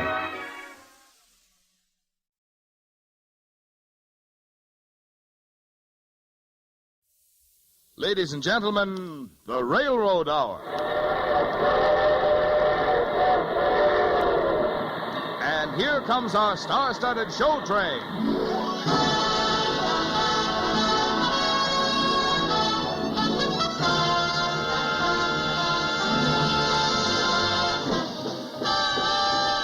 Tonight, the Association of American Railroads presents the hilarious musical hit George Abbott's Best Foot Forward, starring Betty Garrett, Eileen Wilson, and your host, Gordon MacRae, with Jerome Cowan, Bill Shirley, Alice Pierce, Gloria Wood, Joseph Kearns, and from the original Broadway cast, Gil Stratton, Jr.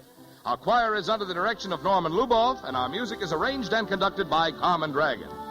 Yes, tonight, another great musical success is brought to you by the American Railroads, the same railroads that also bring you most of the food you eat, the clothes you wear, the fuel you burn, and all the other things you use in your daily life. And now, here is Gordon MacRae.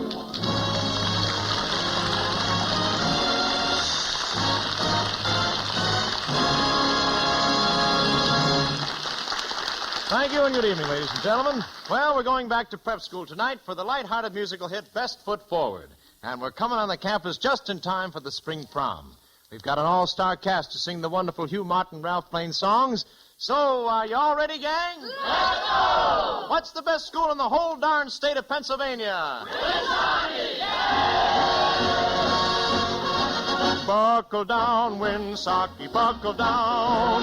You can win, Winsocki, if you knuckle down. If you break their necks, if you make them wrecks, you can break the hex, so buckle down. Knuckle down, Winsocki, knuckle down. You can win, Winsocki, if you buckle down. If you mow them down, if you go to town, you can wear the crown if you will only knuckle down.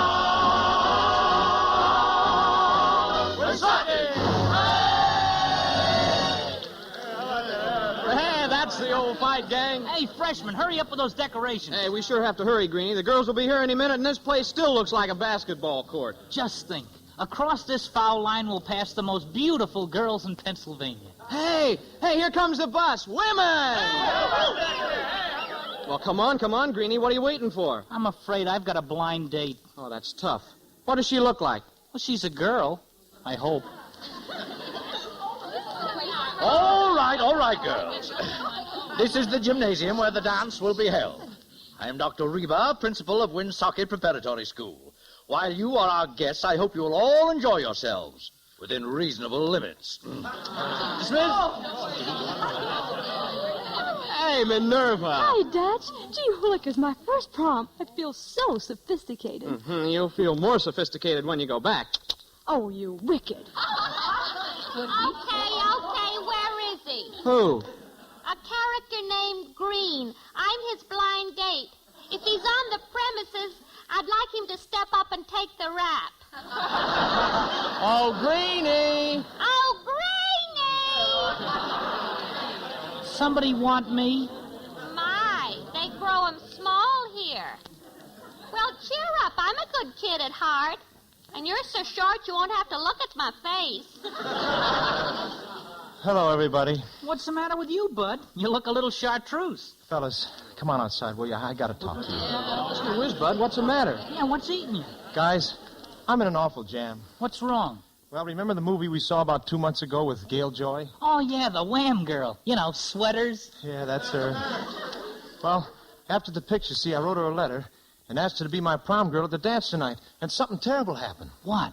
She accepted. Oh, no, that's impossible. Gail Joy's way out there in Hollywood. Oh, no, not tonight she isn't. She's right here in town at the Eagle House. She is? Well, Bud, old man, we won't let you down. We'll help you take Gail Joy to the dance. We'll divvy her between us. Oh, gee, fellas, I hate to put you to this trouble. Oh, anything for a friend. 3 men on a date. We're men whose dates got the gate. We'll each have a dance with Miss Joy, with California's real McCoy. 3 men, 3 mates in a room. We're men whose dates met their doom. We're casting our lines for a fish, for California's favorite dish. We can leave our studies in the hall, for tonight we're buddies of the fall. We can leave our flowers on the wall, for tonight we're buddies to them all. 3 men, 3 mates on a tear. We're men whose dates got the air. For one of California's great, we're 3 men on a date. You can leave the key in your sedan, for tonight we have a better plan. We can catch them now if catch we can. For tonight we're Superman. 3 men, 3 pills on the march. We're men whose thrills lost their start. For one of California's great, we're 3 men on a date.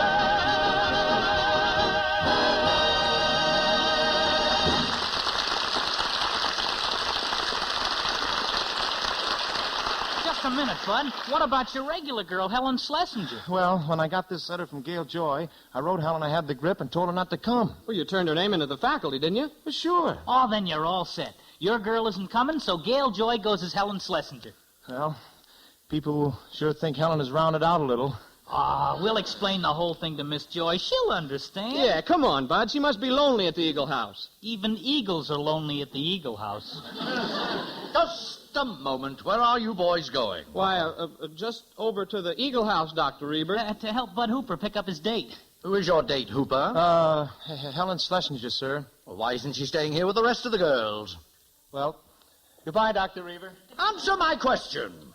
Come back here, boys. Come back. See you later, Dr. Reber. Yeah, so long. Something very suspicious is going on here. Hello, I'm Helen Schlesinger, and I'm Helen looking for... Schlesinger. How does it happen you're staying unchaperoned in town? But I'm not. Well, young Hooper just went into the Eagle House to meet you. Oh, it must be another Helen Schlesinger. Unless... Oh, dear. I just came down to cheer Bud up while he was sick. Golly, I guess I've got things all messed up again. Folks are true. I wish wish I had a clue or two. Where I stood, I thought I knew for sure.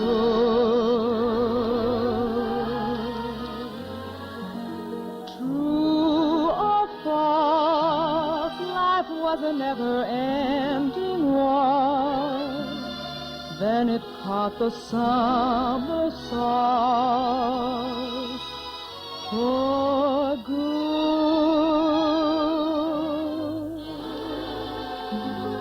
Might have known it would.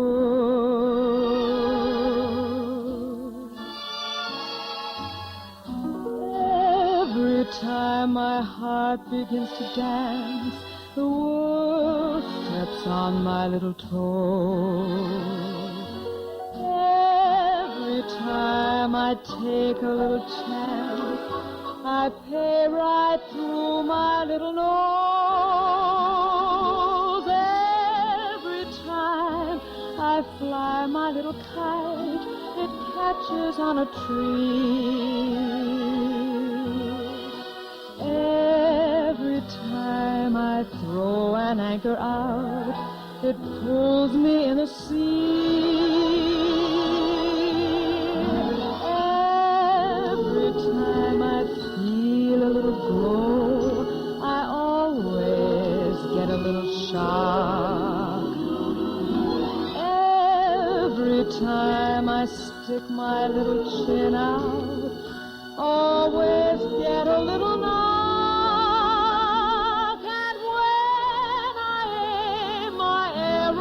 The sun, they always miss their mark,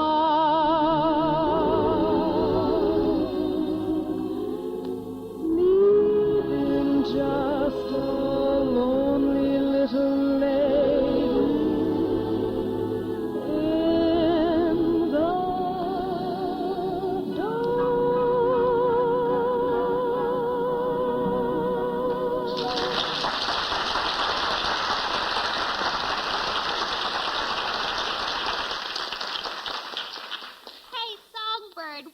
trouble? I'm just a lady in the dark. With my face, that's good. Light is always working against me. My date just played a dirty trick on me. He disappeared. Well, I just played a dirty trick on my date.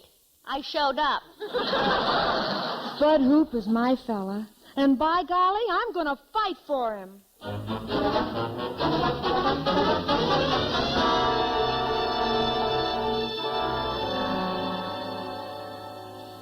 A hotel, the Eagle House yet. Now, Gail. What am I doing in a broken down town like this just because your office says it's great publicity? It is great publicity. Schoolboy invites movie star to senior prom. Why, it's Cinderella spelled backwards. It's great publicity. And who knows, your option wasn't picked up. Nobody who doesn't live in Hollywood or Beverly Hills. Well, don't be bitter. If you pull this off, every movie producer in Hollywood will be chasing you. Naturally. But will they give me a job?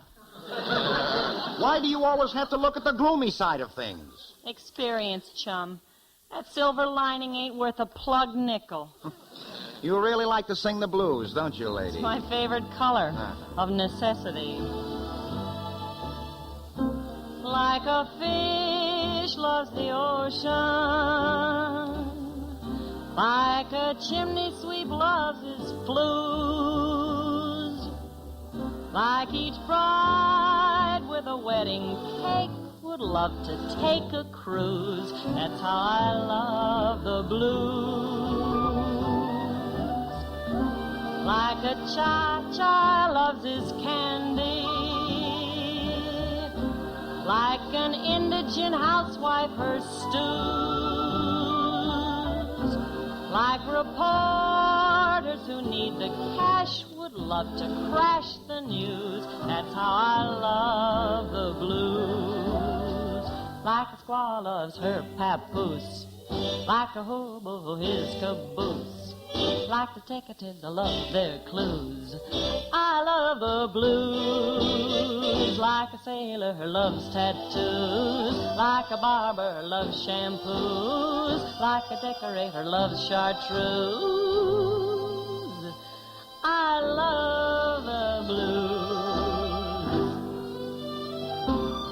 like a star loves a close-up, like a practical joke or a ruse,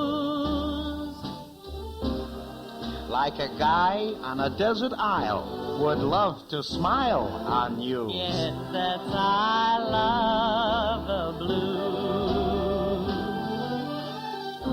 Like a dog loves his master, like the Pulitzer board loves to choose, like a crocodile loves to grin and wallow in his ooze. That's how I love the blues. That's how I love the blues.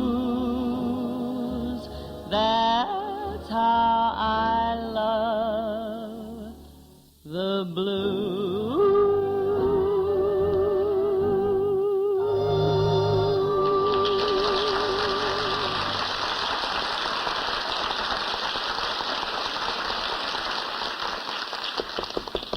Oh, you can stop singing the blues, Gail. There's your date. Come in. Hello. Hello. Well, 3 of them. Come in. Thank you. My name's Bud Hooper, and these are my roommates, Dutch and Greenie. How do you do? My name is Jack Haggerty. Love your school. Wonderful atmosphere. Reminds me of Yale. Oh, did you go to Yale? We made it once. Made what? A picture about Yale. You'll have to excuse Mr. Haggerty, boys. He's an agent. Pardon me, Miss Joy, but I have to say something. Oh, when you introduce me. Oh, don't let that worry you. My, but he's young, isn't he? Well, I would be to you anyway. What a lovely compliment. Miss Joy, I don't know how to say it. Would you mind going to the prom as Helen Schlesinger? As who? Helen Schlesinger. Oh, it must be a masquerade. Huh? By the way, who was she? Helen Schlesinger? Why, she was the girl who outsmarted the British darling in 1776. Oh, of course. How stupid of me. Yeah, I think Bergman played her. Well, maybe she did, but there's another one now. You see, Helen Schlesinger is the name I turned in. Turned in where? To the faculty, so they could look up her past. Takes 2 weeks. Look, you're not being initiated into a fraternity, are you? I mean, nobody's making you say these things, are they? Oh, no, look, I got it all figured out. If you come to the dance as Helen Schlesinger, nobody will ever know you're Gail Joy. Oh, well, that's just ducky. Why do you suppose I came all the way from California? Hey, listen, you rover boy. Yes, come in. Well, I hope I'm not intruding. Helen, what are you doing here? To think I believed in you. To think I came down here to give you such a wonderful surprise. I've been blind. Can't you play that scene somewhere else? But I have resources of my own, Bud Hooper, and you'll find there's no fury like a woman scorned. Well. Boy, she's desperate. Maybe we'd better skip the whole thing. Not on your life. Look, kids, you get me into the places Helen's smacking the puss, and I'll do the rest. I came up here to get in the papers, and by gosh, I'll be queen of that prom before I'm through. Come on, kids, grab a wing. How about this? 3 dates? Oh, boy. 3 men on a date. We're men whose dates got the gate. With one of California's great. We're 3 men on a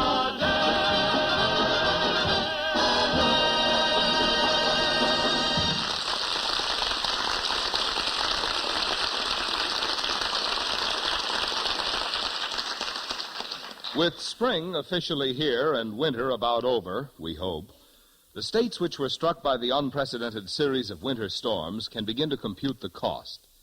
In that connection, the editor of the Topeka, Kansas Daily Capital discussed in a recent issue the cost of snow removal and the different ways in which the cost was met. Here in part is what the editor said, and I quote, "Clearing the highways and cutting through to isolated ranches was, of course, an essential operation. So was the haylift dropping of supplies, and no one will grumble because it cost the taxpayers a sizable sum. But," he went on to say, "the railroads did their own snow plowing, ice blasting, and ditch digging, with their own equipment and at their own expense, while opening up the highways for the trucks was done by the government at the taxpayer's expense. End of quotation. This difference in who pays for snow removal is important, for it points up, as the Topeka Daily Capital put it, the striking contrast between the way government treats the railroads and the way it treats rival methods of transportation.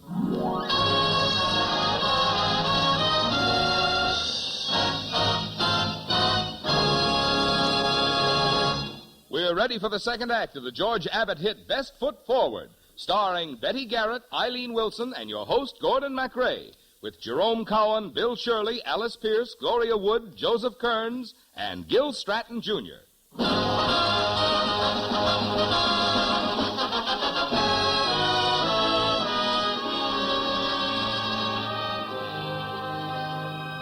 Okay, gals, pin on those corsages, and fellas, straighten up those bow ties. We're going to the big event of the year at Winsaki, the spring prom.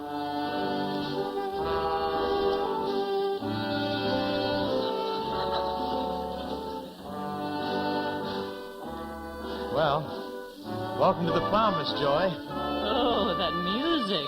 Yeah, isn't it great? You know, that orchestra came all the way from the Delaware Water Gap. Well, it's still dripping. You know, it's all in the way you listen to it. I think it sounds wonderful.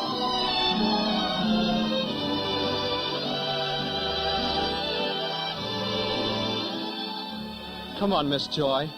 Let's dance.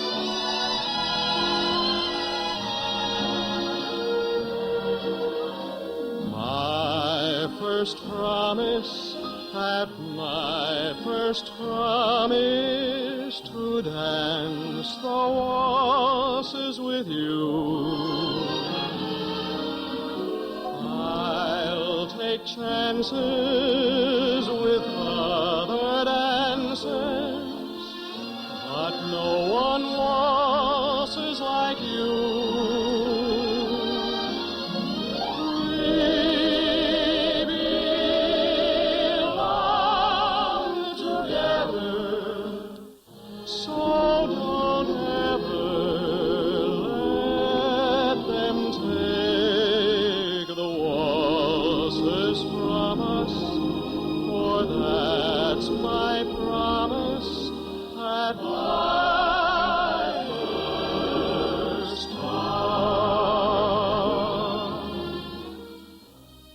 Okay, Dutch, now it's my turn to dance with Miss Joy. Hey, hands off, Greenie. This is my dance. Boys, please, one at a time. How do you like that? She's got 3 wolves after her, and I can't even find a coyote. Excuse me. Oh, I'd be delighted. Oh, no, you don't understand. I don't want to dance. Oh, that's okay. But if you've got any influence with the stag line, tell them I'm a naturalized citizen. No, I'm looking for Helen Schlesinger. Oh, you mean the little girl in there with the mascara all over her chin? Yeah, that's Helen, all right. She always cries dark. I gotta go in and see her. Hey, wait a minute. You can't go in there. That's where the girls are staying. It's an emergency. Oh, I suspected this joint all along. Helen? Go away, Bud Hooper. I don't want to see you. Oh, Helen, I gotta talk to you. You've been my ideal ever since we started in the first grade together. Why, Helen, I know you even better than I know biology. I haven't done so well in my studies since you and I have come to be buddies. You pop up in the strangest places, and at the strangest times your face is always appearing to disconcert me. Even in midterms, you won't desert me. Though it is sad, it's true. I've been majoring in Y-O-U.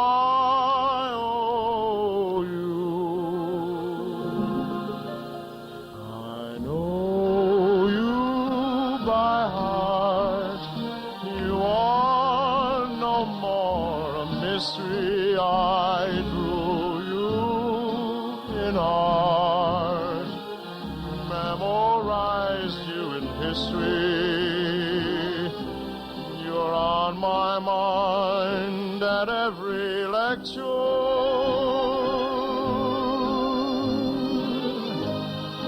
What I designed in architecture, I bribe you in law, mapped you in navigation. You came and I saw, and I was a conquered nation. The marks are low upon my study chart, but I know you by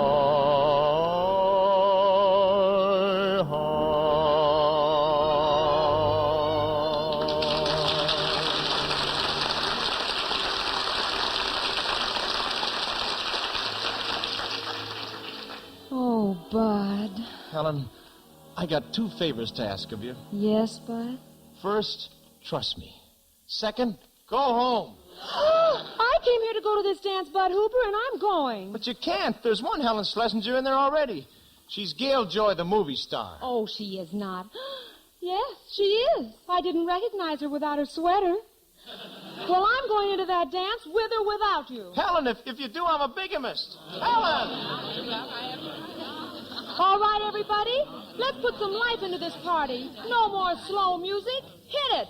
Bounce it. Bop it. I'm for that myself. Let's give the brush to Bach, Beethoven, and Brahms. Well, girls, I don't go much for that no-haircut stuff myself. Say, Miss Joy, maybe we have something in common. If it's common, we've got it. I never want to hear Johann Sebastian Bach, and I don't want to listen to Ludwig Beethoven, and I don't give a hoot for all Johannes Brahms. The bees we want are these. The bees we want are these. They're the barrel house, the boogie woogie and the blues. Yes, the barrel house, the boogie woogie and the blues. Oh, the barrel house makes a man of a mouse, and every boogie beat will raise your heat. And when they start to play the blues, you'll never ever choose to lose the blues. You'll never choose to lose the blues. Oh, the blues will really get you. And the barrel house is bound to upset you. And the boogie woogie beat will drive you straight to distraction. Even school professors get a solid reaction from the barrel house.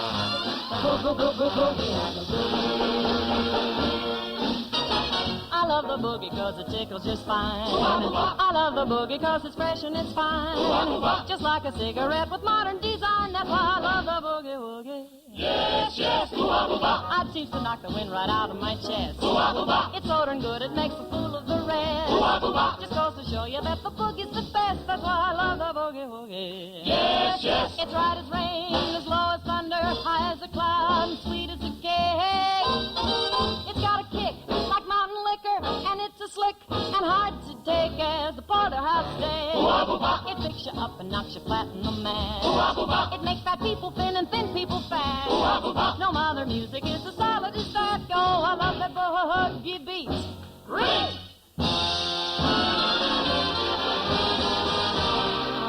I love the boogie too, but not when I'm feeling blue. I get the blues in the morning, the blues at night. I even get the blues when I'm feeling right, 'cause it sounds so good, and it feels so good, and it is so good, the best jazz music there is.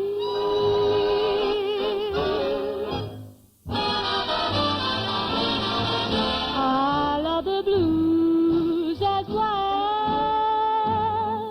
but not when I'm feeling swell.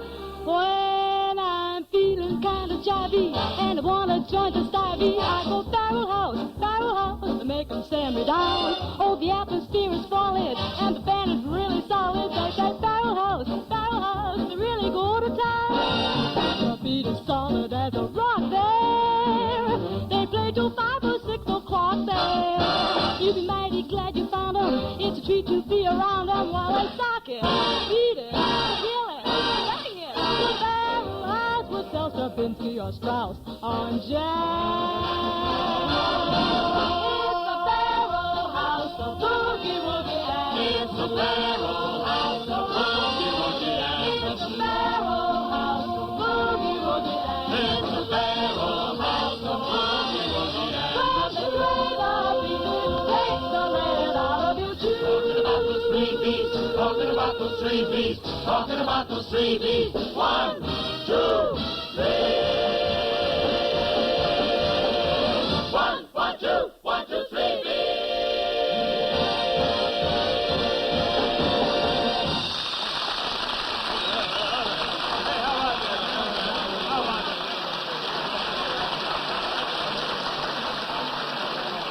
Just a minute. Listen, everybody. I want you all to know that I am Helen Schlesinger. But this other young lady came into the dance as Miss Schlesinger. She's not me. I'm me. She's Gail Joy, the movie star. Gail Joy, the movie star? Here at Woonsocket. The Wham girl. Oh, excuse me, I want her autograph. What for? There's a stoop I know at home who'll pay money for it. I want a souvenir, a piece of her dress. Ah, look out, that's the only strap I've got. Oh, I want a souvenir, too. Well, here we go, back to the old look. Oh, brother, bring on the photographers. Why, they're tearing off her clothes. Look at those lovely flashbulbs, Pop. Blind me, boys, blind me. This will make the front page of every paper in the country. Maybe even the Congressional Record.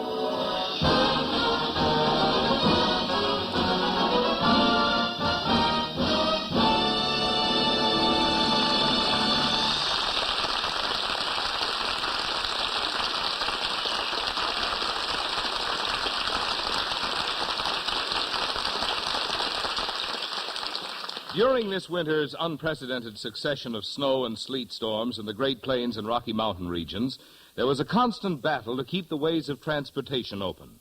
Not only the railways, but every way of transportation. In that struggle, state and county highway forces, government forces, everybody labored with devotion and efficiency. But between what was done to enable other forms of transportation to operate and what was done on the railroads, there is this important difference, that the expense of opening up railroad lines and keeping them open is paid by the railroads themselves. When a railroad snowplow bucks adrift, or ice has to be blasted away, or a great whirling rotary chews into a snowpack cut, the cost of doing the job is borne by the railroads. In some places last winter, the cost amounted to as much as $1,000 a mile, spent by the railroads so that essential supplies could be kept moving. There was more to it than just a matter of cost, too.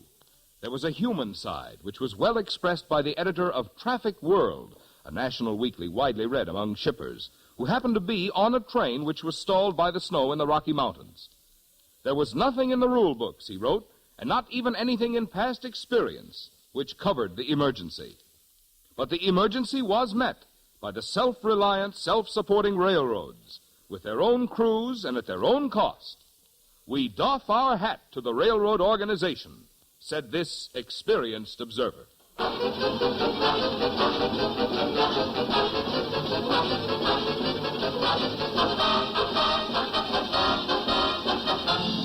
The Railroad Hour show train will return in just a moment after a brief pause for station identification.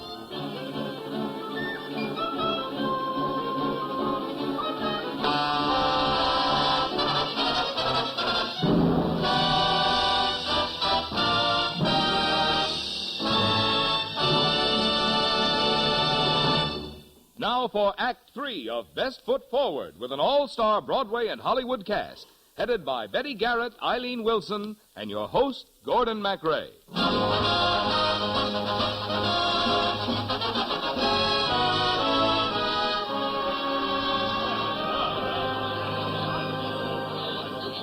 Quiet, please, quiet. As head of Woonsocket Preparatory School, I should like to say a few words. Your behavior at the dance tonight was shocking and scandalous. I intend to find out who brought this movie person to Winsocki and take proper disciplinary action. Dismissed. Oh, I despise the older generation. You're not kidding. Well, I'm very discouraged. Bud, listen. How about some of that old Winsocki spirit? Nothing can get us down. Where's that old fight? Yeah, make like a cheerleader, Bud. Okay, I will.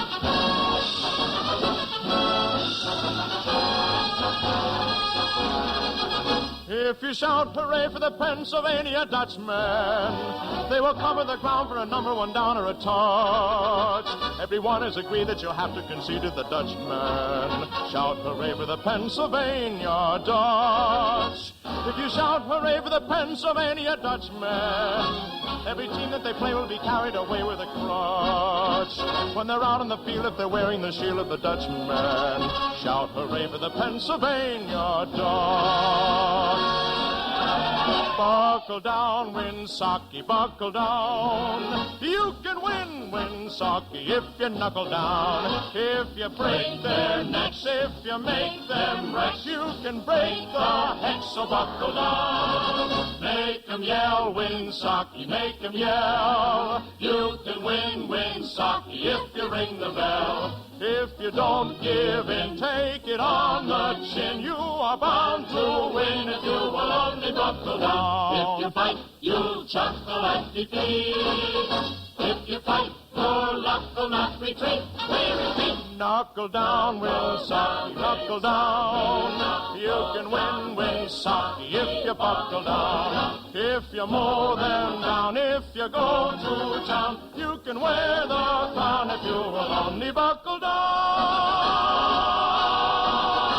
Winsocki, hooray!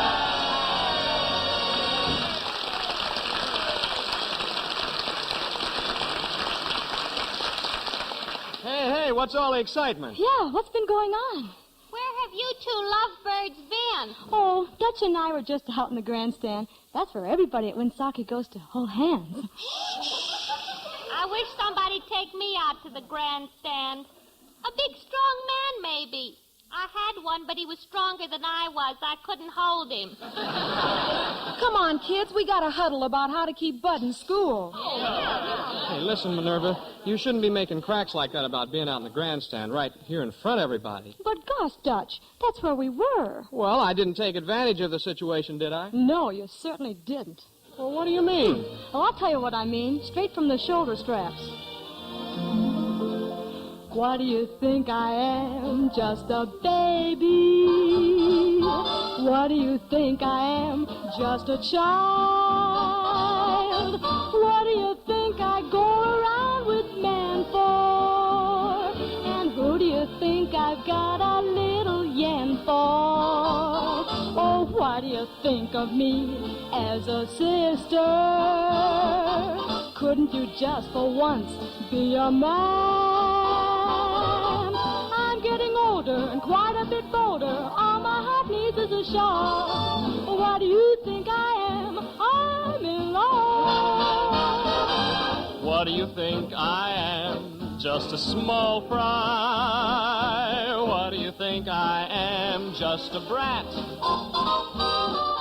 What do you think I mope around and sigh for? And what do you think this twinkles in my eye for? Oh, why do you think of me as a brother? Couldn't you just for once be my gal? Come and play house with me. Don't cat and mouse with me. All my heart needs is a shove. What do you think I am? I'm in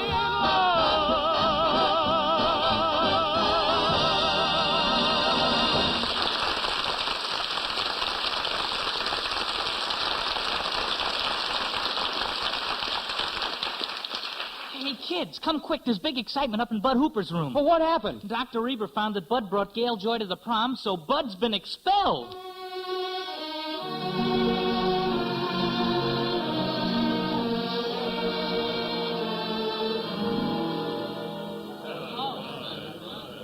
All right, Hooper. You may pack your bags immediately. You have disgraced the name of Winsocki. Not so fast, Grandpappy.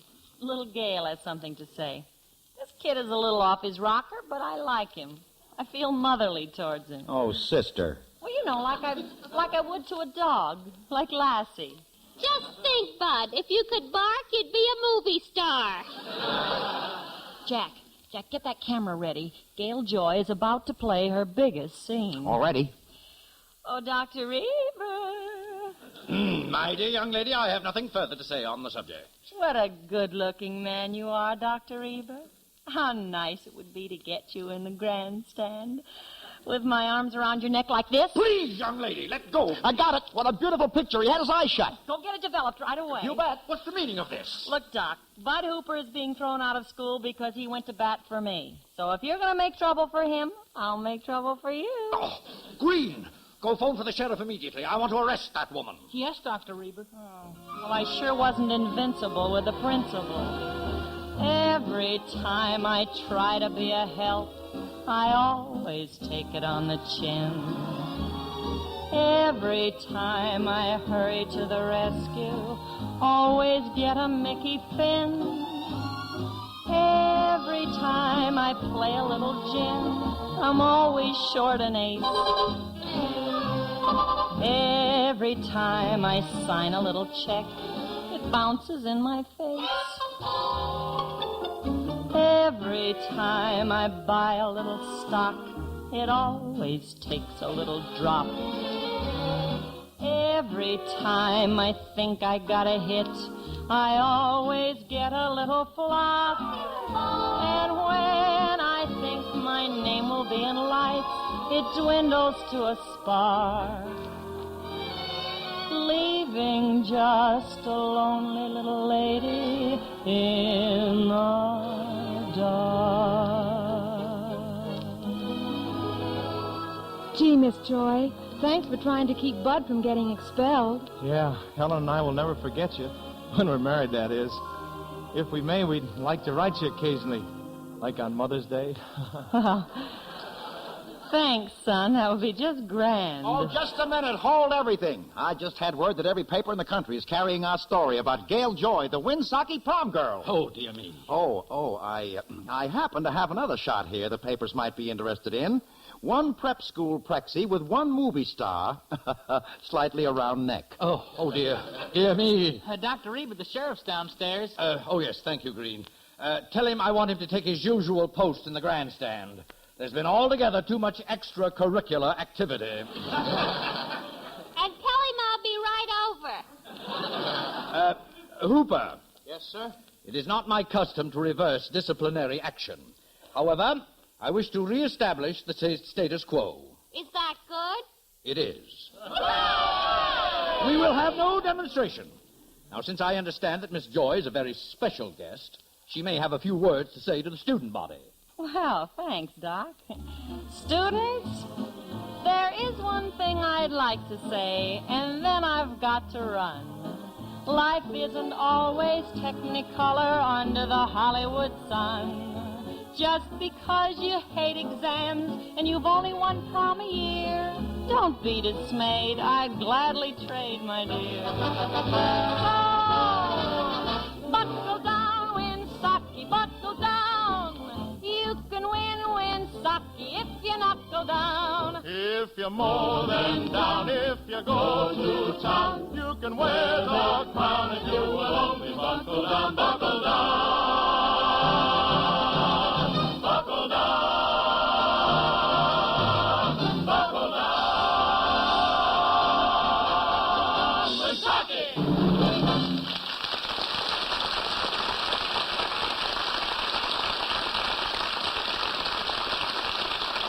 Thank you very much, ladies and gentlemen. The book for Best Foot Forward is by John Cecil Home. The words and music by Hugh Martin and Ralph Blaine. Well, next week, our show train will bring you the glamorous Metropolitan Opera soprano, Miss Dorothy Kirsten, who joins me in Victor Herbert's melodious operetta, Mademoiselle Modiste. All aboard! Well, it looks as though we're ready to pull out. But, friends, here is a reminder.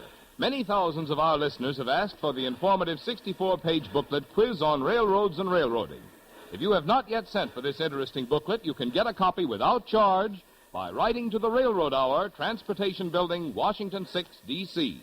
I'll repeat that address, the Railroad Hour, Transportation Building, Washington 6, D.C.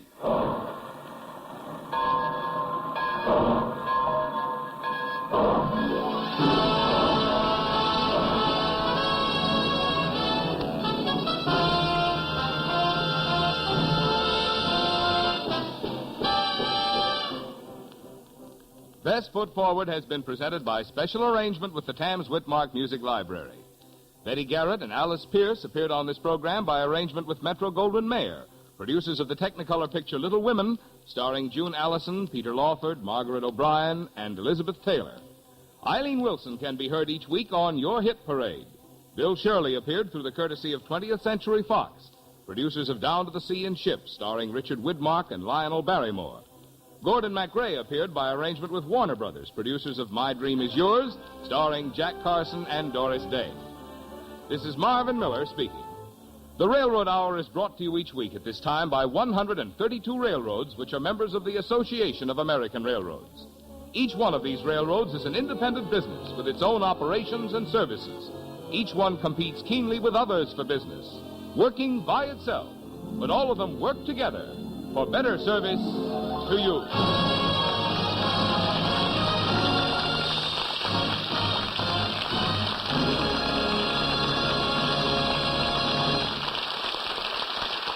There goes our show train, but don't forget it'll be back next week with Mademoiselle Modiste. And here's Carmen Dragon and the orchestra to play one of the hits from that operetta.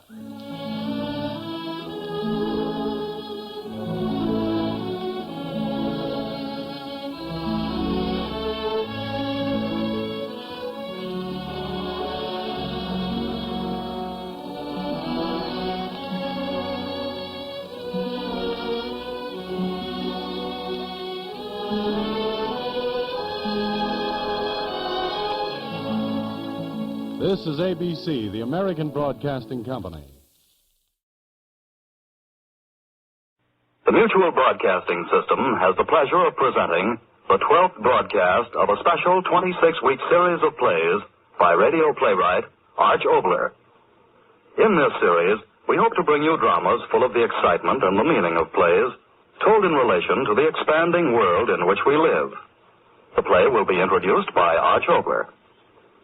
In a world which fills our hours with a multiplicity of little things, it's sometimes good to stand away in imagination and think of the great wonder of life itself, that out of the darkness of space came this great gift of consciousness. Tonight, with my distinguished actor friend Edmund Gwen, I'd like to bring you my play about this infinite wonder.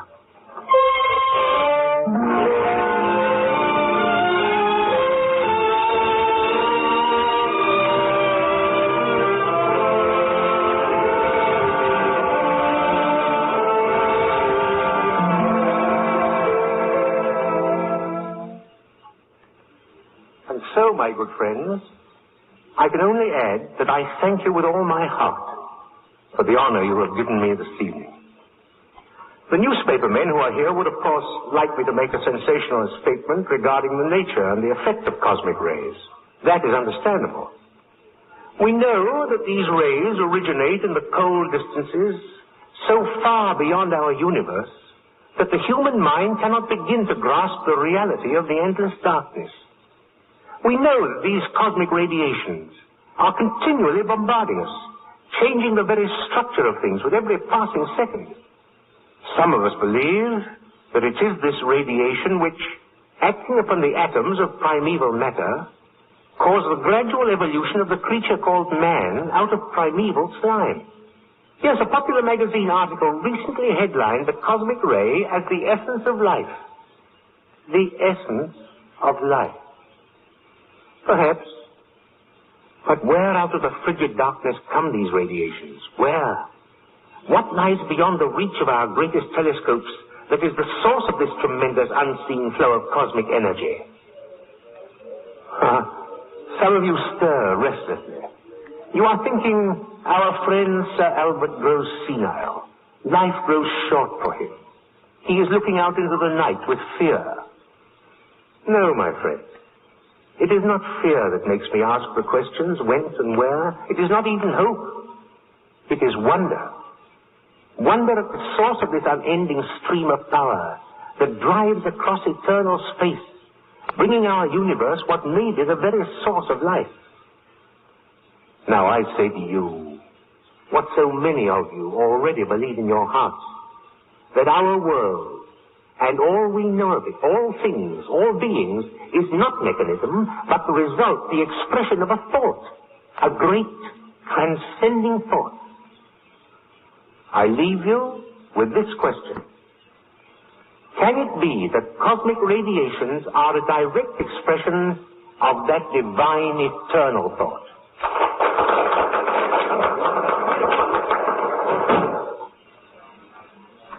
If you'll sit here, Sir Albert. Thank you, Harris. Thank you. May I get you something? No. Oh, just see if they let me rest here a few moments. I'm very tired. I'd like to say it was a thrilling occasion, Sir Albert. So many of your friends who... those reporters. Tell them I'll see them as soon as I possibly can. Yes, sir.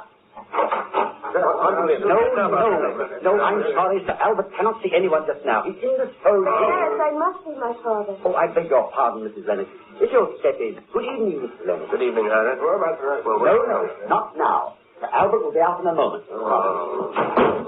Father, dear. Grace? Well, my child. Good evening, Sir Albert. You too, Kurt. It's good of you to come. It's an honor that few son-in-laws enjoy. Oh, Father, we were so thrilled. It's been a wonderful evening. The hall out there, filled with such distinguished people. All of them there to do honor to you.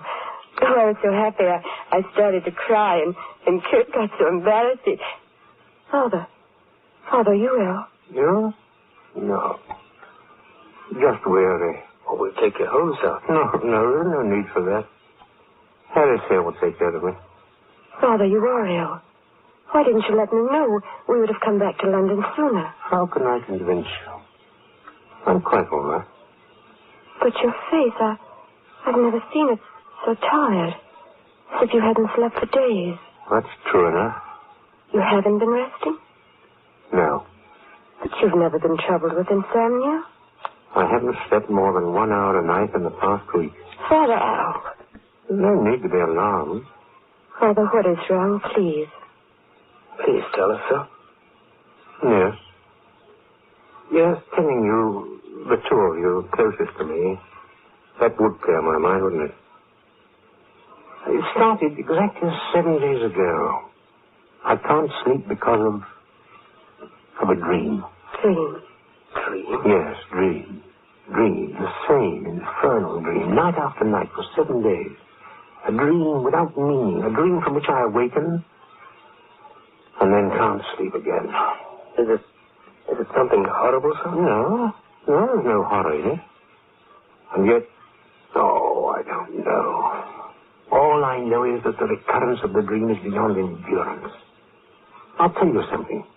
A few moments ago, when I was out there on the platform looking down at all those faces, I suddenly had the impulse to ask them about my dream. What? Say to them, you, my colleagues, clever men of science, aren't you? Then answer me this, what of my dream? Father, please come to our place for a fortnight. Oh, yes, do, sir. The fresh air, change of scenery. Yes. The fresh air? Yes. Why not? Change of environment may do me good, that's true enough. Yes, I will go with you. I'm glad. The moors are getting so lovely, and we'll walk you around until you're all healthy again. Won't we, Kurt? Right. Don't you want to hear what I dreamt? If you want to tell us. Yes, I do. I want to very much. In the telling of it, there may be understanding. The wind sighs around me. I know it is wind, and yet I do not feel the movement of air. I stand there, Albert Camden. I know it is I, yet strangely I am free of body. I stand there in spirit only. Suddenly I look up. The darkness is gone.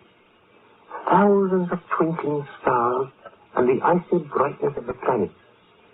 Believe me, I see them all above me.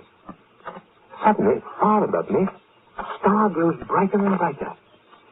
It rushes down towards me, and I see it isn't a star, but a great thrust of flashing rays. Closer and closer they come to me, they cover me, and in me there is an unbearable yearning to fly up into them, follow the path of them, on and on and on. My whole consciousness tears with the want to go into those flying sparks. I feel torn into a million shreds with the want to go into them, follow them, I must, and then panic. A horrible feeling of panic. I cry out, I awaken. My dream is over, and I cannot sleep. Oh, well, I told you. Father, You, daughter. And you, Kurt, you're young. Perhaps in the freshness of your mind, you can find an answer to this hallucination that comes to me in my sleep. Well, haven't either one of you anything to say? 60 years of research, Father. You've worked harder than any man I've known, and so you're tired. And so you dream. Come with us to the moors. You'll rest, and then you won't dream anymore. Perhaps I want to dream again.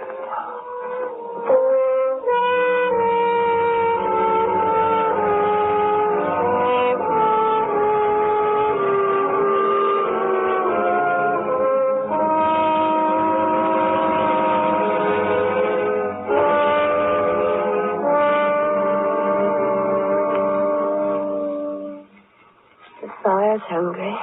Another lark kiss? No, I think we'd better be turning in soon. Right, Sir Albert? Yes, in a few moments. Tired, aren't you? And no wonder. What was it? 15 miles? Now, don't exaggerate, darling. 10 miles, and that's stretching it a bit. Father?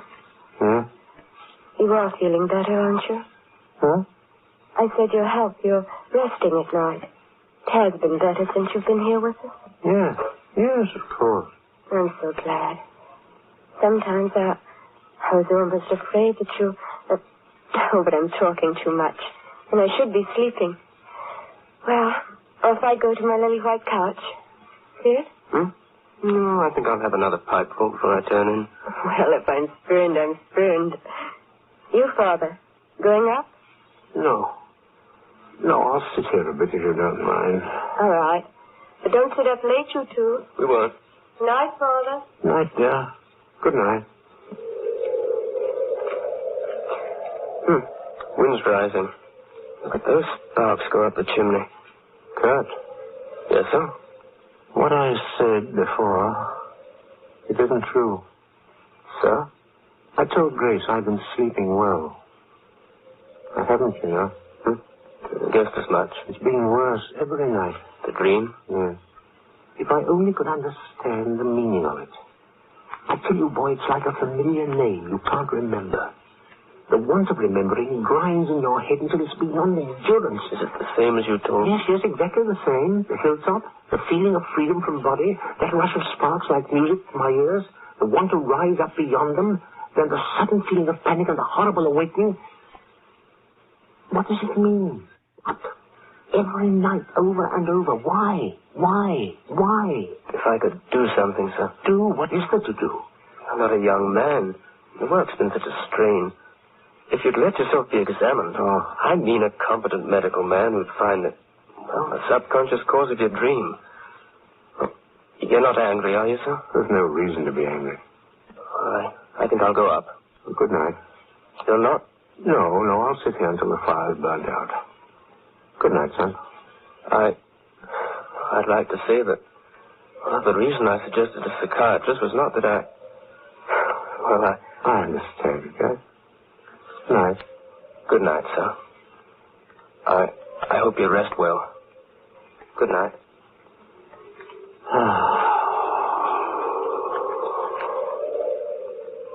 Sparks up the chimney. Rush of sparks.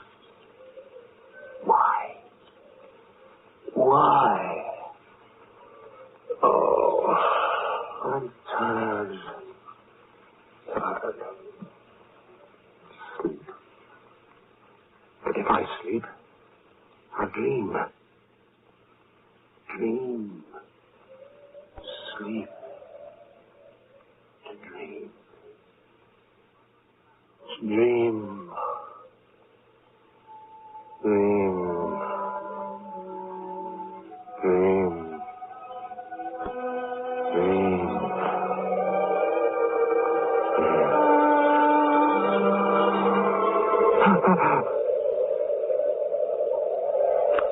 On a hill. Standing on a hill. So dark. Cold. Must be cold. I feel nothing. Why am I here? Dark. Lonely. Lonely. Sky. Stars. Millions of stars. Polaris. Arcturus. Vega. Nebula in Orion. Nebula in Andromeda. So many stars. Clusters. Endless. Worlds beyond worlds. So bright. So clear. Why am I here? Waiting. Yes, waiting for something. I don't remember. I've got to wait. I was tired. I'm not tired anymore. Why am I here? Why do I wait? What? A new star. So bright. Coming closer. How can that be? How can a star? No, a meteor. Falling. Closer. So bright, my eyes are... Oh, now I've got to see it. Brighter and brighter. Ah, the rays. Flashing rays. Closer and closer, closer and closer. I know you. I've seen you. Right around me, covering me. Sparks covering me. Yes, I hear you. I want to. Yes, I want to follow you. Follow your path. I want to. I will. I'll go with you. I'm sorry. I'm afraid to follow your path. If I do, Father, what is it? Father, please, wake up. Grace, what? Someone screamed. Father, it was Father. Father, please. Father, wait. You cried out. What? Yes, you cried out. You did. What happened? Cried out? A dream. I dreamt the dream.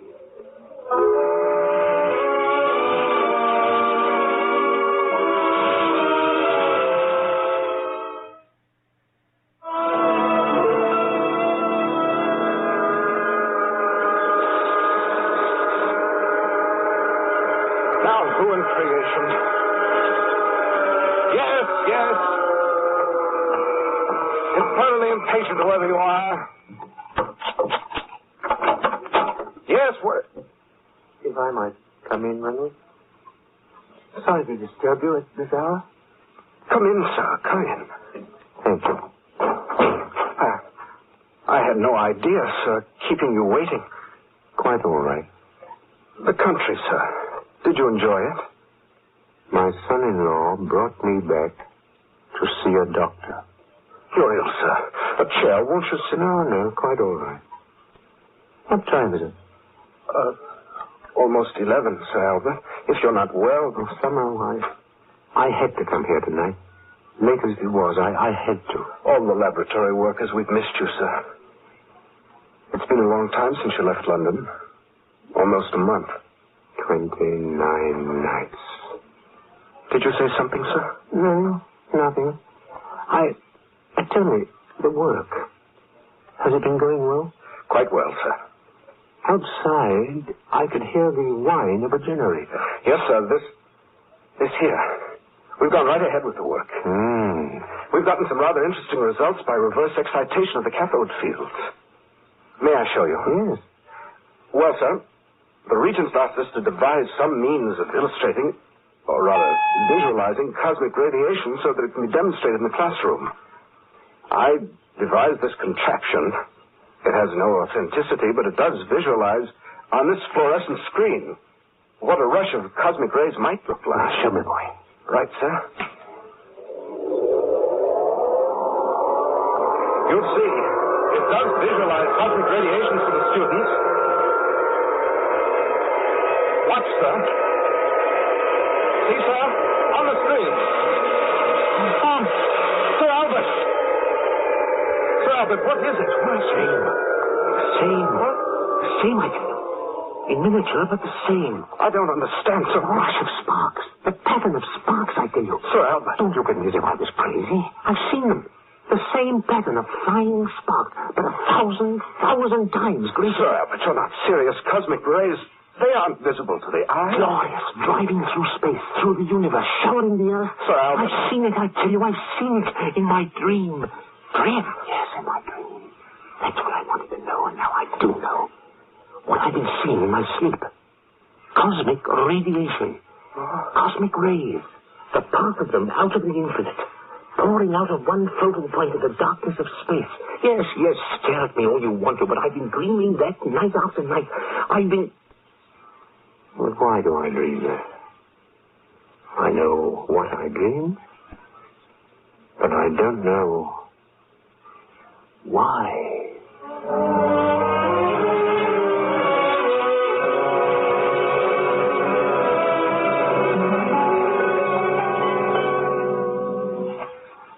But, Mr. Lennox, if Sir Albert... No, Harris, there's no need to be so disturbed. But I've been with Sir Albert so many years. His strange behavior... There's nothing strange about it.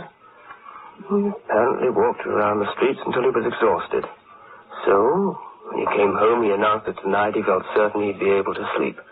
Now, that's perfectly plausible and normal. I don't like it, sir. Harris, you're an old woman. Instead of that long face, you should be happy. Should I? Yes. For the first time in weeks, Sir Albert seems alive and animated, eager to go to sleep. Well, that sounds paradoxical, doesn't it? Well, see, I feel happy too somehow. That's the way you should feel. This is going to be good news for Grace, Mrs. Lennox. I think I'll telephone her. She'll be as pleased as Punch that Sir Albert has come out of it all. Gone to bed and to sleep in a perfectly normal manner. Yes. To sleep in a perfectly normal manner. Sleep. Must sleep. A dream. Will I? But I must dream it again. I must. But if I sleep and don't dream... No. Will dream. So many nights dreamt that dream. Got to dream it again. Yet again. Dream again. Once again. Oh, find out why. Dream again. Dream. Why do dream? Why do dream? Dream.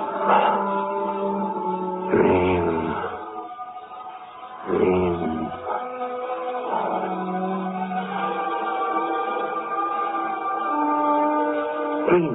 On the hilltop. Yes, the dream. Dreaming and knowing that I dream.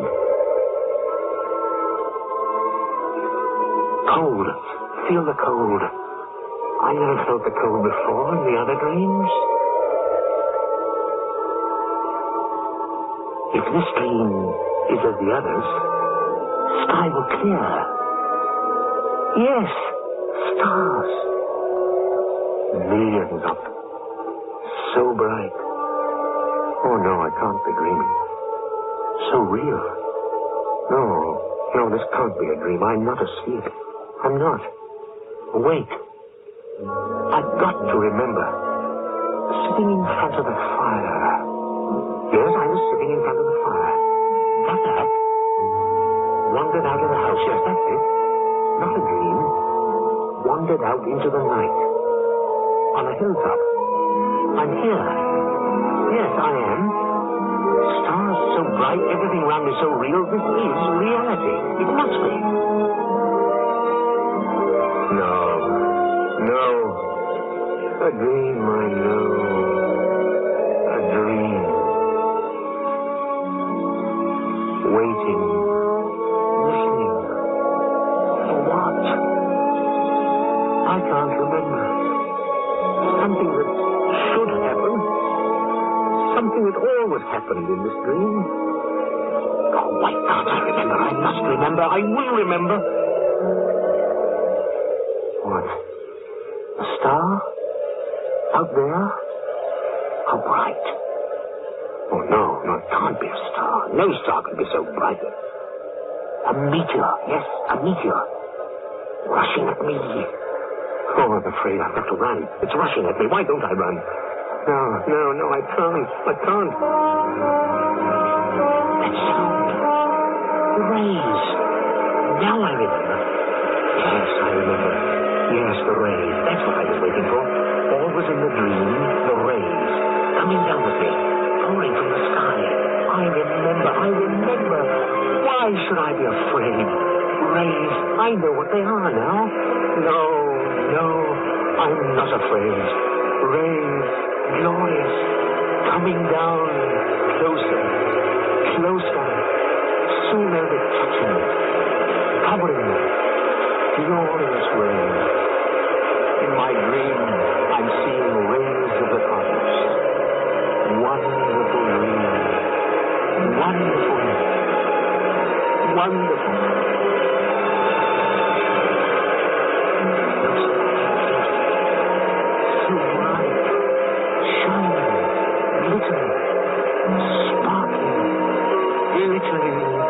Around me, covering me. I feel I want to go into it.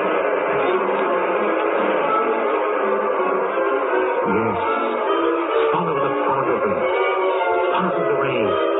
Let myself go up into them. Let them take me up into...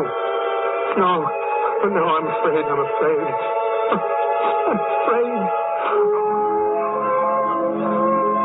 But I wanted to know. These rays over me, if they are cosmic. Yes, I wanted to know. Always I wanted to know.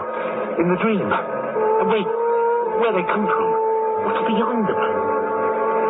I will know. I've got to go up into them. Follow them. They'll carry me. Take me to where? They're lifting me. Higher. The hill. Gone. Moving so quickly I can't see. I can't breathe. Anna, stop. I'm afraid. Faster. Stars, galaxies, universe, gone. Faster, higher. Where? Flaring right around me. Where are you taking me?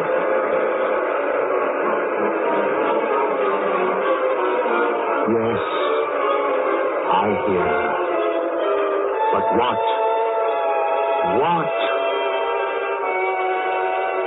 Unending stream of power, driving across eternal space, bringing our universe what may be the very source of life. Yes, I said it. Can it be that these cosmic radiations are a direct expression of that divine, eternal thought? Divine, eternal thought? I remember, I said... Oh, but can it be? Can it be?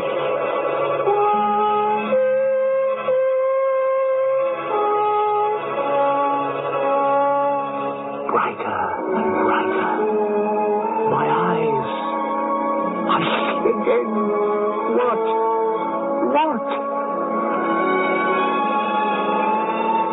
Yes. I was right. It was the truth. The truth.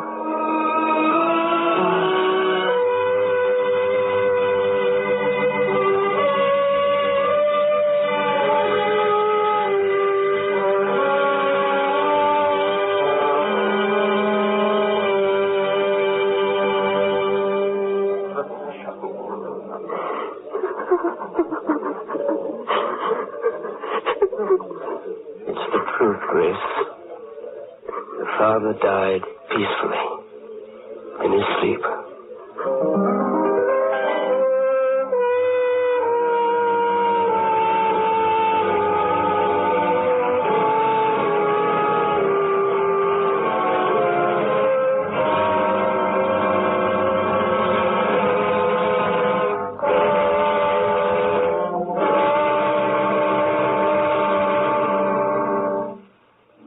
have just heard Mr. Edmund Gwen in The Truth, a play by Arch Obler. With Mr. Gwen were Miss Roseanne Murray, Anthony Ellis, Alec Harford, and Bruce Elliott. Announcer Marvin Best. The music was composed by Gordon Jenkins, and the orchestra conducted by Jack Meehan.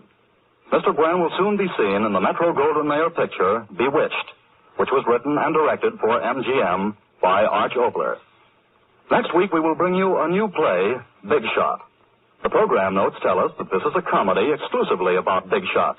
This will be the 13th in a special series of plays written, produced, and directed for the Mutual Broadcasting System by Arch Obler. This is the Mutual Broadcasting System.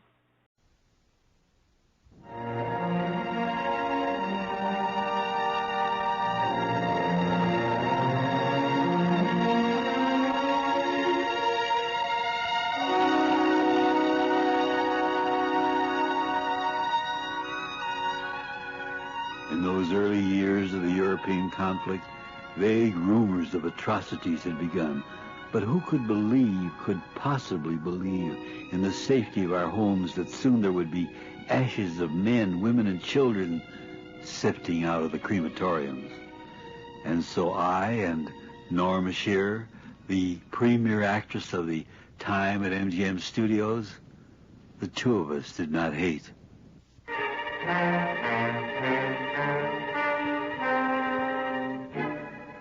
Everyman's Theater, written and created by Arch Obler.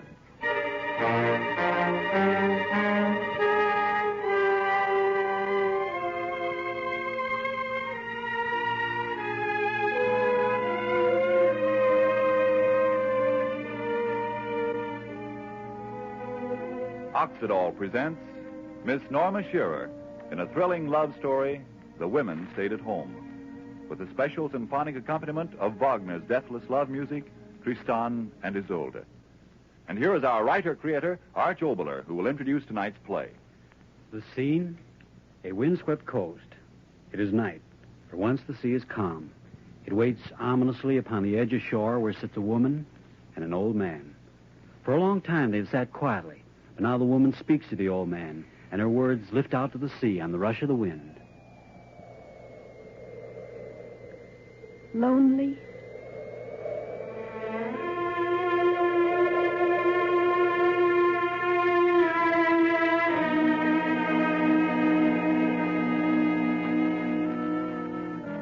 Yes, I was lonely. And I did what I did because I was lonely. I can tell you. This is a quiet place. My father built here because he and Mother had each other. And they wanted the lonesomeness. The village over there and we away from all the rest. My father wanted it that way. When I was very young, it was all right. I could run with the other children. It was all right. But when I grew older, it was lonely. The sea, the wind, the gulls flying. Is that enough for a girl? Yes. I was very lonely. Father died at sea. A storm. His boat. Then Mother. For the first time, I really was alone. People who have nothing remember the little things they've had, don't they? I remember things so clearly. The way the clouds were one day when the sun went down. A boat that stood out on the horizon and then in a second went under. The way so many of... No. Why talk of that? I'll tell you of John. He came to the village a month after Mother died. He had a pack on his back and a smile that lifted the heart. I met him right where we sit. Hello, girl. Oh. Oh, I'm sorry if I startled you. I didn't know that... Yes, I know. My mother used to say it of me, too. I had to walk like a cat on tiptoe. It's a pleasant day. Yes, isn't it? Where are you from? That house. Oh. It's a strange, lonely place to build a house, isn't it? Yes. May I tell you my name? It's John Clark. How do you do? Would you tell me yours? Celia Harris. Celia. There's a name. Yes, from a boat. What? Oh, I beg your pardon. It's your name, isn't it? I've no right to use it. You said a boat? Yes, my boat. I'm going to make a living at fishing. That's why I came here. And I've got a new boat. Well, not exactly new, and I've been beating out the inside of my head trying to think of a lucky name for it. Celia. Ah, it's a lovely name. Do you mind if I tell you that? Do you mind?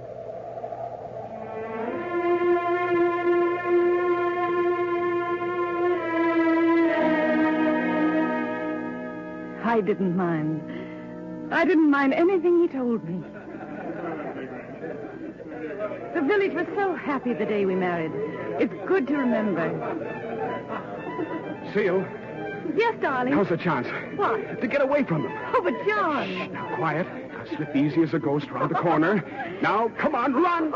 Oh, they'll never forgive us.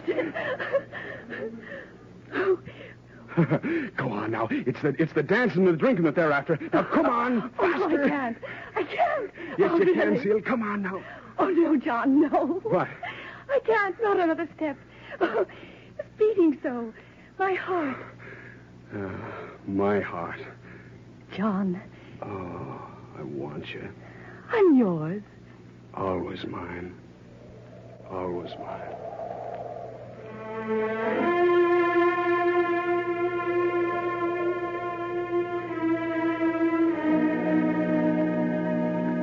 Always mine. He said that. Always mine. Tell me, how long is always? Is always the moment he held me, and his lips were tight on mine, and his arms held me, and he... No. Why should I ask? I really know. Always with him was that night. Because the next night... Hands off! Go, stop! Aye, aye. Celia, goodbye, darling. I'll be thinking about you, and I'll bring a good catch home for you. I'll see you in a fortnight, darling. Just in a fortnight.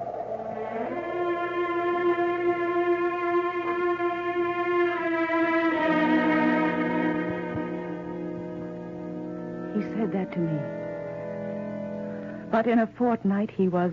Dead. I think it. I can't say it. It's been so long, and yet I can only think it. Dead. Do you know what that means? We have come here to say the last words for the soul of the one whom the sea has taken to the Lord. Goodbye, John Clark. The Lord in his wisdom has buried you in the boundless grave of the ocean. We bow our heads and we weep our tears. We have the memory of you.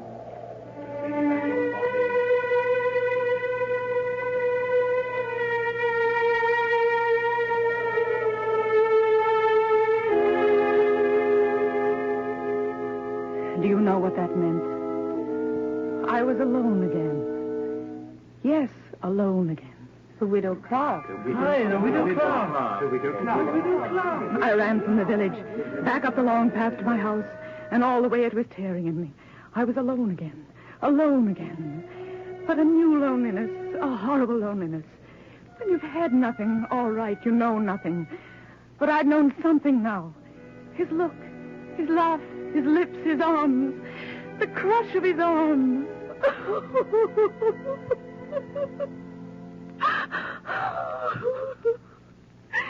I was alone again.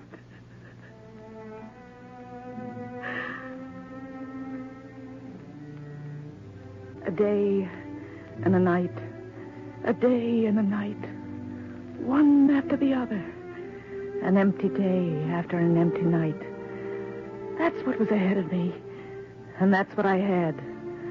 An empty day and an empty night. An empty day and an empty night. Over and over and over. And there was no end. There could be no end until there was an end of me. No end to it. Until there was an end of me. And then... I heard it from far down the village. I couldn't quite understand. One of the men waving his arms at me and shouting. Whoa! war, but everybody had said... But wait. If war had come, there'd be something for me to do. Yes. Fill the emptiness in me with something to do. Yes. I'm sorry, Widow Clark, but there's nothing for you to do. Everything's being taken care of in the proper manner. Sorry, Widow Clark, there's nothing for you to do. Nothing for me to do. Nothing for me. Nothing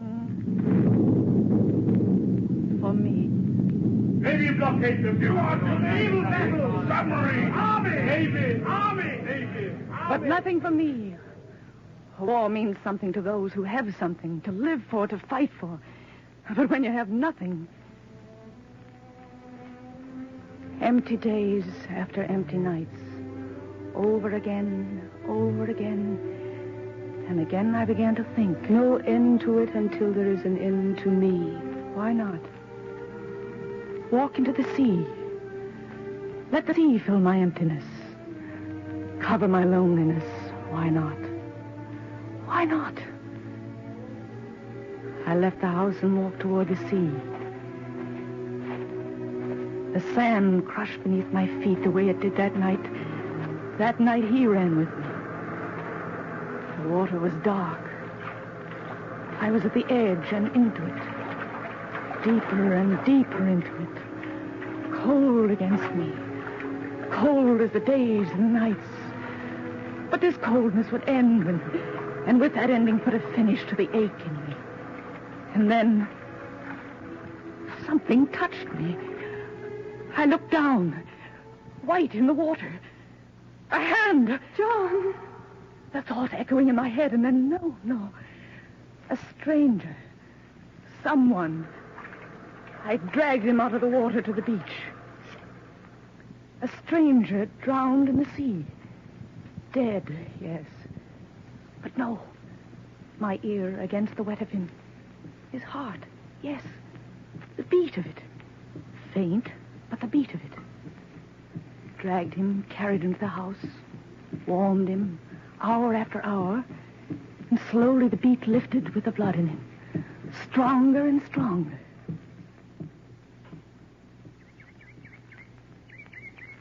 Morning. He opened his eyes. In the first light of the sun, I saw they were blue. As blue as John's had been. Mother. His first words, what? Mother. Who? I ran to where I'd thrown the clothes, the buttons, words on them. He was the enemy. The enemy. I knew what I had to do. Go down to the village. Say, listen, everybody! A man from an enemy boat. Caught him. Come and get him. An enemy. Come and get him. I went back to where he lay. He was sleeping now. Sleeping. I looked at him. Something twisted in my heart. He slept the way John had slept that night. Head in the crook of his arm. Sandy hair curling down on a forehead, smooth and brown. He slept that night. Listen, everybody! An enemy! Yes, I must tell them. I must. He slept. Woke for a few hours, then slept again. Let him sleep, I told myself. There'll be time to tell them tomorrow. But I didn't tell them tomorrow. He was sick. I had to make him well. Then I would tell them. How many days went? I don't remember. All I remember is moments. Bart. What did you say? Bart. No. That's a bird. Bird. Bird. That's very good. Pretty bird. Pretty bird. Pretty bird. So I began to teach him how to speak my language. I, you, me. Why not? Water, I wanted him to speak the way I did. Stay, night. In the prison camp, it would help him to know our language. So I taught him. Sleep. I am Carl. I am Carl. I am Carl. Good. Good. Now try something else. I am Carl. You are... Celia. Say, how do you do, Celia? How are you do, Celia? No. How do you do? How do you do, Celia? I am Carl. Soon he was well enough to be up and about. I gave him a suit of John's to wear. He would sit in the window looking out at the sea, and I would work. And listen to him. It was good. It was good to know that someone was there.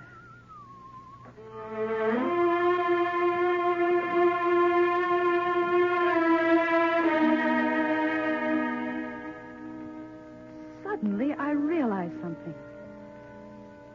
I wasn't lonely anymore. Not lonely. Can you understand what that means? To have had nothing and then to have something. Someone to talk to listen to laugh with, to... Naval battles, submarine, army, navy, army, navy, army, navy. But I had to tell them I had to. Had to? And then I began to ask myself why. What had I to do with war? What had I to do with enemies? Sorry, Widow Clark. There's nothing for you to do. Everything's been taken care of in the proper manner. Sorry, Widow Clark. There's nothing for you to do. Celia, you are very good to me. He was no enemy to me. Just Carl. And his eyes were blue. And his face was gentle. And when he smiled, his lips... No. How could I tell him?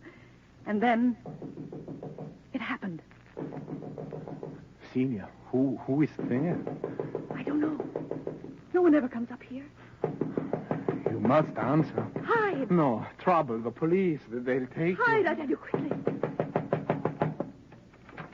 Well, I'd begun to wonder if you were home.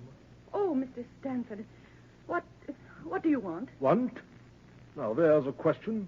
Climb all the way down that infernal path and you look at me as if I brought you bad news. Well, I don't, and that's a fact. Well? I'll tell you plain enough. A chance to do your duty.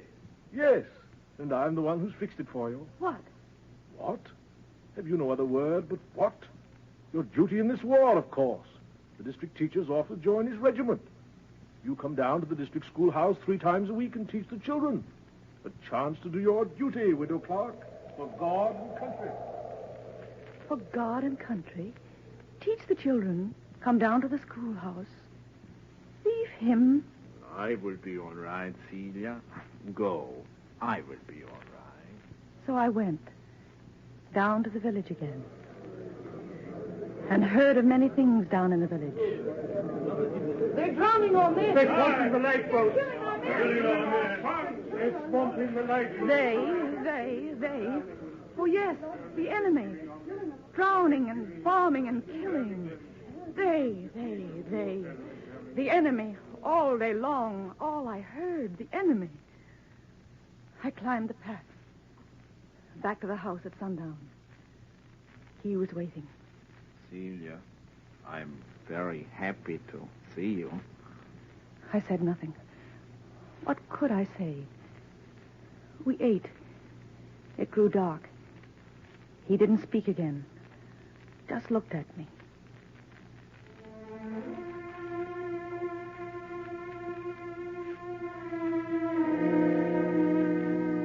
And then, suddenly, it was as if he were gone. As if I had told him, and he'd been taken away. I was alone again. Alone again and lonely. No one near me. No one to talk to.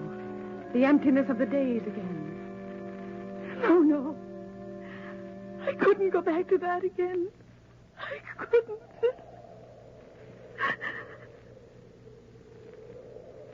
The next day, down to the village again. I wouldn't listen this time, I told myself. But in the schoolhouse, my brother and me on the boat they torpedoed yesterday.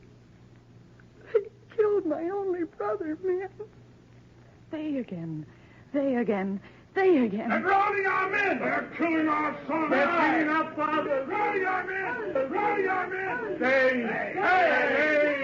No. I ran. Away from them. No more days. He was only one. Only one. And he was in my house. And he was in my heart. All right, I said it. In my heart.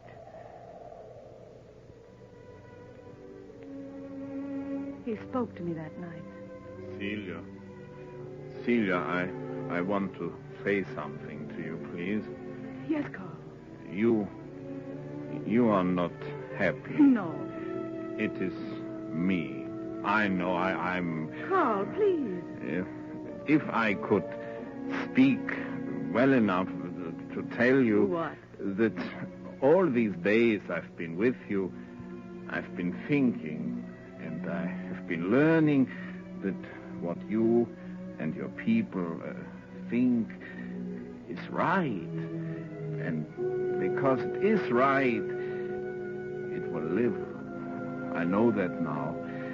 And so the hate is not ours, not yours, not mine. Oh, Carl. Oh, Celia. Not yours, not mine. I love you, Carl. I love you, Carl. So I said it. And his arms came close around me. And there was no earth or sky or death.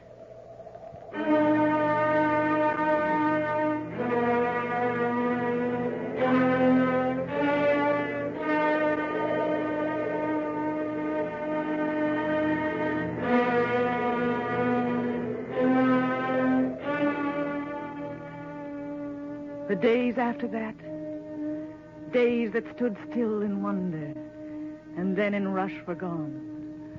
Warm days, lazy days, wonderful days. Days when the sky reached down and lifted us up to the clouds, and we... Oh, Carl.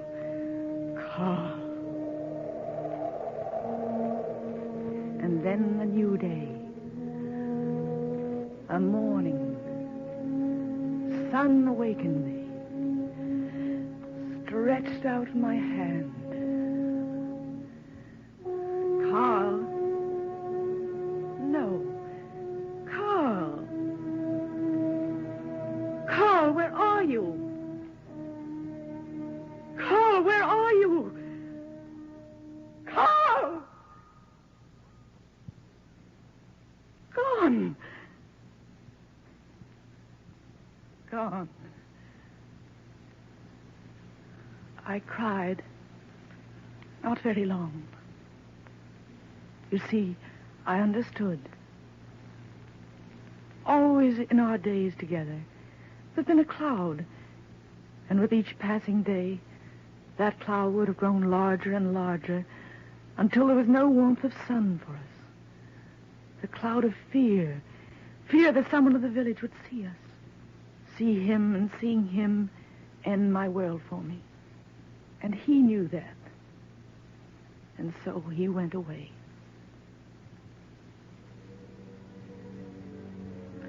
Where? I don't know. I like to think he took a boat during the night and sailed out to sea in it, back to where he came from, back to his small village by the cliffs. I like to think that. I know someday the fighting will be over. It must end. He said it. And so the hate is not ours, not yours, not mine. It will end. He'll come back to me. And I'll never be lonely anymore.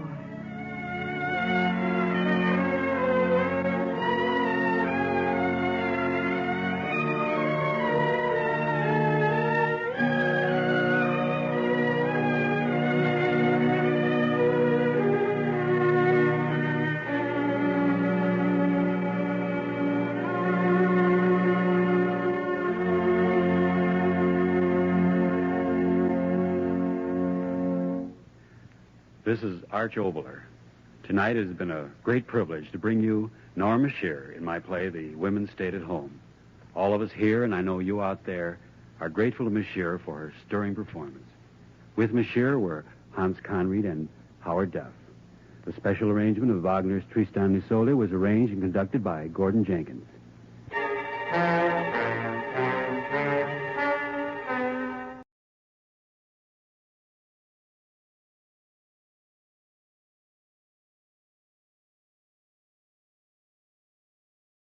Ladies and gentlemen, on Monday afternoon, the National Broadcasting Company will bring you a special address by the Duke of Windsor, formerly King Edward VIII of England. It is to be his first broadcast since he renounced the throne. You're invited to listen to this broadcast next Monday afternoon at 5 o'clock Eastern Daylight Saving Time. Tune in to your favorite NBC station for this exclusive address.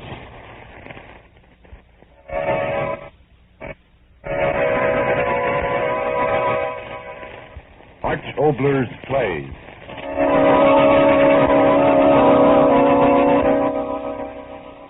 On the winds of the night, we bring you a story whispered in the night.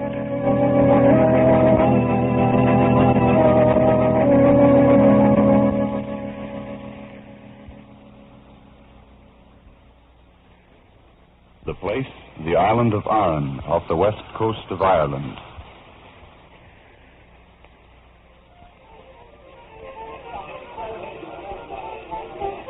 Oh, listen to them, Katie Donald. Did you ever hear a happier sound in all creation?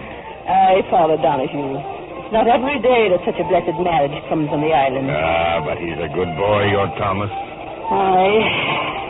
Now, Kate Donald, would you mind telling me why your face just went dark like a cloud going over? Oh, 'tis nothing, good Father. Ah, 'tis Paddy you're thinking of. Father Donahue, sometimes I don't understand the ways of the good Lord. What's that you say? Thomas and Paddy, both of them born to me on the same cold winter's night. Both of them the same flesh and blood out of me. And yet Thomas as good as an angel in paradise.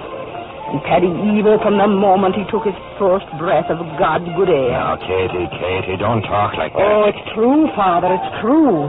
The minute he was in my arms and I saw he hadn't a button's breadth of ear on him, I thought to myself, Katie Donald, it's the devil's own brother you've got for a son. Katie. Ah, you know it's true, Father. Paddy, that rake, drinking and brawling and running from work as if the devil himself was pulling him away. Aye. And with each year he grows worse, stealing what his crooked tongue can't talk away from. No more of that talk. Your son Thomas, he's repaid you for all your trouble. A good boy. And now the prettiest girl in all the Blaskets waiting to be his bride as soon as the sun starts setting. I tell you... Oh, Thomas, boy. Well, now, and what are the two of you holding secret meetings about? We've been talking about the prettiest girl in the islands. You mean she's the prettiest girl in all the world? Hey, Mother? I'm so happy for you, my son. I know, my darling. Hey, it's getting so late. Well, I think I'll go out and listen to the fiddling. See you when the sun is setting, Thomas. Yes, the sooner the better, Father. It's an impatient man I am. The good father. A marriage blessed with his tongue is a marriage that... My Mother, what is it? You know the answer. Paddy. Aye. He'll get to my wedding. I'm praying he won't. Now, Mother, don't say things like that. You're a sorrow on my heart, drinking and brawling and staying up. Paddy, you did come. Speak of the devil. Why shouldn't that be you? Is it only strangers welcome at your wedding? Oh, now, Paddy, that's not the way to talk. There's food and drink in this house today for every man, and a double helping for you, and you know it. Oh, is there? Listen to me, Brother Thomas. Is your head that full of weddings that it can't hear a chance of making us all richer than a Yankee? What do you mean? Speak up, Paddy. What devilment are you up to now? Devilment, nothing. It's honest money I'm talking of. May the next pipes and tobacco be at my own wake, for I'm not telling you the truth. We're listening. Do you remember that hulk of a ship that was wrecked off Innisnabro a bit ago? Well? I went there yesterday to see if there was anything worth having, and listen to me, brother. There in the bottom of a pool, no deeper than this room, is lying enough bolts of copper and brass to make you and me the richest man in the island. Don't listen to him, Thomas. It's the drink inside of him talking. May my next drink split me like a salmon if I got to drop in me. I tell you it's true, every word. Oh, sure. Wait a minute, Mother. Where did you say this fortune was lying, Paddy? In 8 feet of water. Right off the place where he caught that seal last year. There's more than 500 pieces of copper and brass there, and they're worth £1 apiece, as sure as I'm standing here.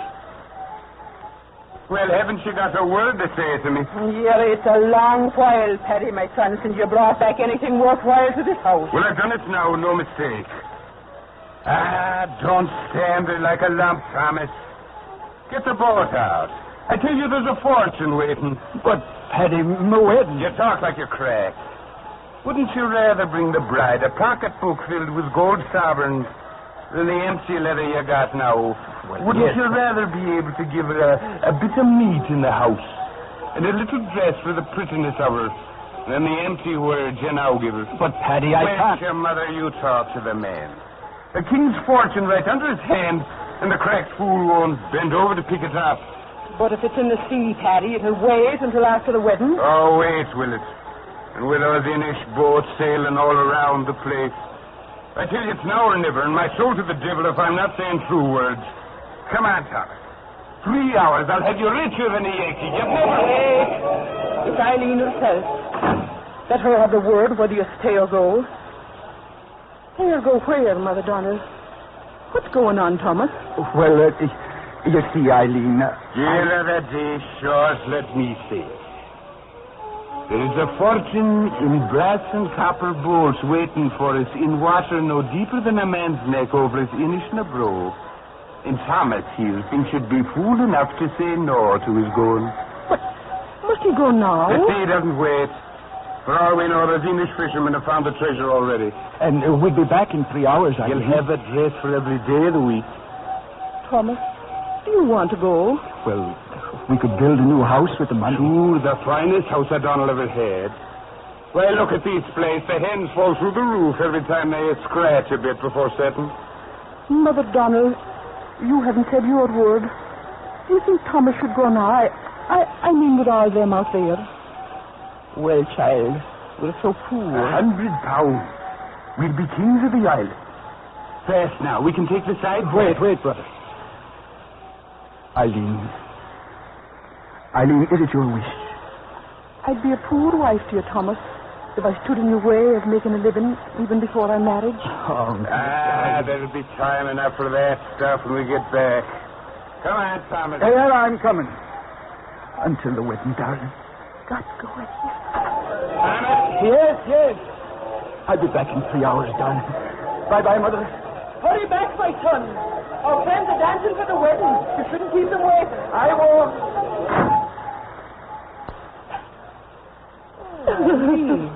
Oh, little baby, why should you cry? Thomas has plowed the sea so many times. Why should you cry this time? Oh, Mother Donald, I'm frightened. Frightened? But why that? I don't know.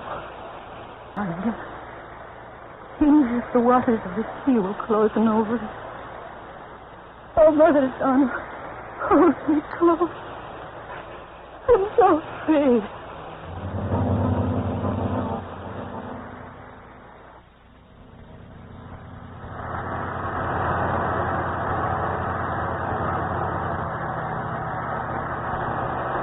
Eileen, baby, come away from the water. No. 4 hours you've been sitting here.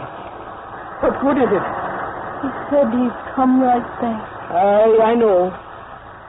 But sitting on the cliff, staring out at the water, won't speed their way. Come back. Old good neighbors are waiting. What'll they think? I'll never see Thomas again. What's that you said, girl? I'll never see Thomas again. And you lost your head. Look, the sea's smooth and the sky's clear. What misfortune can come on a day like this? I'll never see Thomas again. Stop saying that, girl. It's tempting the devil to do his evil work. Eileen! Stay away from the edge. You go over into the sea. The sea. Look at it, Mother Donald. Empty. Empty? Look well, Eileen. My eyes are not too sharp. To the west now. Isn't that a boat there? No. No, it's nothing. Oh, Thomas. Thomas. Stop it, girl. Nothing's happened to them. It's taken them longer than I thought. I told you that before. Yeah, there's not a pin's worth wrong with them. There can't be, I tell you. Mother Donald. What is it, child? To the west. Where they went to water. Holy Mother. That wind, where did it come from? Out of the west. Where he was. But so quick. In all my years, the wind's never come so quick before. The water. Look at it swirling and tossing. He's dead. My Thomas is dead. No. No, stop saying that. He's not dead, my Thomas. My Thomas is not dead.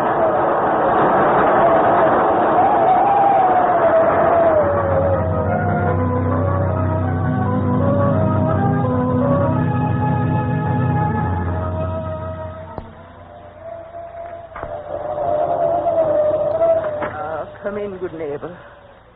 Is there any blessed word of my son? The Holy Mary have pity. None pity. We've been burning fires on top of the cliff all through the night. But there's not to be seen but the tempest and the smothering waves. My son. My son. And the little bride. Where is she? Sleeping at last. Oh, what have I done? That misfortune. What is it? To the west. Is it my son? Yes, come on. Are they dead? No, the boat's coming and there's living hands on the oars. Come on. Oh, Eileen! Wake up, girl. It's them. Come back. Eileen.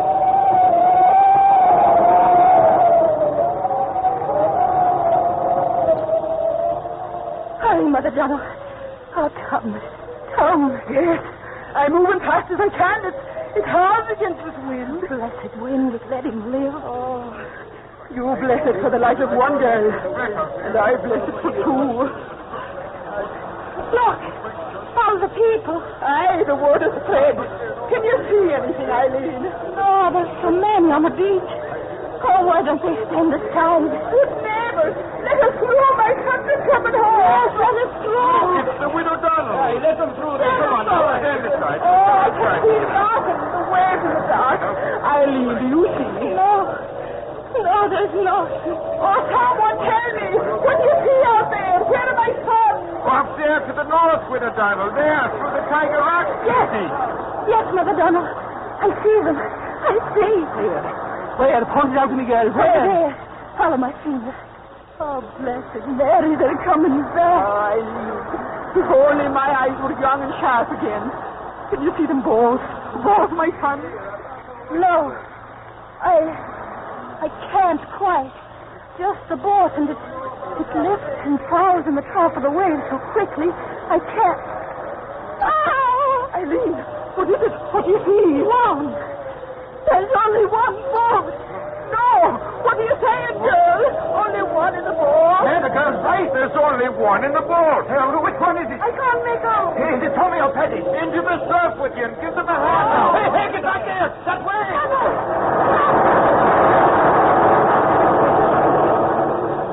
Oh, Mother Donald. Are you hurt? Are you all right? I'm all right. My sons. Where are my sons? The wave. The wave. It brought the boat. And the boat. Oh, which one? Which one? I know it's Thomas. I know it is. Thomas. Yes, Thomas, the good Thomas. Stand aside, everybody. Let the Widow Donald and the girls Let them through. The mother and her bride. Yes. Let me through. Which one is it? Which son is it? Well, I'm back, Mother. Paddy. Oh. Aye, she said it. Oh, look. Stand back, will you? Stand back. You, Every one of you. I mean.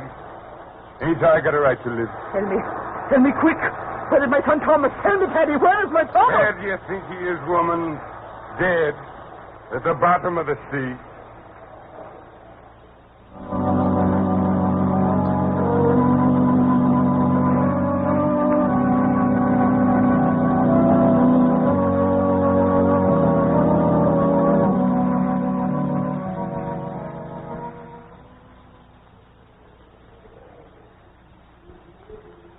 Stand closer about me, good neighbor. Let her be quiet now. No weeping. until the services for our dear departed are over. It is right that we should stand here on the cliff to say the last words for the soul of the one whom the sea has taken to the Lord. Back in the great cities of men, where few of us have been, there are great cathedrals that reach to the sky. If there was such a cathedral here in the island, we would pray for Thomas Donnell in it. But this bare ground is our cathedral. For 'tis spoken in truth, as you know, that once on this place there rose a mighty church of God, built by the hands of a strange race of men that lived on these islands before our fathers and their fathers' fathers. A mighty cathedral. And one night these people committed a horrible sin, and the sea rose high as this cliff and covered the church and drew it down into the sea. You know the legend well. There is a cathedral under the sea, at the base of this place where we stand. And if a great wrong is to be done on these islands, bells under the water ring and ring until men cannot bear the sound of it, and the very heavens tremble with the glory of God and the glory of righteousness. So I say that if there was a wrong done on the sea to Thomas Donnell, I know in my heart that the bells would have rung, and yet they are silent. So we know that Thomas Donnell died in righteousness. And now the time has come to take this wreath of sweet-smelling fern and throw it to the waters that are Thomas Donnell's grave. Goodbye to you, Thomas Donnell. The Lord in his wisdom has buried you in the boundless grave of the ocean. We have the memory of you. The sea has your body, and the Lord your soul. Blessed are they that mourn for you, for they shall be comforted.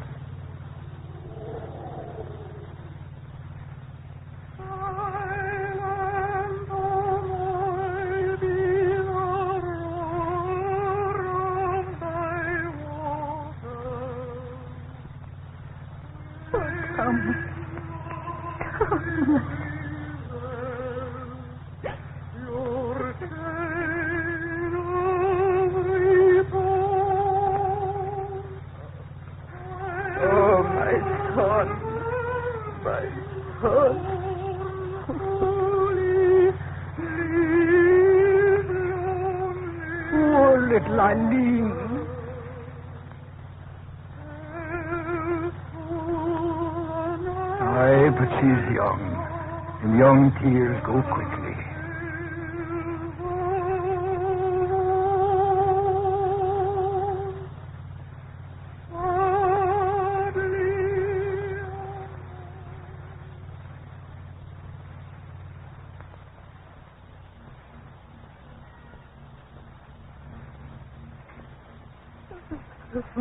Eileen, girl, why must you weep all the day? Go away. Go away, Patty Dunn.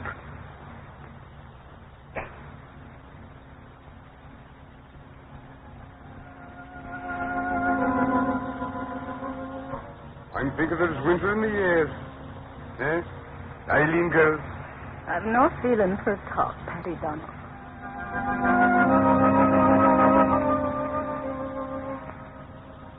The snow's so deep. Let me walk with you, girl. Yes, you must, Patty Dunn. I brought you the first spring flower, Eileen. You know there's a kiss with it. Away with you, Patty Donald. It's a fine, warm day, Eileen. A day to be happy in. Yes, it's a fine day. Do you like the tale I've told you? Patty, you've a tongue in you for a tall story. There's some I could tell that would be told with my heart. Oh, no, Patty.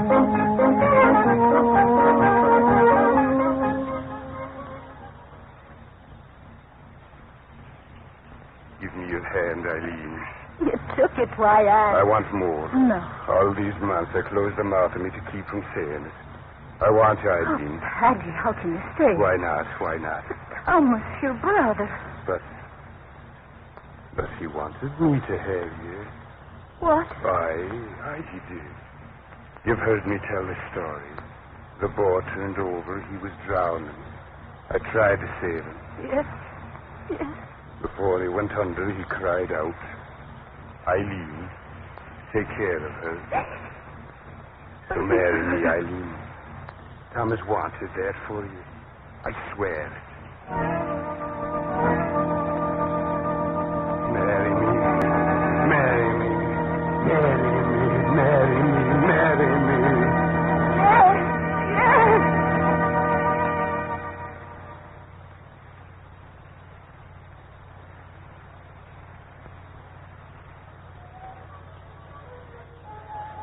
Oh, Mother Donald, why do you sit here apart from all the rest and weep? My son. I don't love Paddy as I did dear Thomas. God rest his soul. But you know Thomas's dying words. I'm so lonely, Mother. Sometimes I think... Oh, Mother Donald, don't make it hard for me. All these weeks... There's no wedding for him in the sea. Oh, stop saying that. He wanted me to be with Paddy. He did. I don't know what to do. I don't. Eileen, we're waiting. Eileen. Let me be. Talking to the old woman again, eh? What has she been saying to you? Let her be. Shut your mouth, you old crock. You're sick I am if you're weeping and wailing. Come, Eileen. No, let go. Oh, please, Mother Donald, don't. My good Thomas loved her, and you shan't have her. Listen to me, Mother. You're my weeping, you're my wail, as you've been doing since that day. But your blessed Thomas is dead, and I'm living. And what Thomas wants me to do, I'll do. I'm marrying Eileen. So if it's a wedding of your son you want to see, come down to the shore where my friends and the priest is waiting. A wedding, you hear me, Mother, and neither you or heaven or hell can stop me.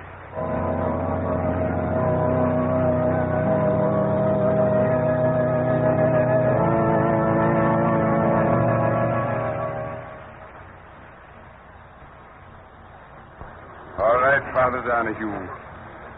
Ready I am to be made a man with a wife. Come closer, neighbor. The wedding will be now instead of later, for it's impatient the girl is to be my wife, Eileen.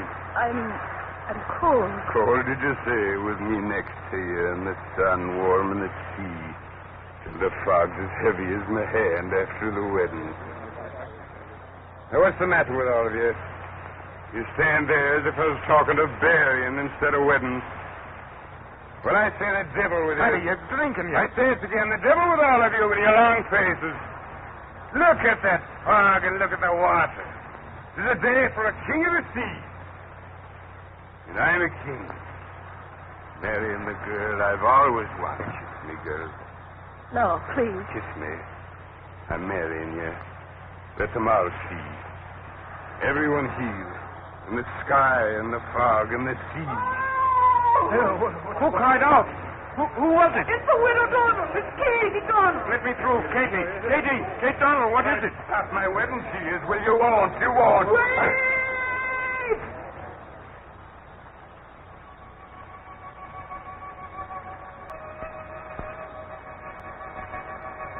Listen. To what? Listen. There's nothing to hear. Father Donahue, come away. Read the wedding service. Listen. Mother of God. Father Donahue, why do you say that? What's the matter with you? Why do you stand there with your jaw hanging? Eileen, you too standing there. I hear it. Do what? Have you gone deaf? All of you, why are you standing there so still? What are you after? All of them here, but you. Hear what? Hear what? Answer me, someone. What do you hear and what? Mother of God, out of the sea. What's after this? You're crazy, all of you. On your knees, my children. On your knees? Why are you praying? Someone tell me. What is it you're listening to? All of them hear, but you evil one. Hear what? Answer me. Stop looking like that as if you're hearing something. Answer me, someone. What are you listening to? Whatever it is, I can't hear this. I can't. It's not deaf I am. I hear my voice. Then what are you listening to? I came here for my wedding to get Eileen, not to be driven out of my head by you. I'll kill you. I'll kill all of you. Get to your feet. Get off your knees. Tell me what you're hearing. Father Johnny, you tell me. What are you hearing? From out of the sea. What? A great sin has been done by one of us. What the old man said was true. A great sin done, and out of the sea will come a great voice, and the heavens will tremble. Stop talking. My wedding. There can be no wedding. Listen and pray. Pray? I don't know praying. Why should I pray? Get to your feet and read my wedding. You're crazy, all of you. There's nothing to hear. There's nothing. Wait. I do hear something from the sea. Louder. Louder. I hear it. A voice. His voice. His voice. His voice. His voice. Someone calling. Out of the sea. Quiet, everyone. Quiet so we can hear. His voice. Look, a boat coming through the fog. It's my Thomas. It's my Thomas. Come. No, not Thomas. It can't be Thomas. Help the boat in. It's Thomas. Oh, Thomas, my son. Thomas, I'm coming to you. Look, a boat coming through the fog. Can't be coming storm. It's Thomas Donald. No, he's dead. What's the eyes? I'm dead, Thomas. Dead. Go back to the dead. I killed you. You're dead. No. Not dead, Thomas. Dead. I killed you. Go back to the dead. No, you won't get me dead. No, get away. I'll run.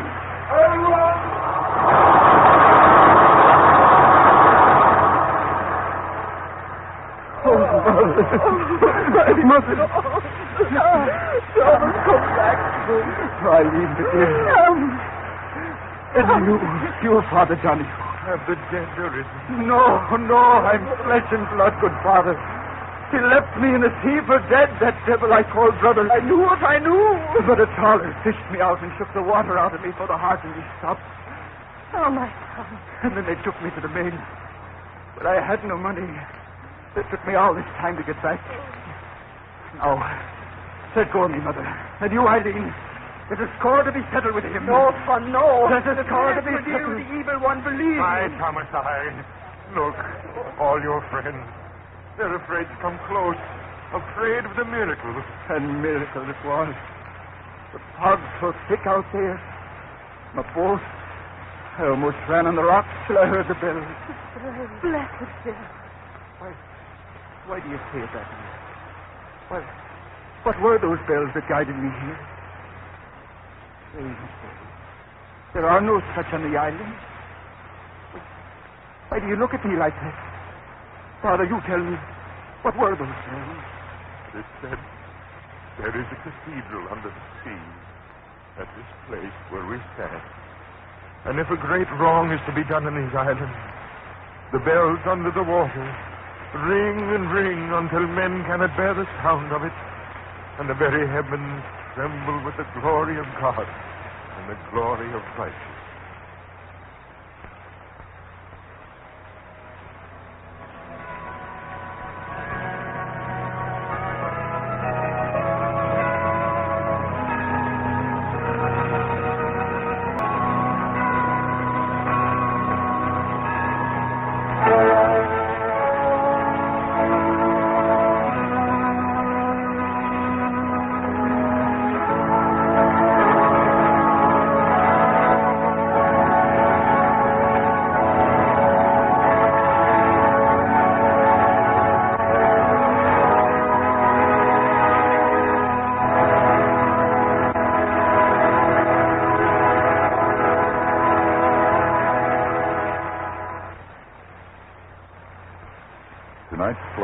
Gulf Cathedral was especially written for radio by Art Obler and featured Raymond Edward Johnson, Anne Shepard, Adelaide Klein, Chester Stratton, Basil Logren, and Helen Brooks. Next week, we bring you a new play titled Baby, featuring Irene Wicker. Art Obler's Plays. On the winds of the night, we bring you a story whispered in the night. Art Obler's Plays are presentations of the National Broadcasting Company, RCA Building, Radio City, New York.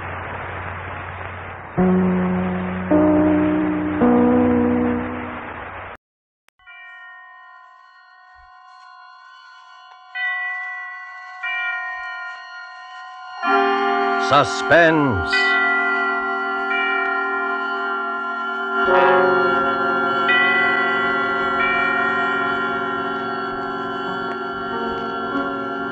This is the Man in Black, here to introduce Columbia's program, Suspense. In Hollywood this evening, our two distinguished stars are the lovely actress Margot and the polished young actor from Holland, Mr. Philip Dorn.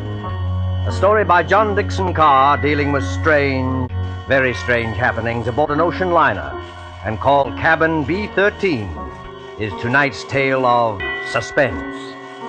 If you have been with us before, you will know that suspense is compounded of mystery and suspicion and dangerous adventure.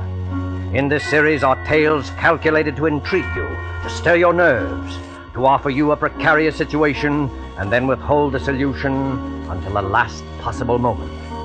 And so with Cabin B-13, and with the performances of Margot as Anne Brewster and Philip Dorn as Dr. Karl Heinrich, we again hope to keep you in suspense.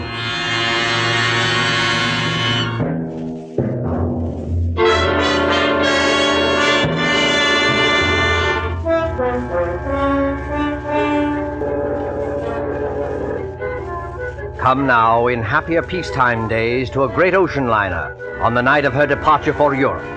There she is at the West 22nd Street Pier, the 25,000-ton Moravania of the White Planet Line.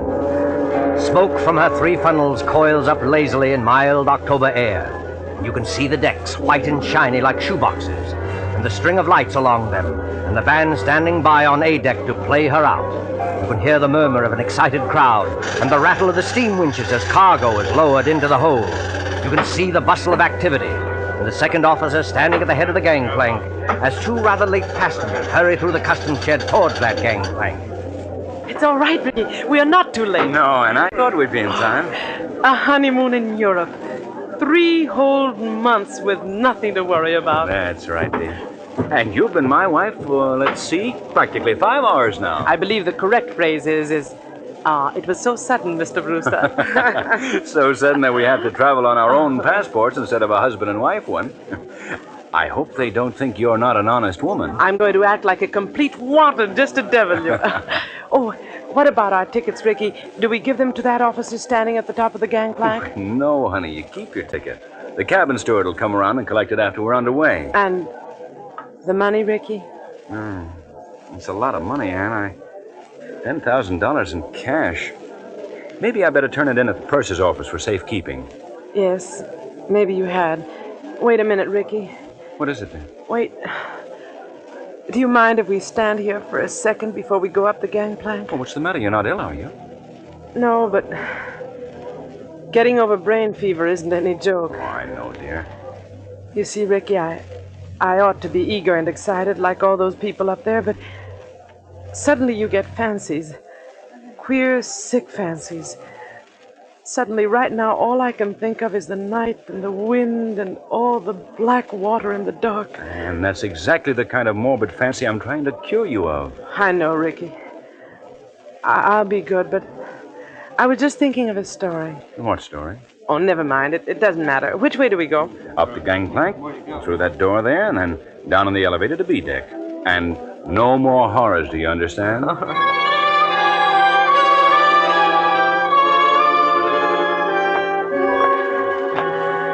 Here we are, Anne. B deck and cabin number... Good Lord. B-13. B-13. But you're not superstitious, are you? Why, no, dear, not about things like that. Open the door. Here we are. Lights on and... Oh, Ricky, darling. It's a beautiful cabin. Well, best I could get. Well, they've got our luggage in anyway, and over there, madam, you'll find a basket of fruit and some books from your obedient servant. Oh, you are nice to me. And I'm feeling so much better, Ricky. I will be all right, darling. Of course you will. But you won't find any detective novels among those books. Please, Ricky. Detective novels may be all right for presidents and college professors, but they're straight poison to you. You'll read love stories and like it. You know, Ricky, I keep thinking and thinking about that story I mentioned. Oh, what story, dear? It's an old one. You probably know it, but it was new to me. A woman and her daughter arrive in Paris and go to a hotel. Oh, you mean the old Paris Exposition story? Yes, that's it. The daughter goes out. When she returns, her mother has disappeared. And even the hotel room isn't the same. The proprietor of the hotel swears the girl came there alone and that there never was a mother. The whole room is different when she goes back to look at it. The girl goes to the police, and they won't believe her, and she's nearly crazy. Of course, it turns out that the mother has caught bubonic plague and died, and they're hushing it up so that the visitors won't keep away from the city and ruin the whole exposition, but... You've got to stop this kind of talk. I know. But imagine being in a situation like that, with all those queer eyes staring at you, wondering if you'd lost your reason, wondering if your brain had cracked and the whole world might dissolve, and... Listen. That's the last call, Anne. We'll be underway any minute now. You know, Ricky, I would like to see the skyline go past and the Statue of Liberty and the rest of it. Oh, then why not go up and see it? I've got to deposit this money in the purser's office on C-Deck. But I don't like you to leave me. Oh, now look here, dear. You don't think I'm going to disappear, do you? I suppose I don't really. When I get these ideas, and I can't help it, Ricky, I wish you'd wallop me. I'm not going to wallop you, Anne, but you've got to stop being afraid. You certainly won't disappear in a crowded ship with any number of people all around you. And as for me, I defy Houdini himself to make me vanish. Don't talk like that. I'm not going to vanish, and neither is this cabin, dear. Now, run along. I'll join you on deck as soon as I can. All right, Ricky. I'll be good.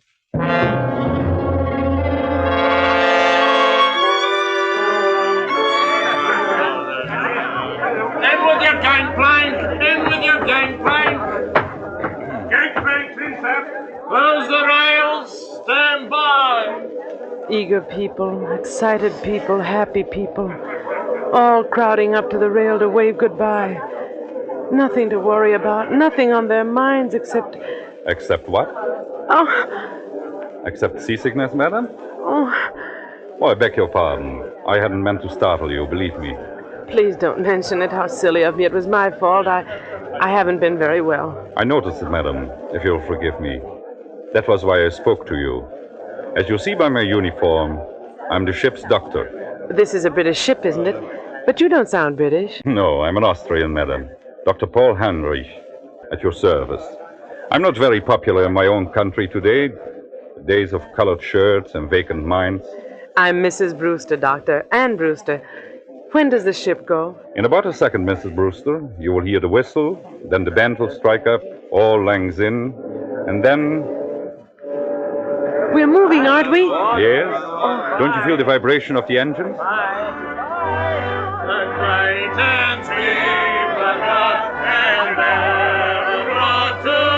Tommy. Take care of yourself while I'm Come on, dear. I'll see you at Christmas. Whoa! The key to the car is in the living room table drawer. If you go out with any blocks, Tommy, I'll kill you when I get back. Goodbye, The living room, Susie. Yes, dear. Of course I'll behave myself in Paris. Say, what time does the bar open aboard this time, huh?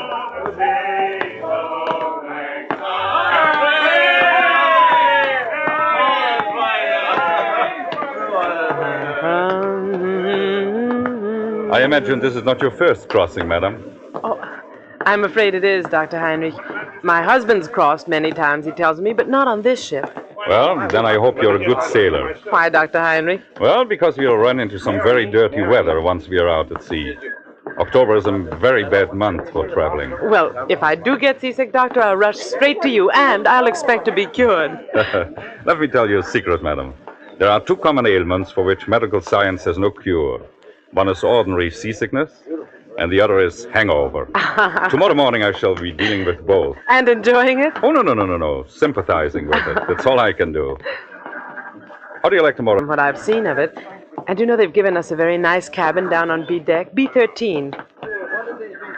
What's the matter? Why are you looking at me like that? I beg your pardon. Did you say B13? Yes. Why not? You're quite sure of that, madam? Why, yes, of course I'm sure of it. I saw the number on the door. Why not? Well, because Go on, Dr. Heinrich. there's no such cabin aboard a ship. I'm not joking, Mrs. Brewster. You see, some people are superstitious. Many ships, like this one, omit number 13 on each deck. You must have been mistaken. What are you trying to tell me? Do you think I saw something that wasn't there? No, Mrs. Brewster, not at all. Then come along with me. I'll show you. I'll prove to you that there is a number 13. Will you come along? Yes, Mrs. Brewster? I think perhaps I had better escort you.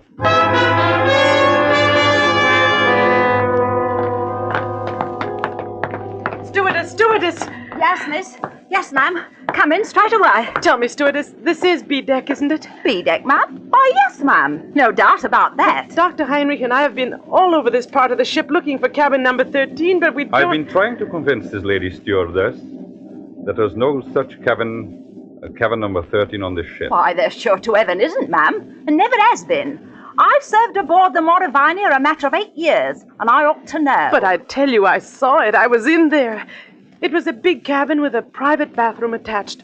The walls were paneled in light oak, and the furniture was rosewood and yellow satin, and the portholes were like real windows. No, that's not much good, ma'am. No, I'm afraid not. Most of the cabins hereabouts look like that. May I ask you, what name was the cabin booked in? Brewster, naturally. Mr. and Mrs. Richard E. Brewster. Here, let's have a look on my list. No, there's no Brewster here, ma'am. I tell you, I was in there. They even delivered the luggage. I saw it. Excuse me, ma'am, but I had a look-see in all the cabins I'm in charge of, just to see if the passengers wanted anything. And I don't remember any luggage with a Brewster label on it. Wait a minute. There may be a partial explanation of this. You see, that's better, Mrs. Brewster. I was hoping you might find one. Ricky, that's my husband. Ricky and I have only been married a very short time, and when my maid printed the baggage labels, she must have made them out in my maiden name. I never noticed at the time. Oh, what name might that be, ma'am? Thornton. Anne-Marie Thornton. Oh, Lord, miss. Now, why couldn't you have said that before? I remember it well. 2 silk cases and a little trunk. They're in B16 now. Where's B16? Right behind you, miss. You're standing practically in front of the door. Oh, thank goodness. Oh, yes, but, what about my husband's luggage? There's no gentleman's luggage in that cabin, miss. Your husband's or any other gentleman's, if you know what I mean. I won't stand for this. Where's Ricky? What have you done with Ricky? Please, Mrs. Brewster. There's one easy way to settle this. Settle it? How? Just look down the corridor. You notice the man coming towards us? The man with the 2 gold stripes around his sleeve? Well? That's Mr. Marshall, our second officer. Did you ever see him before? Yes. Yes, of course I have. He was standing at the top of the gangplank when Rick and I got aboard. Exactly.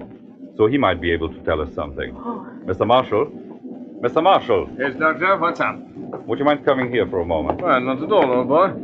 Always glad to oblige a chap who may have to cut me up at any moment, eh? What may I do for you? Take a good look at this young lady. And tell me, have you seen her before? Seen her before? My dear chap, if I had overlooked, the young lady will pardon me, I know, a passenger as charming as this lady is, I would be less of the gentleman than I fancy myself, eh? You saw her coming aboard tonight? Oh, yes, certainly. And, of course, you saw the gentleman who was with her. The gentleman who was with her? Yes! Oh, but there was nobody with her, old boy. You're quite certain of that, Mr. Marshal? My dear doctor, she was the last of them to come aboard. I'll take my Bible oath there was no other passenger with her, or ahead of her, or behind her if it comes to that. You're lying to me. Please, Mrs. Brewster, lower your voice. I know what it is. It's the old Paris trick, like in the story. But you won't get away with it, do you hear? Now, look here, madam. I'll go to the purser. I'll go to the captain. Oh, dear Father in heaven, won't anybody believe me?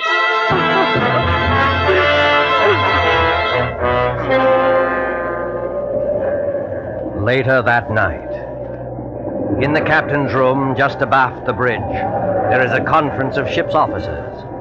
Outside, stung by spray clinging to the bulkhead rail in the dark, a frightened girl waits until the door of the cabin's room opens. Will you bring the young lady in, Dr. Heinrich, and close the door? Yes, sir. Here we are. This is Captain Wainwright. Now, just tell your story straightforwardly and please don't excite yourself. Well, maybe we can get some decision into this matter. Will you sit down here beside my desk, Miss Thornton? My name is Brewster, Captain. Mrs. Ann Brewster. Whatever you say, Mrs. Brewster. Thank you very much, Captain. I might tell you, ma'am, I've got a lot on my mind already. The first officer comes aboard with an attack of flu. I'm facing an equinoctial gale short-handed, and now this has to happen on top of it. I'm terribly sorry. I can't help that, Captain. But I want to know what they've done with Ricky. Just one moment, please, while I get this straight. By this time, I understand you yourself have personally interviewed practically every single passenger aboard this ship. Is that true? Yes, it's true. But your alleged husband is not here. Is that true? Yes, that's true, In the meantime, the purser has sent a squad of men to search this ship. They've searched every inch of it. You can take my word for that. There's nobody hidden. Your husband's not here. According to Mr. Marshall, who's standing over there... I see him. According to Mr. Marshall, he never was here. Oh, hang it all, Miss Thornton. You needn't glare at me like that. We couldn't see the chap. He wasn't there, now could we? Be quiet, Mr. Marshall. Yes, I'm sorry. No, I'm not unreasonable, Mrs. Brewster. I think you'll admit that. But what can I do? What can I say? Can you offer any proof, even, that this husband of yours ever existed? Proof?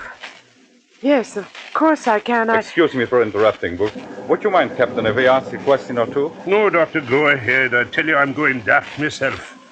If you were married, Mrs. Brewster, you must be carrying a joint husband and wife passport. Where is that? Well, there wasn't time to get one. We each carried our own passport.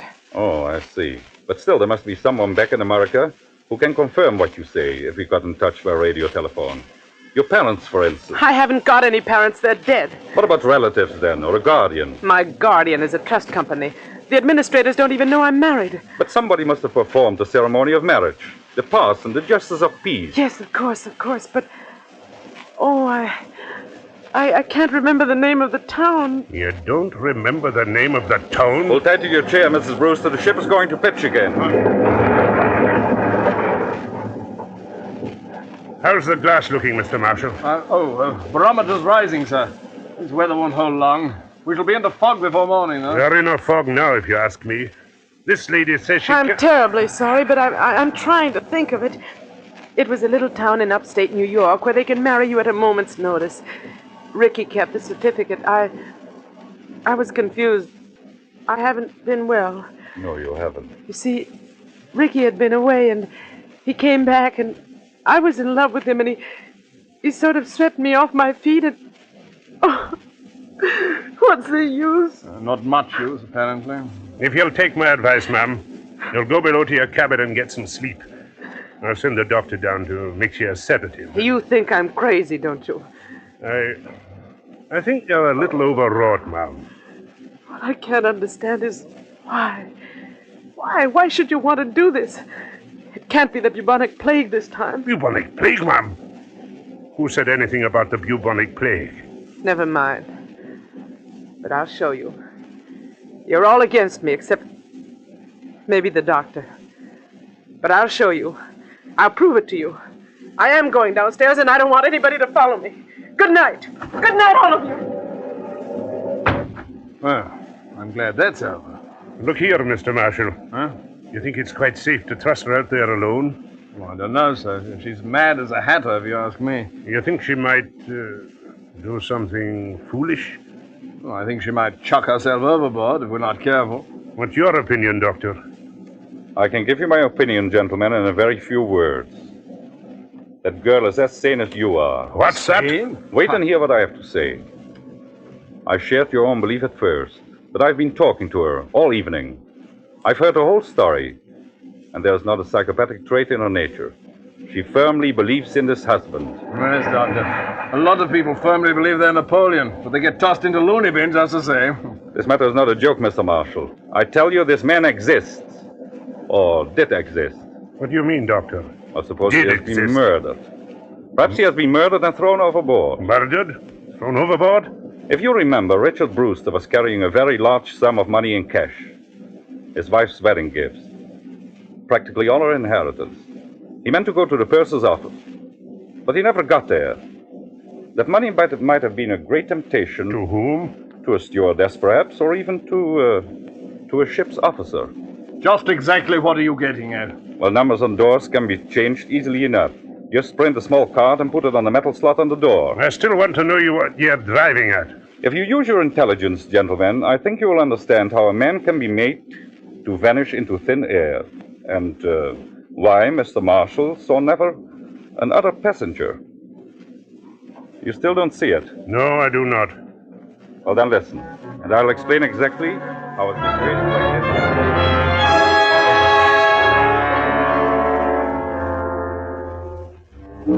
4 o'clock in the morning. 4 o'clock, the hour of suicides and bad dreams. The gale has subsided, the sea is calm.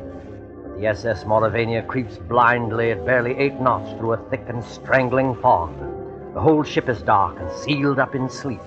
There's no sound in all that mournful dimness, except when the foghorn cries out a warning overhead. Even cabin B-16 is dark. And Brewster, still fully dressed, lies restlessly across one of the berths, her head almost touching the intercabin telephone. What was... Oh, I thought I heard... Telephone. Yes? Hello? It's me, Anne. Take it easy now. Ricky! Ricky, where are you? Quiet. Keep your voice down. Where are you, Ricky? What happened to you? Are you hurt? No, I'm not hurt, but he nearly got me. Who nearly got you? Listen, dear. I can't explain over the phone, and I don't dare go down there. Can you meet me up on deck? Yes, of course. Where? Do you know the boat deck? Boat deck? Which one is that? The top deck, where all the lifeboats are slung. Oh, yes, I know it. Well, go to the starboard side. Yes? That's the right-hand side, facing forward. Find the 4th lifeboat from the aft companionway. Yes. There's a thick fog, and nobody will see us. Ricky. What is it? Ricky! He's gone. He's gone. Excuse me, miss, but I thought I heard somebody talking in here. Stewardess, what are you doing up at this time of the night? If I might ask, miss, what are you doing up and dressed? Oh, you ought to get some sleep, miss. You really ought. It might interest you to know, stewardess, that I've just been talking to my husband. Now, look here, miss. Don't start that all over again. Please don't start that all over again. You all pretended to think I was mad, didn't you? And you nearly drove me mad. Ricky's beaten the whole crowd of you, and I'm going out on deck to meet him now. Out on deck, miss? That's what I said. Where's my coat? Don't go out there, miss. Not in the state of mind you're in. And the fog's so thick, you can't hardly see your hand in front of your face. Stand away from the door, please. Suppose, miss, I didn't want to let you go out there. I don't think that would matter much. You've probably heard that mad people have 10 times ordinary strength, and I'm stronger than you anyway. Miss, I'm a-begging you. Stand away from that door!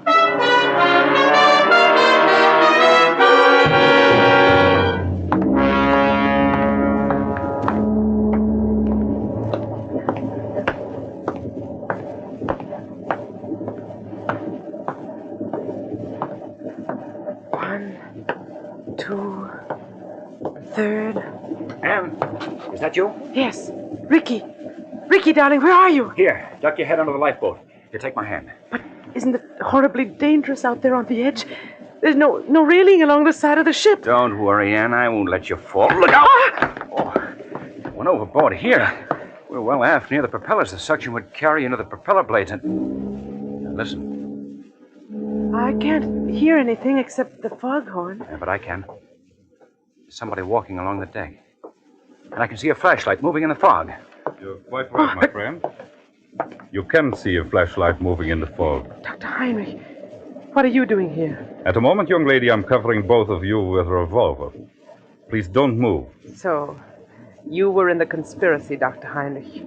May I ask you, what conspiracy? The whole ship's conspiracy to say Richard Brewster didn't exist. My dear young lady, you can set your mind at rest. There never was any ship's conspiracy against you. The people you spoke to were perfectly honest. Including Mr. Marshall, I suppose. Yes, including Mr. Marshall. And what is this all Stand back there. I suppose he was telling the truth when he said nobody came up the gangplank before or after me. I beg your pardon. That was not what he said. He said no passenger came up the gangplank at this time. Well, what's the difference? A great crime is arranged for tonight, young lady. No less a crime than murder. Murder? Who's going to be murdered? You are. What? That, I repeat, is a scheme. But there is no conspiracy and only one criminal. Oh. And who is the criminal? The criminal is the man standing beside you. Your so-called husband. Ricky?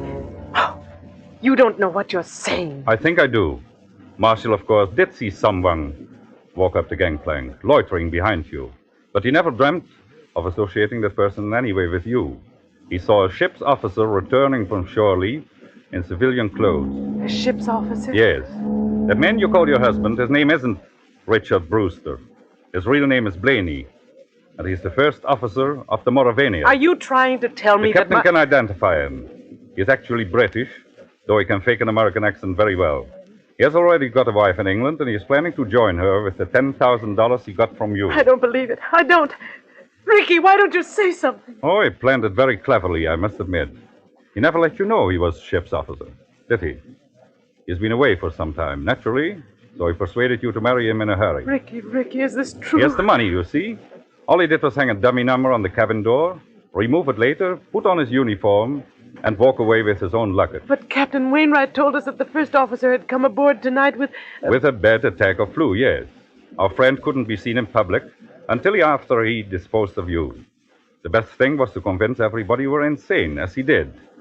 Then, when you went overboard tonight... They would all believe it was suicide. Exactly. But I began to suspect this Brewster, because you quoted him as telling such an obvious lie. He said he had never traveled in the Mauravania, yet he could direct you all over the ship, and even knew where the purser's office was. So I went to his cabin, found it empty, searched, and found your $10,000. Look out, Dr. Henry! Put it down, you fool! Put it down! Oh! He's overboard! You shot him! You shot him! Those shots, my dear, never touched him. Never touched him? No. The weight of the iron carried him over backwards when he lifted it. It was the weight he was going to use to sink your body. Ricky! The propellers! The ship's propellers! Yes, they suck you under. Oh, Doctor. Doctor, I can't stand this. It won't be easy, my dear. It won't be easy, I know, but believe me, this way is better.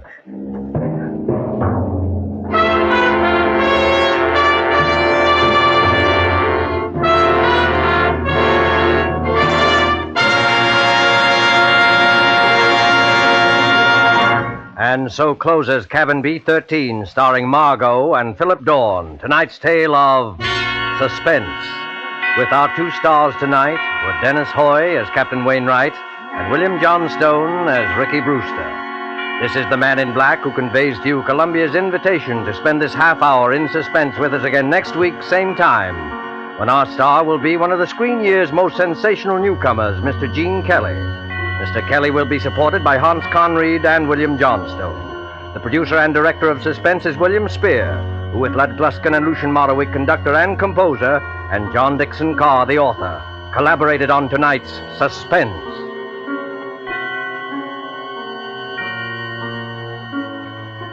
Suspense fans, please note that these programs will shortly move to different days of the week. Suspense will come to listeners in Eastern and Central time zones on Thursdays, beginning December the 2nd, and to Mountain and Pacific time zone listeners on Monday, beginning December the 6th. Remember, Thursday, beginning December the 2nd in Eastern and Central time zone, and Mondays, beginning December the 6th in the Pacific and Mountain time zones for Suspense. This is CBS, the Columbia Broadcasting System.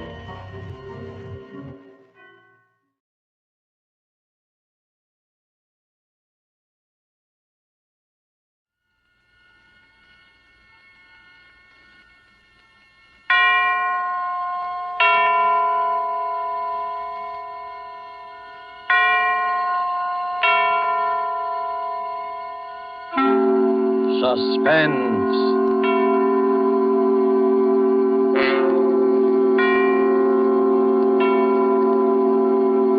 This is the Man in Black, here again to introduce Columbia's program, Suspense. In our starring Hollywood cast tonight are Mr. John Sutton, who appears as a young English doctor, Jim Norwood, who knew a great deal more than he admitted concerning the strange events which we are about to relate. And Mr. George Zucco, who plays the village curate, the Reverend Arthur Morley. Our story, and it bears none but a coincidental resemblance to H.G. Wells' famous short novel, The Invisible Man, is by John Dickson Carr, and is called The Man Without a Body, tonight's tale of suspense. If you have been with us on these Tuesday nights, you will know that suspense is compounded of mystery and suspicion and dangerous adventure. In this series are tales calculated to intrigue you. And so it is with The Man Without a Body and the performances of John Sutton and George Zucco. We again hope to keep you in suspense.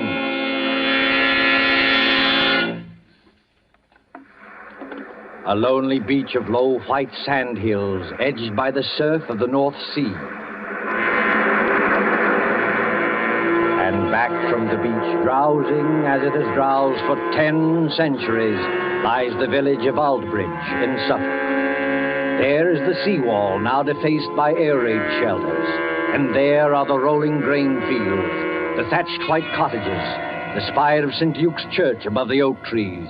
Ancient and bell-haunted, lost among hedgerows, this village could never cause consternation in London newspaper offices.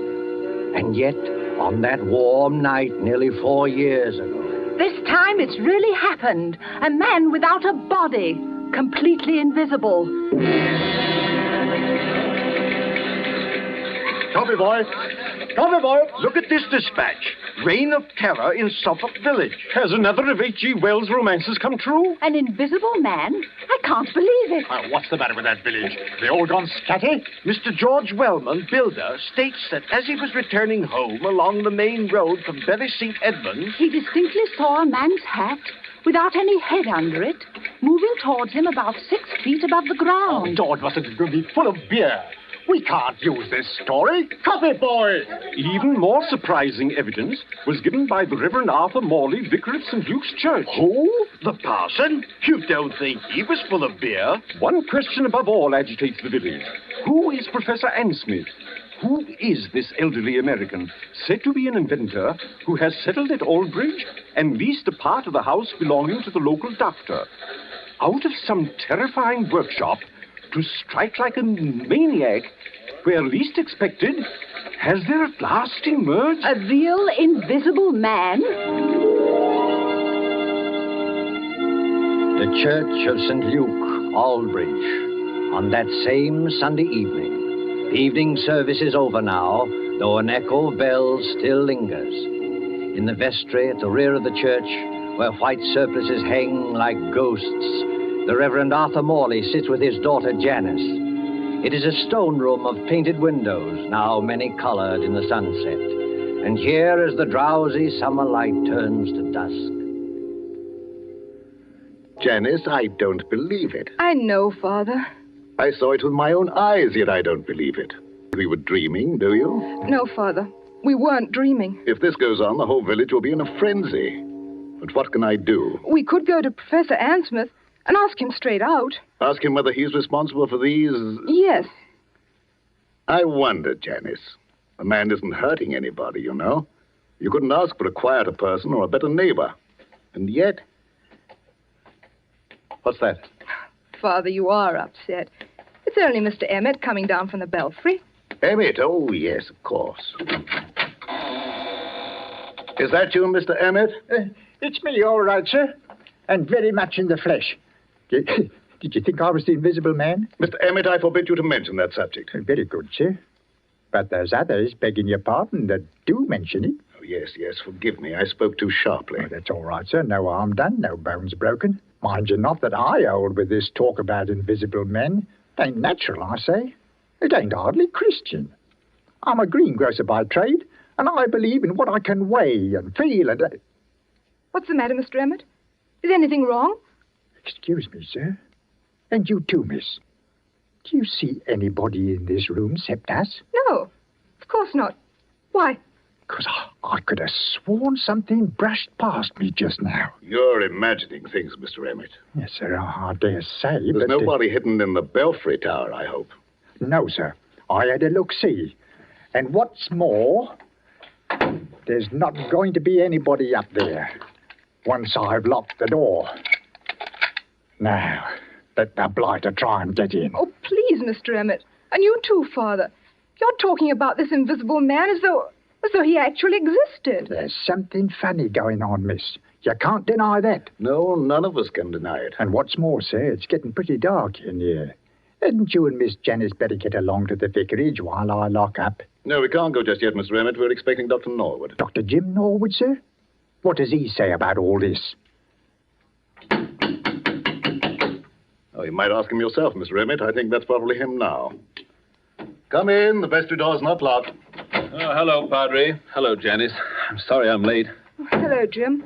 You seem a good deal out of breath. I am out of breath, Janice, because there's blue blazes to pay down in the village. Not more trouble. Yes, I'm afraid so. They're holding a mass meeting at the Coach and Horses, and they're ready to murder Professor Ansmith. If this invisible man cuts any more capers, we may see a real old-fashioned lynching in an English village. Now, look here, my boy. This has got to stop. I know that, Padre, but how are we going to stop it? Sit down there, Jim, across the table from me. Yes, sir. First of all, what do you know about this Professor Ansmith? Nothing, sir. Nothing at all. But you rent part of your house to him. Oh, my dear Padre, that house is twice as big as I can possibly manage. I was only too glad to get a tenant. He gave you references, I imagine? Yes, but I didn't bother to check them. He's a quiet old boy. Pays his rent on the dot. Never does anything except read and go for long walks. Are you quite sure of that, Jim? The village has war nerves, that's all. With the camouflage aerodrome in the neighborhood, they're apt to imagine anything. True, perhaps, but... That talk about dynamos humming in the old boy's room and blue lights flashing is rubbish out of a sensational film. They imagine the whole thing. Finally, this crazy story about an invisible man playing the gramophone. Why, It's not a crazy story, Jim. Janice and I saw it happen. You what? Last night, about 9:30, Janice and I were out for a walk in the lane that runs past your house. On the way, we met Willie Kendrick, and he joined us. Well, sir? Listen, Jim. On that side of the house, there's a little square room with 2 windows and no furniture except a round table and a couple of chairs. Do you know the one we mean? Yes, of course. Professor Ansmith uses it. What about the room? It wasn't quite blackout time. The windows were up, the curtains weren't drawn, and the room was brightly lighted. On the table stood an old-fashioned gramophone with a horn and a crank handle. Beside it lay a pair of white cotton gloves, like gardener's gloves. The gramophone was playing away for dear life, but there was nobody in the room. Janice thought that was a bit odd, a gramophone going full tilt with nobody there, and called my attention to it. Just then, the gramophone started to run down. We could hear the record slow and go off key. As it did so... Well, sir, go on. As it did so, those white gloves got up off the table. Got up off the table? Got up off the table, took hold of the gramophone, and wound it up again. Mr. Emmett, what on earth are you doing? I dropped some candlesticks. So I see. Please pick them up again. Yes, miss. Padre, are you serious? Perfectly serious. A pair of gloves without any hands inside them? Yes. But what did they do exactly? The left-hand glove steadied the gramophone. The right-hand glove wound it up. Then they both hung in the air, beating time to the music. It should have been funny. I can only assure you it was not funny. Well, what happened then? Oh, Jim, it was horrible. Willie Kendrick let out a yell and ran down the lane between the apple trees as though the devil were after him. I can't say I blame him. Father and I just stood there and... Stared is the word, my dear. Yes, stared. I can't forget any of it. The three-legged table and the whirling record and the blue flowers on the wallpaper. But there was nobody there. We could see past the table and under the table and all over the room. And there was nobody there. Except the man without any body. Confound the man without any body. Father, suppose it is true. As a clergyman, my dear, I prefer to remain agnostic. This thing is a trick. Yes, but how's it done, and why? That's the whole point, Jim. What worries me is the effect on our people here. We call ourselves intelligent, and yet, look at us. Even Mr. Emmett there. Hey, what's that about me, sir? A few minutes ago, you thought something brushed past you when you were coming down the stairs from the bell tower. Now, didn't you? Well, yes, sir. You see what I mean, Jim? But I didn't really think so, sir. Not really. It was imagination, just like the doctor said. Because I searched that tower. I locked the door afterwards. Exactly. But the mere force of suggestion, nothing more, might lead you to believe.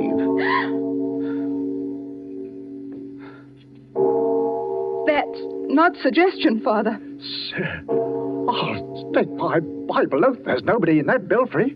Bells can't ring by themselves, old man. There's somebody pulling the rope up there, and we're going to find out who it is. Now, one moment, all of you. What's wrong, Padre?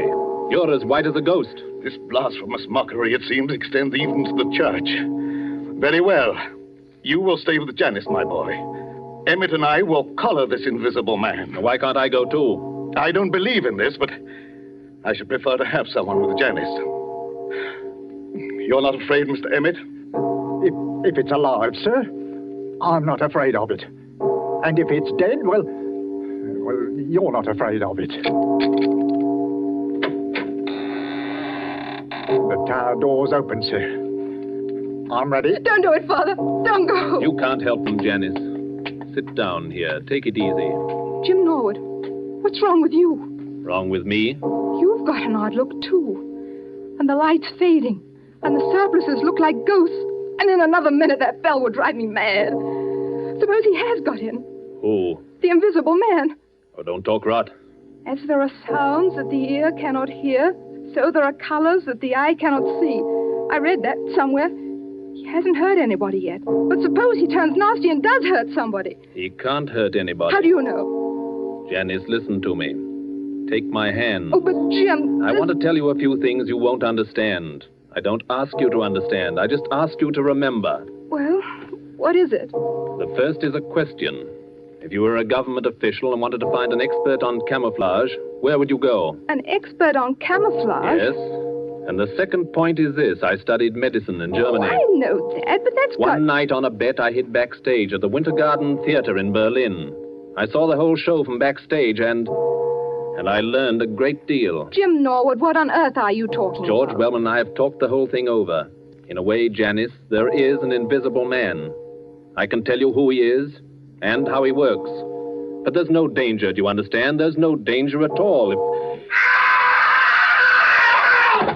Jim, what was that? I don't know. You do know. I can see it in your face. You do know. I think somebody's fallen Fallen? from the top of the belfry. Oh, Father! Stay here, Janice. You can't do any good. Let go of my arm. I'm going up there. No, you're not. I didn't think what the danger might be.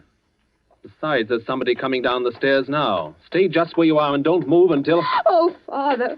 Father, are you all right? Steady, sir. Take it easy now. I'm perfectly all right, yes.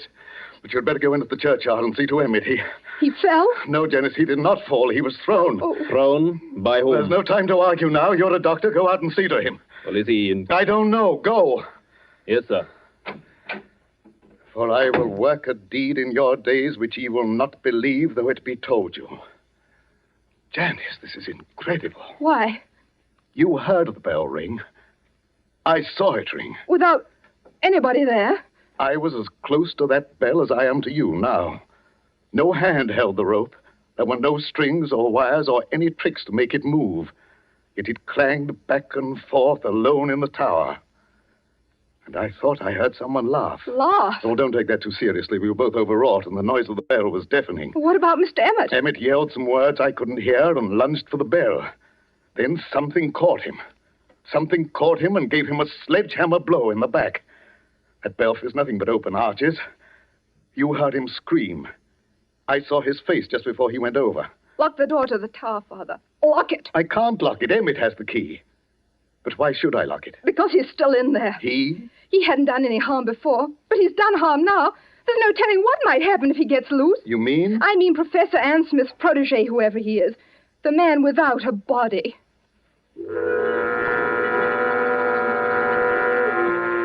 Under the red sunset, some quarter of a mile away, a grass-carpeted lane winds between rows of apple trees.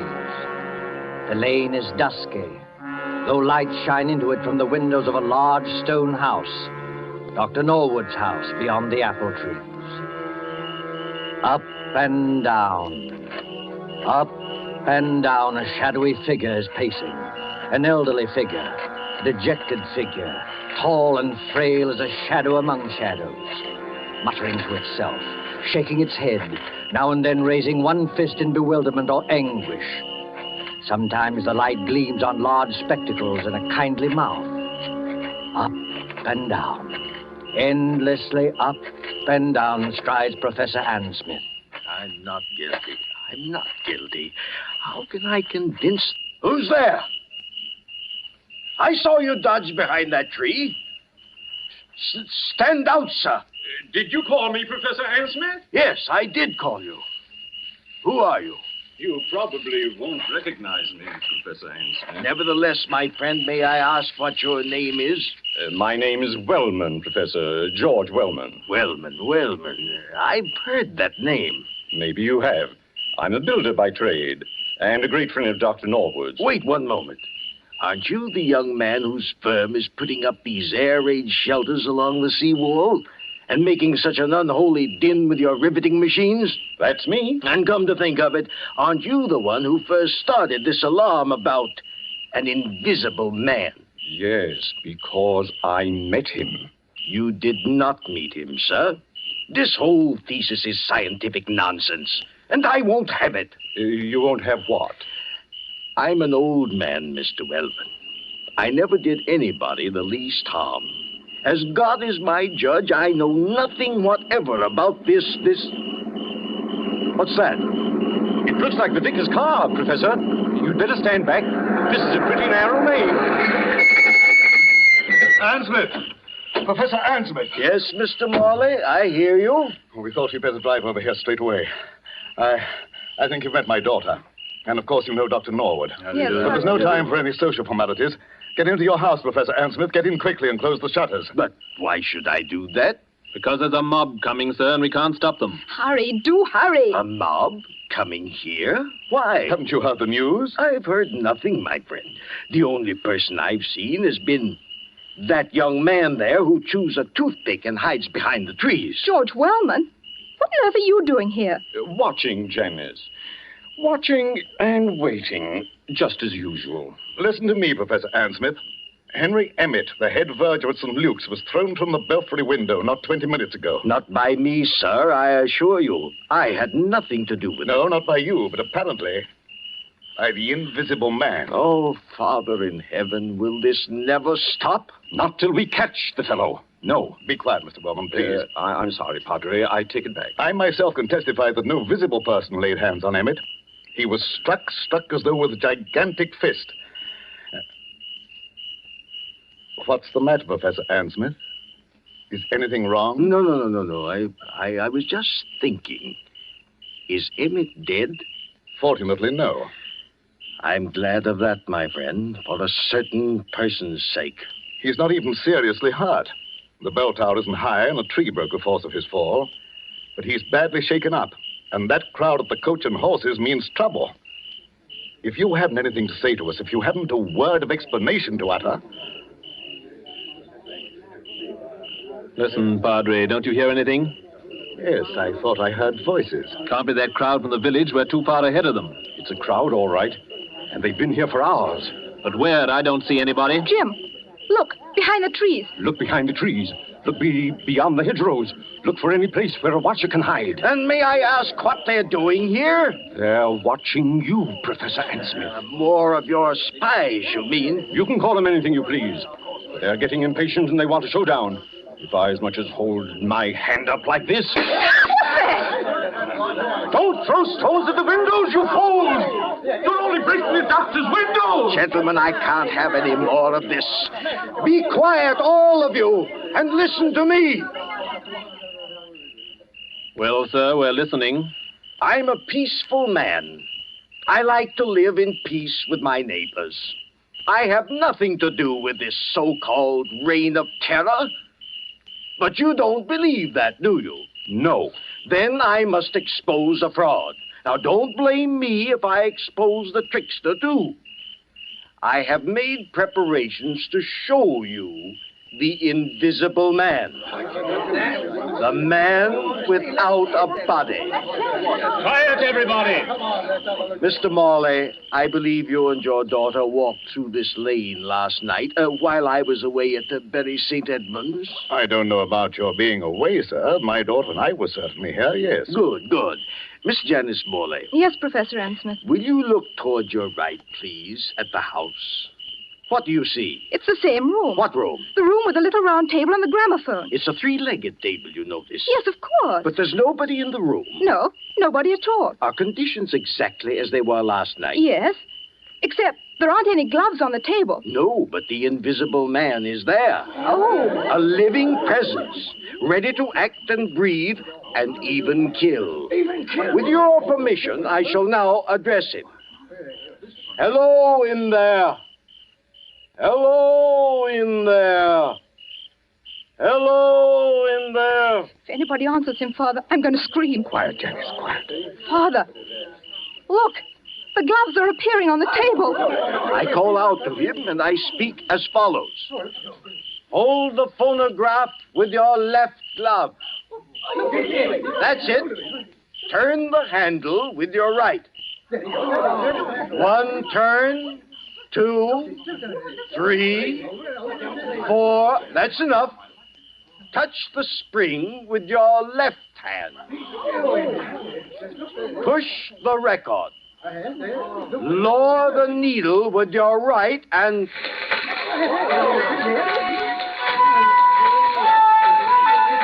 Ladies and gentlemen, the invisible man. On the contrary, let them throw all they like. Aim at the table, my friend. Aim at the table. Why at the table? Because then they'll see the trick. I don't follow you. What trick? The trick of the looking glasses. There. You see now, my friend? I think I do. The legs of the table form a triangle with its point toward you. Panels of looking glass are fitted. What do you know about that? You think you can see under the table, but what you actually see are the side walls of the room reflected in those two mirrors. Oh, wait a minute. You mean... I mean that my old servant, hidden behind the mirrors, has just been working the gloves to a panel in the tabletop. It's a very old trick, first shown by Colonel Stadair at the London Polytechnic. And that's what happened last night? Yes. And you had nothing to do with it? Nothing whatever, nor had my servant. Then who did do it and why? What is the explanation of all this? Well, I can't tell you why. That's what beats me. But I can tell you everything else. This invisible man who's been scaring us all silly? My dear young lady, there's no invisible man. There never has been. I might believe that, Professor Ansmith, if I hadn't seen a church bell ringing where there was no hand to ring it. And poor old Emmett flung out of the tower as though a giant hand had got hold of him. You're not saying that was done with the looking glasses? No, my friend, not at all. That was really clever. Strings? Wires? Ropes? No, they weren't necessary. But the thing's impossible. Oh, no. The same principle was used by my old friend J.N. Maskelyne to make mechanical figures work. Psycho played whist, and Zoe drew pictures. I myself, Here. Go on, sir. You yourself. What are you going to say? The secret I was about to say remains unknown even today. You were right, in a way, when you tell us that Emmett acted as though a giant had got hold of him. A giant had got hold of him. At least, a gigantic force. Oh, before we all go completely mad, would you mind telling us what this gigantic force was? Not at all. It was compressed air. Compressed air? But don't you see it even yet, any of you? No. A compressed air pipe with 1,000 pounds pressure behind it was run up into the tower facing the bell. It could be operated from the ground outside. The pressure was turned on and off in bursts. It made that heavy bell swing like a toy. Emmett, don't you remember? Emmett rushed forwards towards the bell. And the air pressure? The air pressure struck him like a sledgehammer and flung him headlong out of the tower. There's your miracle, gentlemen. That's all there was to it. Sir, I can't doubt what you say. It's too circumstantial and too right. But what, my friend? The compressed air tanks. The mechanical apparatus to work this trick. Well, what about it? Where did it come from? Such things don't grow on bushes. No, but they do grow on riveting machines. Riveting machines? Yes, such as the riveting machine they're using on the air raid shelters along the seawall. Would you care to tell us, Dr. James Norwood, why you and your friend Wellman have been playing all these tricks?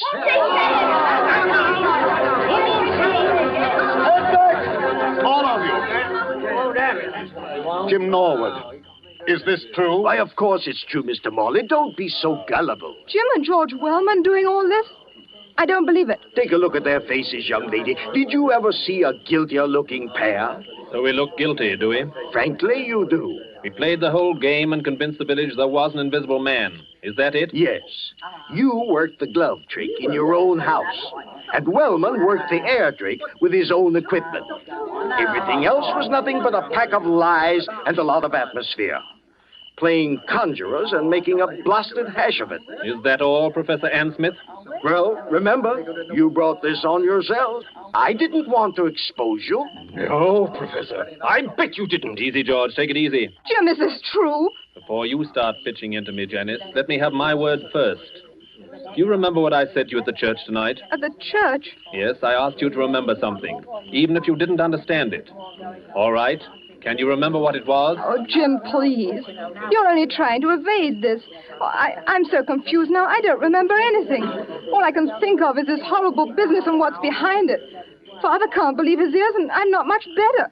We've practically idolized you. All we want you to do is answer a straight question. Jim, are these accusations true? Yes, they are true.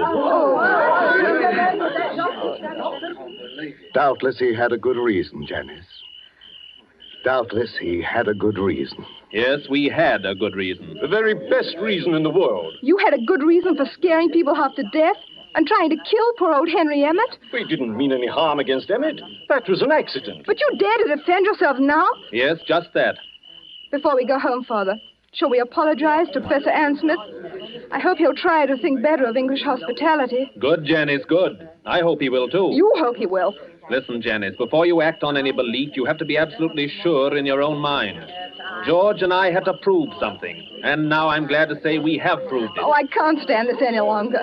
If you have anything to say, go on and say it straight out.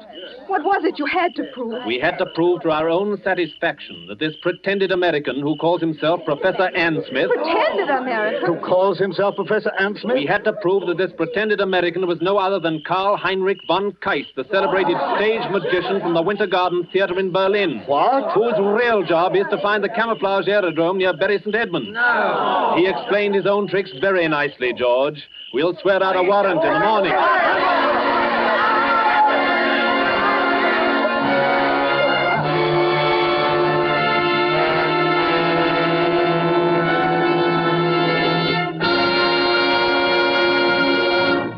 And so closes The Man Without a Body, starring John Sutton and George Zucco. Tonight's tale of suspense. This is your narrator, the Man in Black, who conveys to you Columbia's invitation to spend this half hour in suspense with us again next Tuesday, when the distinguished actress, Miss Agnes Moorehead, will be heard in one of her many brilliant characterizations. Starring with Miss Moorhead will be Miss Ellen Drew, who as Carol Linden tells the amazing story of Uncle Henry's Rosebush. The producer of these broadcasts is William Spear, with Ted Bliss, the director, Bernard Herrmann and Lucian Mahowick, conductor and composer, and John Dickson Carr, the author, collaborated on tonight's Suspense. This is the Columbia Broadcasting System.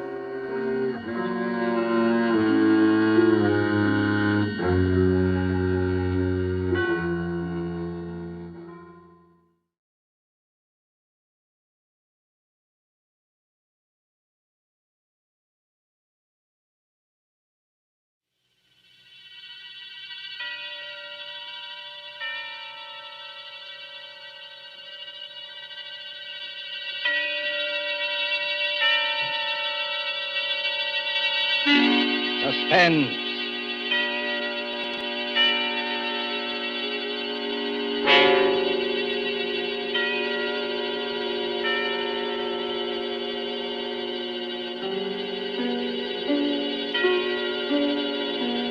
This is the Man in Black, here again to introduce Columbia's program, Suspense. Heading our starring Hollywood cast this evening is Mr. Paul Lucas, and with him are Miss Heather Angel and Mr. Bramwell Fletcher. Story by John Dickson Carr, dealing with strange, very strange happenings in a London curio shop, and called Mr. Markham, Antique Dealer, is tonight's tale of suspense. If you've been with us on these Tuesday nights, you will know that suspense is compounded of mystery and suspicion and dangerous adventure. In this series are tales calculated to intrigue you, stir your nerves, to offer you a precarious situation, and then withhold the solution till the last possible moment. And so, with the performances of Heather Angel, Bramwell Fletcher, of Paul Lucas as Mr. Markham, Antique Dealer, we again hope to keep you in suspense.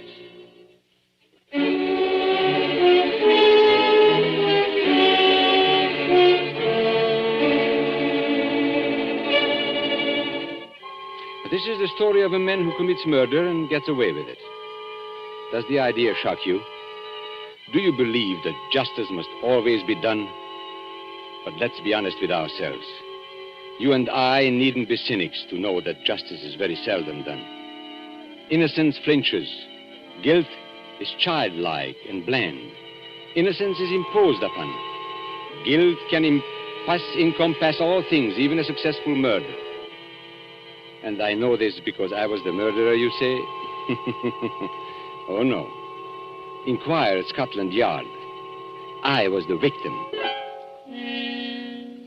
In Bond Street, not far from Piccadilly, there used to be an establishment, which would have been called a shop.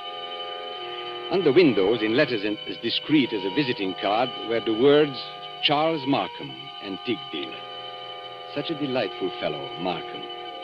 Such a character.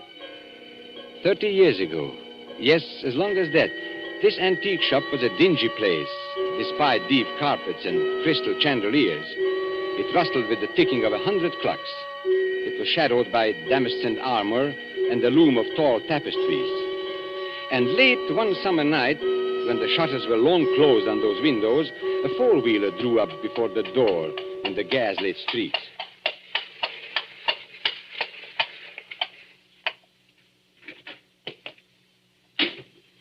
That's all, cabby. You needn't wait. Very good, miss. Good night. Good night.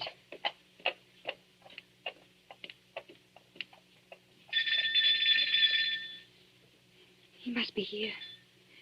He must be. I won't go back to that place. I'll kill myself first. Oh, look here, old man. You needn't be... Oh, I beg your pardon. And I beg yours. I'm not the person you were expecting, am I? No, madam. As a matter of fact, I was expecting a police officer. A police officer? Oh, merely an old friend who often drops in for a talk and a drink. You are Mr. Markham, aren't you? Yes, my name is Markham. Can I be of any service to you? I want to come in. I want to buy a present for somebody. Now, really, madam, this is hardly the time. Yes, I know it's late, but... It's nearly 1 o'clock, madam. Surely tomorrow morning will be... That'll be too late. This is a special occasion. It's a birthday present. That's it. A birthday present. I've got to deliver it before breakfast. And Sir George Lytle says this is the only place in London to buy antiques. Sir George flatters me. Won't you let me come in? Just for 5 minutes. Well, under the circumstances, madam, I think it might be managed. Now, one moment while I put some lights on. No, please. That one little light will be enough. But you won't be able to see anything. That doesn't matter. I'll trust to your judgment. Just as you like. This way, madam. What's that? That noise? Oh, you mean the clocks, madam? There are more than 100 clocks in this room. I'm very fond of them. Don't they get on your nerves? Ticking away together like a nightmare? Striking the hours together? They don't strike together, madam. When the hour approaches, you will hear a musical din that lasts for some time. Might I interest you perhaps in a clock? No. I hate them. Now, all the same, this grandfather clock might amuse you. What about it? Observe the signature. Johannes Carver, Londini, Facet A.D., 1752. You could see better, madam, if you raised that veil. I'll keep my veil down, thanks. Just as you please. But look at the clock. I open the glass face like this. Then I push the second hand forward like this, and...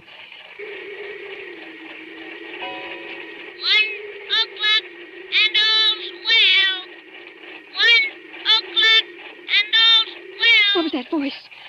Only the clock, madam, nothing more. The clock spoke. Clever, isn't it? A device of old John Carver, anticipating Mr. Edison's gramophone by more than 100 years. Oh, but you don't like clocks. No. May I ask whether the present is for a lady or a gentleman? It's for a man. Oh, has he some knowledge of antiques? Yeah. I mean... Porcelain, bronzes, tapestries, weapons. He might be very much interested in weapons. Then I imagine his name is Mr. Ronald Gilbert. Now, will you tell me, Miss Ray, why you really came here tonight? So you know who I am. Naturally. You are Miss Judith Ray. And why did you come here? I wanted to see what sort of a man you actually were. Oh, and have you found out? No, but I won't go back to prison. I won't. As you will. A business conference, Miss Ray. And I imagine it is. Yes. Well, then suppose we go into my office, here at the back of the shop. Will you precede me? Thank you. Oh, you must excuse the dust covers I've put on the chairs here. I'm leaving for a holiday tomorrow, and the shop will be closed. When I return next week, Miss Ray, I shall expect the amount requested.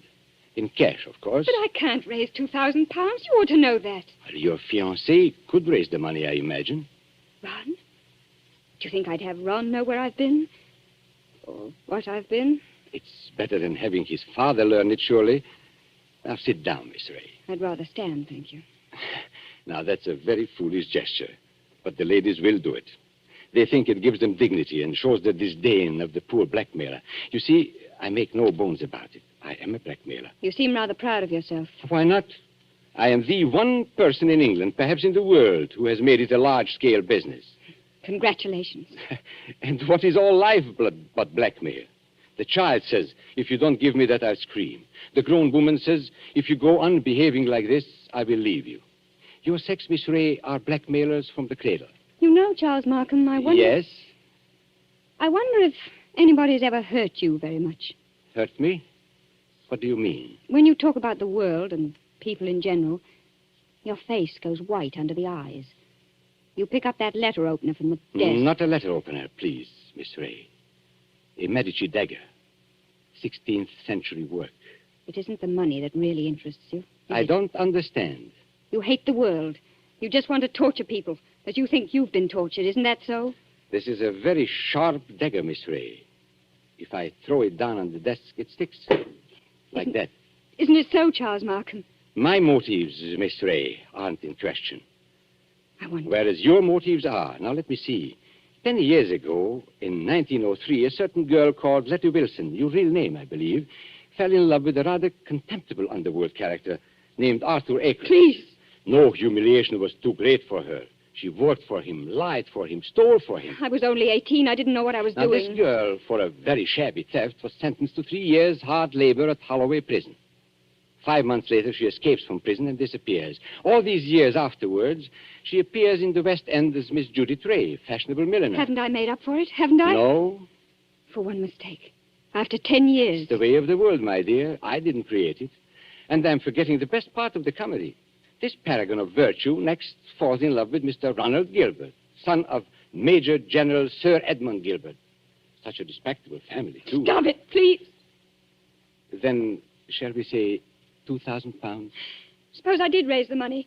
I don't know how, but suppose I did raise it. Well, What guarantee would I have that you wouldn't ask for still more money? I probably shall ask for more money, Miss Ray. But that's my privilege as a blackmailer. And I'm never going to be free of you. Is that it? Well, frankly, that's it. Unless I kill you, of course. What if I did kill you? People have threatened it before, but they haven't meant it. Maybe I mean it. Well, we can easily test you out.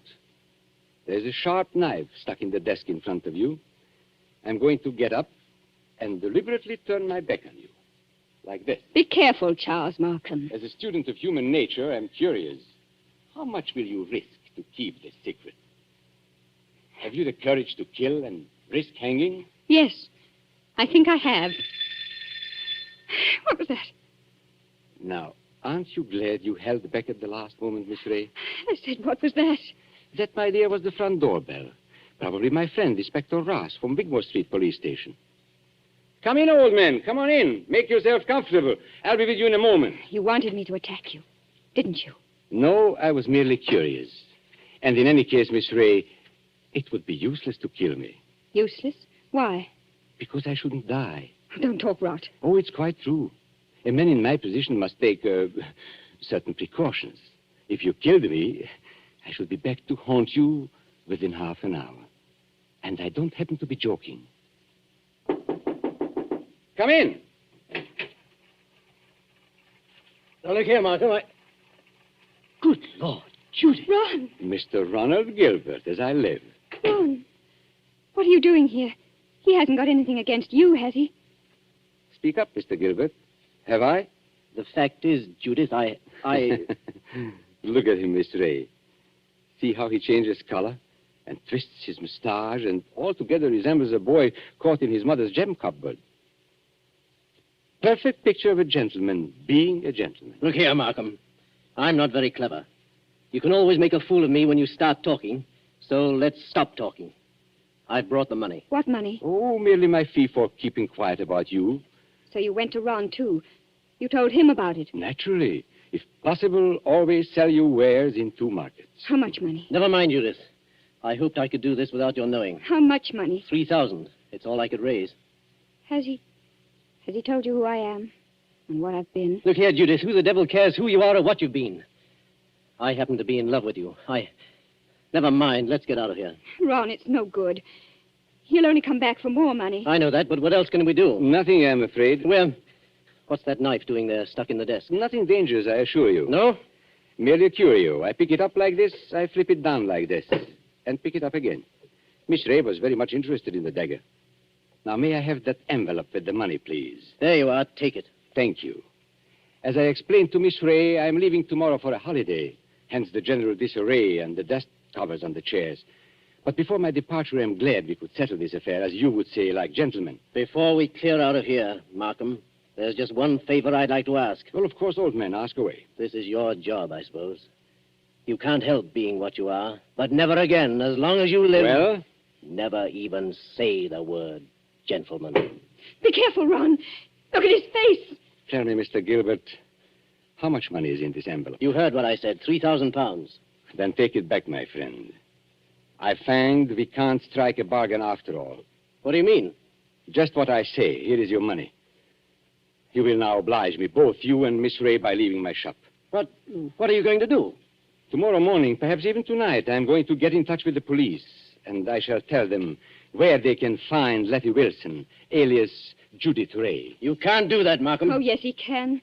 You've hit him where it hurts. 3,000 pounds, my friend, is not enough compensation for the way you talk. There is a way through the shop.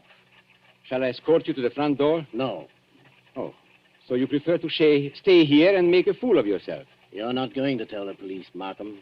I promise you that. And how are you going to stop me? With this. Run! Put that gun away. It's a funny thing, Judith. I felt a bit of a fool, bringing this revolver along. But now I've got a use for it.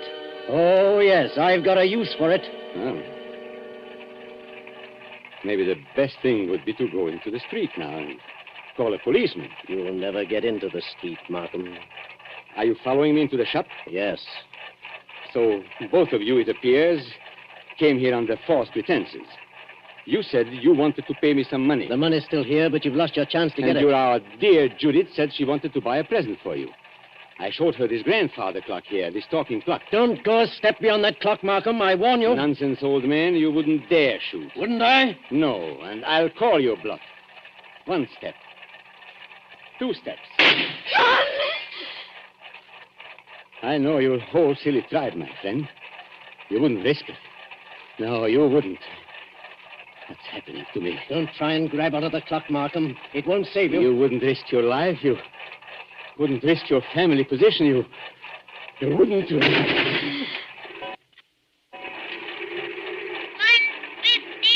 and all's well. 1:15 and all's well. I had to do it, Judith. Don't you see? I had to do it. Did you... Is he... Oh, yes. Yes, he's done for. I tell you, I had to do it. Shh. Keep your voice down. Why? That shot sounded like the crack of doom. I wonder if anybody in the street heard it. You mean the police? Yes, Ron. What in heaven's name are we going to do? Steady, steady. We'll find a way out. Maybe he's not dead, Ron. Go and look at him. He's dead, all right.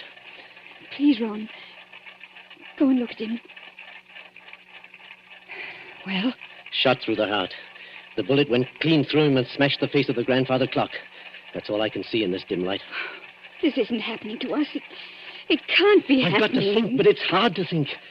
You see, Judith, I'm not in a rage any longer. I'm just numb and a little bit scared. You're not going to give yourself up. And have this whole thing made public? Not likely. Wait a minute. There may be a way out. What way? He said he was going for a holiday. Remember? Well, suppose he did. That gives us time. It means his absence won't be noticed. The shop will be closed. Nobody will come here for days. And certainly nobody will come here tonight. And... What's that? The police officer. I forgot the police officer. What police officer? A friend of Markham's. Inspector somebody or other from Wigmore Street. He's inspected here tonight. Then we're finished. No, Ronnie. We're not finished. He can't see anything out there. The shutters are down and the door's covered. Could you pick Markham up and carry him? Yes, I could. Why? There must be a back way out of the shop, probably in the office. Hurry, Ron. I don't like to touch him. He's as heavy as a sack of meal.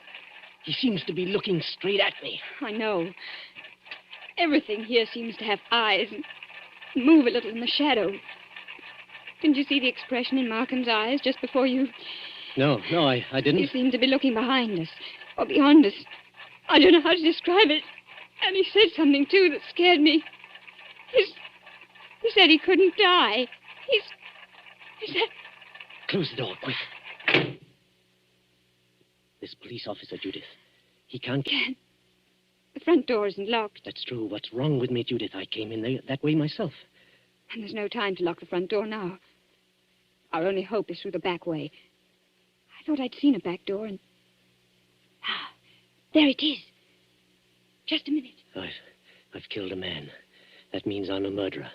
A fraction of a second, one tick of a clock in there, and you change from an ordinary happy person into what I... Well, Judith, well? I'm sorry, Ron. The door's locked. Isn't there a key?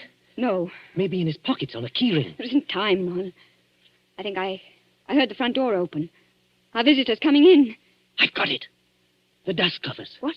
Those white cloths that fit over the chairs. Look at them. What on earth are you talking about? We used to play a game when we were kids. Somebody sits in a big chair. You know, you fit the dust cover over him and nobody can tell he's sitting there. Don't you see, Judith? That's how we can hide Markham's body. It might work if there's time. There's got to be time. Take the big cover off that chair, the wing chair. All right. Maybe there's a chance. I'll fit him into it. Arms along the chair arms. Feet pushed back. Now, put the cover back again and pull it round down his feet. Don't let it touch his chest. The blood will show through. There, that's got it. You can't see anything now, can you? No, but, Ron, Well, what did you do with the gun? the gun. The gun you shot Markham with. Oh, Judith, I put it down on the floor when I picked up his body. Out in the other room? Yes, I'm afraid so. And it's too late now, Judith. The police are here. What are you going to say? I don't know. Trust your wits and try and brazen it out. Yes? Come in. Good evening, Miss Ray. And good evening, Mr. Gilbert. Charles Markham? You're Charles Markham? Correct, Miss Ray. But why should that surprise you? Why do you look as though you were seeing a ghost? Because we are seeing a ghost. If you're Charles Markham, whose body is... Judith, be careful. Body, Miss Ray. Did you say body? Miss Ray's upset. She doesn't know what she's talking about. If you killed me, I should be back to haunt you within half an hour. That's what he said. I tell you, Miss Ray isn't herself. She had bad news today. A relative of hers died. I've been trying to make her feel better. Indeed. Do you think it would make her feel better to bring her here? I don't understand. My dear sir, you are very welcome. But the situation is surely a little odd.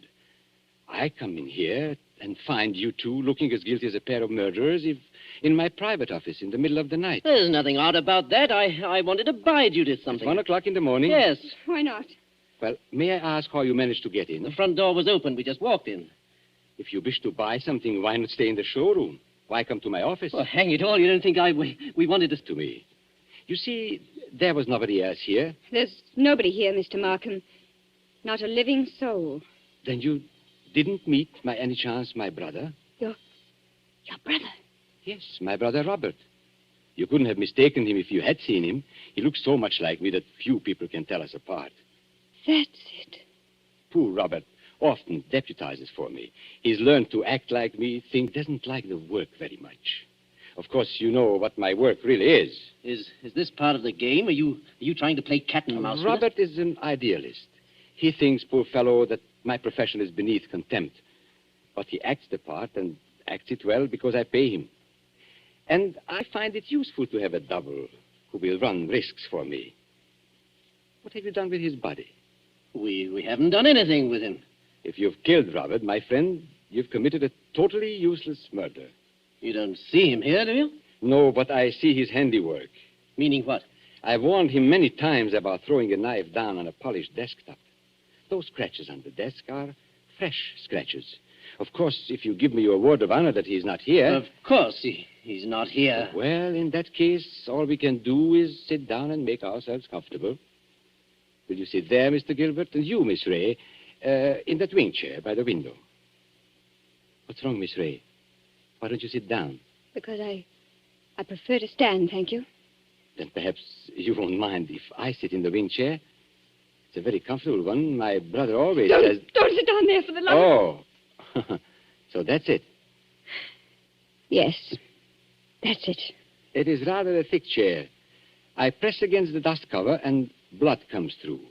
I lift the bottom of the dust cover and... What's the use of going on with this? I killed him. You admit that? Yes, I admit it. But Judith had nothing to do with this. I swear she hadn't. My telephone, you notice, is against the wall. I shall have to turn my back to you when I ring. Ring? Where? Wigmore Street Police Station. Oh, no. Give him a chance. Please give him a chance. Hello? Hello, operator. I want Regent 0586. I won't let them take you on. I won't. It's no good, Judith. I killed a man. I meant to kill him. That's all there is to it. A very sensible attitude, my friend. And if the lady has any idea of flying at me with that knife, just notice what I've got here. A .32 revolver, one chamber fired. Picked up off the floor in that room where... Hello? Hello, Wigmore Street Police Station. For the last time, Hello? Mr. Markham, won't you give him a chance? Be quiet, Miss Ray. May I speak to Inspector Ross, please? Inspector Ross speaking. Oh, isn't that Mr. Markham? Got it in one, Inspector. Charles Markham here. I understand you were going to drop in and see me tonight. Well, I intended to, Mr. Markham, but I'm afraid I can't make it now. Oh, why not? Anything wrong? Only a robbery in Davies Street, but it's likely to be a long job. Sorry I can't get there. Well, that's perfectly all right, Inspector, because actually I rang up to make sure you wouldn't come here tonight. You see, I've got a lot of work to do, and I'm leaving for Eastbourne early tomorrow morning. Let's make it some other time, shall we? Oh, glad to, Mr. Markham. No crimes being committed up your way, I suppose? No, Inspector. It's as quiet as the grave. I've never known a more peaceful night. Goodbye. Why did you do that? Now, please, don't excite yourself, Miss Ray. Didn't you hear what I told the Inspector? Yes, but is this some more trickery? Trickery? How can it be? I don't know.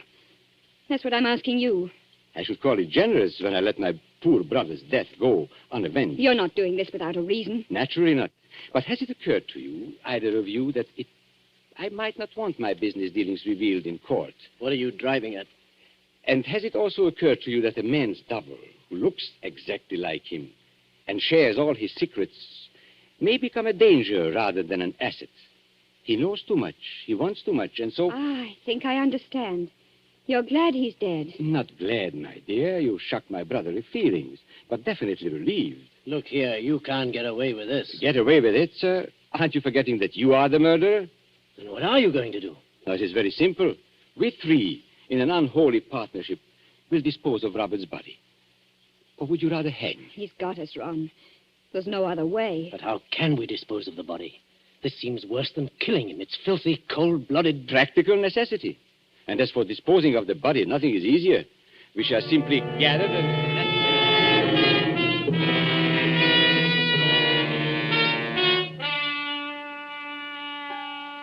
And so, as I said before, this is the story of a man who commits murder and gets away with it.